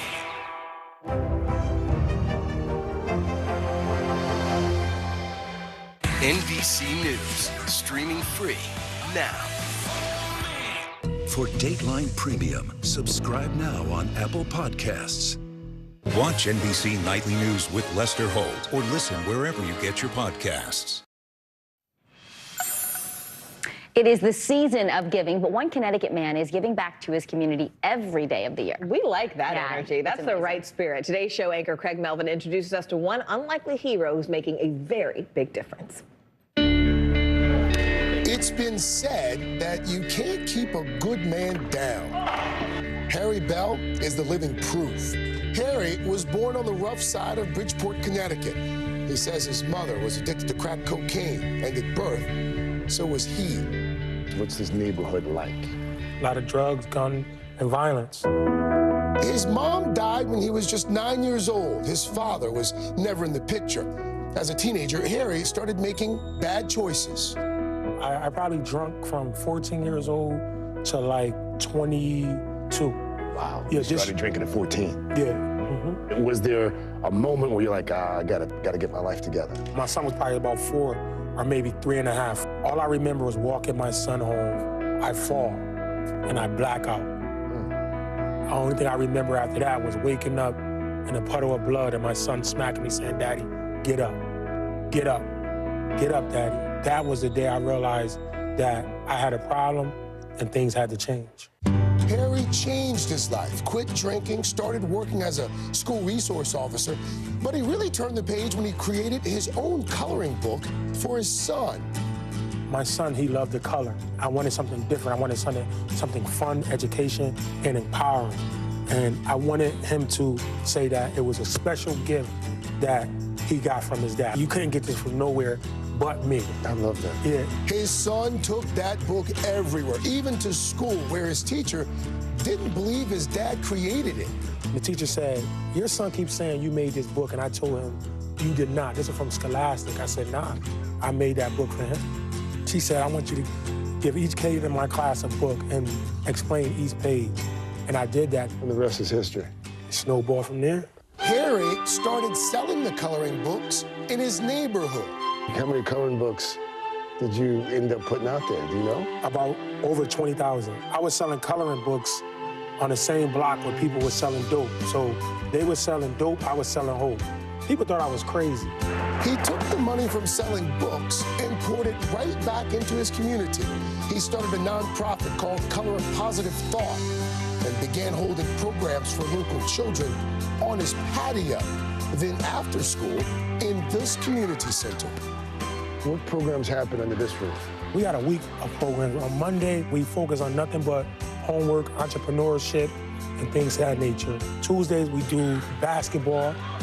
Wednesday, we do karate, kickboxing / fitness. Thursday, we do rugby, got a rugby team. Harry has become a Pied Piper of optimism, gaining devoted followers like Jose Santiago and his son, Jordan. Why do you think that Harry's approach has been so effective? His commitment, the way he's so committed to the program, the way that the kids just love him. They love him in a way like, you know, as like a father figure. What have you come to learn here? What have you been doing? I learned how to help people, get along with people. It built a lot of confidence for me to go do my own things. I got my own job off of confidence from working from this one. During after-school programs, the kids get a meal. There's also food for them to take home. And you can bet Harry does something special for the holidays. From organizing a hayride for Halloween to handing out turkeys for Thanksgiving. And the heart, as big as Harry's, is a perfect fit for a red suit and white beard come Christmas time. You have 3 kids. Mm-hmm. I think you have 3 jobs. Mm-hmm. And you still make time for this. Yeah. Why? Because this ain't my doing. I'm very spiritual. This is a God's gift. You know, I'm just a vessel, just doing the work of a higher power. So everything's gonna work out, I believe. That was today's show anchor Craig Melvin reporting. And trending right now, actress Hilary Duff and family having some fun with their holiday card this year. The How I Met Your Father star posted this photo on Instagram, writing, "Happy holidays. All is not calm." You can see Hilary and husband Matthew Coma with their mouths taped shut as Duff's son ties them up with Christmas lights. I have seen that card before. Very I've seen that. Home Alone vibes. Right, I like it. I like it. I'm Morgan Radford. I'm Vicki Wynn. You're watching NBC News Daily. By the way, you can also watch us for free 24/7 on our streaming news. That is NBC News Now.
Stay on top of breaking news and the biggest stories of the day with NBC News Daily. Thank you so much for joining us. I'm Morgan Radford. And I'm Vicki Wynn. I'm Aaron Gilchrist. And I'm Kate Snow. Get in-depth reporting from across the country. What's your reaction to the president's comments? And around the world. Are Ukrainians continuing to make advances? And ways you can take care of your health. Who should be getting tested? And frankly, how often? And your wallet. Costs are skyrocketing. How to manage soaring prices. NBC News Daily. Weekdays from 12 to 4 p.m. Eastern on NBC News Now.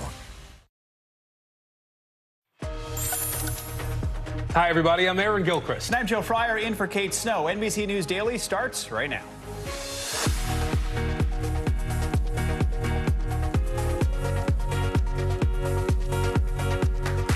Today, Thursday, December 22nd, 2022, grounded, a massive winter storm causing misery at airports nationwide. President Biden now issuing an urgent warning. It's not like a snow day, you know, when you're a kid. This is serious stuff.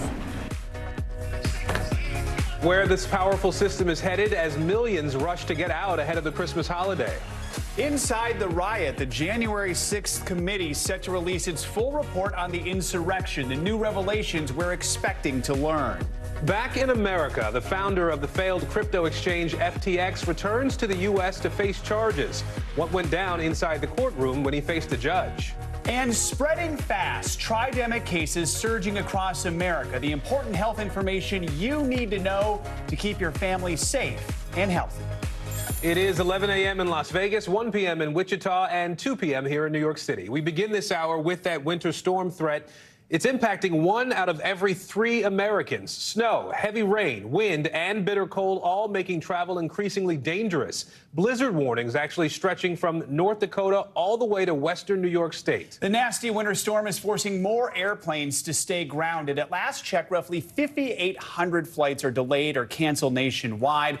If you're still planning on flying, you're going to want to take a look at this board. These 7 cities are the most likely to see problems in the air tonight. tonight. Some are home to America's busiest airports. I want to commit that to memory. Now, this could also be the coldest Christmas in decades. At Denver International Airport, the snow is really blowing. You can see in some of the pictures here. And how about this? On Wednesday, temperatures there dropped 30 degrees in 15 minutes. How about that? Meteorologist Bill Cairns tracking the storm for us. Marissa Parra has been looking at the road conditions out there. We're going to start with Katie Beck inside Reagan National Airport now outside D.C. So, Katie, what's the flight situation where you are right now?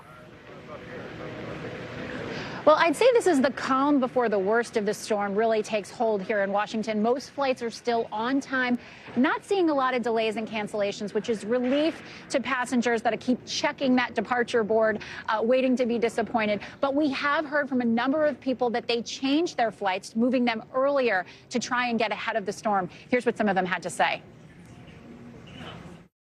No, it doesn't bother me. No stress. I mean, I know it's out there. Make the best of it. My dad texted me and he was like, I don't think you'll make it if you come on Friday. And we're like, yeah, maybe we should change our flight. So yeah, we did. Well, otherwise we wouldn't be able to be in Chicago with our family for the holidays.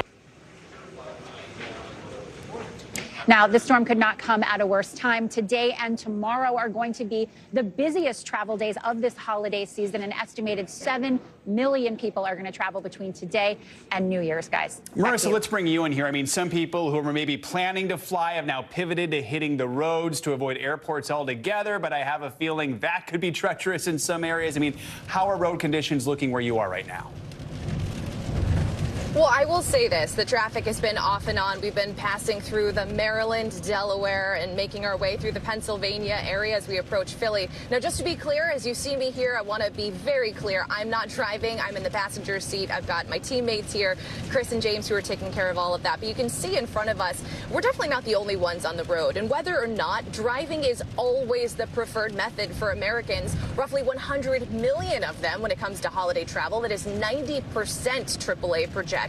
And what we're seeing and who we spoke to at the various places we've stopped, including the Aberdeen rest stop, is people are saying that the rain is not deterring them. It's just causing them to go a little bit slower. And we actually did pass by one accident. You might be able to see it on your screen in just a moment. The fender bender itself wasn't a massive deal, but what was a massive deal was the miles and miles of traffic behind it. So just keep in mind, take it easy and take it slow throughout the next 48 hours in the coming days. Back to you. Some really good advice there. Let's turn to Bill Cairns now, the man of the hour, if you will. Bill, we're tracking, obviously, everything we just saw on the roads and in the air. Amtrak also canceling some trains because of weather. For folks who are still planning to travel for Christmas, Bill, what do we really need to know right now?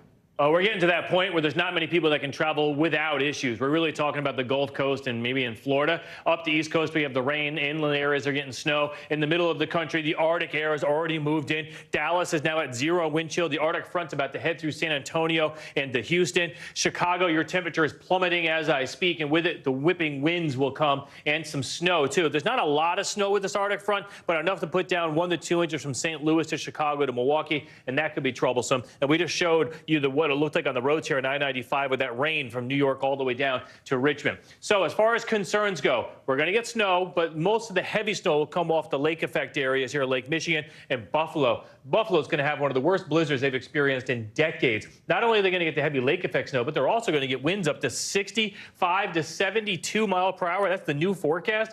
I mean, that's almost like hurricane force gusts in a blizzard, damaging wind and power outages, major problems in western New York. So you get the idea, guys. This storm is just beginning with its major impacts. Unreal. All right. Bill Cairns, Katie Beck, Marissa Parra, thank you all. Appreciate it. Ukrainian President Volodymyr Zelensky is back in Europe now after his historic visit to the U.S. Zelensky met with President Biden and spoke to members of Congress. He also met with his Polish counterpart today to discuss strategic partnerships for next year. Zelensky says his country needs more weapons and told American lawmakers their aid is an investment in global democracy. NBC News reporter Gary Grumbach is following this for us from Washington now. Gary, Congress still working on this new $44 billion aid package for Ukraine. Talk to us about where the negotiations stand for that right now. Yeah, it's all part of that big omnibus that we've all been talking about for days now, that $1.7 trillion spending bill. It's very expensive to keep the government open, and it's $1.7 trillion that they're trying to get through Congress. Just in the past few minutes, they began voting on that bill. They're going to need 60 votes for that to pass, and they expect it will soon this afternoon. It then has to go, of course, to the House and then to the president's desk. But as you see on your screen right now, there is a lot in that bill, $44 billion of which is going towards Ukraine in some way. Some of that is going to arm and equip Ukraine forces. Some of that's going to fund and replenish the funds of the weapons that we have sent over from the United States to Ukraine. And others is going to boost the defense of NATO allies that have been helping out in this effort as well. Last night in his remarks, President Zelensky was very gracious and thankful about the number and amount of money that we are sending to Ukraine, but he actually did indeed ask for more there as well. Aaron. All right, Gary Grumbach for us in Washington today. Gary, thank you.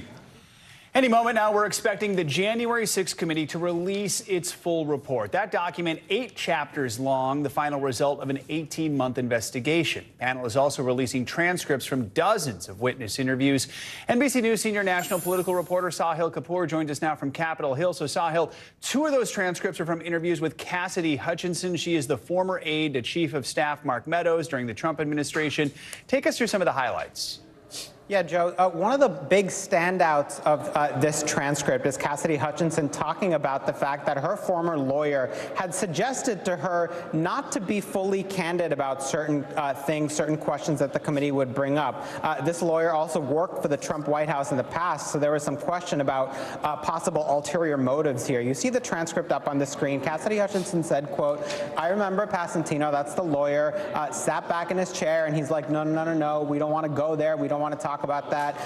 He advised her, according to Cassidy Hutchinson, keep your answers short, sweet, and simple, 7 words or less. The less the committee thinks you know, the better, the quicker it's going to go. It's going to be painless, and then you're going to be taken care of. Now, there's a broader picture here, of the committee suggesting that a number of its witnesses weren't forthcoming. Here's Cassidy Hutchinson suggesting that she had pressure from a lawyer suggesting she not be fully forthcoming. There was a lot of back and forth, and actually until December 19th, we were still back and forth because we wanted to get it right. And so there were some decisions we made not to go forth because we didn't have the unity of effort that we wanted to show this country. And that's Benny Thompson there talking about one theme within the committee, which is that everything they did, they wanted to do by a unified vote. 9-0, 9-0, 9-0 were the votes on subpoena after subpoena, release of the report. There were internal conflicts and debates within the committee as to how aggressive to go, but they were determined to put up a unified front at the end of the day. And, a couple of different ways to measure their successes. One is public opinion. That didn't seem to move very much, but election deniers did get wiped out, including in swing states in the 2022 election. The committee might claim some credit for that, as well as the fact that there's a major legislative response to prevent another January 6th that is seeing a vote right now as part of the omnibus bill in the Senate, just a few steps that way. It's likely to pass and close loopholes in the law that former President Trump and his allies tried to use to stay in power even though they lost the election. Joe. All right, Sahil Kapoor, thank you so much. Some breaking news now. Moments ago, the founder of failed cryptocurrency exchange FTX appeared in an American courtroom for the first time. Sam Bankman-Fried arriving at federal court in Manhattan this afternoon. You see him here. He's to face charges for fraud. He landed in the U.S. early this morning after being extradited from the Bahamas. NBC News correspondent Ron Allen is outside the courthouse in Lower Manhattan now. Ron, we know this appearance just happened. Walk us through what happened for Bankman-Fried today. We expect him to be released on bail any moment now. There was a deal worked out between the prosecutors and the defense where he would post $250 million bond, personal recognizance bond, backed by his parents, who are law professors out in Palo Alto, California, and who are both here in the courtroom. The bond is tied to the equity in their home. He's also going to be fitted with an electronic monitoring device, and he has to, essentially, it's home detention pending trial. And his next court appearance is sometime, it's January 3rd. The prosecutor said this was the largest pretrial bail arrangement that they could ever think of. But they based the deal on, in some part, because Bankman-Fried had agreed to come back to the United States from the Bahamas and did not fight extradition, so that he was cooperating. And he has said a number of things in public since he filed for bankruptcy, since the company collapsed, suggesting that he was going to try and make things right by the victims of his alleged schemes. That appears to be why he has been granted bail, and we expect him to leave the courtroom sometime very soon. Ron Allen here in New York City. Ron, thank you. NFL Sunday will have a new home on streaming, and there's a reason your breakfast is getting more expensive. Steve Kovac joins us now with today's CNBC Money Minute. Hi, Steve. Hey there, guys. Yeah, let's start with the winner in the battle for NFL Sunday Ticket. Google's YouTube will pay $2 billion a year for 7 years for the television package that lets viewers see all Sunday afternoon games. Apple, Amazon, and Disney's ESPN were interested at one point or another. Also, the newly elected leader of the United Airlines Pilots Union has resigned amid criticism of some of his posts on a private message board. Neil Swindell's apologized for language that he conceded was, quote, often colorful, heated, and inappropriate. But he said many of his comments were taken out of context and weaponized against him. And egg prices have increased more than any other supermarket item so far this year. The Wall Street Journal says they're up more than 30%, with wholesale prices hitting a record $5.36 a dozen. The gains are fueled by the country's widespread avian flu outbreak that has led to the deaths of tens of millions of chickens and turkeys. Guys, back over to you. All right, Steve, thank you so much. Coming up, how investigators managed to solve a decade-long mystery involving a missing mom. You're watching NBC News Daily.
This is what it looks and feels. From the storm zone. The bigger piece of the puzzle comes. New numbers just out this morning.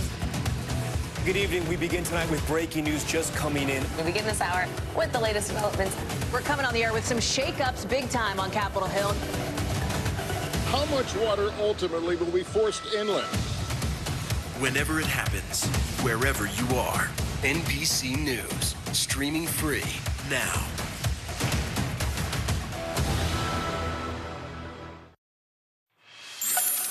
New video out of Florida shows the moment an OnlyFans model learned her boyfriend died after she allegedly stabbed him. That 4-hour-long interrogation video was made public this week in court records. It shows Courtney Clenny soaked in blood and visibly upset hours after an April incident with her boyfriend, Christian Obumseli. We have to inform you that Christian did not make it.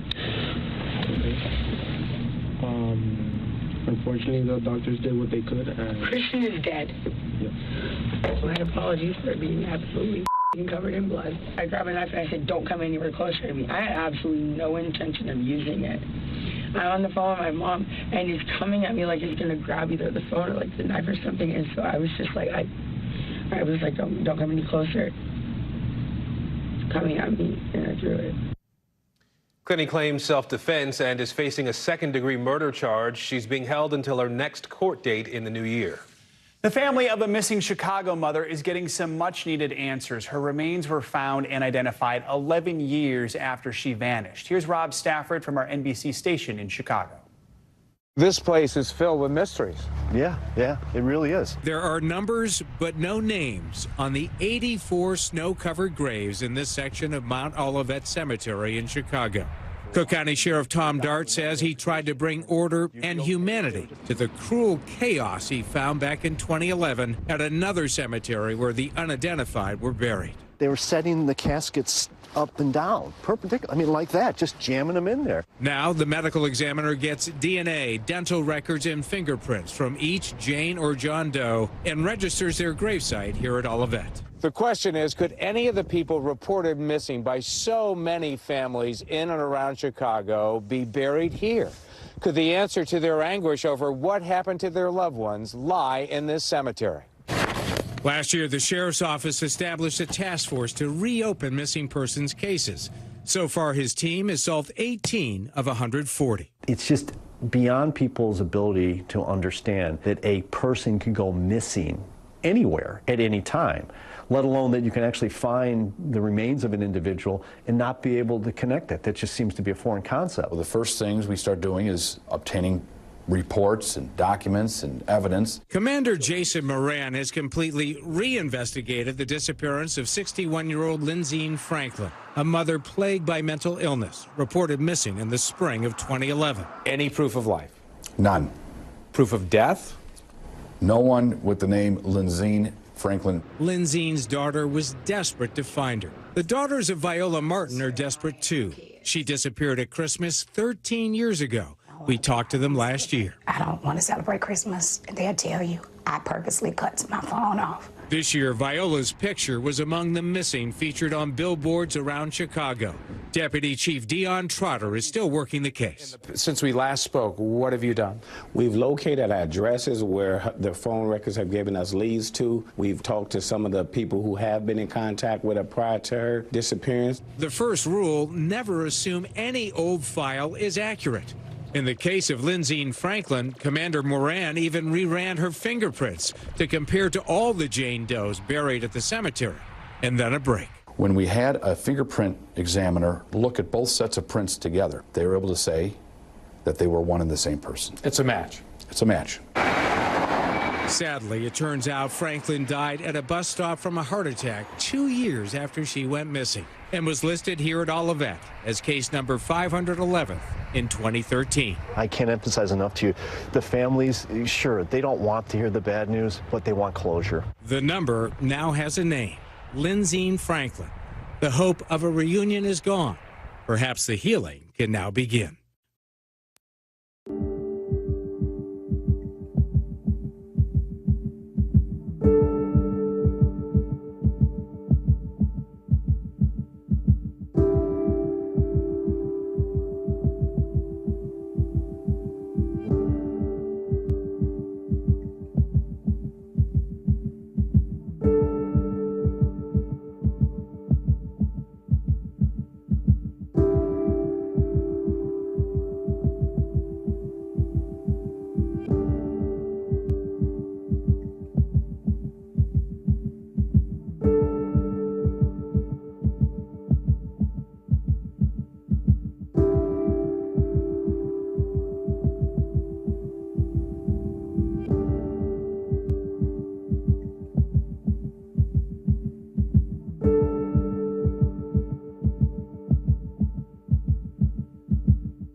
For Dateline Premium, subscribe now on Apple Podcasts.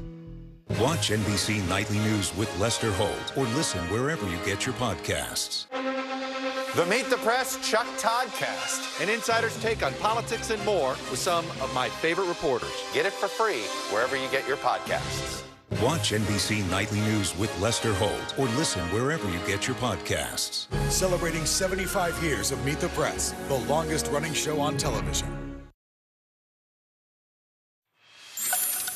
If you're still waiting on those Christmas presents to arrive in the mail, well, you might be starting to sweat. Worker shortages across the country have led to delayed packages this holiday season, but the U.S. Postal Service says they are back on track. They expect all priority mail packages shipped by December 19th and express packages shipped by the 23rd, that's tomorrow, to arrive by Christmas. The independent data firm ShipMatrix says about 96% of packages have arrived on time this month.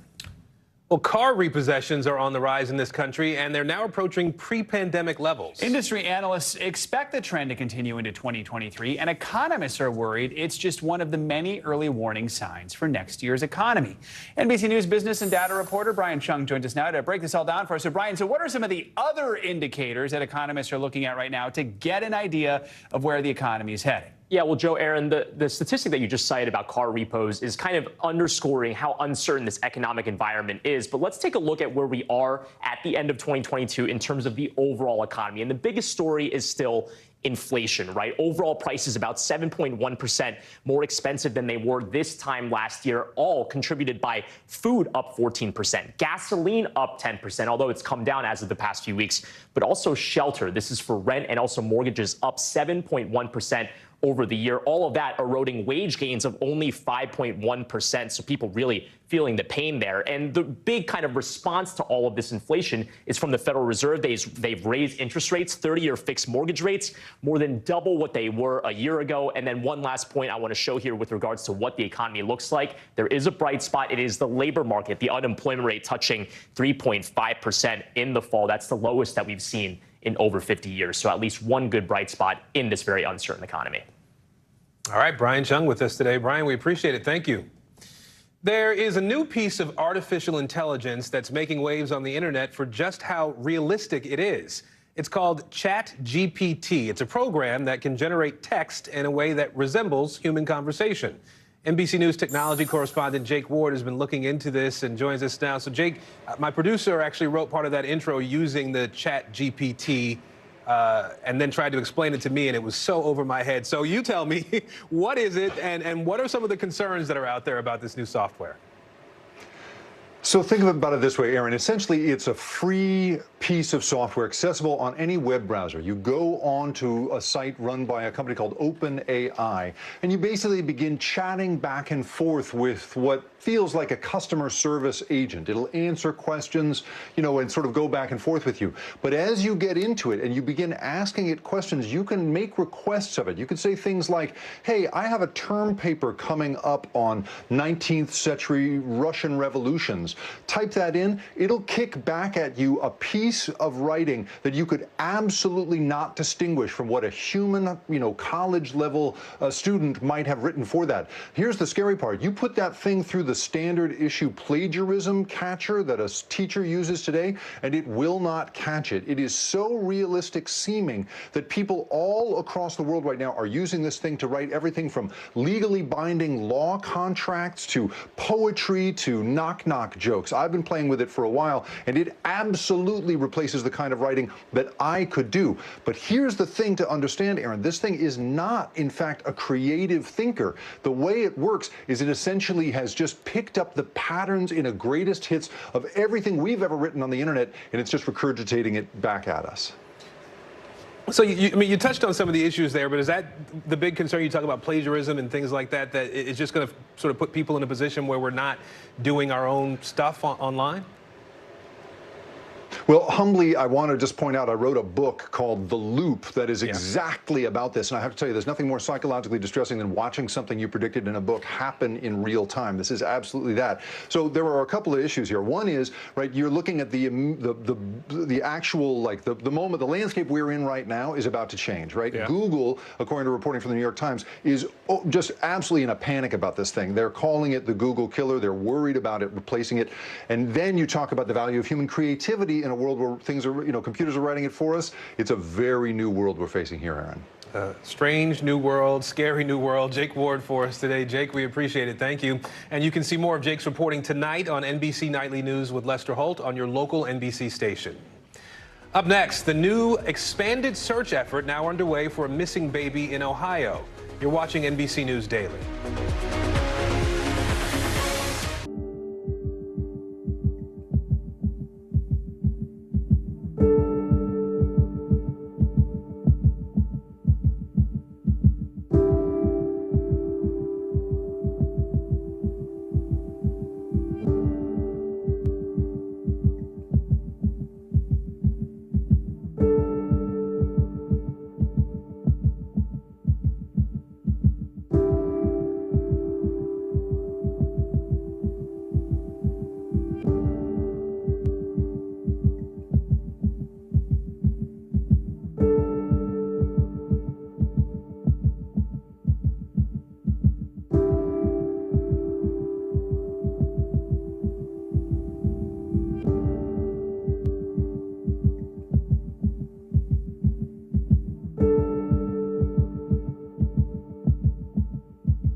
Sometimes the news can be difficult and overwhelming for kids to understand. Ukraine and Russia. Could you help me understand what's going on? So to help make sense of it all, we've created a newscast just for them. We hope your family will watch Nightly News Kids Edition. Mr. Secretary, when is this going to get better? You came into this job saying you were to fight crime. Have you been successful? Found a way to put that. Can you update us on the status of negotiations?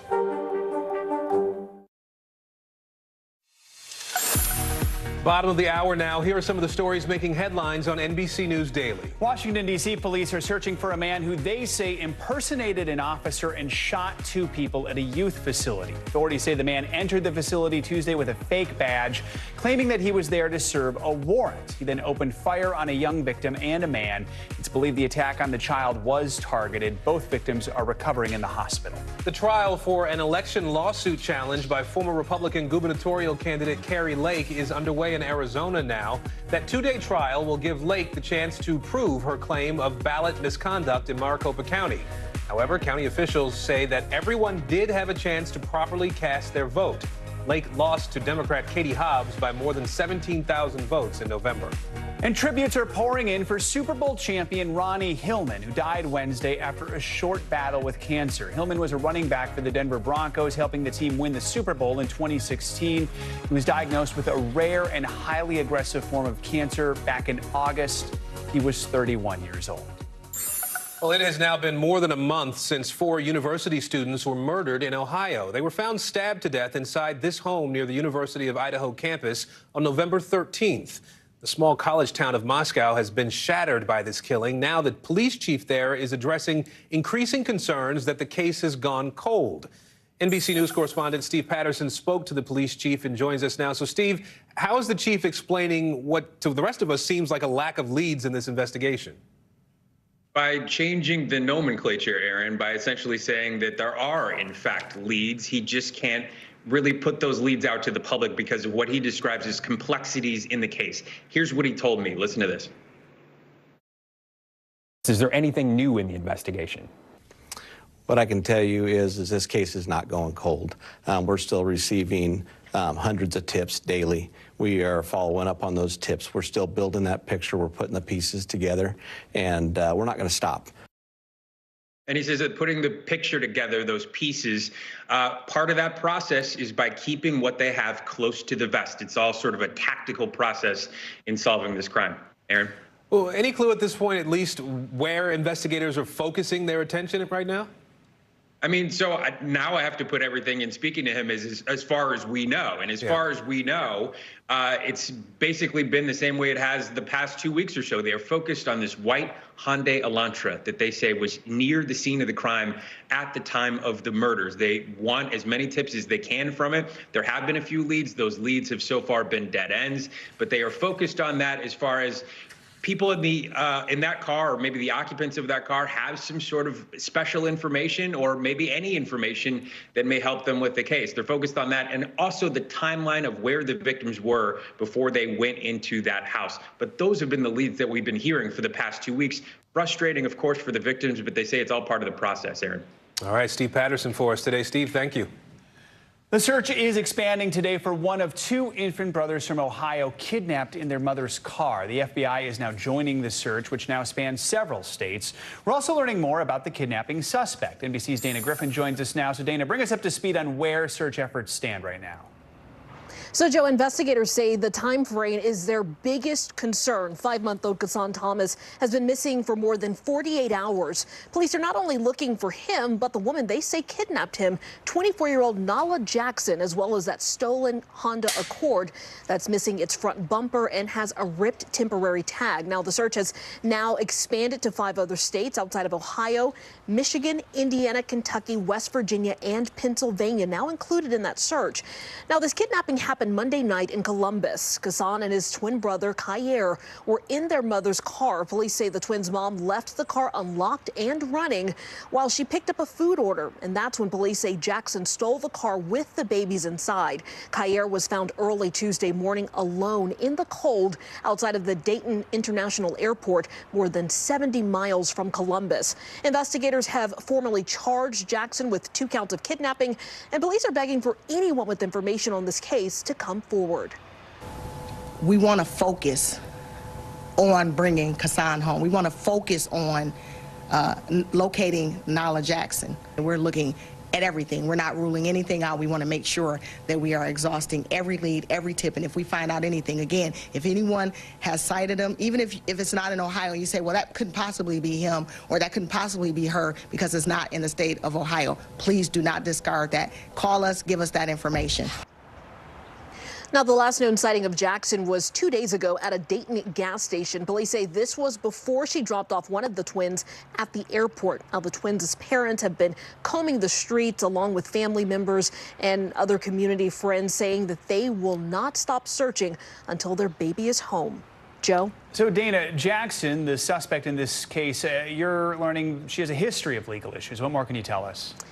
Yeah, so according to our NBC affiliate in Columbus, Jackson has 2 children of her own and has been embroiled in a court case surrounding their custody since 2018. Her most recent case is from October of this year. The affidavit revealed that Jackson threatened to kill a woman she believed was keeping her son away from her. Today, police say they want to talk with Jackson's family, and they just hope that they can provide some insight on where she might be, and they believe that could be the key to bring baby Kassan home safe. That is definitely the goal here. All right, Dana, thank you so much.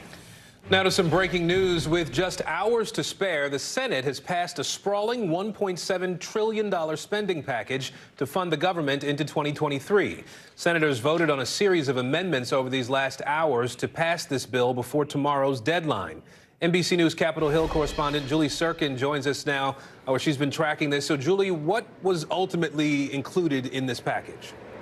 Yeah, Aaron, look, Schumer just called this moments ago the most impressive omnibus ever. It's a $1.7 trillion bill to fund the government through September 30th. We didn't think we'd get there at some early hours this morning, but they finally got it over the finish line. And you see that on your screen, nearly $45 billion in aid, humanitarian, military, and other to Ukraine, bans TikTok on government devices, and also, perhaps most importantly for these bipartisan group of senators involved, overhauls the Electoral Count Act, that prevented Vice President Pence, or enabled him, I should say, from potentially having some sway on January 6th in certifying the election process. That was a huge win from a bipartisan group of lawmakers on Capitol Hill. Other things in here, funding for the Semiconductor Chips Act, including big moves for postpartum care for new mothers and breastfeeding pumps in the workplace. So a lot of things secured just today in these amendment votes. All right, Julie Sirkin for us on Capitol Hill today. Julie, thank you. Now, one of the items holding up the omnibus bill was Title 42. That's the Trump-era policy that allowed the government to turn away migrants at the border over health concerns. With the policy still in limbo after the Supreme Court's order this week, there is new urgency to address the growing humanitarian crisis along the border. NBC News correspondent Guad Venegas joins us now from El Paso. So, Guad, how is the city addressing this enormous crisis right now? Joe, well, the city of El Paso has been under this emergency declaration since the weekend because of the large number of migrants. Initially, that surge of migrants that were released to seek asylum in the United States released into the country. You can see this is just one of the parts in downtown where hundreds of migrants are gathering throughout the day. There's a shelter here where some of them are allowed to sleep in the shelter, women and children, but a large number of them have been sleeping on the streets. Now, right now, authorities in El Paso are scrambling to find shelter for everyone who's sleeping in the streets because the temperature is expected to drop into the 20s at some point overnight. And it's going to be like that through the weekend till Saturday. The wind chill is supposed to make it even colder. Most of the people here have no idea how cold it's going to get tonight. We spoke with an official with El Paso who told us about the plan to offer more sheltering. We have hundreds for space right now. We have potential to expand. Fortunately, the current placement of the convention center is very close to where we're seeing a lot of the congregation. So we'll be able to guide them here. So they are offering more beds. There's also some schools that could be used. We're told that even hotels, but the city needs to do something because there is people that are still sleeping on the streets, as you can see, and everywhere in every direction that I'm looking at, there is people set up in the same area where they slept overnight. And that cold weather reaching all over the country. Guad Venegas, Guad, thanks so much. An NBC News exclusive this hour. The Department of Education is investigating a North Texas school district. The superintendent was secretly recorded ordering librarians to remove LGBTQ-themed books from libraries. The ACLU filed a complaint this past summer based largely on an investigation published by NBC News, ProPublica, and the Texas Tribune. That was back in March. NBC News senior investigative reporter Mike Hixenbaugh is following this story for us, as he has been for months now. So, Mike, walk us through this investigation here. What specifically is this school district accused of doing? Well, Aaron, this is, as far as we know, the first federal investigation by the Education Department into this kind of nationwide movement to ban LGBTQ library books. Now, what's unique in this case is we published an article back in March that revealed that the superintendent in this case, in this school district, had given explicit instructions to librarians that we will not have books with LGBTQ themes. We will not have books about trans people. There are just two genders. It's not okay in our libraries.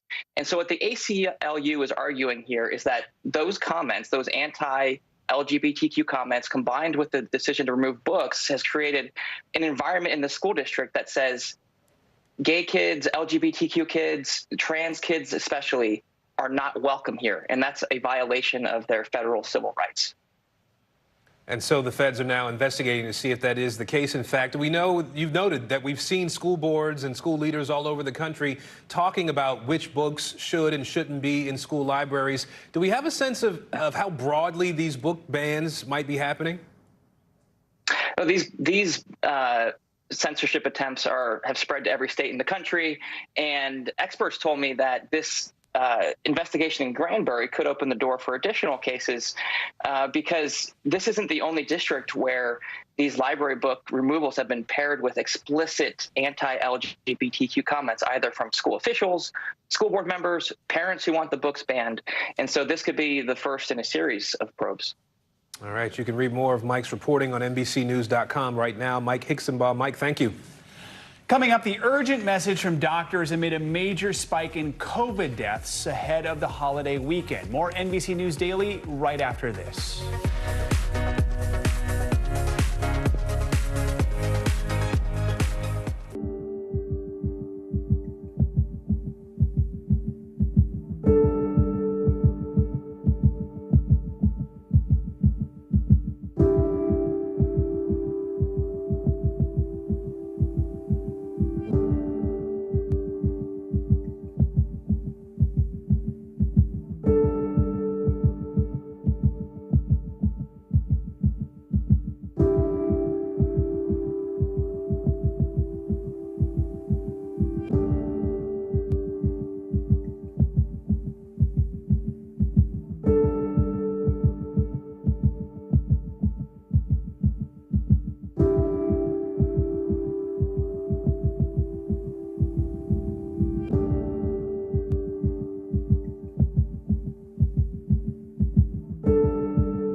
Mr. Secretary, when is this going to get better?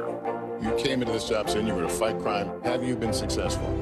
Found a way to put that. Can you update us on the status of negotiations? Sometimes the news can be difficult and overwhelming for kids to understand, so we've created a newscast just for them. We hope your family will watch Nightly News Kids Edition. Watch NBC Nightly News with Lester Holt or listen wherever you get your podcasts. Ahead of the holiday weekend, we're taking a look at how to stay healthy as respiratory illnesses surge. Yeah, across the country now, COVID deaths are actually up 29% over the past 2 weeks. And the so-called tridemic is overwhelming hospitals and emptying drugstore shelves. NBC News medical contributor Dr. Ujay Blackstock joins us now to talk a little bit more about this. Dr. Blackstock, we appreciate you being here.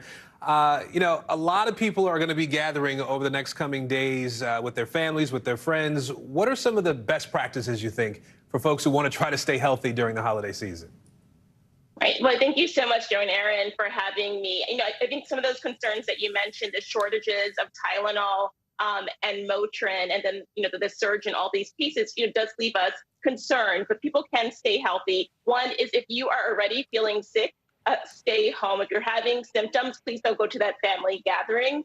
Secondly, you can make sure that you test before the gathering. Also, some people are doing some isolating before a gathering for several days, not going to high-risk settings. They're also masking, but make sure that during this time that you are really being good to yourself, that you're getting enough rest, that you're eating well, lots of protein and good carbs, that you are staying active, but not really overexerting yourself, and making sure that you're also staying very healthy as well. I think also it's very important for people to know that it's never too late to get vaccinated and boosted. So while that may not protect you for this weekend, it will protect you in about 2 weeks' time. This is probably the hardest time of year to eat well. All those cookies and everything else. So, yeah, I know. All right, so when it comes to avoiding all the stuff, RSV, flu, and COVID, what is it you recommend people do?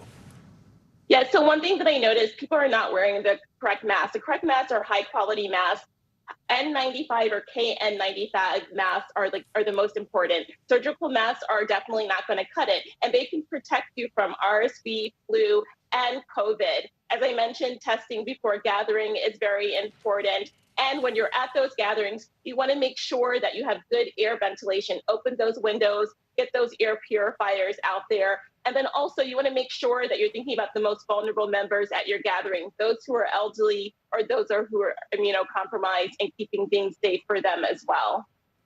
All right, Dr. Uche Blackstock, always appreciate your advice. Thank you so much.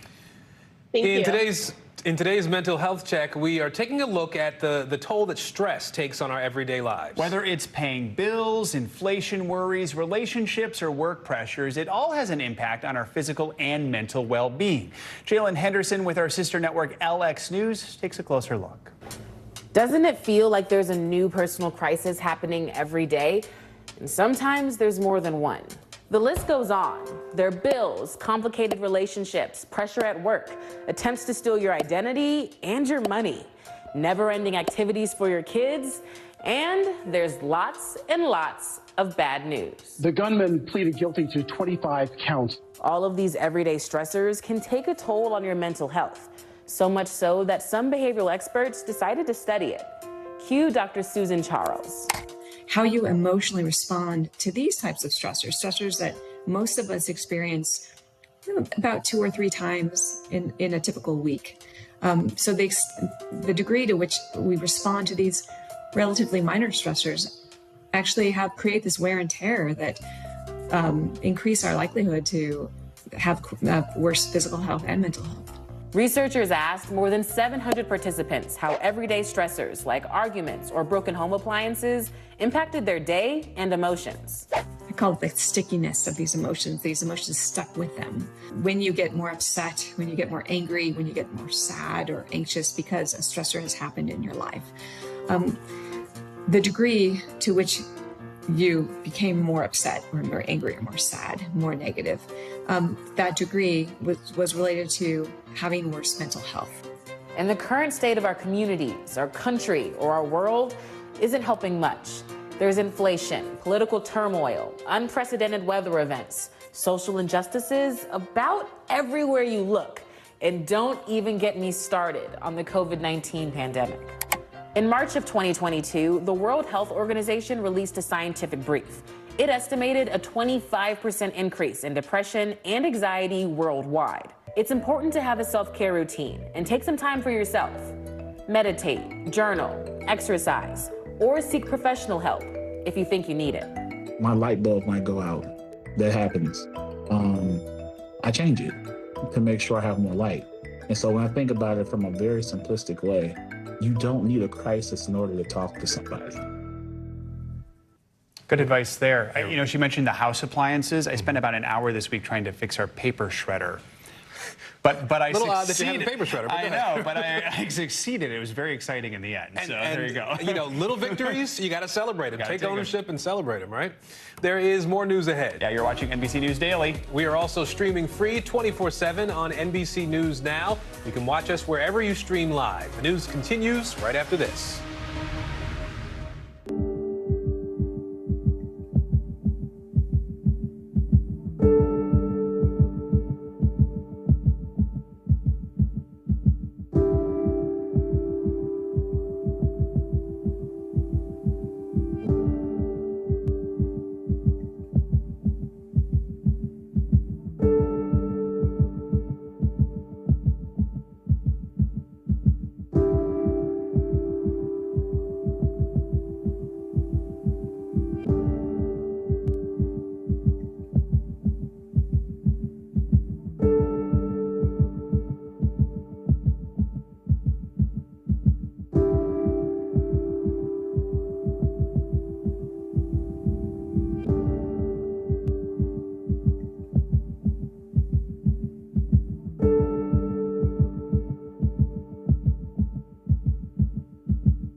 looks and feels. From the storm zone. The bigger piece to the puzzle comes. New numbers just out this morning. Good evening. We begin tonight with breaking news just coming in. We begin this hour with the latest developments. We're coming on the air with some shakeups big time on Capitol Hill. How much water ultimately will be forced inland? Whenever it happens, wherever you are, NBC News, streaming free now.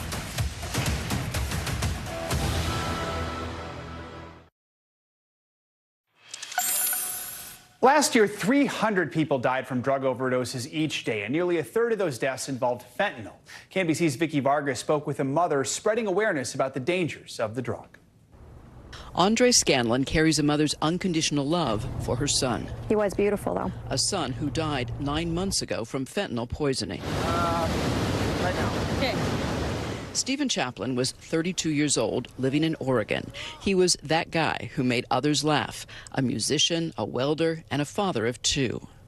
I had talked to him the night before, and I knew that he had relapsed, and we had talked about it, and he says, "Mom, no, everything's fine.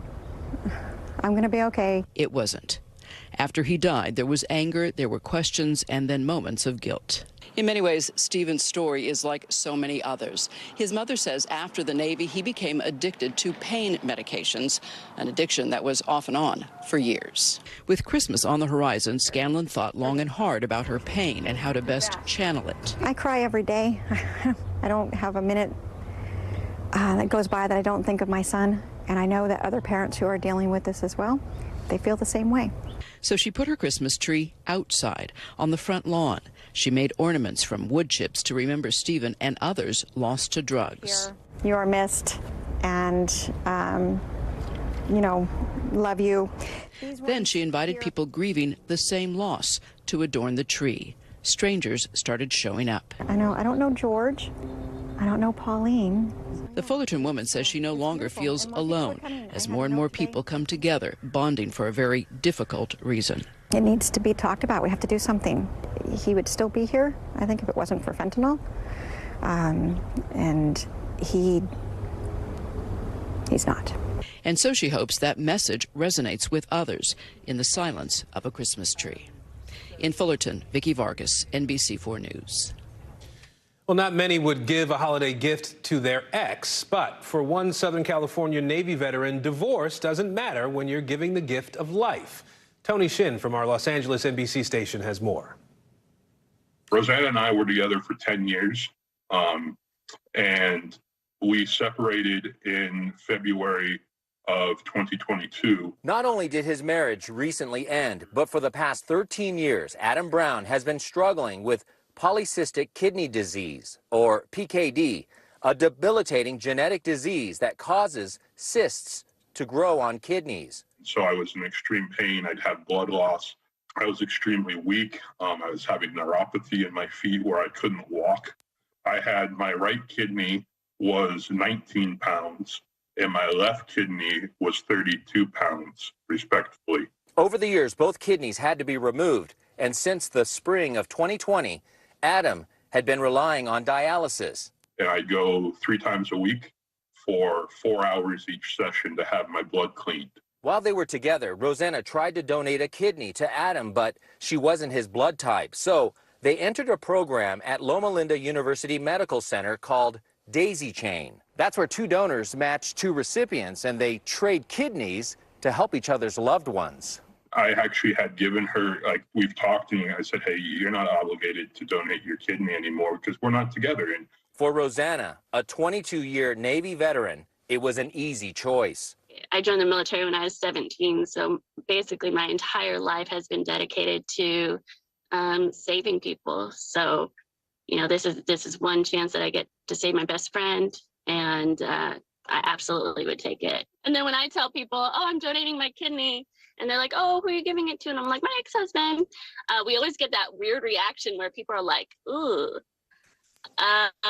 why?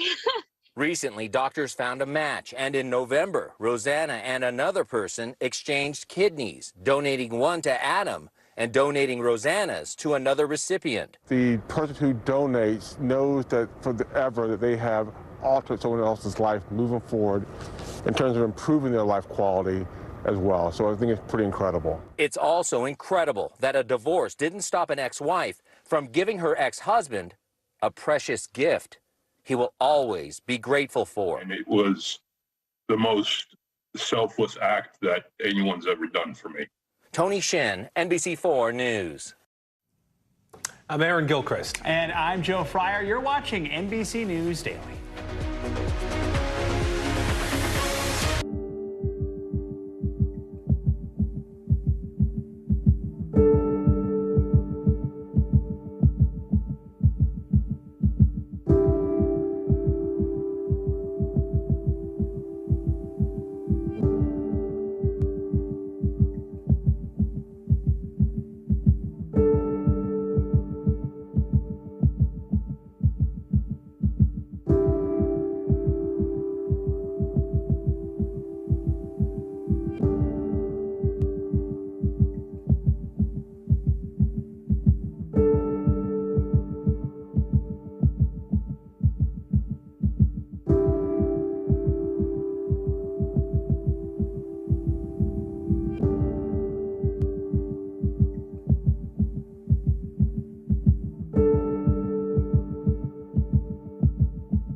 Sometimes the news can be difficult and overwhelming for kids to understand. Ukraine and Russia. Could you help me understand what's going on? So to help make sense of it all, we've created a newscast just for them. We hope your family will watch Nightly News Kids Edition. Mr. Secretary, when is this going to get better? You came into this job saying you were to fight crime. Have you been successful? Found a way to put that. Can you update us on the status of negotiations?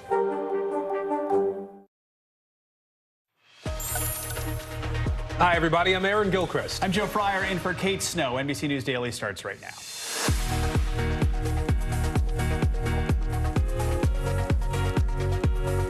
Today, Thursday, December 22nd, 2022, bracing for impact. A vicious winter storm setting in across the country. Tens of millions facing dangerous wind and blizzard-like conditions. President Biden urging caution. Please take this storm extremely seriously. Pleading for help, Ukrainian President Zelensky is back in Europe after delivering a stirring speech to Congress. Why his pleas for long-term funding may not come through. Crypto in court. Sam Bankman-Fried appearing before a judge after being extradited from the Bahamas. What he said and where he is headed now. And short supply. Escalating cases of COVID, the flu, and RSV have left rows and rows of pharmacy shelves bare. How the government is trying to help. We begin this hour with the winter storm threat impacting 1 out of every 3 Americans. Snow, heavy rain, wind, and bitter cold are all making travel increasingly dangerous. Blizzard warnings are stretching from North Dakota all the way to western New York State. This nasty winter storm is forcing more airplanes to stay grounded, too. At last check, roughly 5,800 flights are delayed or canceled nationwide.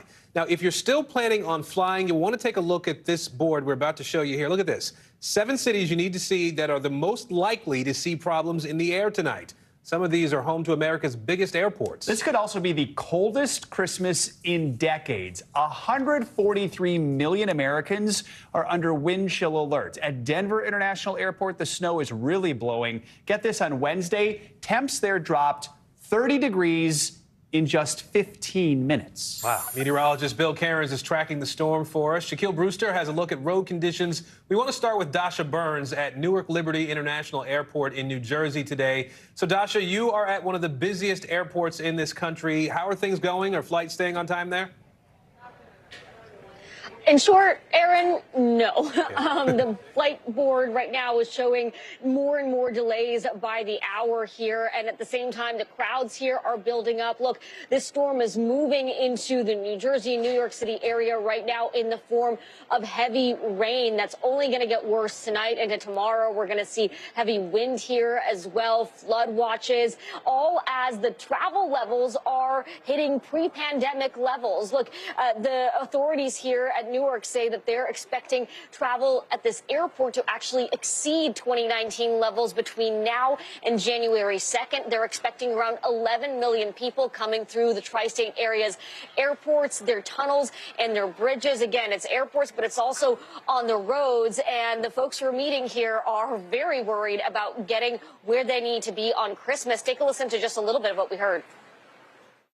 We were originally going to leave at 8 o'clock this evening, and then we kind of saw the weather was getting worse and worse, and Alaska Airlines doesn't have a ton of flights right out of Newark, so our choices were very limited. So I got very lucky and hit refresh a few times, and 4 seats in a different part of the airplane showed up, and so I booked them. And guys, I know in the movies it always looks really romantic and poetic when folks are running through the airport to the gate. But trust me, right now you do not want to be one of those people. Make sure you get here early. Be patient. The lines are going to be long. It's going to be a little chaotic, but hopefully you'll end up where you need to be if you plan right, guys. Romance is dead at the airport, according to Dasha. So, Shaq, let's bring you in here. Some people are looking at Dasha right now and saying, yeah, we're not going to do the airports. Let's drive instead. So how are the roads looking? Well, the bottom line that you're hearing from officials in terms of the roads is that you should be careful as you're on the roads, and in some areas you shouldn't be on the roads at all. I want you to look at the camera in front of our vehicle right now, and we've continued to watch the conditions here get worse, frankly. We've seen less visibility. We've seen the consistent snow in some areas, and we're at the front end of the storm. So in some areas you see the snow completely covering the ground. And the warnings that you've been hearing from officials is it's not just the snow. Yes, there'll be heavy snow in the Chicago area. For example, the National Weather Service saying about an inch of snow an hour at a certain point. But you're also dealing with those gusty winds, and on top of that, the plunging temperatures. Temperatures that in some areas will have wind chills into the double digits below zero. And when you add all of that together, it adds to slippery conditions on the road. It's why the National Weather Service said the roads could be treacherous, guys. Shaq, I think, is in Michigan for us today, I think, there. Bill, I know we're also seeing some cancellations from Amtrak right now because of the weather. For folks who are still planning to travel for Christmas, what do we need to know right now?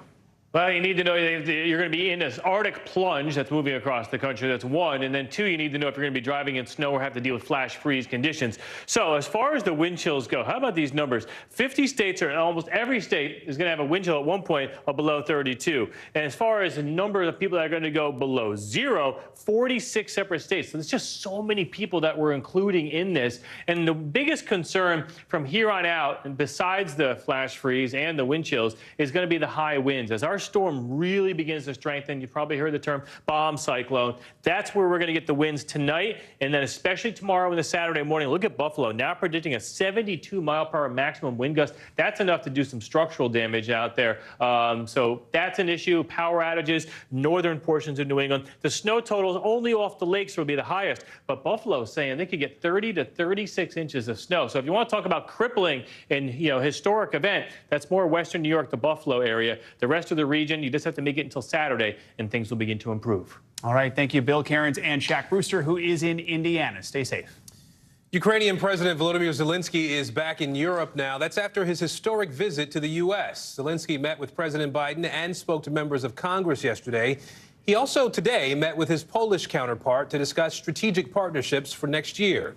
Zelensky says his country needs more weapons and told American lawmakers their aid is an investment in global democracy. NBC News reporter Gary Grumbach is following the latest from Washington for us now. So, Gary, we know the Senate just passed a government spending package that includes that $44 billion for Ukraine. Are we expecting this to pass in the House before lawmakers go home for Christmas? That's certainly members of the House's hope. As lovely as Washington is this time of year, they want to get this done and get out of here back home. But as you mentioned, this is the $1.7 trillion government spending package. It includes a lot, including $44 billion more for Ukraine. That includes $20 billion to arm and equip some of those Ukrainian forces, funds to replenish our weapons, which we sent from the U.S. to Ukraine. And then there's funding to bolster the defenses of the NATO allies that surround Ukraine that have been helping in this effort. But last night in his remarks, President Zelensky was very gracious and thankful for all that the U.S. has done so far, but it did elicit some laughs from the crowd, maybe some awkward laughs, when asking for even more after that. Aaron? All right, Gary Grumbach for us in Washington today. Gary, thanks. We're waiting for the January 6th committee to release its final report about the attack on the Capitol nearly 2 years ago. The report will be 8 chapters long and is expected to include evidence that was not shown during the committee's public hearings. The panel is also releasing transcripts from dozens of witness interviews. NBC News Capitol Hill correspondent Ryan Nobles joins us now. So, Ryan, what have we been able to learn from the transcripts that have been released so far? It's a little bit of a mixed bag, to be honest with you, Joe. The first round of transcripts came from a group of people that truly weren't all that forthcoming with the committee. A long list of members of the Proud Boys, people that served as former close associates of the former President Donald Trump, people within the administration. And the lion's share of them all pled the fifth, did not want to answer even simple questions like where they lived or where they went to college. Just indicative of how many people involved with the effort to try and overturn the election really did not want to cooperate with this committee. But then there was also Cassidy Hutchinson's testimony, and she was very forthcoming, talking about a lot of aspects that she learned about her time in the White House. And she also talked about the pressure campaign that was put on her by people close to the former president prior to her testimony. She even talked about a conversation she had with her mother where she said, her mother said she knew I was looking for attorneys, and then she asked me, like, aren't you really happy? Like, this is great. I'm so happy that they've connected you with someone. And she responded, no, I'm completely indebted to these people. And I was like, they will ruin my life, Mom, if I don't do anything they don't want me to do. And of course, Joe, the committee was very concerned about that pressure put on Cassidy Hutchinson. She ultimately went with a different lawyer. Ryan, Committee Chair Benny Thompson talked about cooperating with the Justice Department in an exclusive interview with MSNBC's Simone Sanders. What's he saying? It's really a change of tune, Joe. You know, in the middle of their investigation, they were very reluctant to hand over information to the Justice Department. Listen to what he's saying now. There were people that we deposed that justice had not deposed. There were electors in various states that justice couldn't find. We found them. You found them. We found them. We deposed them. And so we had a lot of information, but now we make all that information available to them. And of course, those transcripts are already being released. What we're still waiting on is that final report. It was supposed to be out yesterday and then sometime today. Joe, as of right now, it still has not been released. All right, Ryan Nobles on Capitol Hill. Ryan, thank you. And breaking news from New York City, FTX founder Sam Bankman-Fried has just appeared in an American court for the first time. A federal judge ruling that Bankman-Fried can be released on bond. He must also live under house arrest while he awaits trial on fraud charges over the collapse of his cryptocurrency exchange. Ron Allen is outside the federal courthouse for us, where he's been monitoring what's been happening in court in Lower Manhattan today. So, Ron, take us through what we know about what happened in court today, the details of this release, where Bankman-Fried is getting the money from. Well, he just left. He just left the courthouse in a black SUV. The bond was secured by his parents' home, the equity in their home out in Palo Alto in Northern California, which is where he is headed. And he will be under house arrest, house detention there at his parents' home with strict electronic monitoring, including an ankle bracelet. And he is confined to that particular place, to Northern California, the area near Palo Alto. The hearing took all of an hour. The prosecutors issued this proposal. The defense agreed with it. And the fact that Bankman-Fried had made the decision not to fight extradition and to come back to the U.S. from the Bahamas, where he was arrested and where he was living, apparently factored into this decision. The prosecutors also, the defense, I should say, also said that he was not a flight risk, although that's a concern that some might have. But that's where we are. It was an amazing scene just to see him leave here after a brief court hearing. He's due back here, or he's due back in the next hearing on January 3rd. He'll apparently appear remotely from Northern California, but that's to be determined. Ron Allen for us in Lower Manhattan today. Ron, thank you. NFL Sunday has a new home on streaming, and salary expectations for Americans are on the rise. Bertha Coombs joins us now with our CNBC Money Minute. Hi, Bertha. Hey, guys. So let's start with the big deal for NFL television rights. Google's YouTube will pay $14 billion over 7 years for the league's Sunday ticket package that lets viewers see every Sunday afternoon game. DirecTV decided it did not want to try to extend its long-standing deal in which it's been paying $1.5 billion each year, and we're told losing about $500 million annually. Also, a Marriott executive will be Under Armour's next CEO, founder Kevin Planks, telling CNBC that Stephanie Linnartz's work on the hotel chain's online presence will help Under Armour increase its e-commerce sales. And on average, workers say they would need a salary of nearly $74,000 to start a new job. That, according to a New York Federal Reserve survey, that's up almost 5% from a year ago, and it's an 8-year high. Economists say it's also a sign that the labor market remains too hot, well, at least to some, and will continue to fuel inflation. Great news, though, if you are a worker and they give you that money. There you go. No kidding. We'll take it. Bertha Coombs, thank you. A New Jersey landlord facing dozens of sex crime charges. How he's accused of taking advantage of his tenants. You're watching NBC News Daily.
This is what it looks and feels. From the storm zone. The bigger piece of the puzzle comes. New numbers just out this morning.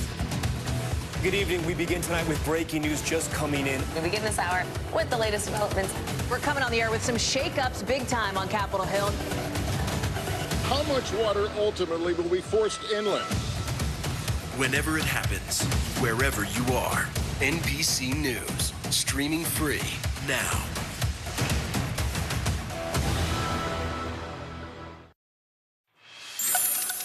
New video out of Florida shows the moment an OnlyFans model learned her boyfriend died after she allegedly stabbed him. The 4-hour interrogation video was made public this week in court records. It shows Courtney Clenny soaked in blood and visibly upset hours after an April incident with her boyfriend, Christian Umboselli. We have to inform you that Christian did not make it. Okay. Unfortunately, the doctors did what they could. Christian is dead. Yes. My apologies for being absolutely covered in blood. I grabbed a knife and I said, don't come anywhere closer to me. I had absolutely no intention of using it. I'm on the phone with my mom, and he's coming at me like he's going to grab either the phone or like the knife or something. And so I was just like, I was like, don't come any closer. It's coming at me, and I drew it. Now, Clenny claims self-defense and is facing a second-degree murder charge. She's being held until her next court date in the new year. A woman from San Diego has been convicted of killing her stepfather, a butterfly conservationist, after she found nude photos of herself on his computer. Prosecutors say Jade Sasha Jenks drugged her stepdad, suffocated him with a plastic bag, and choked him to death in 2020. Jenks' defense argued that he died from poor health and his own chronic drug abuse. She now faces between 25 years to life in prison. A New Jersey landlord is accused of more than 36 sex charges. Prosecutors say the 75-year-old solicited sex in exchange for rent from financially strapped tenants. Brian Thompson from our NBC station in New York City has more. A New Jersey landlord arrested. Prosecutors say 73-year-old Joseph Santani was offering up rent breaks or even threatening eviction in exchange for sex. You have two victims who've come forward with allegations that this occurred during the COVID-19 pandemic when concerns over housing security were heightened. So really, I characterize them as truly predatory in nature. Santani owns hundreds of units in 18 apartment buildings across Elizabeth. Prosecutors say this forced sex for rent happened over several years in boiler rooms and laundry rooms and even a model apartment. But the investigation only started when a tenant approached Elizabeth police. Why so long? It is embarrassing to, one, admit the financial circumstances that you were in, and it is even more so to admit that someone preyed upon that vulnerability. Detectives believe there are more victims or even witnesses in these buildings and are urging them to come forward. But one resident we talked with was surprised by the charges. Have you heard of anything like that around here? No, I ain't been. This is the first time we're hearing this. The prosecutor is accusing Santani of wanting power over his selected victims as much as sex. Think about the control that you are having over someone else and the power that you have over someone else when you can get them to do what it is that you desire when it is against their will. More than a month after 4 Idaho college students were murdered, there are still no answers. How the police chief is responding to claims that the case has run cold. You're watching NBC News Daily. We are also streaming free 24/7 on NBC News Now and all the other places you see here. You can watch us wherever you stream live. The news continues right after this.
Stay on top of breaking news and the biggest stories of the day with NBC News Daily. Thank you so much for joining us. I'm Morgan Radford. And I'm Vicki Wynn. I'm Aaron Gilchrist. And I'm Kate Snow. Get in-depth reporting from across the country. What's your reaction to the president's comments? And around the world. Are Ukrainians continuing to make advances? And ways you can take care of your health. Who should be getting tested? And frankly, how often? And your wallet. Costs are skyrocketing. How to manage soaring prices. NBC News Daily. Weekdays from 12 to 4 p.m. Eastern on NBC News Now. Households that were robbed of federal food assistance funds may soon get reimbursed. Participants in the Supplemental Nutrition Assistance Program, also known as SNAP, have been targeted by card skimming devices. In Massachusetts alone, more than $1.6 million in SNAP benefits were stolen from June to November. Congress is now considering a provision that would require states to replace SNAP benefits stolen in October or later. Well, when you need to find something on the internet, you Google it, right? Well, scammers can pose as legitimate companies, and it's not always easy to tell the difference. Here's NBC's Vicki Wynn. Hey there, when you need something fast, you just Google it. The search engine is so popular, its name became a verb. But how can you be sure the business or customer service information you're looking for is actually what you get instead of a bogus site set up to steal your money? No matter what search engine you use, here's what to watch for to keep yourself from getting scammed. Searching for that perfect gift? Trying to get home for the holidays? Just point and click. It's fast, but the results aren't always what you want. Scammers are using misleading ads to steal your personal information and your money, too. Is the company on the other end of your search results really who they say they are? Ed Slanina and his wife told our Chicago station WMAQ they tried to upgrade their United Airlines tickets. After Googling the airline, they clicked a call button in one of the top search results. On the other end of the call, someone who said his name was Daniel. My wife says, "Now you work for United." He goes, "Yes, I do." The Slaninas bought the upgrade, giving their information to Daniel. He says, "Now don't go rushing to look at your charges. You're not going to understand everything on there." A major red flag. The couple checked their bank statement only to find a $454 fee from an independent travel agency. I did a search on my phone for United Airlines, and I called the number that came up. A similar story on the West Coast. Tonight, the warning we're sharing applies to almost everyone. Alice Klein explaining to our San Francisco station KNTV she unknowingly called the same travel agency to fix a typo on one of the reservations she made the day before. Through United, the change wouldn't have cost a cent, but the travel agency charged Klein more than $3,900. It just seemed very unreal that this could happen. A Google spokesperson confirming the travel agency purchased an ad to appear at the top of the search results for United Airlines. The search engine removing the ad, saying it violated misrepresentation policies. Advertising generates big business for Google. It recently earned the company $54.5 billion. But it also creates the constant challenge of making sure safety practices can keep up. How are scammers able to get their ads to the top of the search results? Companies will actually pay more money to be sure that their ad actually falls taller in the search order, so therefore more people will click on it. Mark Ostrowski, head of engineering at cybersecurity company Checkpoint, says bad ads can disappear just as quickly as they appear. Are you ready for it? And as he captured in a search for Taylor Swift tickets, though a real site, you could easily mistake this ad for Ticketmaster.com, its URL off by just one letter. Ostrowski says the ads you see can vary by your location, your search terms, the time of day, and even the type of device you use. That can yield different search results.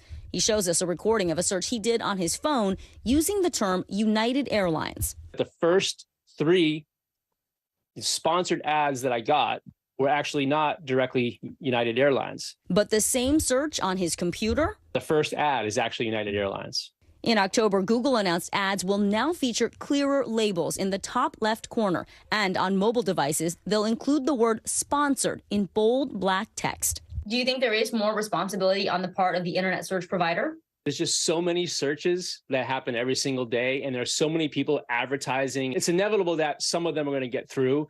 Last year alone, Google says it blocked 3.4 billion bad ads. Ostrowski says consumers need to stay vigilant, use specific search terms, and scroll past the ads. don't just click on the top result. Make sure you're going directly to where you think you're going, and ads just are not a good way to guarantee your final destination. The good news, those United customers we featured in our story, they all got their money back. We reached out to the travel agency for comment, but we didn't hear back. Back to you. The urgent manhunt for a suspect who shot 2 people while dressed as a police officer who investigators believe he targeted. You're watching NBC News Daily.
Is happening now. Look at what's making headlines around the world. We're coming on the air with breaking news. This is a significant moment. Whenever it happens, wherever you are, NBC News, streaming free now.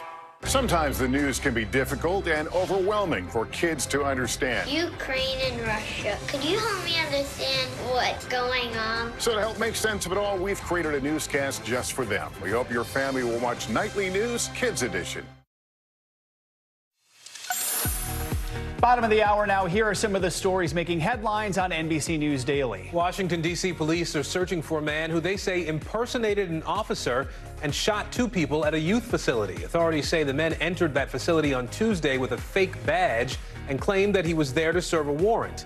He then shot a young man and a young victim and a man, I should say. This is believed to be an attack on the child, one that was targeted. Both victims are recovering in the hospital. Target is recalling 200,000 weighted blankets after the deaths of 2 children. According to the Consumer Product Safety Commission, a 4-year-old and a 6-year-old suffocated after getting trapped in the blanket's cover. Target has also reported several other issues connected to the blanket. People should stop using the blankets immediately and contact Target for a refund. The U.S. Postal Service says it is on track to meet all of its holiday delivery deadlines. The agency expects all priority mail packages that were shipped before December 19th to arrive at their destinations before Christmas. The USPS reports that 96% of packages have been getting to their destination on time this month, despite worker shortages. It has now been more than a month since 4 university students were murdered in Idaho. They were found stabbed to death inside their home near the University of Idaho campus on November 13th. The small college town of Moscow has been shattered by the killings. Now the police chief is addressing increasing concerns that the case has gone cold. NBC News correspondent Steve Patterson spoke to the police chief. So, Steve, what did he tell you? The gist of it is this, Joe, that they do have leads, according to the chief, that they are following those leads. He just says he cannot speak about those leads because he doesn't want to compromise the case. Take a look at our conversation. We're painting a picture still, and part of that picture is coming from these tips. Moscow, Idaho's police chief saying a picture is emerging behind the scenes of who killed 4 college students there last month, though the canvas looks frustratingly blank to an anxious public and the victims' grieving families. One tip investigators are chasing, a white Hyundai Elantra they say was near the scene that night. Why the white Hyundai Elantra in the first place? Is there a specific piece of video evidence? Do you have security footage of a white Hyundai Elantra model 2011 to 2013 that was in the area? We believe that the white Elantra is important to us. We just want to talk to that person or persons in that vehicle to see what they may know. Can you talk about whether or not you still believe this is a targeted situation? Again, we believe it's targeted based on information we have. That's part of the investigation, and we're not going to comment on that. The lack of information has proved frustrating for some of the victims' families. They've done a really poor job of communicating with the Gonzalez family. We pass on as much information as we can to them. As I stated, there's information that we've held back, and we know it frustrates them, but we ask them to be patient. We ask them to trust us. A lawyer for victim Kaylee Gonzalez's family responding in a statement, "Time will tell. Trust is earned." Police Chief Fry insisting they're holding information back to protect the integrity of the case. We want to have a jury pool at some point in time who don't know all the facts. And we need to withhold that information until the very end when we can go to trial on this and put everything out there. In the meantime, an excruciating wait for the community of Moscow. We have 4 lost lives, and we have 4 families who are going to be grieving, this holiday season. We're going to continue to work this until we get all the answers. So, Steve, what is it we do know about where investigators are focusing their attention right now? I would say about 3 things right now, Joe, and these have been consistent for about the last 2 weeks as far as we know, understanding that the chief says there are more leads that the public isn't aware of. One is that white Hyundai Elantra, police putting out any information. They're asking the public to please contact their tip line. The second is the timeline of where the victims were before they went into that house. And the third thing, of course, will be any DNA evidence that is gathered from the scene, but that could take some time. All pieces of the puzzle investigators are trying to put together to push this forward. All right, Joe. Steve Patterson. Steve, thanks so much. A California judge has rejected a new murder trial for Scott Peterson. He was charged with killing his pregnant wife, Lacey, back in 2002. Now, Peterson's legal team argued that another trial was needed due to a juror who they say hid details of her personal life, which presented a conflict of interest. NBC News legal analyst Danny Savalos is joining us now. So, Danny, what's your understanding of the factors that led this judge to deny Scott Peterson a new trial? The basis of Peterson's challenge was that one of the jurors didn't answer the questionnaire correctly. And look, I got to tell you, this happens more often than you think. These jury questionnaires can be really confusing. And it appears that in this situation, this particular juror had a domestic violence restraining order type situation in her past and misunderstood the wording of the questionnaire because maybe she wasn't entirely sure whether it was a case, a civil case, a criminal case, something like that. Peterson's argument is that this is a juror who, by not answering that question, otherwise the defense would surely have gotten rid of her rather than let her sit on the jury. I mean, this is always a long shot, although juror problems and jury instruction problems are those challenges come up very often on appeal. They're not always successful. They're rarely successful. So not a huge surprise here, even though the defense really went to a lot of effort to try and unearth information about this particular juror. So is that it? I mean, you're a defense lawyer. What would be the next potential argument for Scott Peterson's legal team here? The next argument is that theoretically they can file what's called a habeas petition, which is a collateral attack. It's sort of once the appeals process is over, you can still appeal. It surprises a lot of people. And then in theory, you could even file in federal court a similar habeas petition. So the options are narrowing for Scott Peterson, but in theory, he's not finished yet. All right, NBC News legal analyst Danny Savalos with us today. Danny, thank you. Some breaking news now from Capitol Hill. Just hours to spare, and the Senate has passed a $1.7 trillion spending package to fund the government next year.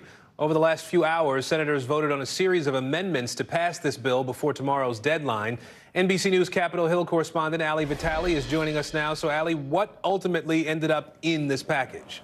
Yeah, Aaron, the amendments process was the hang-up. It's why it took so long into this week, but ultimately it doesn't change the underlying bill itself. Many of the key pieces of it are still intact, and that's what's on its way to the House, including overhauling the Electoral Count Act. You can see it there on your screen. That was one of the key election pieces in tandem with the January 6th committee, just doing the basic work of saying, hey, the Vice President of the United States can't just unilaterally overturn the election results, plugging those kinds of loopholes, as well as other election security pieces. They also did $44 billion in Ukraine aid, $40.6 billion in disaster relief, and there's also a ban in there of the TikTok app on government devices. This is also another moment, though, where we're seeing that defense spending got a major plus up. It was, for the first time, out of sync. There's more defense spending than domestic spending, so that's a pretty notable win for Republicans. But then you see it on the screen there, some of the things that weren't in this bill, an extension of the child tax credit, as well as immigration provisions, all of those likely to be revisited next Congress when they come back next year. And so this has now made it out of the Senate. How soon could this get through the House and to the president's desk?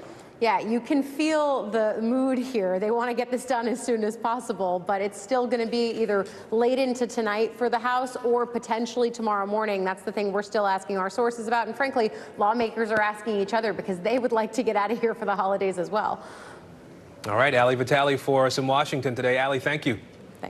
The Trump-era policy that allowed the government to turn away migrants at the border over health concerns, known as Title 42, remains in limbo today. But the one thing everyone is clear on is the humanitarian crisis at the border. Migrants have already been sleeping on the streets in below freezing temperatures, and now the conditions are expected to get worse. NBC News correspondent Guad Venegas joins us now from El Paso, Texas. So, Guad, how is the city addressing this enormous humanitarian crisis, especially with the temperatures set to drop even more?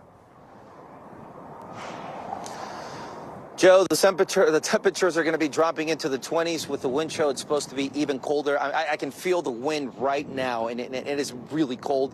Now, the cold temperatures are expected overnight. Now, this is the border behind me. Just right across the river over here, you still have hundreds of migrants in Ciudad Juarez crossing and being processed by CBP officers. They come in through here, through vans, they're then processed, and some of these are then released in El Paso. You spoke about the humanitarian crisis. Hundreds have been sleeping in the streets in El Paso. We've been here for a few days.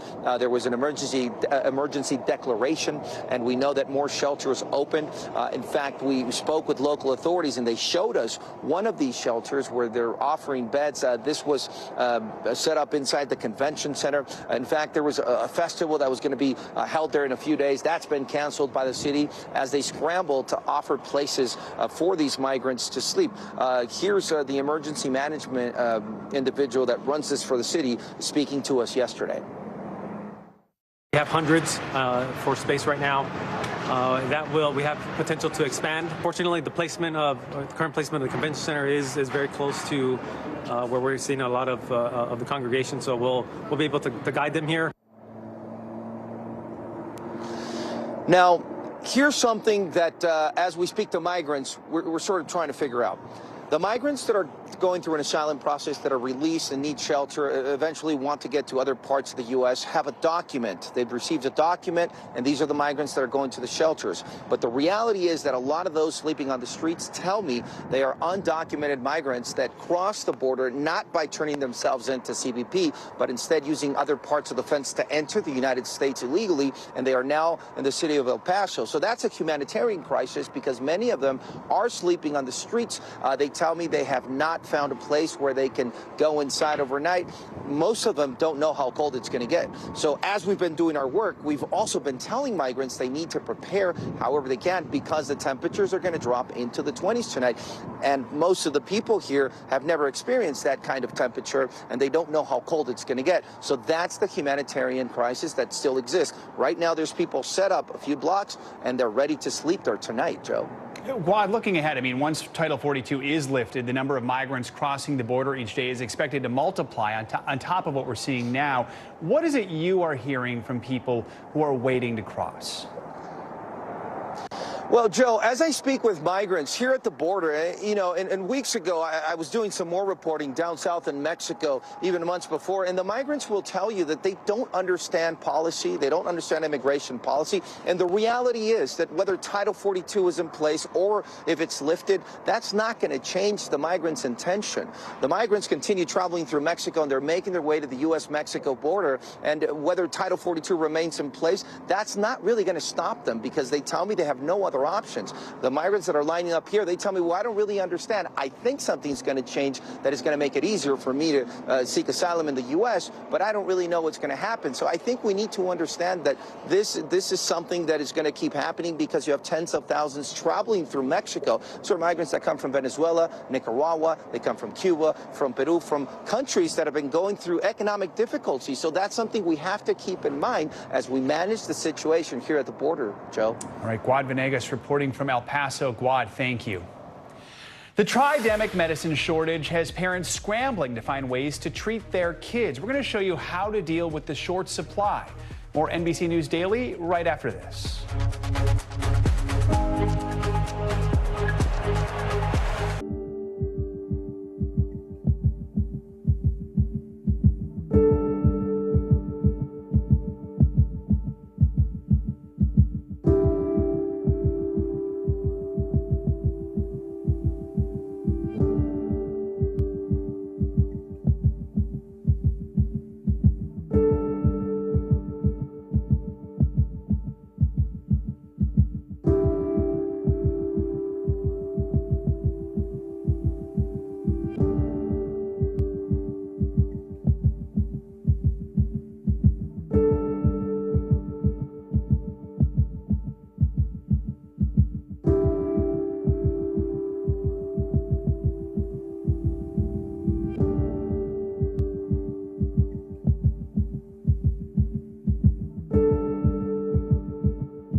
News is happening now. Look at what's making headlines around the world. We're coming on the air with breaking news. This is a significant moment. Whenever it happens, wherever you are, NBC News, streaming free now. The Meet the Press Chuck Toddcast, an insider's take on politics and more with some of my favorite reporters. Get it for free wherever you get your podcasts. The Federal Communications Commission is proposing a $300 million fine for a robocall scam campaign. Officials say that scam involved more than 5 billion unsolicited calls to millions of people in 2021. Listeners were prompted to extend or reinstate their car's warranty service, but the FCC says it was really seeking leads in order to sell vehicle service contracts. It's a growing problem for families dealing with rising cases of COVID, flu, and RSV. There is not enough medicine to go around, either for kids or adults. NBC News correspondent Sam Brock is at a Florida pharmacy with ways to deal with the medicine shortage. You can think of this pharmacy here in the Miami-Dade area, Ortux Pharmacy, as a snapshot of sorts for the national picture right now when it comes to medication, because the owner here tells me that moms and dads have been coming inside for the last several weeks looking for kids' medications that simply aren't available. But it's not just kids, it's also adults that are seeing their medicines swooped right off of shelves. Now, whether it's using generic versions of the same medication or consulting your doctor, there are ways to navigate this chaos. With rows and rows of pharmacy shelves now eerily empty, frustrations nationwide are mounting, along with cases of COVID, the flu, and RSV. It's resulted in a bunch of sleepless nights. Mo Manklang considers herself one of the lucky ones, having the time and resources to scour stores for medicine to give her 15-month-old son, Rex. What do you think it says now that so many parents have to check 3 or 4 or 5 different places just to find a normal over-the-counter drug? It's shocking. It feels really wild to have to go to multiple stores to find something that is really, really just like a household item. America is quickly confronting the shortfall of flu and fever-fighting medicines. National pharmacy chains, CVS and Walgreens, as well as supermarket mainstay Kroger, have placed restrictions on how many of those products consumers can buy at one time. And it's not just kids being impacted, the shortage affecting people of all ages. We're seeing it across the board. Kids and adults. Kids and adults. Dr. Kim Tran, who runs the outpatient pharmacy for Jackson Health in Miami, one of the largest healthcare systems in the country, has some tips for families. Are there any viable alternatives? If you can't find kids Tylenol or kids Advil, what would you recommend parents do? Definitely talk to your doctor. Don't make substitutions on your own. A pharmacist can also recommend other therapies to the doctor, and if the doctor's okay with it, the doctor can write a different prescription. Some other useful points to emphasize. Generic versions of drugs like Tylenol or Advil, which contain the same active ingredients, acetaminophen or ibuprofen, are equally effective. If your child has a mild fever, you can let it ride out, with a lukewarm bath a helpful option. And do not, under any circumstances, give kids adult medication without consulting a doctor. The federal government just announcing plans to unlock fresh supplies of Tamiflu from the National Strategic Stockpile. Is Congress making it clear the medication shortage is on its radar? And many parents expect better. I don't understand why we don't make sure that we collectively all have access to these like very basic things that we all need. It's food, it's water, it's medicine. I feel like we should be beyond this. As many wait to see what other steps the federal government might take to try to stabilize this situation, there's another point that needs to be made. If you're thinking about using expired medication, don't do it. Now, in many cases, the active ingredient in those meds will still be effective after the expiration date, but the problem is there's other things in there, like fillers and colorings, that can become dangerous over time. In Miami, Sam Brock, NBC News. NASA astronauts aboard the International Space Station wrapping up a little home improvement project, if you will. Astronauts Josh Cassada and Frank Rubio are expected to be out on a spacewalk for about 7 hours. They're adding new solar energy arrays to power the space station's laboratory. Today's spacewalk was delayed because of debris from an old Russian rocket. NASA says when all 6 new solar arrays are installed, it will increase power to the station's lab by roughly 20 to 30%. And there is more news ahead. You're watching NBC News Daily.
Stay on top of breaking news and the biggest stories of the day with NBC News Daily. Thank you so much for joining us. I'm Morgan Radford. And I'm Vicki Wynn. I'm Aaron Gilchrist. And I'm Kate Snow. Get in-depth reporting from across the country. What's your reaction to the president's comments? And around the world. Are Ukrainians continuing to make advances? And ways you can take care of your health. Who should be getting tested? And frankly, how often? And your wallet. Costs are skyrocketing. How to manage soaring prices. NBC News Daily. Weekdays from 12 to 4 p.m. Eastern on NBC News Now. The royal family is marking their first Christmas season without Queen Elizabeth. They plan to honor the late monarch's legacy by carrying on her holiday traditions. NBC News foreign correspondent Kelly Kobiea shows us how. King Charles will be hosting his very first royal Christmas with the family alongside his queen consort Camilla, bringing senior members of the royal family together for the holiday for the first time since 2019. And they'll be gathering at a place the Queen loved. With the festive season in full swing, a show of royal unity joining an early holiday cheer. For the royal family, this year, the celebrations are bittersweet. The first Christmas without their beloved matriarch, Queen Elizabeth. This Christmas will be incredibly poignant for the King. It's not only his first Christmas as monarch, but also his first as head of the family after 7 decades of his mother leading the way. At the monarch's country estate in Sandringham, the family will gather for the first time since 2019 and will honor the late Queen's memory by keeping the long-standing traditions she so loved. Here, members of the family have made first and final appearances. Diana, the late Princess of Wales in 1994. Kate, the new Princess of Wales in 2011. Meghan, and the debut of the then Fab Four in 2017. Behind palace gates, a special and very private family time was always the Queen's favorite. For the late Queen, it was so important to have her family around her at Christmas, and she loved welcoming, particularly her great-grandchildren to Sandringham. There would be gifts left on the end of their beds. Throughout her long reign, the monarch was present in millions of households across Britain on Christmas Day. The Queen delivered 69 Christmas messages as monarch. This year, for the first time in decades, the country will hear from a king. We're all going to miss our Queen's speech, which is a normal tradition in our household. Yeah, I think it'll just be different.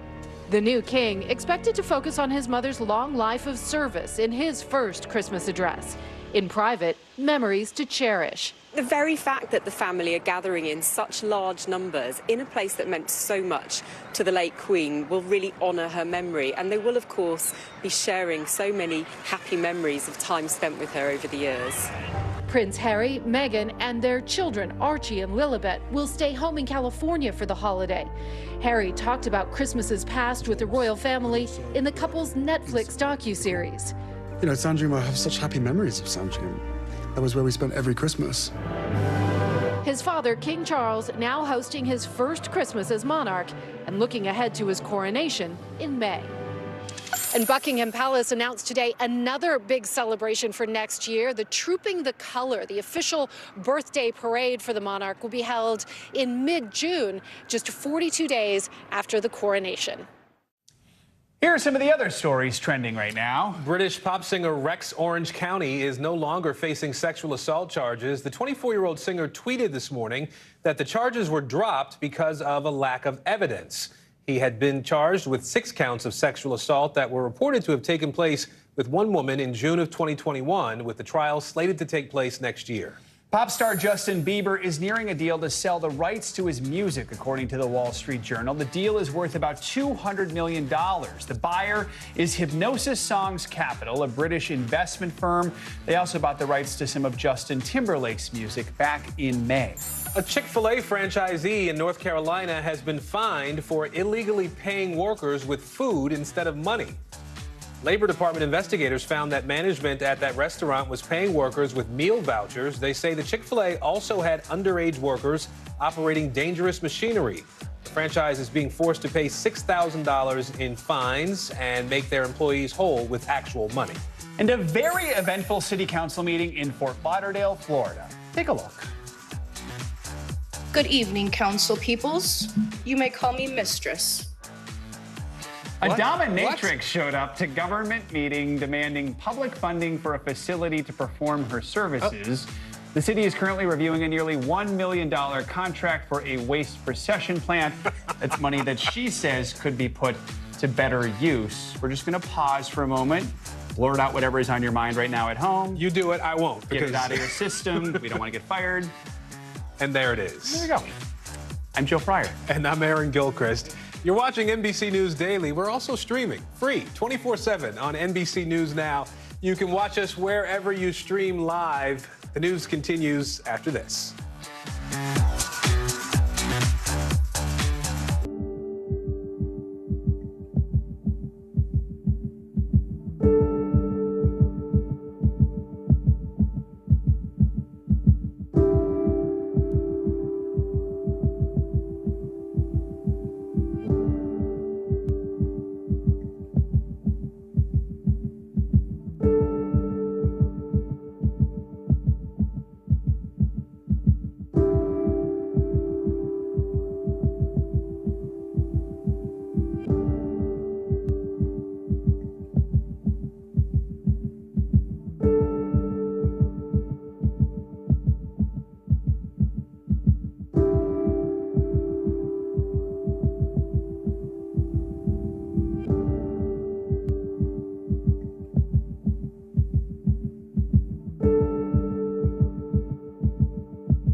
Hey, I'm Hallie. It's good to be with you tonight. There's another legal filing today, and I want to cut through some of the weedsy stuff. And let's just get to the point. They have started a vote on the PACT Act. If you're like Hallie, stop speaking Washingtonese. This bill would basically give health care to veterans who have exposed to these toxic chemicals. So, Scott, I'm trying to make this as not DC as possible. The increased sort of anger that we've seen now in politics. I saw you searching for, I think, your microphone, Danny. You were I was trying to do it on the slide. Live TV, man. It's okay.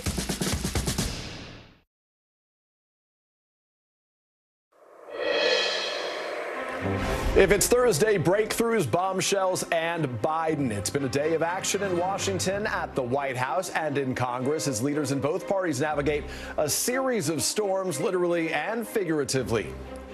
Plus, Ukraine is alive and kicking, but it needs American help. That was the message from President Zelensky in a historic speech to Congress as the U.S.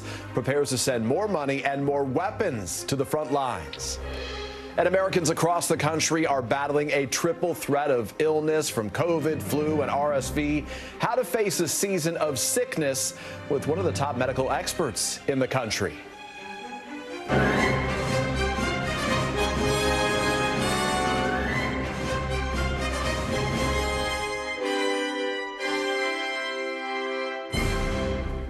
Welcome to Meet the Press Now. I'm Peter Alexander in for Chuck Todd, and at this hour we are awaiting remarks from President Biden that the White House is billing as a, quote, Christmas address focused on what unites us as Americans, his optimism for the year ahead. Of course, one of the biggest questions in politics in the year that we've witnessed centers around President Biden and whether he'll use the bully pulpit like he is today to navigate a Republican House majority coming up for the first time in his presidency. Speaking of Congress, the Senate just this afternoon passed that $1.7 trillion government spending bill, a process that's highlighted some of the deep divisions inside both parties as they brace for leadership shakeups in the new Congress.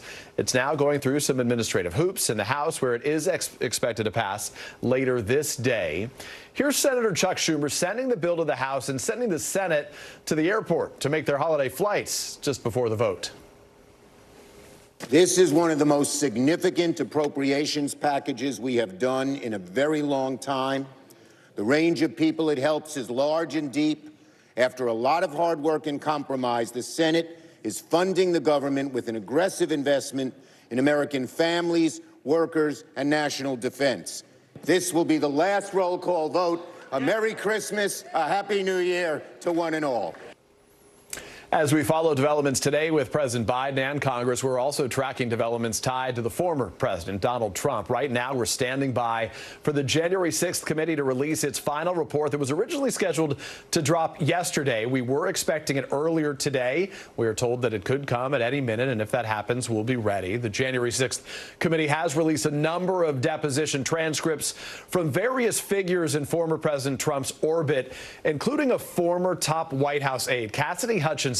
Her testimony has raised allegations of potential witness tampering by Trump allies. We're going to have a lot more on that in a moment. But the bottom line here, the headlines that we are tracking right now have one significant thing in common. They reflect the key questions facing our politics as we head into 2023. For Donald Trump, will the deluge of bad headlines and investigations make him too toxic to be the Republican Party's standard bearer once again?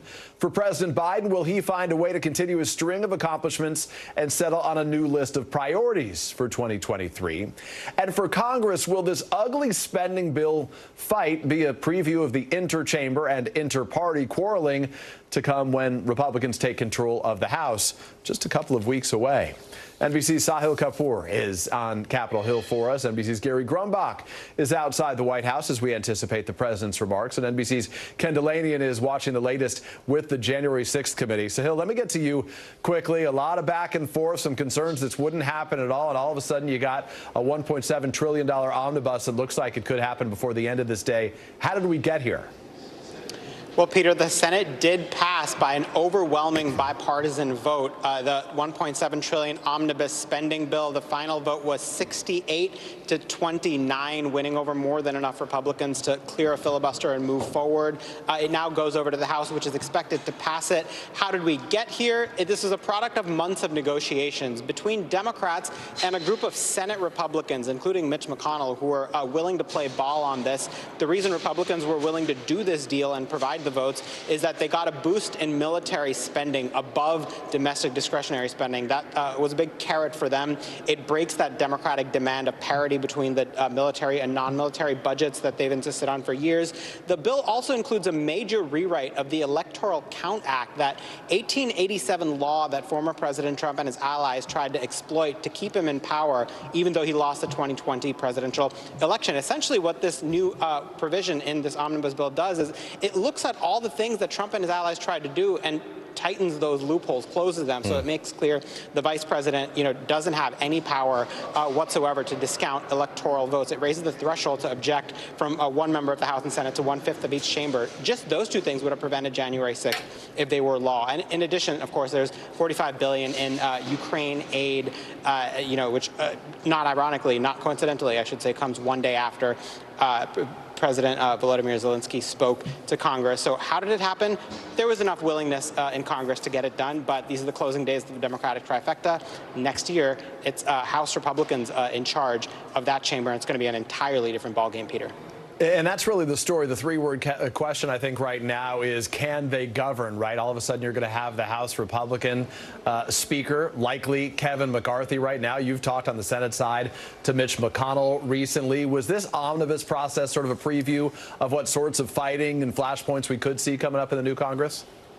It absolutely was a preview of the divisions between House Republicans and Senate Republicans. McConnell and McCarthy were very much at odds here. McCarthy fought till the bitter end to torpedo this bill. Still is, I should say. He's probably not going to succeed because Democrats have the votes to carry this in the House. But McCarthy tried to stop this bill and argue that it should be punted to the next Congress while Republicans are in charge, so they can basically rip it up and rewrite it.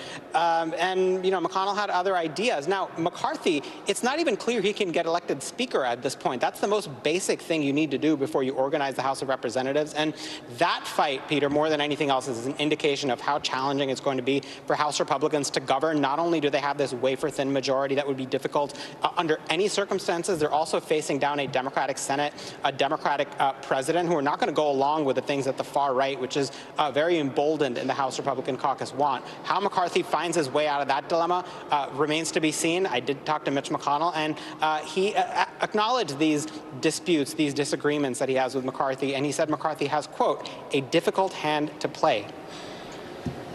Yeah, we're going to be watching as he tries to play that hand. Of course, he's still got to earn the speakership, which isn't done just yet. He may have to wait through Christmas for that to happen as well. Gary, let me get to you, if I can, really quickly at the White House right now, my normal perch there in Washington. As we anticipate the president's remarks, he's hoping to use this as sort of a Christmas list of checked items, what he has achieved over the course of the last year, and express new optimism for the year ahead. But what priorities is the administration focused on right now, and how confident is it that he can get anything done when all of a sudden the Republicans are controlling the House?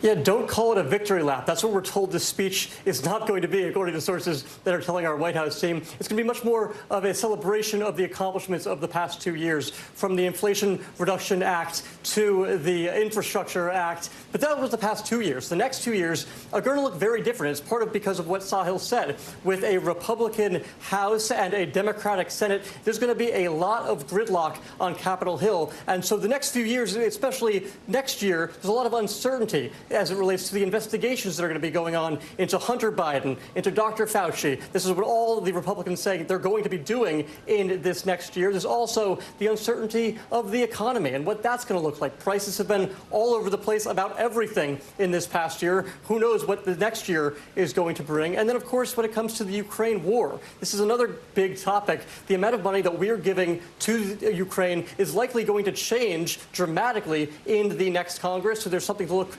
to there as well. And then the big question, will President Biden run for re-election in 2024? We may get some hints about that today, but we should be getting a decision on that within the coming months. Peter? Yep, no doubt this is going to be something the family will be talking about over the holidays as the Bidens gather up again. Also, Hunter Biden facing some real challenges as Republicans promise that they're going to be looking into him as well. Let me get to Ken, if I can.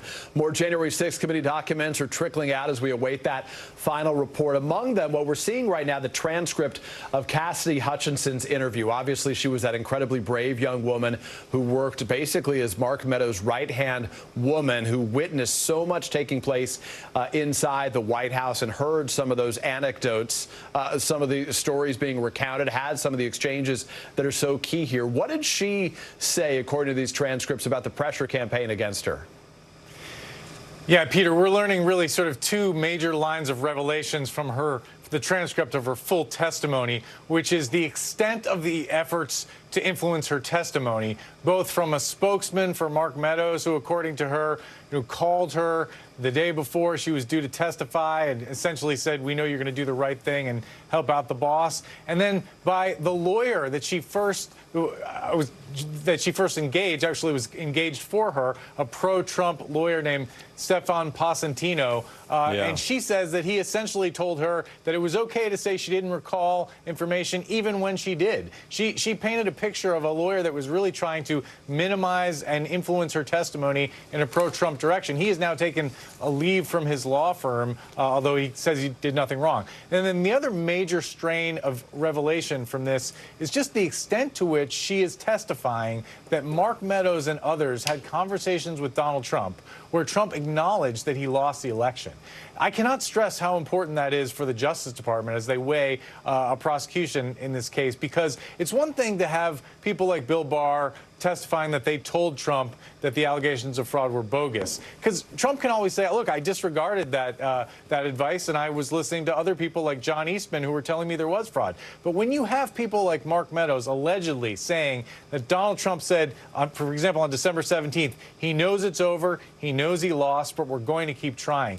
That is powerful evidence of criminal intent to the Justice Department, who, if they're going to allege that Donald Trump knowingly tried to defraud the country, essentially, and push forward these bogus allegations of fraud. Now, again, this is Cassidy Hutchinson testifying third hand. You really need to hear this from Mark Meadows. But given all the evidence around Mark Meadows and attempts to potentially influence witnesses, there are a lot of legal analysts now speculating or wondering whether Mark Meadows is cooperating with the DOJ in this investigation. His lawyer is declining to talk about it, Peter.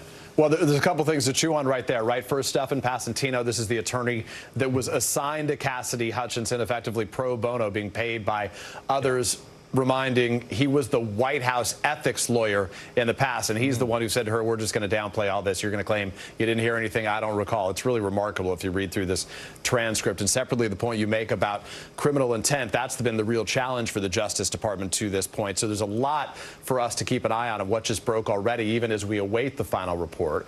There are some other transcripts, Ken, that we got last night, including a lot of Trump world figures invoking their Fifth Amendment rights to just about every question that they were asked. Who are we talking about, and what does that tell us? Roger Stone, for example, invoked the Fifth Amendment to questions about what's your name and what's your date of birth. What's interesting about this is that, everyone is entitled to assert their Fifth Amendment rights, but the DOJ has tools to get around that. For example, they can immunize people and then compel their testimony in front of a grand jury, because many of these people are not on the hook criminally. So the DOJ may well immunize them, drag them before the grand jury, and make them talk. So that's an example of where the Justice Department has greater tools. The January 6th committee just ran up against a wall of opposition from Trump world, people who are just going to assert the Fifth Amendment in answer to every question. And so there were a lot of questions they didn't get answered, but the Justice Department has the tools to circumvent that, Peter. Ken, we're going to let you work. As soon as that January 6th full report comes out, we're going to hustle back to you. If that happens in this hour, we'll make sure to get you live here as well. So, Hill, let me ask you again quickly about some news that you've just heard as it relates to the House vote on that $1.7 trillion omnibus. When could we see that vote happening? Well, Peter, we are now expecting it to happen tomorrow, probably 9 a.m. or after. There was hope of doing it today, but House Majority Leader Steny Hoyer just said a few moments ago that the Senate process took much longer than they expected, and they do not believe that the House is going to vote on it tonight. So the House will begin processing it. They have to run it through the Rules Committee, which takes a few hours, then set up a little bit of debate on the House floor. But unlike the Senate, which takes unanimous consent to do just about anything quickly, the House can get this done in a matter of hours. It looks like that will be tomorrow morning, Peter. Yeah, of course, with a lot of those House members already home, which means they don't have to sit through this awful storm that's coming to the East Coast right now. Sahil, Gary, Ken, thank you so much. And joining me now for more on this incredibly busy holiday political week is Republican strategist Doug Hay, as well as former Maryland Congresswoman and NBC News political analyst Donna Edwards. Appreciate you guys being with us, and an early Merry Christmas to each of you. Doug, nothing like the smell of jet fumes and the threat of winter weather ahead of Christmas to get Congress, certainly the Senate, into gear on the omnibus. Looking at how this spending package went down, what are the things that you see here that give us indications about what a divided Congress is going to look like in the new year? Well, obviously, as you mentioned earlier, the division between Republicans. And, I was at the farewell speech that Senator Richard Burr gave just last week. I know Congresswoman Edwards was at an event for him a couple of weeks earlier, where he said when he first came to Congress, he was told the people on the other side of the aisle are your opposition. The people on the other chamber of the Capitol, they're your enemy. And that's true whether you're talking about Republicans and Democrats or Republicans versus Republicans, Democrats versus Democrats. They don't always have the same priority. And so some of that infighting may be a real sign of what we see coming up, not just over the next couple of weeks, but as we move over the next 2 years. Donna, you served in divided government. What are your expectations for the next year? And obviously, President Biden's going to have real challenges as he tries to accomplish more going forward. But now it's House Republicans, likely under the leadership of Kevin McCarthy, who have a lot more power. Well, I think that the important thing for Democrats is to stay unified, because they're going to have to have a really strong opposition to things that a Republican-led House will try to push through. I think the challenge for Republicans, as I had experienced it, is that Republicans are really all over the map. And I think it is, with this narrow majority, it's going to be very difficult for Kevin McCarthy to, maintain all of the ships in the same sea.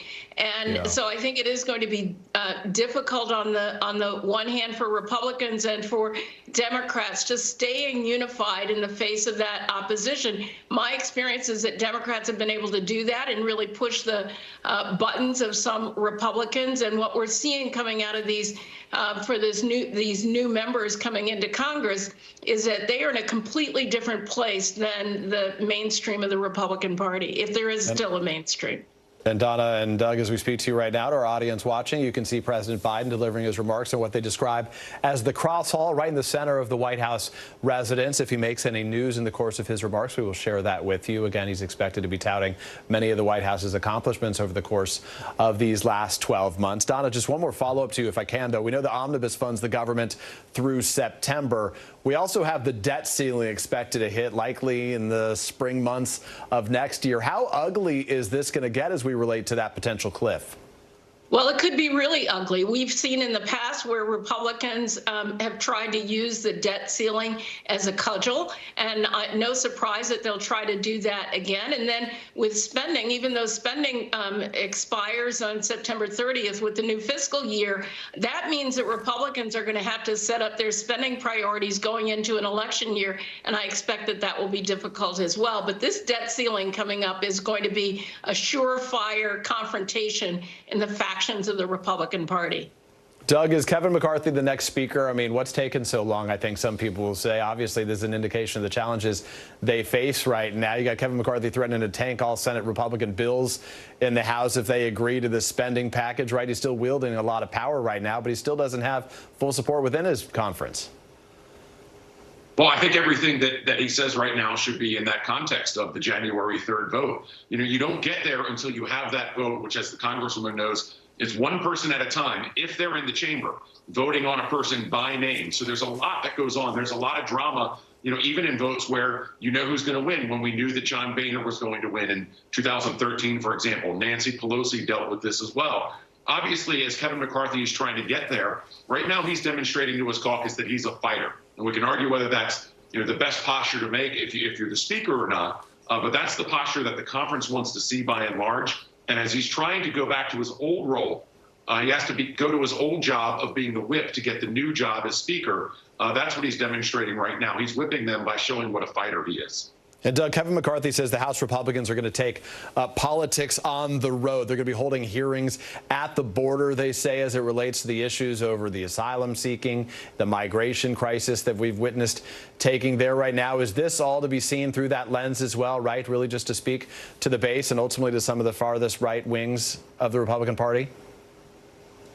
No, actually, you know, in my whole career, I've been a big proponent of what we call field hearings. And that's when you take Washington, D.C. out of the Capitol and you take it into those communities that are impacted. And you can do that at the border, certainly, but you can also do that on every committee, whether it's the Small Business Committee, the Science Committee, the Agriculture Committee. You take it to those areas that are impacted by the policies that are created in Washington and then obviously regulated in Washington. So you hear from the people directly. It's a lot easier for Washington to hold a hearing sometimes in those communities than it is for people to get to Washington to allay those concerns. So I think it's a good development. Democrats should do more of this. Republicans should as well. Donna, Joe Biden has a lot that he's going to be touting as we hear his remarks over the course of this hour. What are his biggest challenges as the new year comes, obviously with eyes on 2024? Well, look, I think that President Biden got a lot of his priorities passed, and I think this is going to 2023 is going to be a year for implementation. So you will see the president and his team out on the road for infrastructure projects and for the funding priorities that are going out into communities. And I think this is going to go a long way to touting his accomplishments as he goes into 2024. But look, there's not going to be a legislative year really for Democrats or for the president. Yeah, as one senior official at the White House said to me recently, it's an opportunity to show your dollars at work, a way that the administration is trying to capitalize on past successes, even if there aren't a lot of new ones to be had over the course of the next year. Doug and Donna, we wish you both a very good holiday. Thank you so much. Appreciate your being with us. And we want to turn now to the weather. Once in a generation, that's how forecasters are describing this monstrous winter storm barreling down on the country as we speak. Look at these pictures. This is Chicago. The National Weather Service says the storm is expected to produce potentially crippling impacts across the central and eastern U.S. More than 100 drivers were stranded just east of Rapid City in South Dakota last night amid dangerous whiteout conditions there. Go to Denver. You're looking at snow covering the airport there. Temperatures dropped 60 degrees, 60 degrees in 24 hours. Nearly 2,000 flights have been canceled ahead of the Christmas holiday weekend. And as the massive storm moves east, it is expected to rapidly intensify and what they call a bomb cyclone. I'm not a weather guy, but you know that's not a good thing. Nearly 115 million people are under winter weather alerts. Blizzard warnings affect portions of 8 states right now. All that color along the eastern seaboard is going to make things really complicated for people trying to get to their loved ones. And there is all the cold we're witnessing across the Midwest. One of the biggest concerns right now, the winds there causing the power outages as temperatures drop to dangerous levels. You got the governors in Kansas, Kentucky, West Virginia, Georgia, Oklahoma, and North Carolina, all of whom have already declared states of emergency. And here's Kentucky's Governor Andy Beshear with a warning this afternoon as his state braces for the extreme winter cold.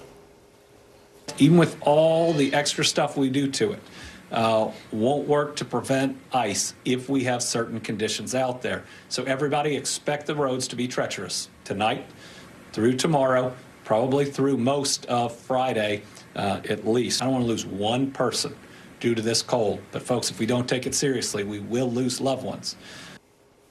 Kentucky's dealt with too many tornadoes now, the potential for another crippling storm coming that way. This one, the cold. We're going to keep our eyes on the storm throughout the hour. But up next right here, President Zelensky's powerful wartime plea to Congress. I'm going to speak to a Ukrainian lawmaker on how her country is responding to Zelensky's trip, the commitment of $45 billion that appears on its way, also the message it could send to Vladimir Putin. That's next. Against all odds and doom and gloom scenarios, Ukraine didn't fall. Ukraine is alive and kicking.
For Dateline Premium, subscribe now on Apple Podcasts. The Meet the Press Chuck Toddcast, an insider's take on politics and more with some of my favorite reporters. Get it for free wherever you get your podcasts.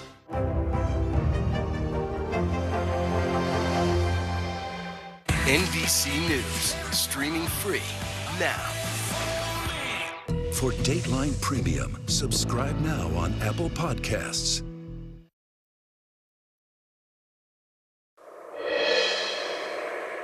Welcome back to Meet the Press Now. After his historic and dramatic trip to Washington, President Volodymyr Zelensky is now back in Ukraine. On his way home, he stopped in Poland and met with the Polish President Duda. Zelensky called his trip to the U.S. his first known trip outside Ukraine since Russia invaded his country 10 months ago, a success. In addition to being warmly received during his joint meeting before Congress, Zelensky also secured delivery of a Patriot missile defense system, something he's been asking for months. The Russian ambassador to the U.S. called the White House's latest pledge of military assistance, quote, provocative. And a Kremlin spokesperson says the trip proves Zelensky and his American allies are not, quote, striving for peace. I'm joined now by Kira Rudik, a member of Ukraine's parliament in Ukraine right now. Also with me is Ambassador Michael McFaul, the former U.S. ambassador to Russia and now an NBC News international affairs analyst. Kira, I want to let our audience know that you're speaking to us by generator because where you are right now has no power, so that's your only way to keep the lights on and to communicate with us. So we're grateful that you're able to be here. I want to sense on the ground there across Ukraine, what is the reaction to President Zelensky's trip here to Washington and now what appears to be the U.S.'s commitment of another $45 billion in assistance to Ukraine? We are bursting with pride, and it's incredibly motivating and uplifting for Ukrainian people seeing President speaking to U.S. Congress, meeting with President Biden. Just imagine a year ago, it was unspeakable, and nobody could even think that something like this can happen. And right now, not only we see President being so warmly welcomed by U.S. people, we also see the confirmation for the Patriot missiles that we were asking for since the day one of the full-scale invasion. You know, we are all looking for the turning point in this war, and we want to hope so much that this is it.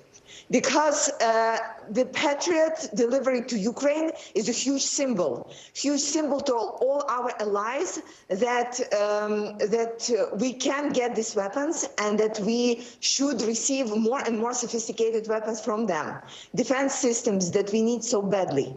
And this is why it is so important and gives us not only hope that the next year will be safer for us, but also a hope that our goal to win this war next year is achievable. Kira, what does it tell us all about the status of the war in Ukraine that President Zelensky, after 10 months, felt comfortable enough to leave the country? You'll remember early on in the February days, just as this war was getting ready to start, U.S. intelligence reportedly asked him if he wanted to get out, suggesting he should leave the country, and he said, I don't need a ride, I need ammunition. What's it say that now he's comfortable leaving the country and flying back home? Well, he's comfortable because he knows that we all have his back. We have an incredibly strong army right now that is fighting and making Putin lose at the battlefield. We have incredibly strong community and unity between people. Unity is actually our superpower, that we are holding together no matter what challenges the everyday is bringing. And we all know that no matter happens, we will be pushing towards one goal. And that's why President is comfortable to go and do this extremely symbolic gesture, traveling all around the world and saying, watch who our allies are. Watch that there is no Ukraine fatigue. Watch the whole world. We are on the path to win. Kira, let me ask you one last thought. And I was in the news conference there with President Zelensky and Biden yesterday and on the South Lawn as he arrived here at the White House. The question that I was curious to ask was, is there any diplomatic end to this? Which is to say, is Ukraine willing to accept an end to this war without getting back Crimea, in addition to those provinces in the eastern part of the country? Can Ukraine accept that conclusion? We want to take back all our territories, and restore our sovereignty to 1991. Because we are a sovereign country, and what happened to us is extremely unfair. But the bigger question is the security guarantees after the war, because that will answer all your questions. What are the guarantees, and who is going to provide them, that Putin would not attack us again tomorrow and the day after tomorrow after so-called peace deal? And before we figure out this way, before we figure out this configuration, there is no talking about Crimea, no talking about like any configurations, because it is clear that right now we are the only ones who are stopping Putin at his path to conquer the world and our allies are helping us. Kira Rudik, we are so grateful for your time and your perspective from there, and we're mostly glad that you're safe and wish the best to you and your family. Ambassador McFaul, let me ask you, if I can, very quickly about this. As we've seen new reporting, especially from eastern Ukraine right now, where Volodymyr Zelensky was on the front lines now just 48 hours ago, the Russians have changed their strategy in some way, putting more forces up front, which experts suggest may make it more challenging for Ukraine to regain some of the lands that it has lost. Is there any potential for a diplomatic solution here? Does this end in some kind of stalemate? What is the end of this thing? How does it come to a close? Well, first, right now, there isn't a stalemate. Both sides believe that they can achieve offensive capabilities in the future, right? They both are planning for offensives. So until those conditions are not ripe on the battlefield, I see no possibility for a negotiation. Second, however, the Ukrainians are constrained. They do not have, in their estimation, the kinds of offensive weapons that they need. Tanks, fighter jets, long-range missile systems, these ATACMS, to go on the offensive. And they're worried about a Russian counteroffensive coming as soon as next month. So that's the conditions they're in. That's why Zelensky came to America, came to meet with President Biden first to talk about those things, and then came to speak to all of Americans to talk about why it's important to stay the course.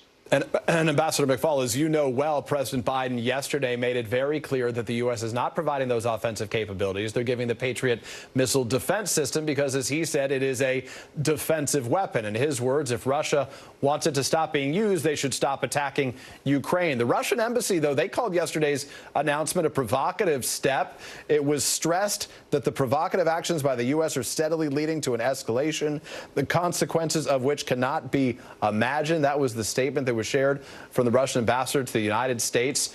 Do you worry about the Kremlin's response to what it views as an escalation?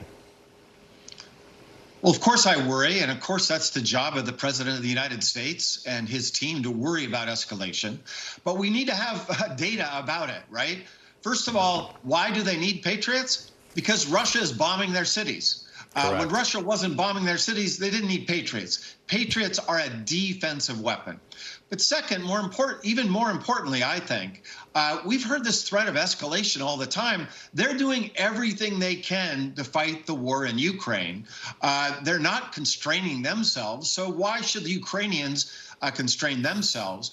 And secondly, if we're talking about escalation towards attacking NATO, if you're barely fighting, you've lost 50% of the territory you took in Ukraine, you're barely holding your own against Ukraine. Do you really think Putin is so irrational that at that moment he would escalate and attack NATO? I don't believe that for a second. So you said that obviously the mindset on both sides is that they can take more gains. They can have more gains there. The Ukrainians, as we know from Volodymyr Zelensky, want those offensive weapons. They're not getting them right now. Without those offensive weapons, are they able to win this war? Well, I'd say two things. One, they could do it a lot more quickly if they had those weapons. And that's Zelensky's argument, right? We want to end this war as fast as possible. This helps us to end them. Number two, without the weapons, they're still going to keep fighting. I think there's this misperception sometimes here in the United States and in Europe that if they don't have the weapons, they won't fight. That's not just true. They're going to keep fighting. Third, the question you were just talking about, the question you wanted to ask the president about negotiations. Number one, that's a question for Zelensky, not Biden, right? That's not for us to judge. But number two, remember, even if Zelensky might someday in the future think that it's in his national interest to not try to take Crimea, he would be a fool in terms of negotiating with the Russians to mention that now. I negotiated with the Russians. I negotiated when I was in the government. You don't give away anything until everything has been negotiated. No, I think you're exactly right. And to be clear, that is the question I wanted to ask President Zelensky as I was conflating my presidents there and asking that question of you earlier. Ambassador McFaul, always good to see you. We wish you a great holiday season. Thanks so much. You too. Bye-bye. Up next, I'm going to talk to the Congressman Mike Quigley, co-chair of the Congressional Ukraine Caucus, and one of the members who escorted President Zelensky into the House chamber last night about whether the new Congress may mean no new funding for Ukraine. You're watching Meet the Press now.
Watch NBC Nightly News with Lester Holt or listen wherever you get your podcasts. Celebrating 75 years of Meet the Press, the longest running show on television.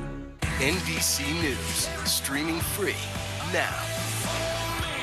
Watch NBC Nightly News with Lester Holt or listen wherever you get your podcasts. The Meet the Press Chuck Toddcast, an insider's take on politics and more with some of my favorite reporters. Get it for free wherever you get your podcasts.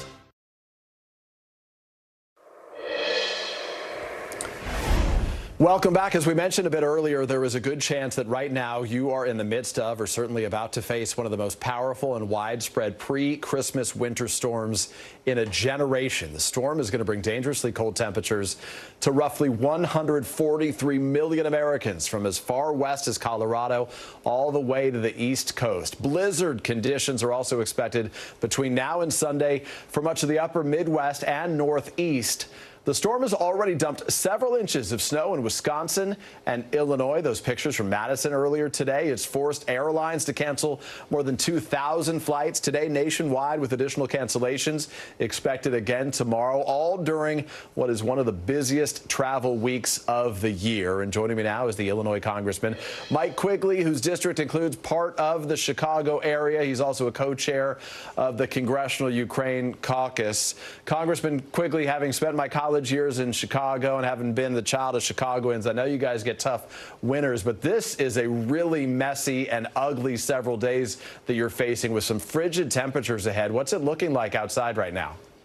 Yeah, it's coming, and Chicago, as you know, can handle it. If this was happening in the city you're at, it'd be paralyzed for a month. But having said that, this is very dangerous, and people need to take care. I'm particularly concerned about those who are homeless, those who have to work outside, and they have our gratitude. And it's a reminder we always like to give this time of year. When it gets that cold, just because your pet has a fur coat, it doesn't mean they should be out there for an extended period of time. Watch out for them, too. So this is a dangerous storm. It's a good reminder as you look at it. I'm just browsing my phone right now, and it says that tomorrow morning when folks wake up in Chicago, it's going to be -9 degrees, and that doesn't include the wind chill, which whips off of Lake Michigan there. So it's going to be awfully cold. We also have some pictures we can show you from Southwest Michigan, Benton Harbor. Shaq Brewster, our colleague, has been driving through the mess that's there as well. Let me ask you about Ukraine, if I can, another country where the weather has been weaponized, in the words of President Zelensky and President Biden right now, with Vladimir Putin trying to plunge that country into the depths of cold and darkness right now. You were with President Zelensky yesterday. Any chance to speak to him?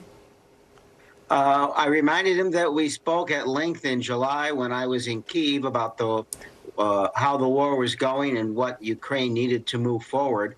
So we didn't have as long a time yesterday, but he was pumped up, I think very enthused. And we talked a little bit about, the aid package and our thoughts about its chances of going forward. And finally, I couldn't help, as a member who formed the hockey caucus, I asked him, a good Ukrainian has got to play hockey. And he said, not since childhood, but he thinks he still could if he had to. Yeah, I'm guessing the Blackhawks could use a couple guys on the front line, right? So let me ask you about this new tranche. It looks like the $45 billion are going to get through the House, likely with that vote coming tomorrow morning as part of this giant omnibus. Do you think this is the last tranche, as we describe it, the last sort of U.S. aid that's going to be approved for Ukraine, with the Republicans taking over the House come a couple weeks from now? Well, look, I think one of the reasons it's so big and it's happening now is that to make sure that there isn't a gap there because of some difference in opinion. Well, let me say this. The vast majority of the Democratic caucus favors an ongoing effort to help Ukraine to ultimate victory. But I still think the majority of the Republican caucus feels the same way. There's a rift there. It's I guess you'd call it the Reagan wing versus the whatever you want to call the newer wing of the Republican Party. Clearly different than Reagan and much more isolationist. But I think that, let's just say we didn't do this, I still believe if push came to shove, that Congress would have ongoing support until ultimate victory. Congressman, quickly, what do you say to those Republicans, Kevin McCarthy, likely the next Speaker of the House, saying that no more blank checks for Ukraine in the new year? He expresses that reservation, as have others, in even tougher terms on the Republican side of the aisle, because they say, the U.S. could be facing a recession coming up right now, and this is effectively a case of misplaced priorities, where the money shouldn't be going to Ukraine, but should be going to some domestic priorities at home. Why is that wrong? Yeah, first, we can do more than one thing at a time. The war in Ukraine is helping Ukraine. It's the right thing to do, but it's also the smart thing to do. I thought it was particularly helpful when President Zelensky referenced FDR's speech after Pearl Harbor and quoted from it. I thought he quoted from the wrong speech, because FDR's last inaugural, I think he said the essence of why we fought in the Second World War and why we should help Ukraine now. He said, we have learned that we cannot live alone at peace, that our well-being is dependent on the well-being of other nations far away. If anyone imagines that Putin would have stopped at Ukraine and not gone to Eastern and Central Europe and threatened others, that the core of our allies, and that Beijing wouldn't be looking at Taiwan and saying, well, this will be easy, the West won't come to their aid. So there's a lot at stake here, asking ourselves why we fought the Second World War. Unfortunately, it's much of the same turf, and for many of the same reasons. Yeah, yesterday's speech by Volodymyr Zelensky, a lot like that of Winston Churchill back during the Second World War this month, 81 years ago. Congressman Mike Quigley, we wish you a very Merry Christmas, a good Hanukkah to all those celebrating in the Chicagoland area. Thanks for your time. Thank you. After the break, Sam Bankman-Fried makes his first appearance in federal court as prosecutors try to untangle one of the biggest financial frauds in American history. You're watching Meet the Press Now.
news is happening now. Look at what's making headlines around the world.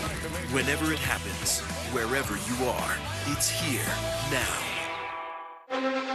The Meet the Press Chuck Toddcast, an insider's take on politics and more with some of my favorite reporters. Get it for free wherever you get your podcasts.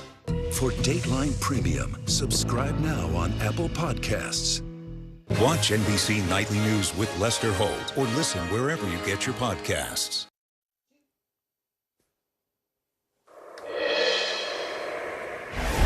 Welcome back to Meet the Press Now. The man accused of being behind one of the biggest financial frauds in American history, FTX founder Sam Bankman-Fried, is now back in the U.S. The crypto exchange CEO appearing in front of a judge in New York this afternoon. It has now been released on a $250 million bond. Before being extradited to the U.S. late yesterday, Bankman-Fried spent 10 days in jails in the Bahamas after his arrest on charges including wire and securities fraud and conspiracy to commit money laundering. Meanwhile, two of Bankman-Fried's top business partners, the company's co-founder and the CEO of the associated hedge fund, pleaded guilty to fraud charges yesterday. NBC's Ron Allen is joining me now with the latest on all of this. So what happens as we look forward, and where is Sam Bankman-Fried now, Ron? We believe that he is on his way to Northern California, where his parents live in Palo Alto, and they had to co-sign for this bond agreement, this $250 million. It was noted in court that Bankman-Fried's finances are greatly diminished, to use the word used in court. So his parents essentially co-signed this loan, and he's going to be under house arrest in their home with an electronic monitoring device and a lot of restrictions. He has to stay in Northern California. This was striking to many watching this. The prosecution suggested this proposal because they said in part that he had cooperated, he had not fought extradition, he had come back from the Bahamas where he lives and where he was arrested, and over the last couple of days he has been saying things indicating that he wants to make this right by the investors, that he wants to, that he is showing some remorse or contrition, if you will. But the bottom line is he's free for now, still facing charges that could send him to prison for life, and the next court date is January 3rd. So for the sake of those investors, Sam Bankman-Fried says he wants to make it right by them. You know, you talked about Bernie Madoff and the effort to claw back a lot of this money in the past, right? This is familiar in some ways to some folks, though this wasn't a Ponzi scheme. Do any of those investors, do they ever see any of this money, or has it all just disappeared? That's a good question, and you might want to ask a crypto expert. The whole industry is somewhat opaque, if you will, and I think that's one of the literally $8 billion questions. That's the amount of money, the amount of currency, the amount of whatever, Bitcoin, 8 billion, I should say, with a B, that's missing and it's unaccounted for. So we're talking about huge sums of money, and whether or not that will ever be accounted for is one of the big mysteries of this incredibly complex and broad financial scheme. Yeah, so many big and famous names that were associated with FTX, from Stephon Curry to Tom Brady as well. A lot of investors putting a lot of trust and a ton of money into that. Ron Allen, we appreciate your reporting. Thank you so much. And still to come right here, COVID concerns on the rise as healthcare workers battle a triple-demic of flu and RSV and COVID just in time for the holidays. I'm going to talk to a doctor on what to expect and how to prepare next. You're watching Meet the Press Now.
Mr. Secretary, when is this going to get better? You came into this job saying you were going to fight crime. Have you been successful? Found a way to put that. Can you update us on the status of negotiations?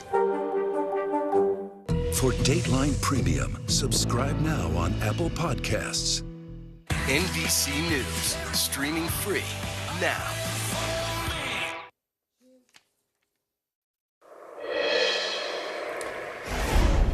We're back here on Meet the Press now, and as millions of Americans, at least the ones who are not stuck in the winter storm, are traveling this week to be with loved ones, coronavirus cases and deaths are back on the rise, with a daily average of cases and deaths going up by double digits in the past 2 weeks. A good reminder to families hitting the road right now. And conditions have worsened significantly over the last month. Our data shows that cases have gone up 80% since Thanksgiving. According to the CDC, only 16% of Americans 18 and over have received the updated bivalent booster to protect against new strains of the virus. Only 36% of people 65 and older who face the highest risk for COVID complications have received it. At the same time, Americans are also battling what we have been calling this triple-demic, a nasty combination of COVID, the flu, and another respiratory virus that is known as RSV. I'm joined now by Dr. Michael Osterholm. He is the director of the Center for Infectious Disease Research and Policy at the University of Minnesota. He was also a member of President Biden's COVID Advisory Board. Dr. Osterholm, we appreciate your being here. Your reaction to these latest COVID numbers, and what does it tell you about the current state of COVID in the U.S.? Where are your biggest concerns right now? I mean, anecdotally, we are seeing this all over the place again. Well, I think, first of all, Peter, if you take a look at what's happening in the United States, that gives you one glimpse. But when you compare it to what's happening globally, it's clear that the virus is coming back.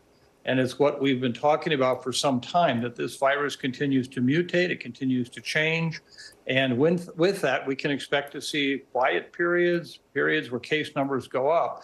And I think right now, none of us can tell you in the next 2 to 4 weeks what it's going to look like. It surely could increase substantially, as is in some countries around the world, and we have to be prepared for that.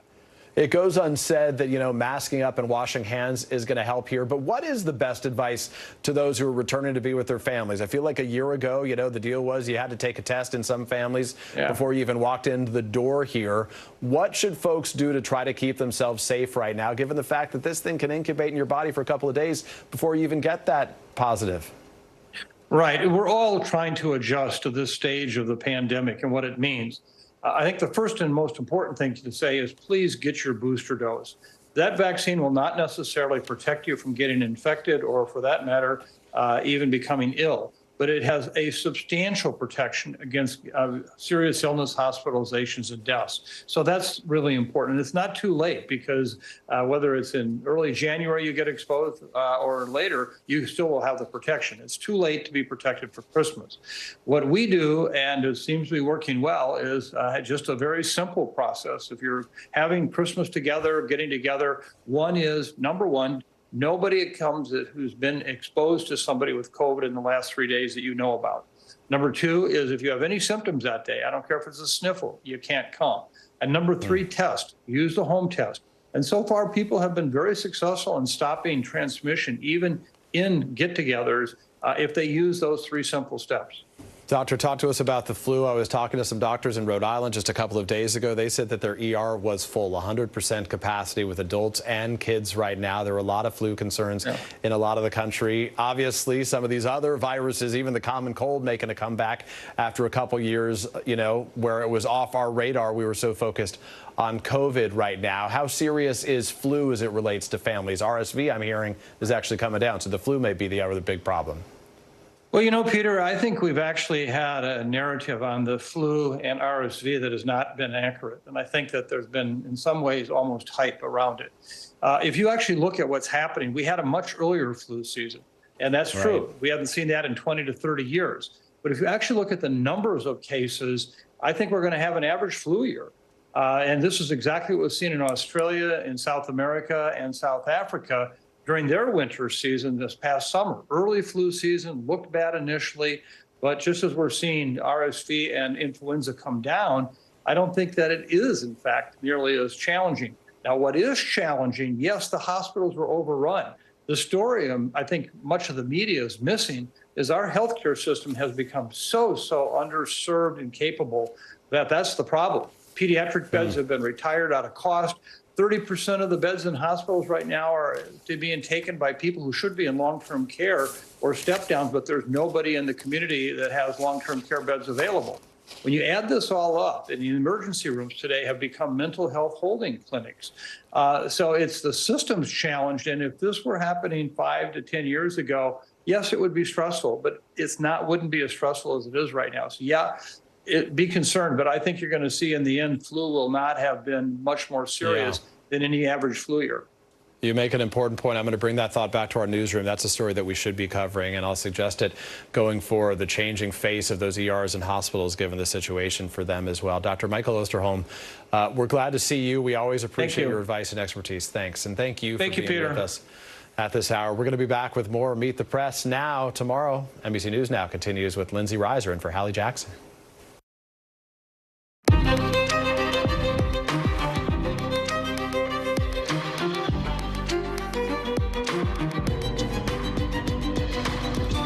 We're coming on the air tonight with that massive winter storm the National Weather Service calls a once-in-a-generation event. More than a third of the country bracing for snow, high winds, and rapid drops in temperatures. 100 million at risk, and holiday travel plans thrown into chaos. Where the storm is hitting and headed. Plus, what you need to know about holidays in this triple-demic, how to travel safely to the search for kids' pain relief medication. Then, disgraced FTX co-founder Sam Bankman-Fried out of prison on a $250 million bond. What we're learning tonight about where he can and can't go.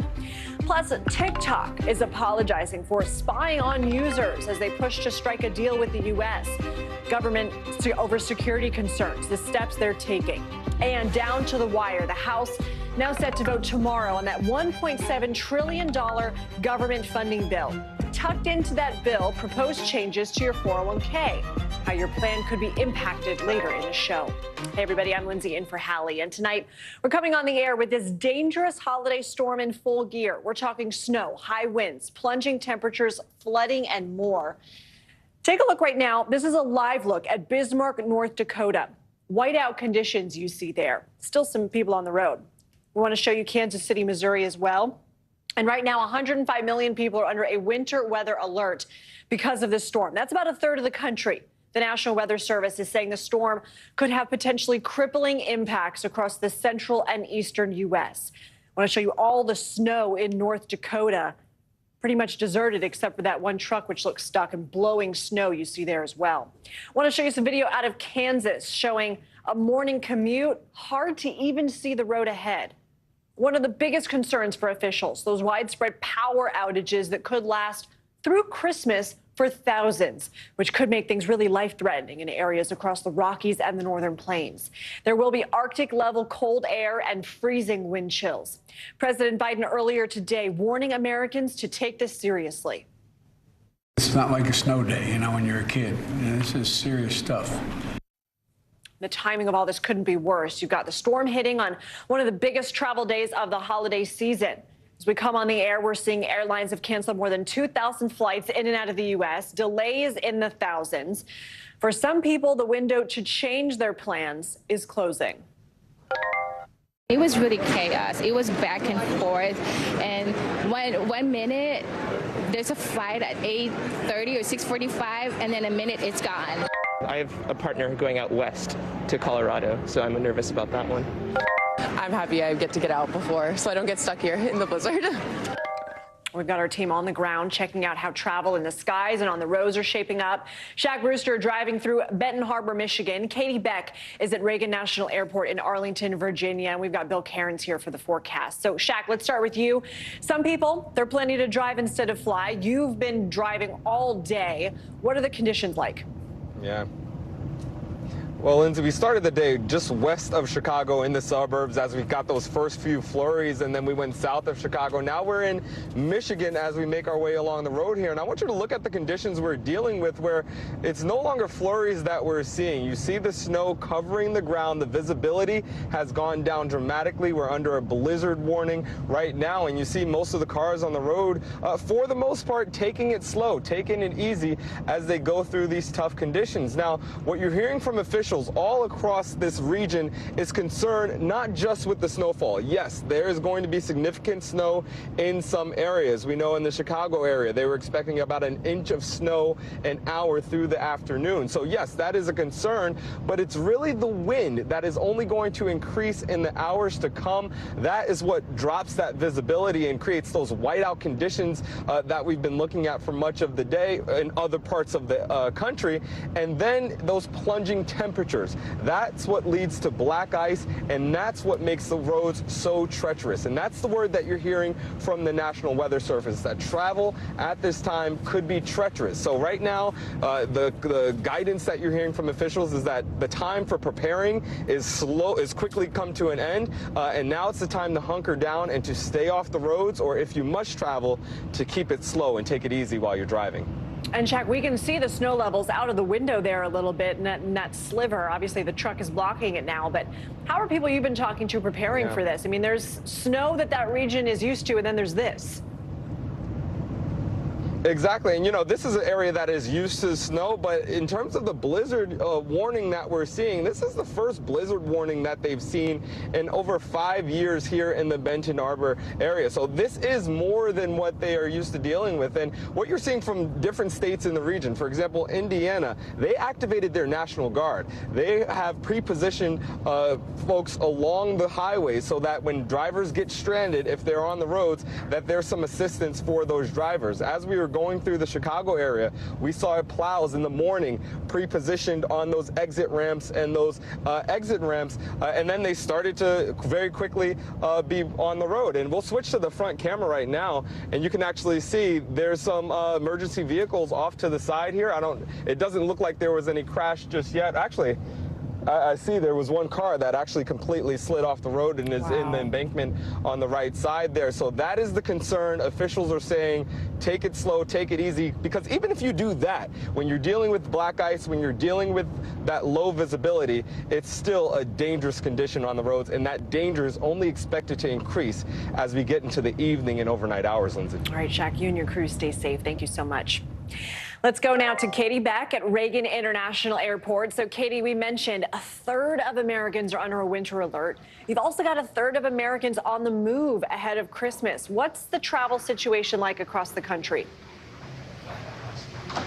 Well, it's certainly getting worse here at Reagan. We saw this morning that most flights were on time. There were very few cancellations and delays, and that departure board has changed pretty drastically over the day, as has the temperature. You can definitely sense that it's getting colder. The wind's picking up, and that departure board has a lot more red writing on it than it did at 7 this morning. Still, overall here, the day at Reagan has been pretty normal. Flights have had a pretty normal pattern, but like Shaq said, the weather is getting worse, and this is a hub to so many places. So if you are traveling from D.C. to anywhere in the Midwest, to Denver, to Chicago, to Detroit, those airports are going to be backlogged and jammed by tomorrow morning if planes are not able to get in and out. We know that Chicago preemptively canceled 500 flights today, and that the airlines were actually waiving change fees so that passengers would perhaps move their flights up earlier, and getting ahead of this weather and trying to reduce the number of people that are going to be stranded or canceled, trying to reschedule on Christmas Eve. So, Lindsay, things here are still in the mild category in terms of disruption, but will that last through the night and into tomorrow? Likely not. All right, Katie, thanks so much. All right, let's go ahead and go to the man who's been tracking this all, Bill Cairns. So we've been talking about the disruptions here. What's going on with this bomb cyclone? It's beginning to form. So up to this point, we've really only been dealing with the cold outbreak, and that's made its way all the way down to Texas. I'll show you that in a second. But we just added D.C. and Philadelphia into these wind chill advisories. This is a map you just hardly ever see. 177 million people are included in this. This is over half of the population of the U.S. is either in a wind chill advisory or a wind chill warning at this point. So that's a pretty extremely rare. Even North Florida is under a wind chill advisory. So here's the current wind chills. And I was mentioning that we're getting into it now in southern portions of Texas. San Antonio was 60 degrees earlier today. Now your wind chill is 22.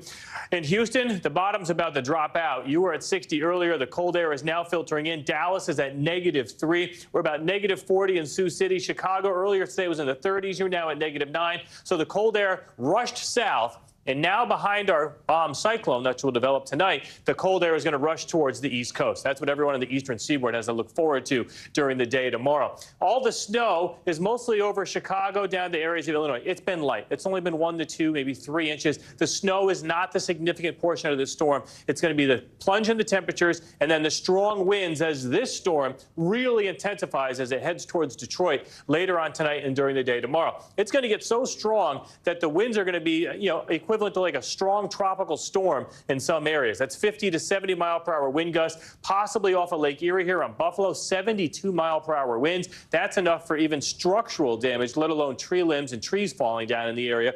And in addition to that, you're going to have power outages with wind chills in the -20 to 30 range. So you're talking about a lot of people, possibly thousands, with no power over the Christmas weekend with wind chills that are dangerous, even to stay in your home if you don't have a way to heat your house. So power outage potential highest along Lake Erie, off of Lake Ontario near Watertown, all of northern New England, and then some coastal locations here near Cape Cod, too, could have very strong wind gusts tomorrow morning and the chance of power outages. The snowfall map, nothing impressive, but if you just get that coating out there and you have to drive in it and we get a flash freeze, which we're going to get later tonight in the Ohio Valley, tomorrow near Pennsylvania, that's the possibility to get those spin outs and driving on the black ice. And tomorrow morning, on top of everything, with these strong winds, we have coastal flood warnings from down East Maine, Boston to Cape Cod, Providence, coastline of Connecticut, all of Long Island, and down towards Atlantic City. We could have roads closed. We could have flooding on certain highways. I know the FDR Drive in New York City is expected to be closed at the peak of the morning high tide around 7 a.m.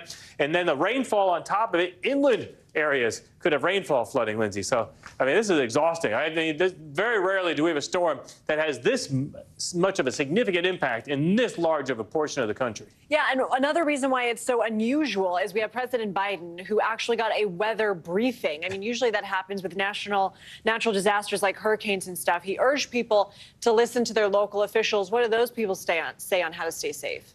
I think the reason they did that was because they're concerned about people getting trapped. And I think one of the biggest issues and the concerns is going to be near the Great Lakes, where Shaq was just driving, near the Benton Harbor area, also towards Buffalo. Because when we start to get to the point where we got winds that are that strong, even if we only get 6 to 12 inches, one area, the ground will be bare. It's going to be light and powdery. Another area will have 5 feet of snow. And if we get cars stranded off the roads, especially in any rural areas, and you get wind chills like this, and people may not be able to get rescued. And we're talking life-threatening conditions out there. And not to mention, Lindsay, I haven't brought it up during the day today, but people have to worry about their pets in this weather, too. People that are used to leaving their pets outside, you can't do that in this weather. Yeah, great to mention. And when do we expect the worst to be over? Are there any better-looking pictures for the actual holiday?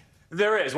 So today is when it's, getting bad. Tomorrow is when it gets really bad. By the time we start to get to, I was going to say Saturday, Christmas Eve. So here's the map for Friday. Travel impacts, obviously, the Northeast is a mess. Just cold everywhere else. By the time we get to Christmas Eve, if you're away from the Great Lakes, it's not bad. It's cold, but it's starting to recover a little bit in areas of Texas. At least you have sunny skies. You're not going to be driving in snow or anything. And by the time we get to Christmas Day, besides Cleveland to Buffalo, everyone else is actually looking pretty nice for all their travel. It's really today and all day tomorrow is the most significant impacts. Festively frigid. Yes. Very good. Bill Cairns, thank you so much. Sam Bankman-Fried released today on a $250 million bond after a court appearance in New York. He's accused of misappropriating billions of dollars deposited in his crypto exchange FTX. Here he is leaving court today. SBF, as he's known, says he never intended to defraud anyone. Some terms of his bail: he's under home detention and monitoring at his parents' house in Palo Alto, California. Bankman-Fried can leave home only with approval for exercise. He also has to surrender his passport and any weapons he owns. And while Bankman-Fried was being brought back to the States, U.S. Attorney Damian Williams announced charges against two of SBF's closest business associates, Caroline Ellison and Gary Wong, charges which they secretly pleaded guilty to. Ron Allen joins me now from outside the courthouse in Manhattan. So, Ron, talk to us here about the terms of SBF's bail and also what happened in court today. Well, the court hearing was very brief, about an hour, and as you said, bond was set at $250 million. His parents essentially co-signed the agreement based on the equity and value of their home out in Palo Alto, where Bankman-Fried will be under house arrest and also wearing an electronic monitoring device and confined to Northern California, where we believe that he is headed now. He left here a couple of hours ago. What the judge called very tight restrictions, and the judge also agreed that he didn't see Bankman-Fried now as being a flight risk because, as the judge put it, anywhere he goes, he'd be recognized. And the attorneys agreed that his resources, his finances, were greatly diminished. After all, again, his parents had to co-sign for this, like you're co-signing for a college loan. Of course, the amounts of money in all this are staggeringly higher than a college loan, but that's essentially what happened. I want to turn also to the news we got, Ron, about Bankman-Fried's associates overnight. What do we know about them and their roles in all this? Well, they're very high-ranking people in a very small company. And Caroline Ellison, was even described in some accounts as an ex-girlfriend of Bankman-Fried. So they pleaded guilty to fraud, conspiracy, a number of charges, and they faced up to 50 to 100 years in prison based on the charges that they were facing. So that gives you some idea of why what may have helped them decide that they wanted to cooperate, plead guilty, and get past this.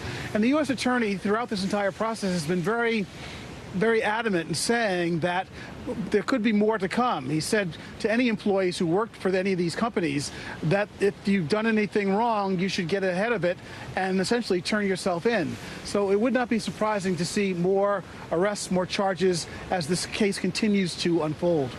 Ron, thank you so much. Congressman Jamie Raskin on the January 6th committee telling NBC News tonight that he's still confident the committee's final report will be made public today after they pushed the report's release back one day. Raskin saying the delay is because of a skeleton staff ahead of the holidays. But the committee is releasing the full interview transcripts from former White House aide and key witness Cassidy Hutchinson, revealing how she was instructed by her attorney to mislead the committee. That attorney, Stephen Pasentano, defending himself tonight, writing in a statement in part, "I represented Ms. Hutchinson honorably, ethically, and fully consistent with her sole interests as she communicated them to me." Joining me now is Julie Sirkin. So, Julie, talk to me first about where the committee is at in trying to get this report out. I mean, you heard it from Jamie Raskin, right? He said they're still trying to get this report out today. He again blamed some of those printing and filing issues we've been hearing about since yesterday. And it's not unusual to imagine that a report of this size, 1,000+ pages expected to drop, would take some time to print and get out there, especially with the skeleton staff that Raskin alluded to. Of course, the holidays just around the corner. People in this building were planning on being out a long time ago. So that's totally plausible. But in the meantime, the committee is keeping us busy by releasing these dribs and drabs of the transcripts that they have. Remember, they conducted interviews with more than 1,000 witnesses. So not only is this report extensive, but these transcripts coming out in addition to the report are also extensive as well. And we'll talk about this a little bit more. I want to talk to you, Julie, about this transcript, because in it, it's really giving us a better look at what the committee referred to during the hearings as potential witness tampering, and also the awareness in the White House that Trump lost the election. Walk us through the significance here. Yeah, it's fascinating. I mean, one transcript that was released today that immediately caught my eye is that of Cassidy Hutchinson. Of course, she was their star witness in that bombshell explosive testimony she gave in July to Congress. Really the closest person in the Trump White House at that point to admit publicly that not only that she believes former President Trump made some efforts to incite the mob with his speech, with his plans behind the scenes, planning not only on the 6th but on the 5th as well. Remember, she was really close not only to former President President Trump, but to his chief of staff, Mark Meadows. And she was privy to all of those conversations. And in these transcripts, I mean, you could really see how they felt, Trump orbit felt that she was the weakest link, perhaps the easiest to break. I want to read you a piece of her transcript, the first part in which she's telling the committee that it took her some time not only to find a lawyer, but to retain one pro bono, because at the time she didn't have a job. She couldn't find a job after being unemployed after former President Trump lost the election. And a piece of what she said was talking about her conversations about Stephen Passantino, who of course was the White House ethics lawyer. And she's saying, Stephen said something to the effect of, quote, "The committee doesn't know what you can and can't recall, so we want to be able to use that as much as we can unless you really, really remember something very clearly." He's telling her to essentially say, "I don't recall each time." And she's continued, and that's when you give a short, sweet response. You don't want to get ahead of their questions. She went on in this transcript to tell the committee that she was concerned she would be perjuring herself, essentially, by not answering these questions. She also actually apologized to the committee for maybe not being as forthcoming in the beginning as she was later on when she was able to get another lawyer. And she was concerned that whoever was paying these legal funds for Stephen Passantino, that they were connected to the Trump orbit, even saying that she told her mom she was worried she would forever be indebted to the Trump world because they'd be paying these fees. And I also want to talk about another piece of this, which is about that call with Raffensperger, the call that former President Trump had with the Georgia Secretary of State, January of 2021. Hutchinson here recalling a moment to the committee as well, saying, quote, "After that Raffensperger call where Mark said something," Mark meaning Mark Meadows, something to the effect of, quote, "He knows it's over." The he I am referring to when I say this quote is the president, President Trump. He knows it's over. He knows he lost, but we're going to keep trying. There's a chance he didn't. I want to pull this off for him. This eyebrow raising, but also less surprising that even these details she divulges about the lawyer back and forth, because we've also heard this from different people in the White House in their private conversations with the committee. Julie Sturkin, fascinating. Thank you. House Democratic leaders tonight are saying they now expect to vote on that $1.7 trillion funding bill tomorrow. And there's some urgency here because the deadline is midnight tomorrow, while representatives from the states getting hit by that winter storm are losing their chance to get home for the holidays. The Senate passed the bill 68-29 this morning. So what are some of the things that are included? Military spending, aid for Ukraine, disaster relief, an overhaul in election laws, and banning TikTok on government-owned devices.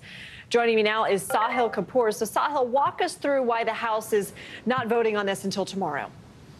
Well, quite simply, Lindsay, the House Majority Leader Steny Hoyer says the chamber is not going to formally receive the bill. Remember, it's more than 4,000 pages until late tonight, and they're not going to be able to formally begin the process as one would of moving it to the floor of the House. The process is fairly simple. Once they get it, they can do it quickly. It needs to go through the Rules Committee. That generally takes a few hours. Then they can set up a process on the floor of the House that would also take a few hours before they finally end up voting on it. Hoyer said that process is expected to happen after 9 a.m. when the House, reconvenes tomorrow morning. It's not exactly clear when the vote will be, but it'll be around or after 9 a.m. A notable piece of this bill, Sahil, is that aid for Ukraine, $45 billion, which is what President Zelensky was asking Congress for just yesterday. That's right. It's no coincidence that Zelensky was asking Congress for this assistance to his country, to Ukraine, to help fend off Russian aggression and to try to win this war. He said to Congress, your support is crucial. In other words, Ukraine cannot defend itself without assistance from the United States. And this package includes, in total, $45 billion in aid to Ukraine. A big portion of that is weapons. There's security money in there. There's also humanitarian and economic assistance, all sorts of things that Ukraine says it needs to, to keep defending itself and to survive, essentially, against Putin's war. All right, so Sahil, if the House is able to pass this tomorrow, how quickly will they get it to the president's desk? They're going to try to get this to Biden as soon as possible. The president's going to want to sign it quickly as well, because the sooner he signs it, the sooner this money can get out the door. They know there's urgency with Ukraine. There's a whole host of priorities for both political parties that are included in this bill. For Democrats, a boost in domestic discretionary spending, although not as much as they would have wanted, but those programs can begin to take shape after the bill is signed into law. This is going to be the last major piece of the Democratic trifecta. They passed a lot of bills, some of them on a party line basis, spent trillions of dollars on Democratic priorities, many of them on a bipartisan basis. This ends that era, Lindsay, and begins a new era, at least once the House passes it. Maybe I shouldn't get ahead of myself, but they're likely to pass it once this is over and signed into law. In just a couple of weeks, Kevin McCarthy and House Republicans are in position to take over the House of Representatives. Remember, they fought against this bill. McCarthy tried to kill it up until the very end, and he's still, whipping his members. His team, I should say, is whipping their members to try to kill this bill. He's probably going to fail, but they're going to be in charge in just a matter of weeks. And the entire contours of negotiations, these entire contours of bipartisan bills that previously required Democrats and a few Senate Republicans are going to change, because House Republicans will be at the helm. Sahil Kapoor, thanks so much. And another piece of government funding bill that could change the way your 401k works. We're going to have more on that in the show. Still to come, it is a scene worrying parents across the country as COVID, flu, and RSV cases surge. There's not enough medicine to go around. How soon those shelves could be restocked. Plus, Target is issuing a recall of a popular children's product after 2 deaths. Stay with us.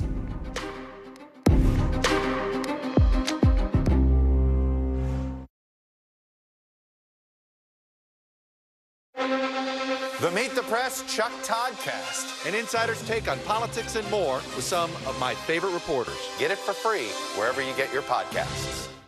News is happening now. Look at what's making headlines around the world. We're coming on the air with breaking news. This is a significant moment. Whenever it happens, wherever you are.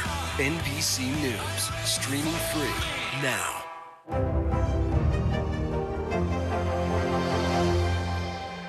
Hey, I'm Hallie. It's good to be with you tonight. There's another legal filing today, and I want to cut through some of the weedsy stuff. And let's just get to the point. They have started to vote on the PACT Act. If you're like Hallie, stop speaking Washingtonese. This bill would basically give health care to veterans who have exposed to these toxic chemicals. So, Scott, I'm trying to make this as not DC as possible. The increased sort of anger that we've seen now in politics. I saw you searching for, I think, your microphone, Dan. You are. I was trying to do it on the slide. Live TV, man. It's okay. News is happening now. Look at what's making headlines around the world. We're coming on the air with breaking news. This is a significant moment. Whenever it happens, wherever you are. NBC News, streaming free now. Mr. Secretary, when is this going to get better? You came into this job saying you were to fight crime. Have you been successful? Found a way to put that. Can you update us on the status of negotiations? Hey, I'm Hallie. It's good to be with you tonight. There's another legal filing today, and I want to cut through some of the weedsy stuff. And let's just get to the point. They have started to vote on the PACT Act. If you're like Hallie, stop speaking Washingtonese. This bill would basically give health care to veterans who have exposed to these toxic chemicals. So, Scott, I'm trying to make this as not DC as possible. The increased sort of anger that we've seen now in politics. I saw you searching for, I think, your microphone, Dan. You are. I was trying to do it on the slide. Live TV, man. It's okay. This is what it looks and feels from the storm zone. The bigger piece of the puzzle comes. New numbers just out this morning. Good evening. We begin tonight with breaking news just coming in. We begin this hour with the latest developments. We're coming on the air with some shakeups big time on Capitol Hill. How much water ultimately will be forced inland? Whenever it happens, wherever you are. NBC News, streaming free now.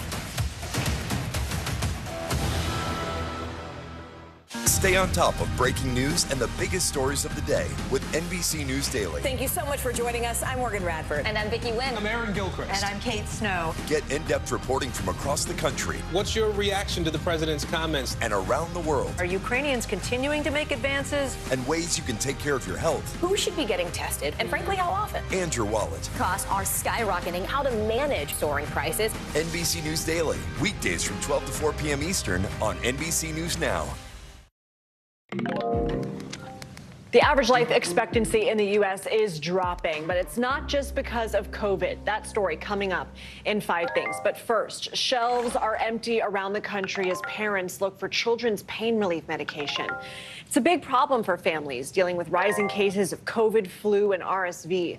COVID rates are up 37% in the last 2 weeks. 15 million people have had the flu this season, and RSV rates are still high in some parts of the country. CVS and Walgreens are limiting the number of children's pain medicine customers can buy. There's just not enough to go around for kids and adults. Sam Brock joins me now. So, Sam, how are families and pharmacies dealing with this? Yeah, this is definitely a real problem, Lindsay, and I can tell you, there's always accusations of over-dramatization. You go to your local pharmacies, you are seeing empty shelves, maybe not completely barren, but certainly when it concerns children's medications, they are really hard to find right now. And parents at the moment are literally, Lindsay, going store to store, 3, 4, 5 stores at a time to try to find medication. And I talked to a mom yesterday who says, I'm in a fortunate position that I am financially able and have enough time to actually do this.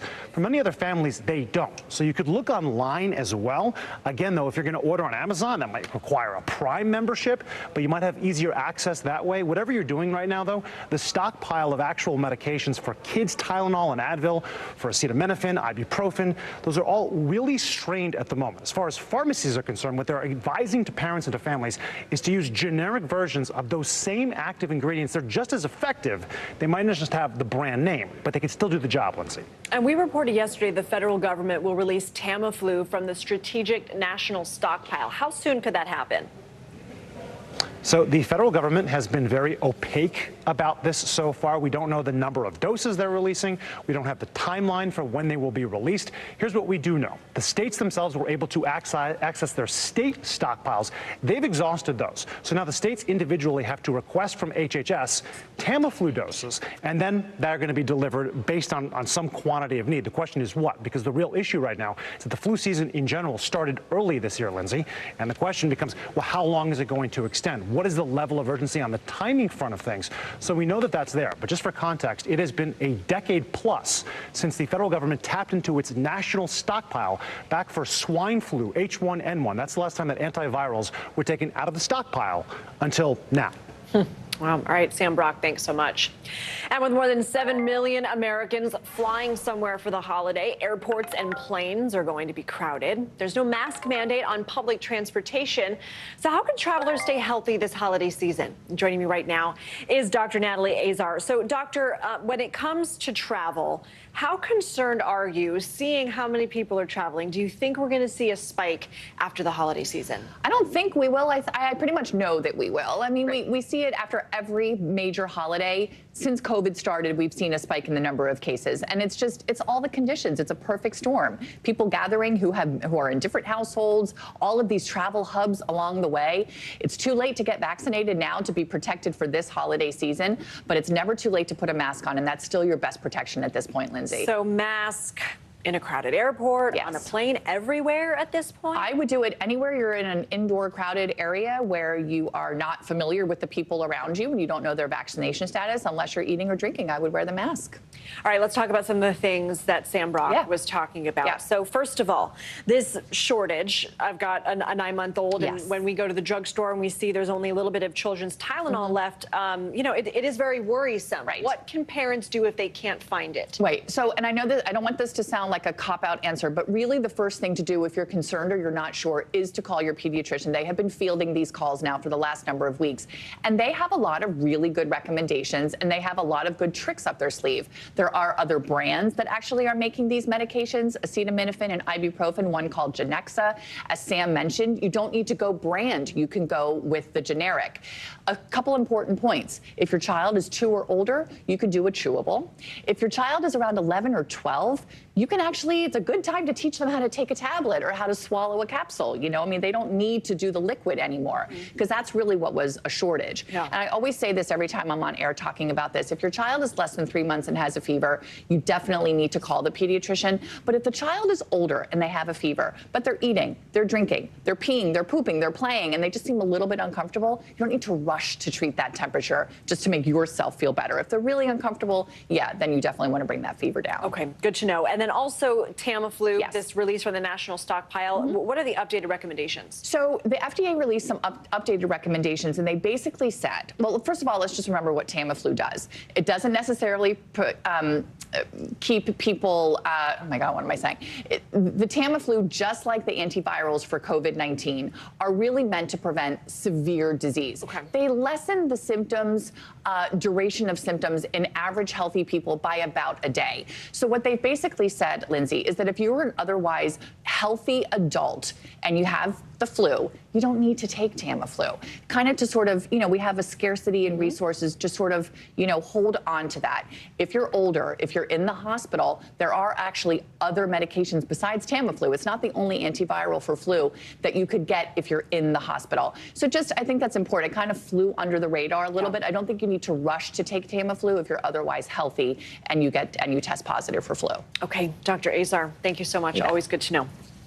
Let's get you over now to the 5 things our team thinks you should know about tonight. Number 1, the CDC is reporting the average life expectancy in the U.S.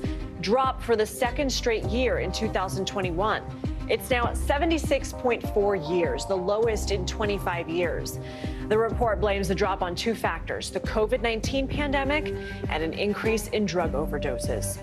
Number 2, Target is recalling more than 200,000 weighted blankets after federal regulators say 2 young children reportedly died of asphyxiation earlier this year.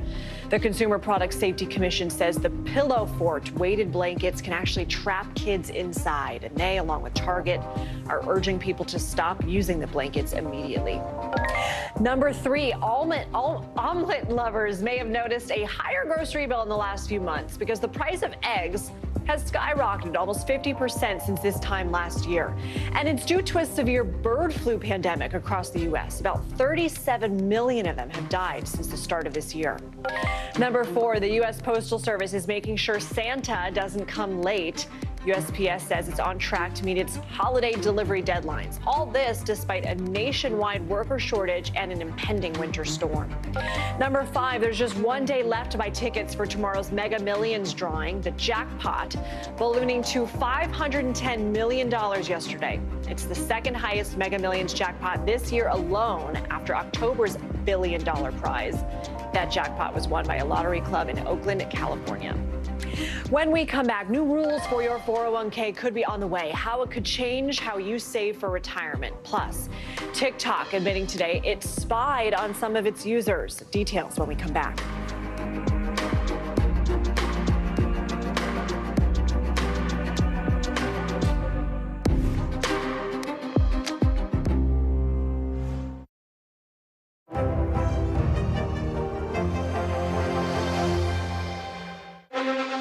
The Meet the Press Chuck Toddcast, an insider's take on politics and more with some of my favorite reporters. Get it for free wherever you get your podcasts. NBC News, streaming free now. Sometimes the news can be difficult and overwhelming for kids to understand, so we've created a newscast just for them. We hope your family will watch Nightly News Kids Edition. Hey, I'm Hallie. It's good to be with you tonight. There's another legal filing today, and I want to cut through some of the weedsy stuff. But let's just get to the point. They have started to vote on the PACT Act. If you're like Hallie, stop speaking Washingtonese. This bill would basically give health care to veterans who have exposed to these toxic chemicals. So, Scott, I'm trying to make this as not DC as possible. The increased sort of anger that we've seen now in politics. I saw you searching for, I think, your microphone, Dan. You are. I was trying to do it on the slide. Live TV, man. It's okay. This is what it looks and feels. From the storm zone. The bigger piece of the puzzle comes. New numbers just out this morning. Good evening. We begin tonight with breaking news just coming in. We begin this hour with the latest developments. We're coming on the air with some shakeups big time on Capitol Hill. How much water ultimately will be forced inland? Whenever it happens, wherever you are, NBC News, streaming free now.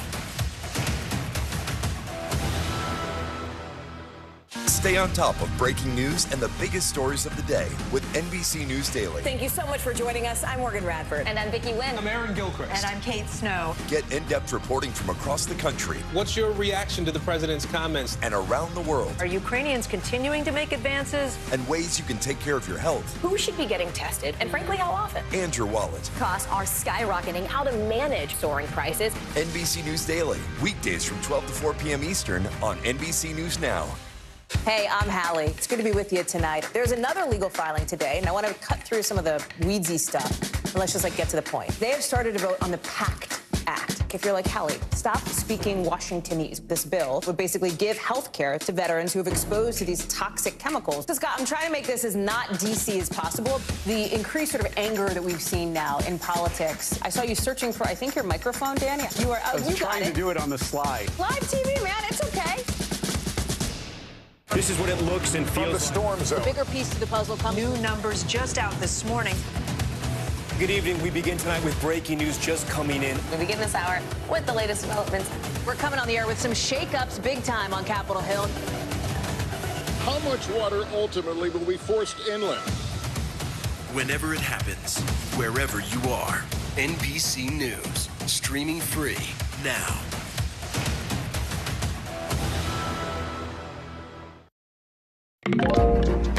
A 1 in a million occurrence was caught on camera in Alaska. That story coming up in The Local. But first, significant changes could be coming for America's retirement plans. It's part of that $1.7 trillion spending bill Congress is trying to get passed by tomorrow night. The goal is to boost retirement savings and increase access to 401ks and IRAs. The plan includes automatic 401k enrollment with an exemption for small businesses with fewer than 10 employees, a federal government match for workers who make less than $71,000 a year, and a 401k enrollment plan for part-time employees. At least one expert says it's the largest bill covering retirement in more than 15 years. CNBC's Ron Insana joins me right now. So, Ron, talk to me about the impact of this plan and who's really going to benefit from these changes. I think everybody who qualifies for a 401k that can be used on a tax-free or tax-deferred basis would qualify greatly, Lindsay. I mean, they're increasing the limits on what you can contribute. They're increasing the catch-up payments for those of us who are older and haven't bothered to save nearly enough yet for retirement. And they're pushing back the age at which you have to begin your withdrawals. Now, it's currently 72. It's going to go to 73, and ultimately within the next decade, 75. So it's giving people who are, 50, 60 years or older additional time to save on a tax-deferred basis, so that when the time comes to start withdrawing money, they'll have more in the 401k program than they might currently at a mandatory retirement age for those of us who are at the tail end of the baby boom of 67. There are a lot of very, very strong savings incentives in this new set of proposals that are in the omnibus spending bill. I mean, sounds good for workers, but how will this automatic 401k enrollment provision impact small businesses? Well, it really depends. I mean, to the extent to which small businesses offer a match, that would obviously increase the amount of money they'd have to contribute. Not every employer matches what the employee puts in, so that's a discretionary item among employers. But generally speaking, the net impact obviously would be increased employee loyalty if you've got a program in which you can save funds for retirement. So I think net, it's not that onerous for employees. There are some carrying costs, obviously, that go with this when it comes to pay and benefit packages that are put out by companies, but nothing so onerous that it would really deter small businesses from starting. Let's talk about the part of the plan that would increase the age when people have to start taking a minimum distribution from their 401ks. Why do this, and who does it help? Well, me, actually. I'm 61 years old. I'm at the tail end of the baby boom. My mandatory, or at least my Social Security retirement age these days, is 67. But if you failed at our age to save enough for retirement, this pushes back that date at which you need to start those minimum withdrawals to 75 years old. So that basically, if you're in your 60s and approaching retirement right now, gives you really an additional 8 or 10 years, 3 years technically from where we are right now, to start pulling that money out. But it just means that the effect of compounding your savings will increase, and it gives you a chance to give you a better return on your investment and also more money to spend in retirement when that day comes. Ron and Sana, thanks as always. The owners of TikTok today admitting that 4 employees spied on a handful of users, including some journalists. The company ByteDance was investigating a suspected leak of internal company documents and conversations that led to some bad press, like this BuzzFeed report that TikTok user data had been accessed from China. ByteDance says those employees have been fired, and a TikTok spokesman tells Variety that the employees' misbehavior was unacceptable. Meanwhile, Reuters reports TikTok is taking steps to try and reassure the U.S. government that the platform is safe from interference by China's Communist Party. NBC's Kevin Collier joins me now. So, Kevin, first, talk to me more about who ByteDance said the employees spied on and what journalists are saying about it. So several people, including journalists, like you said, multiple outlets who had written stories that were embarrassing for the company. One was Christina Criddle from the Financial Times. She'd written about poor working conditions at TikTok's London offices. Another, Emily Baker White, who was at BuzzFeed News and now at Forbes, who had written about how TikTok's parent company in China, ByteDance, had accessed Americans' user data.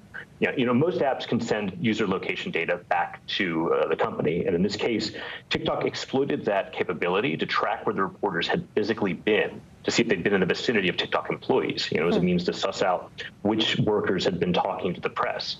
Our phones collect this massive amount of data on us. We all know this. This is one of the most overt abuses of that from a tech company that we've seen in a while. I imagine those journalists who were spied on aren't happy about it. Yeah, I think so.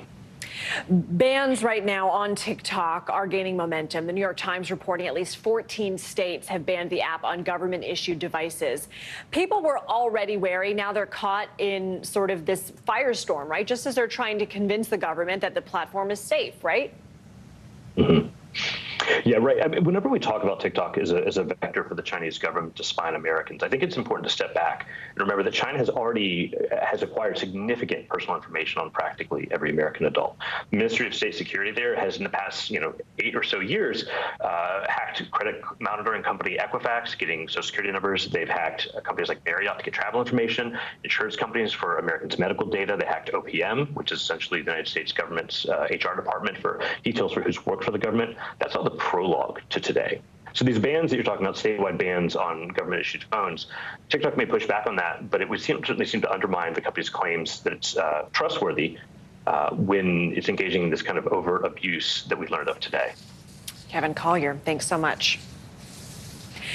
Coming up, for years, people in Jackson, Mississippi have been fighting for clean water, and now the EPA is getting involved. Why the agency's administrator is telling NBC News about avoiding another water crisis. Plus, a zookeeper is recovering tonight after being attacked by a bear in Florida. Stay with us.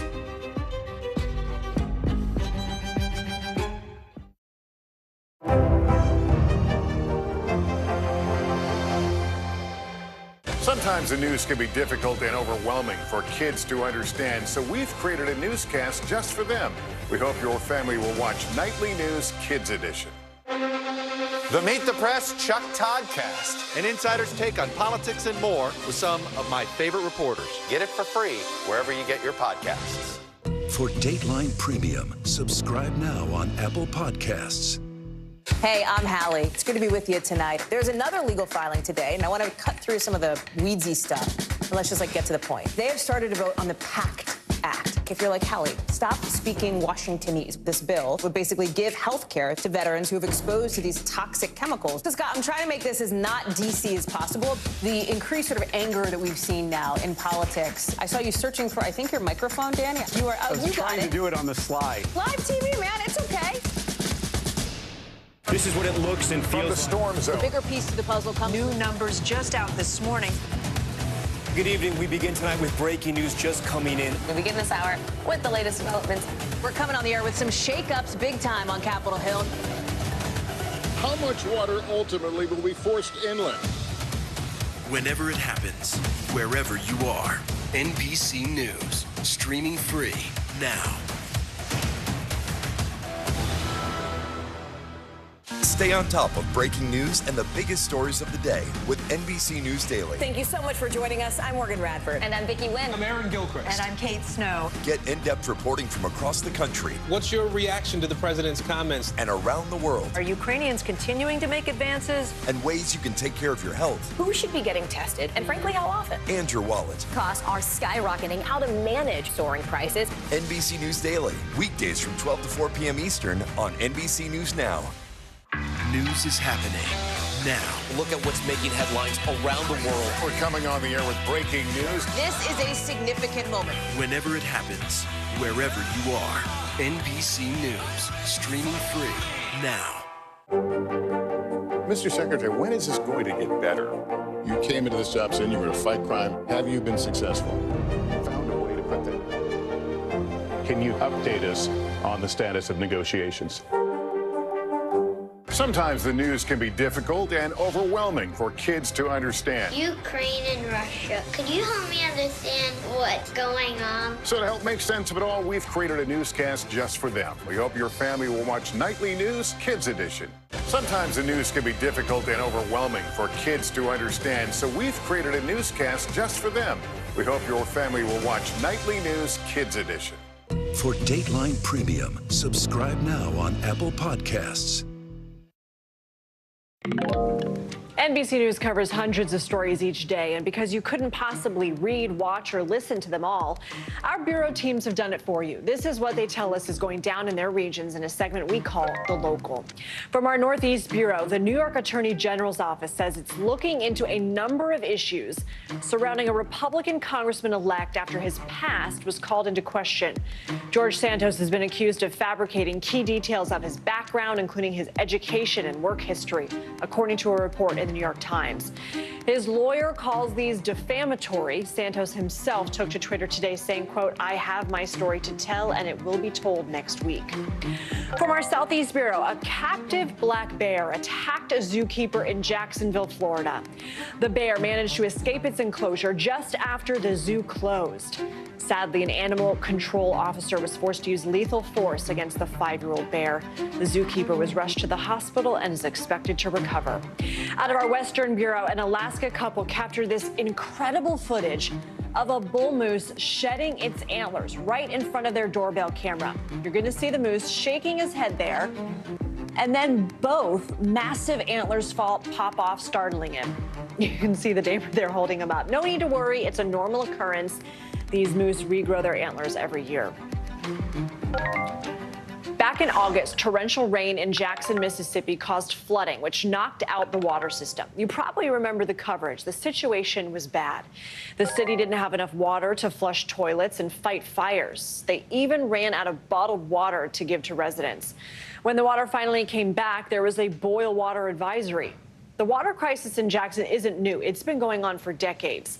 Now, the EPA launched a civil rights probe over the water crisis. The Department of Justice is suing the city of Jackson, and residents also filed a class action lawsuit against Mississippi officials. Now, NBC correspondent Zincle Esamoah has really been digging into all of this. In fact, she got the chance to sit down with Michael Reagan, the first black EPA administrator, and Zincle now joins me now. So we know that the EPA is in the middle of this civil rights probe into the water system. Did the administrator kind of go into all that and the status? Yeah, Lindsay, he absolutely did. So essentially, the EPA launched a civil rights probe into Jackson, Mississippi because of an NAACP complaint. That complaint alleges that Governor Tate Reeves and the state of Mississippi discriminated against the majority black city of Jackson. So I asked Administrator Reagan to share specifics about the ongoing probe. And while he couldn't give us the details or next steps, we do have a rough timeline. Take a listen. When can we expect results from that civil rights investigation? Well, you know, there's a couple more months for us to review that. When a complaint or a petition is filed, EPA has up to 180 days to respond to that petition. And we're combing through it and we're looking at it. We take all of these petitions very seriously, and this is no exception. Now, it is important to note that in response to the NAACP complaint, the governor has previously said his administration is committed to ensuring all federal funding is made available on an objective and what he called a race-neutral basis. Lindsay. Zing-Clay, Jackson's water system is currently under control right now of a third party. How's that going? Yeah, so that's pretty rare and unusual. And the administrator really wanted to emphasize that. Essentially, they said, the city is pointing the finger at the state, saying we're not getting enough funding, and the state is saying you are not managing the money well. And so the government has essentially stepped in and appointed a third-party manager. Here's what the administrator had to say.